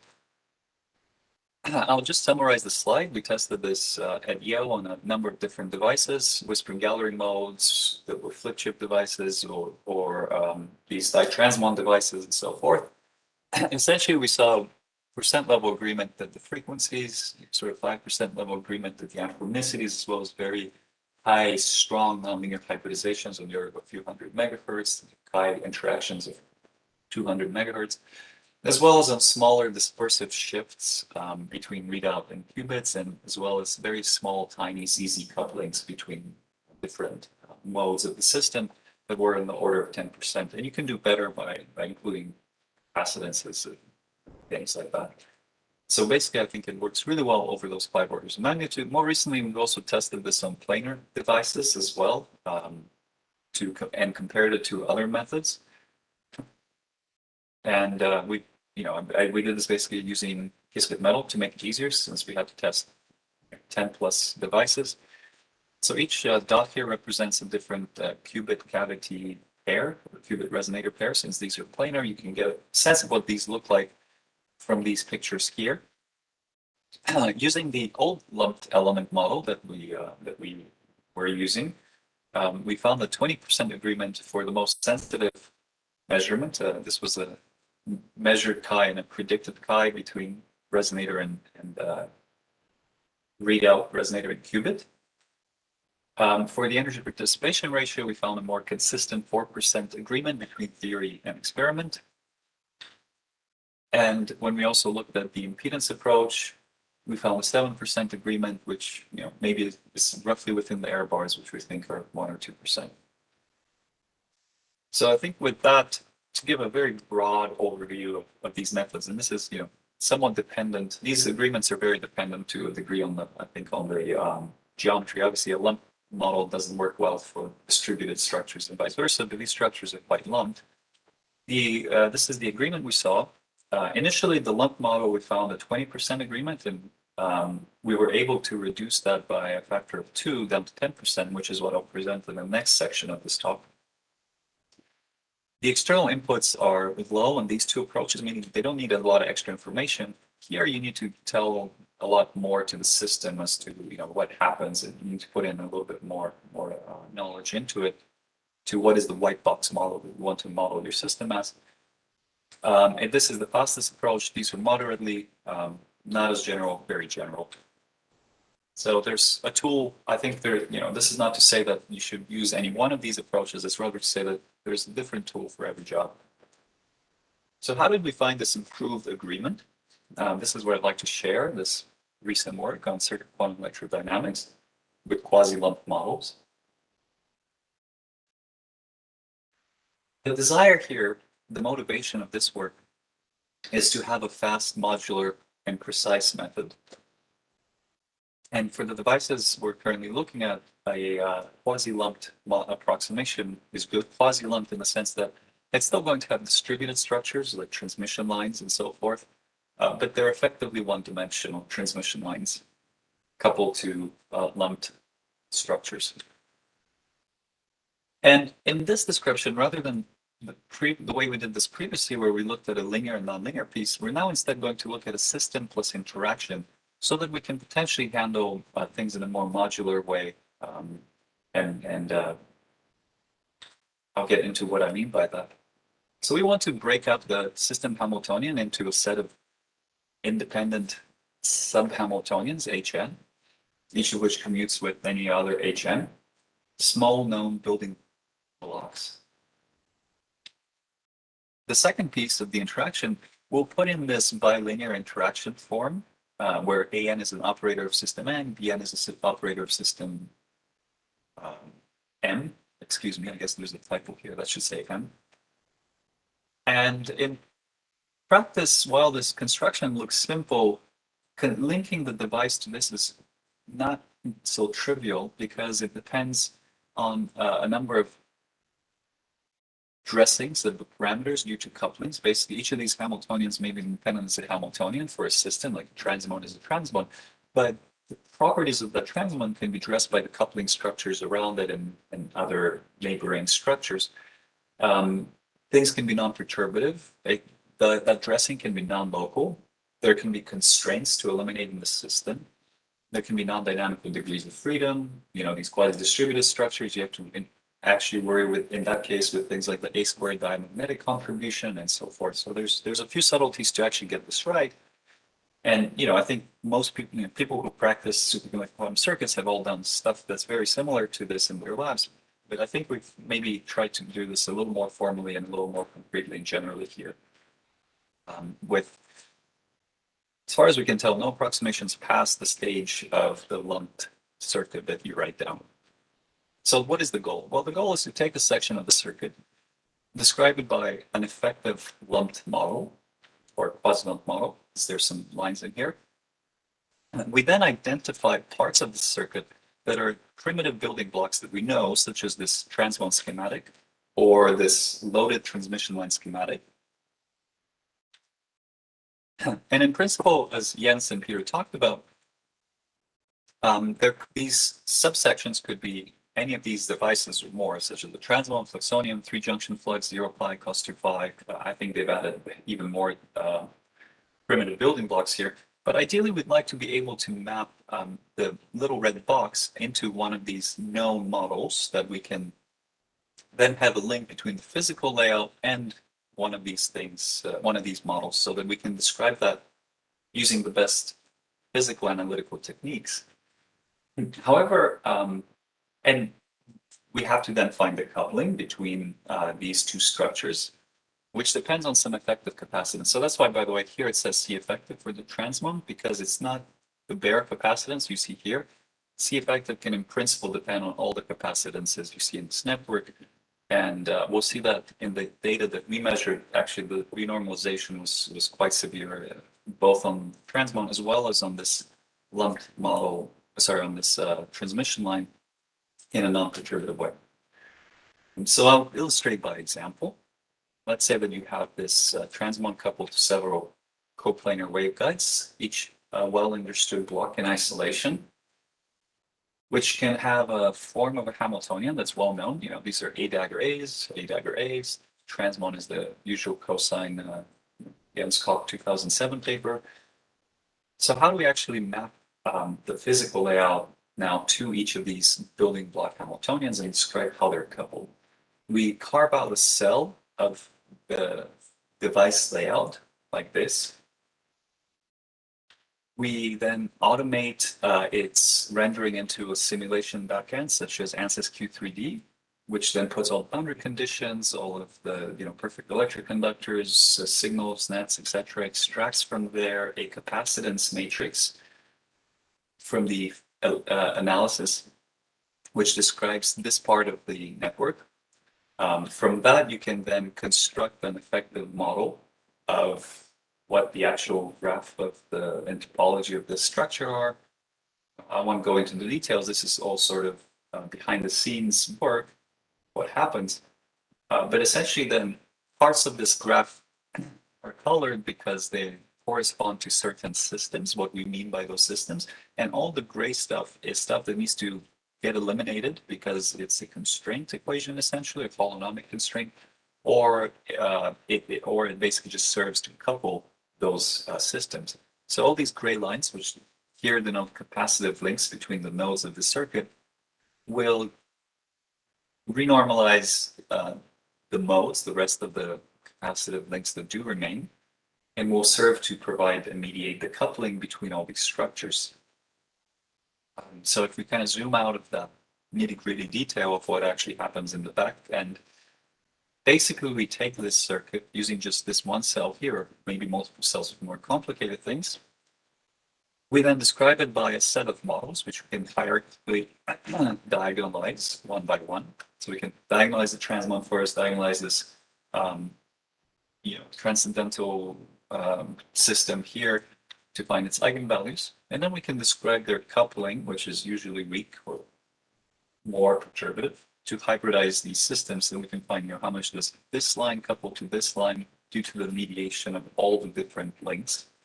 How much does the transmon couple to this one, and so forth. And we can include all these different components of couplings in our model of the system in order to get the best possible description of the system to try to get as close to the physical device answer as we can. So how well does it work? Again, this is looking at the data from this paper. In the case that you take the naive model, and by naive model here, I just mean that it doesn't fully account for the renormalization of the distributed modes and makes a few weak approximations, but is otherwise quite complete. We found before a 20% agreement between data and theory. Now with the improved model, I think we pretty consistently find that we can get down to about 10% agreement. And I think maybe at this level, we're starting to see some of the discrepancy in the approximation of the lumped model as opposed to the distributed model. Maybe that's the difference between the EPR, which found a 4% agreement versus here. But nonetheless, this is really quite good for most applications that we're interested in, because this is one of the smaller parameters in the Hamiltonian. If you're interested in a summary of this part of the talk, you can just take a screenshot of this. But essentially, this technique kind of generalizes a lot of, I think, what's very well known in the community. So maybe to the deep experts in the audience, it's not completely surprising. It accounts for the device layout. It maps things in a more modular way to these building primitive blocks, and then allows for more computationally efficient hierarchical diagonalization that then incorporates nonetheless dressings. And as far as we've seen, is experimentally accurate for the devices we've measured, and is applicable to planar, quasi-planar structures, but probably not suitable for 3D structures.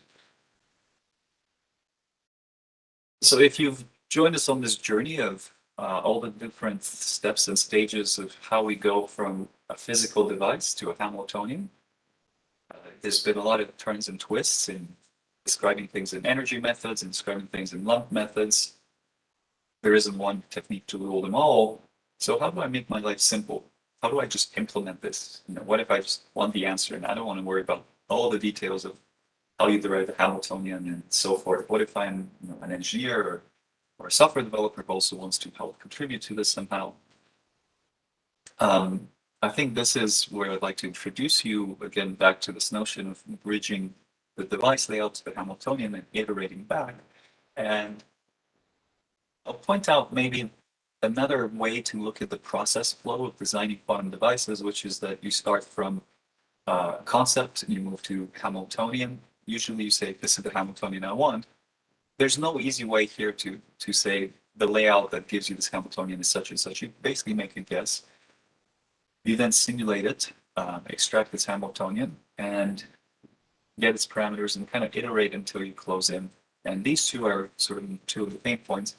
So the idea now is to try to seamlessly interconnect all the different tools we use, maybe one layout tool, one electromagnetic analysis, a different quantum analysis, build out a library of these quantum analysis and really be able to interconnect these different pieces with this new project, Qiskit Metal, which I'll illustrate by trying to lay out, analyze, and optimize a 4-qubit quantum chip. And to do that, I'll observe that regularity is our greatest ally in chip design, because this chip really comprises, again, primitive building blocks, such as qubits or readout transmission lines. There's a lot of reuse, fine-tuning, and extensibility. So what you can do now is just go to qiskit.org/documentation, and you find a device library where we've built in a number of the standard quantum components and basically drag and drop into Qiskit Metal, such as rounded transmon, floating concentric. There's many varieties of transmons, tunable couplers, direct couplers, plus resonant couplers, launch pads, readout lines, and so forth. These are sort of pre-made, ready components, and if you can't find the one you want, you can design it rather easily. Let's focus on the single floating transmon as an example. The way you create it in the software is by importing it from the library of components, giving it a name and some options. And then if you want to visualize it, you kick up the GUI. So here's a little animation. Hopefully it's playing okay. So we've picked up the Qiskit Metal GUI. And in the background, I've got the Jupyter notebook running a few cells of code. And so we've created this now hanger type of 4-qubit readout resonator device. In the next step, of course, part of what we want to do is fine-tune everything. So that's why all of these components we can define programmatically, a lot like P cells, but these are P cells on steroids if you want, because they'll know a lot about the electromagnetics and then what needs to happen in the following quantum analysis. And of course, you can change their parameters dynamically, either from the GUI or from the Jupyter notebook itself.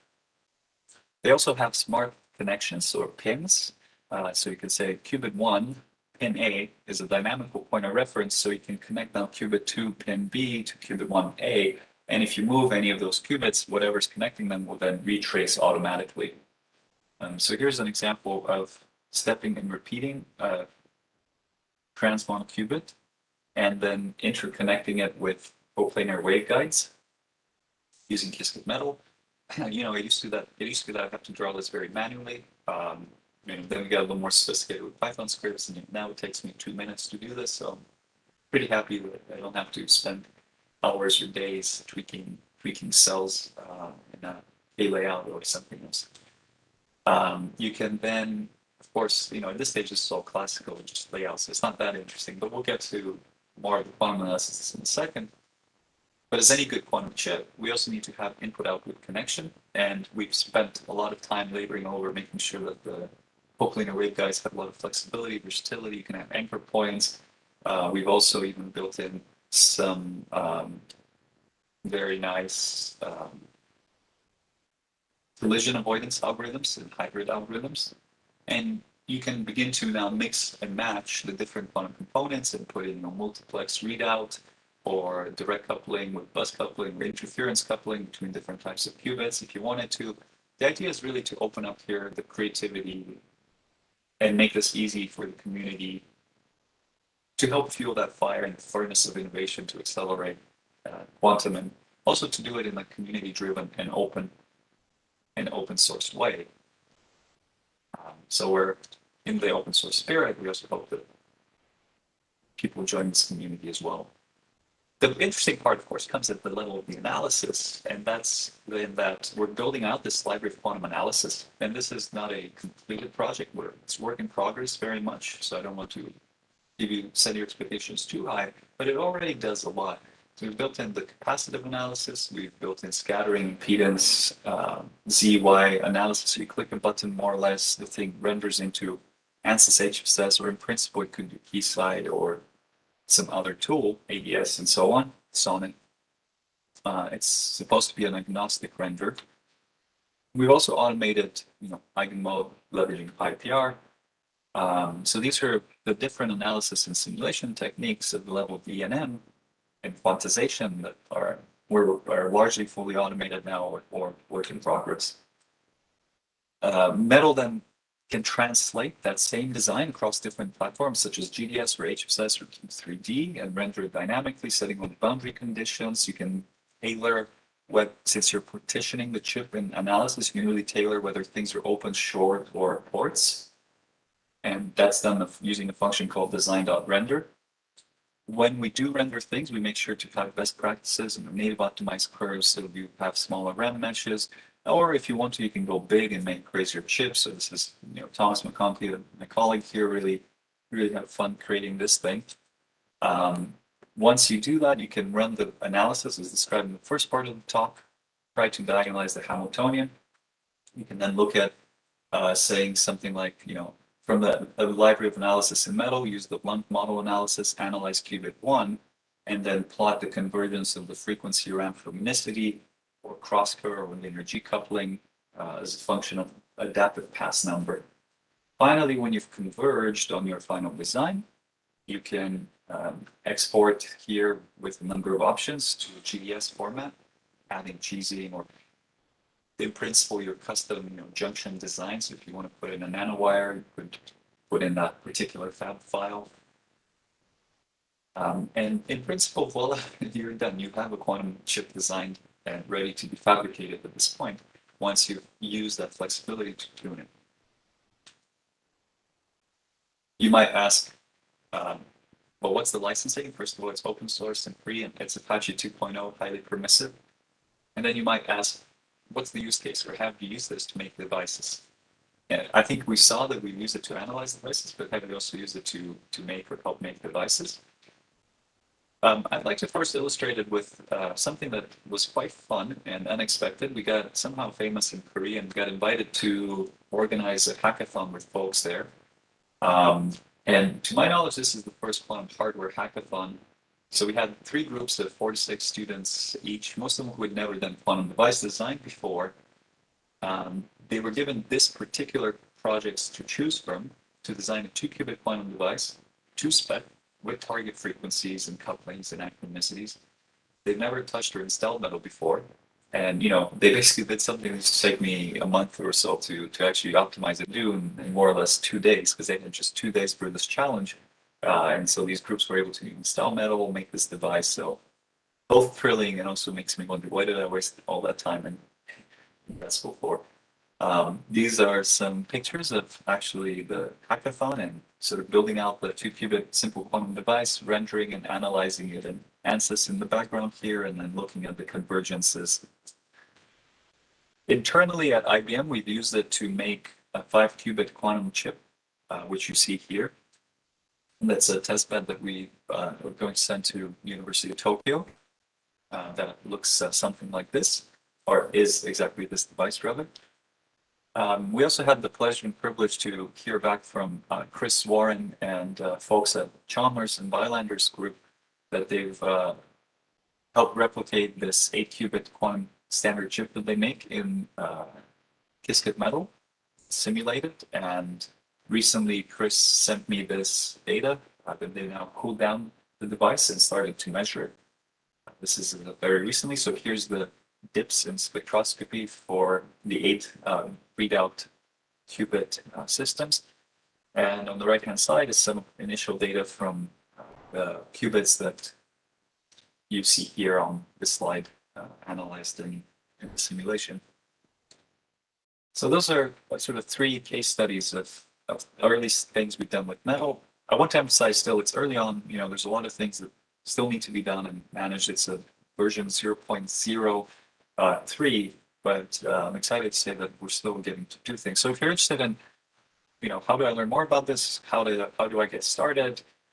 I think this is a really nice resource. The team has done a great job in documenting things. Also, I've been helping host and hold weekly tutorials where we've covered really, going through the installation, using the GUI, creating the actual 4-qubit chip, and understanding how to analyze it in different backends, or render it to GDS, or use the lump analysis, eigenmode analysis, or impedance analysis to then quantize the chip. And we've kind of walked through a number of the different steps and tutorials to do this in practice. So I encourage you to take a look and share feedback, and join the Slack channel, and please let us know. Oh yeah, and these videos are muted. If you're just newer to this whole field, and perhaps you're students joining, if you're interested in a summer school lecture, I can encourage you to take a look at this. We had about 4,000 students attend the summer school last year, and we're about to do another summer school in quantum machine learning. I'll be teaching Introduction to Quantum Noise, so feel free to sign up for that. I'd be very happy to see you there as well. But I think with that, I'd like to really sort of end on the note of, I think building quantum computers is challenging and has been artisanal in many ways, but it can nonetheless be fun, and we can make it easier to do so that we can open up the field for more creativity and the ability for physicists, engineers, software developers, and other folks to really come together to tackle this big problem of innovating quantum hardware, because it's at the end of the day what underpins the entire quantum ecosystem. So it doesn't matter how good your quantum software is at the end of the day if the quantum hardware can't support it. So I think it's important we rapidly innovate that as well. And I hope that Qiskit metal and these approaches can help make that a little bit easier for us. And I think with that, I would like to thank you for your attention and time, and take any final questions that we may have.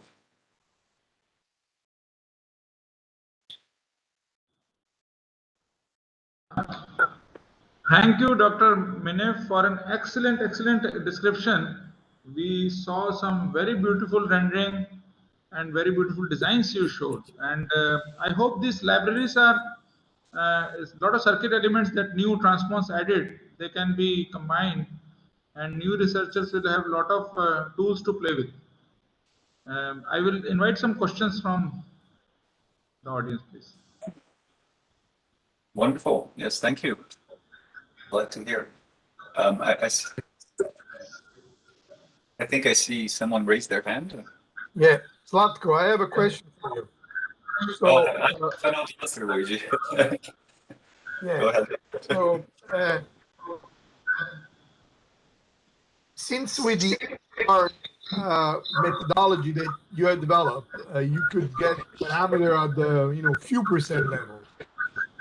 In what cases do you think it's necessary or useful to get to this LOM system recently developed, which seems to be of order factor of 3 worse? It's probably simpler and quicker, but when you have to design complicated system, you might want to spend a little more time and get more precise answers. So what's the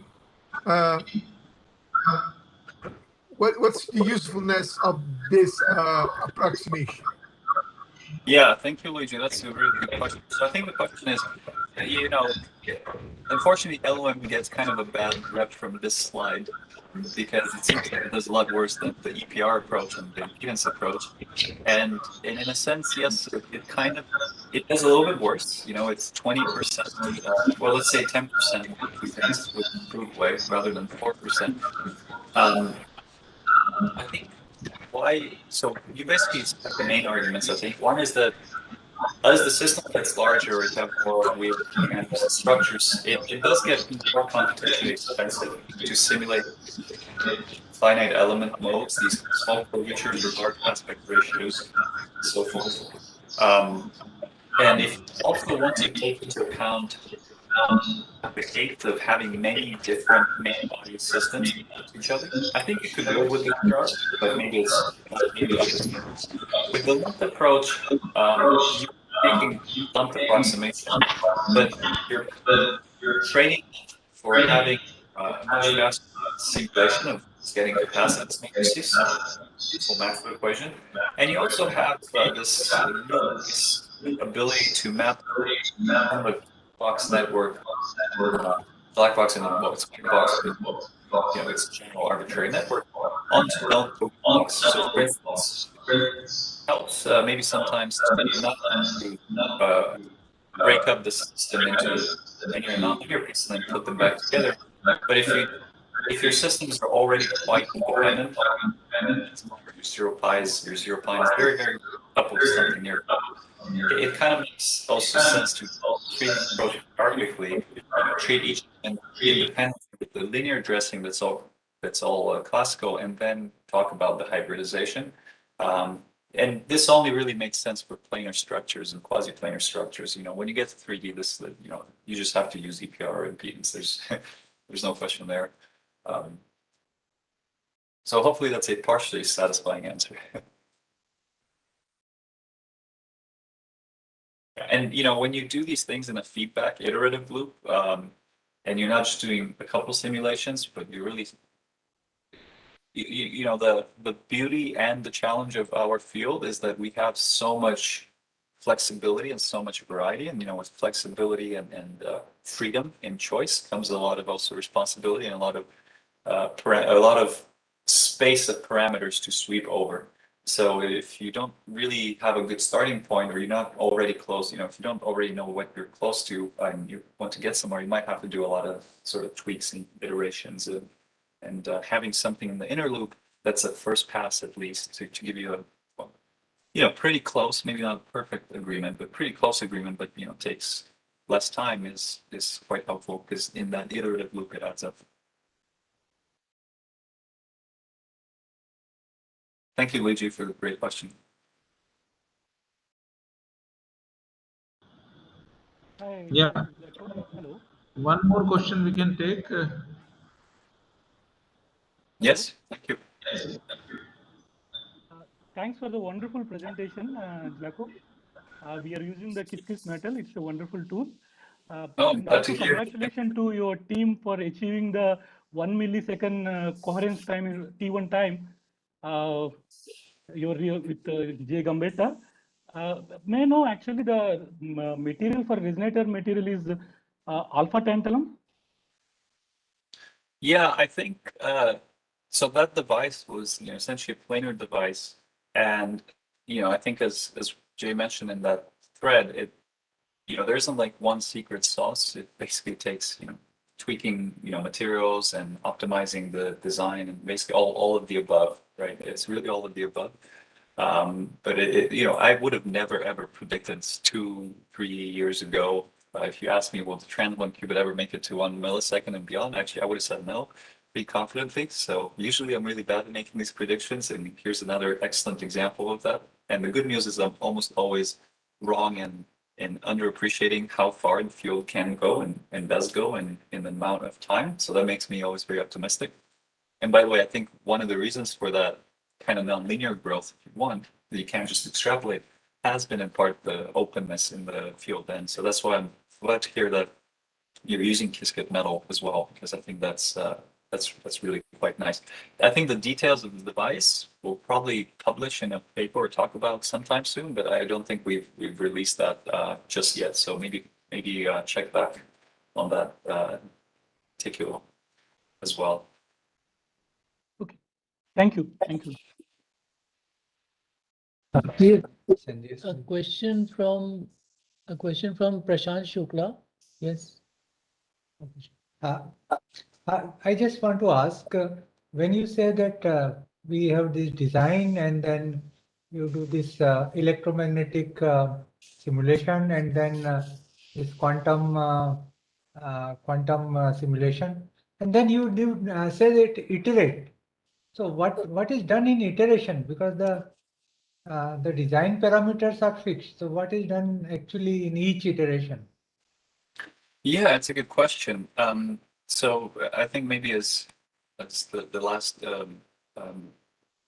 colleague here who asked the question can tell you, and we haven't gotten to tutorials on this just yet. It depends, what you want to tweak or optimize. So quite often, the simplest thing you might start with is to say, well, let me go back to this device and let me see what happens if I repeat my analysis, but I sweep the distance between these two paths, right? Or maybe I take this coupler and I change the distance between this coupler pad and this transmon pad. That's going to change how much of the energy sort of gets sucked away, or how much of the electric field between these pads gets sucked up into this pad, which then leads to another structure. So that's going to determine the energy participation ratio of how much this resonator up here, this is usually connected to a resonator or bus qubit. How much of that mode of the bus then has this junction participate in it, and that will set the cross-current and nonlinear coupling between this qubit and this bus, and that bus then in turn mediates the interaction of this qubit with a neighboring qubit, kind of like in the picture here, where you actually see it more zoomed out. So, oftentimes you tune things like the spacing between this coupler structure or that, or maybe you need to, retrace where your CPW is and you want to check that that hasn't affected its crosstalk to anything else. You might want to check what the Purcell limit is due to this input-output line here and move it closer, further away. Or maybe you want to just swap out this transmon qubit and with totally new qubit design that's circular or star-shaped or whatever, or it's maybe 0 pi, and you have no idea what the parameters are, and then you just have to sweep much stuff. So hopefully that gives you a little bit of an idea of some of the things that you need to tweak. So basically, you are saying that this iteration we have to do, means we have to understand and then change the things and then redo the things. Yeah, I think if you want to get things, you do. I mean, and what you could do is also, make some approximations and assumptions. But again, we're designing things at the level of 4 nines. That's the goal, right? Okay. So you really want to get things. You want to understand your gates at the level of 4 nines, and I think the aim is really to go to 6 nines and so forth. So that's a lot of precision. And also the way that Maxwell's equations work in terms of the boundary conditions is highly nonlinear. Like, this piece of metal moving this here also affects the capacitance between this green piece of metal and this purple piece of metal. And we purposefully try to make the physical design sort of uncoupled so that things are somewhat independent when you move them around. But, you only get to do that at the level of 10%, maybe not 1%. So yeah, it depends how paranoid you are about getting things right. Yes. Okay, thanks. I have a small question, maybe very naive, Zlatko. So excuse me in advance for naivety of the question. Now, in the systems that we are interested in, we would like very much to avoid anything that leads to dissipation. And so, and we are interested in control by changing the phases.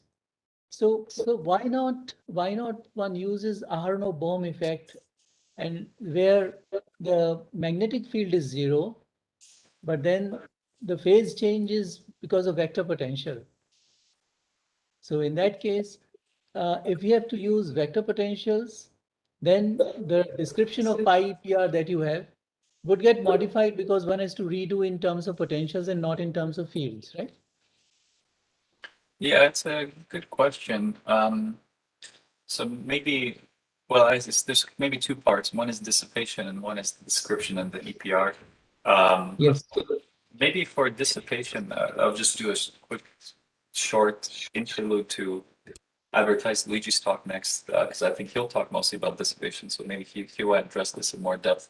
But I think the dissipation, whether it comes from, so it basically can come from almost anything. It can come from X-rays, it can come from gamma rays, from quasi-particles. There's so many sources of dissipation that wherever you look, you'll find it.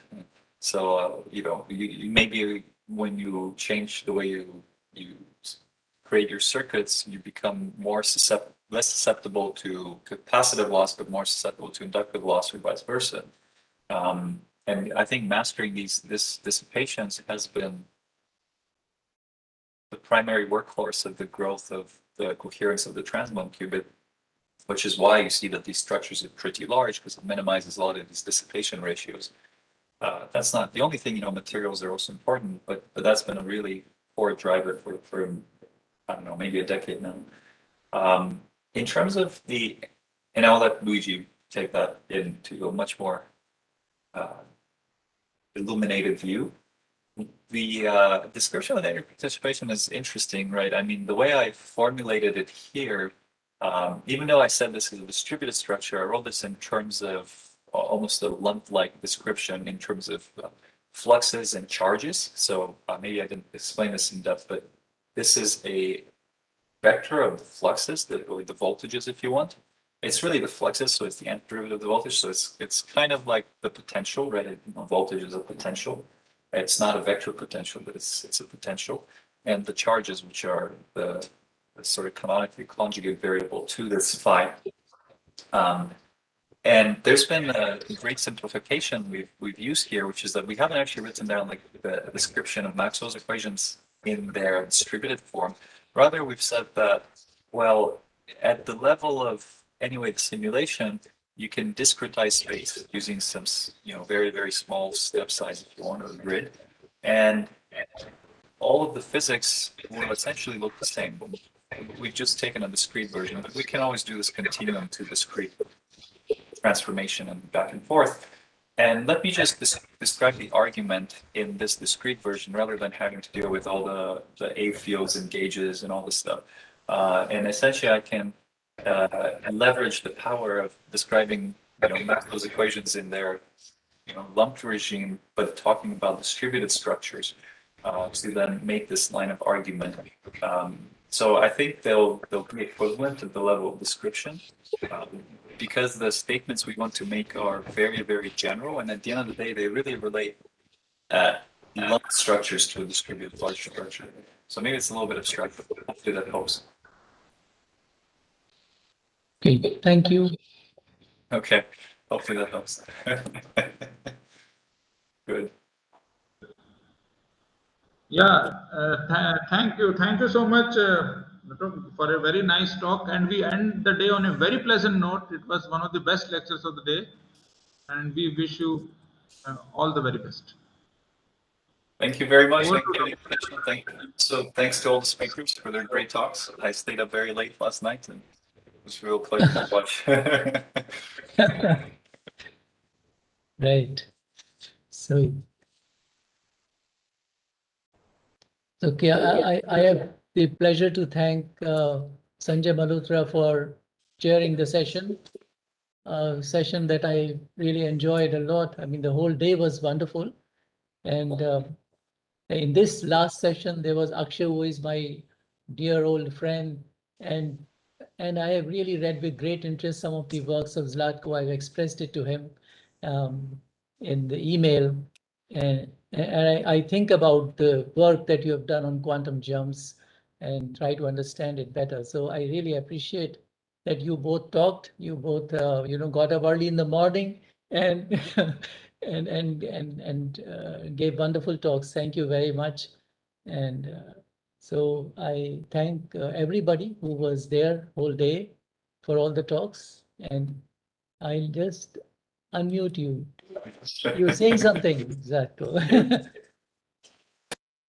Yes, thank you. Oh, sorry, maybe I was unmuted. Yes, thank you very much.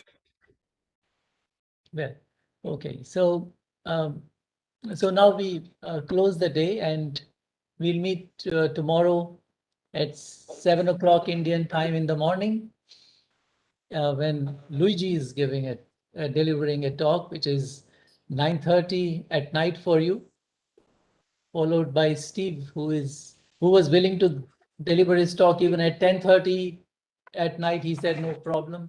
And so we see everybody tomorrow now. Great Thank you talk. very much. Bye-bye.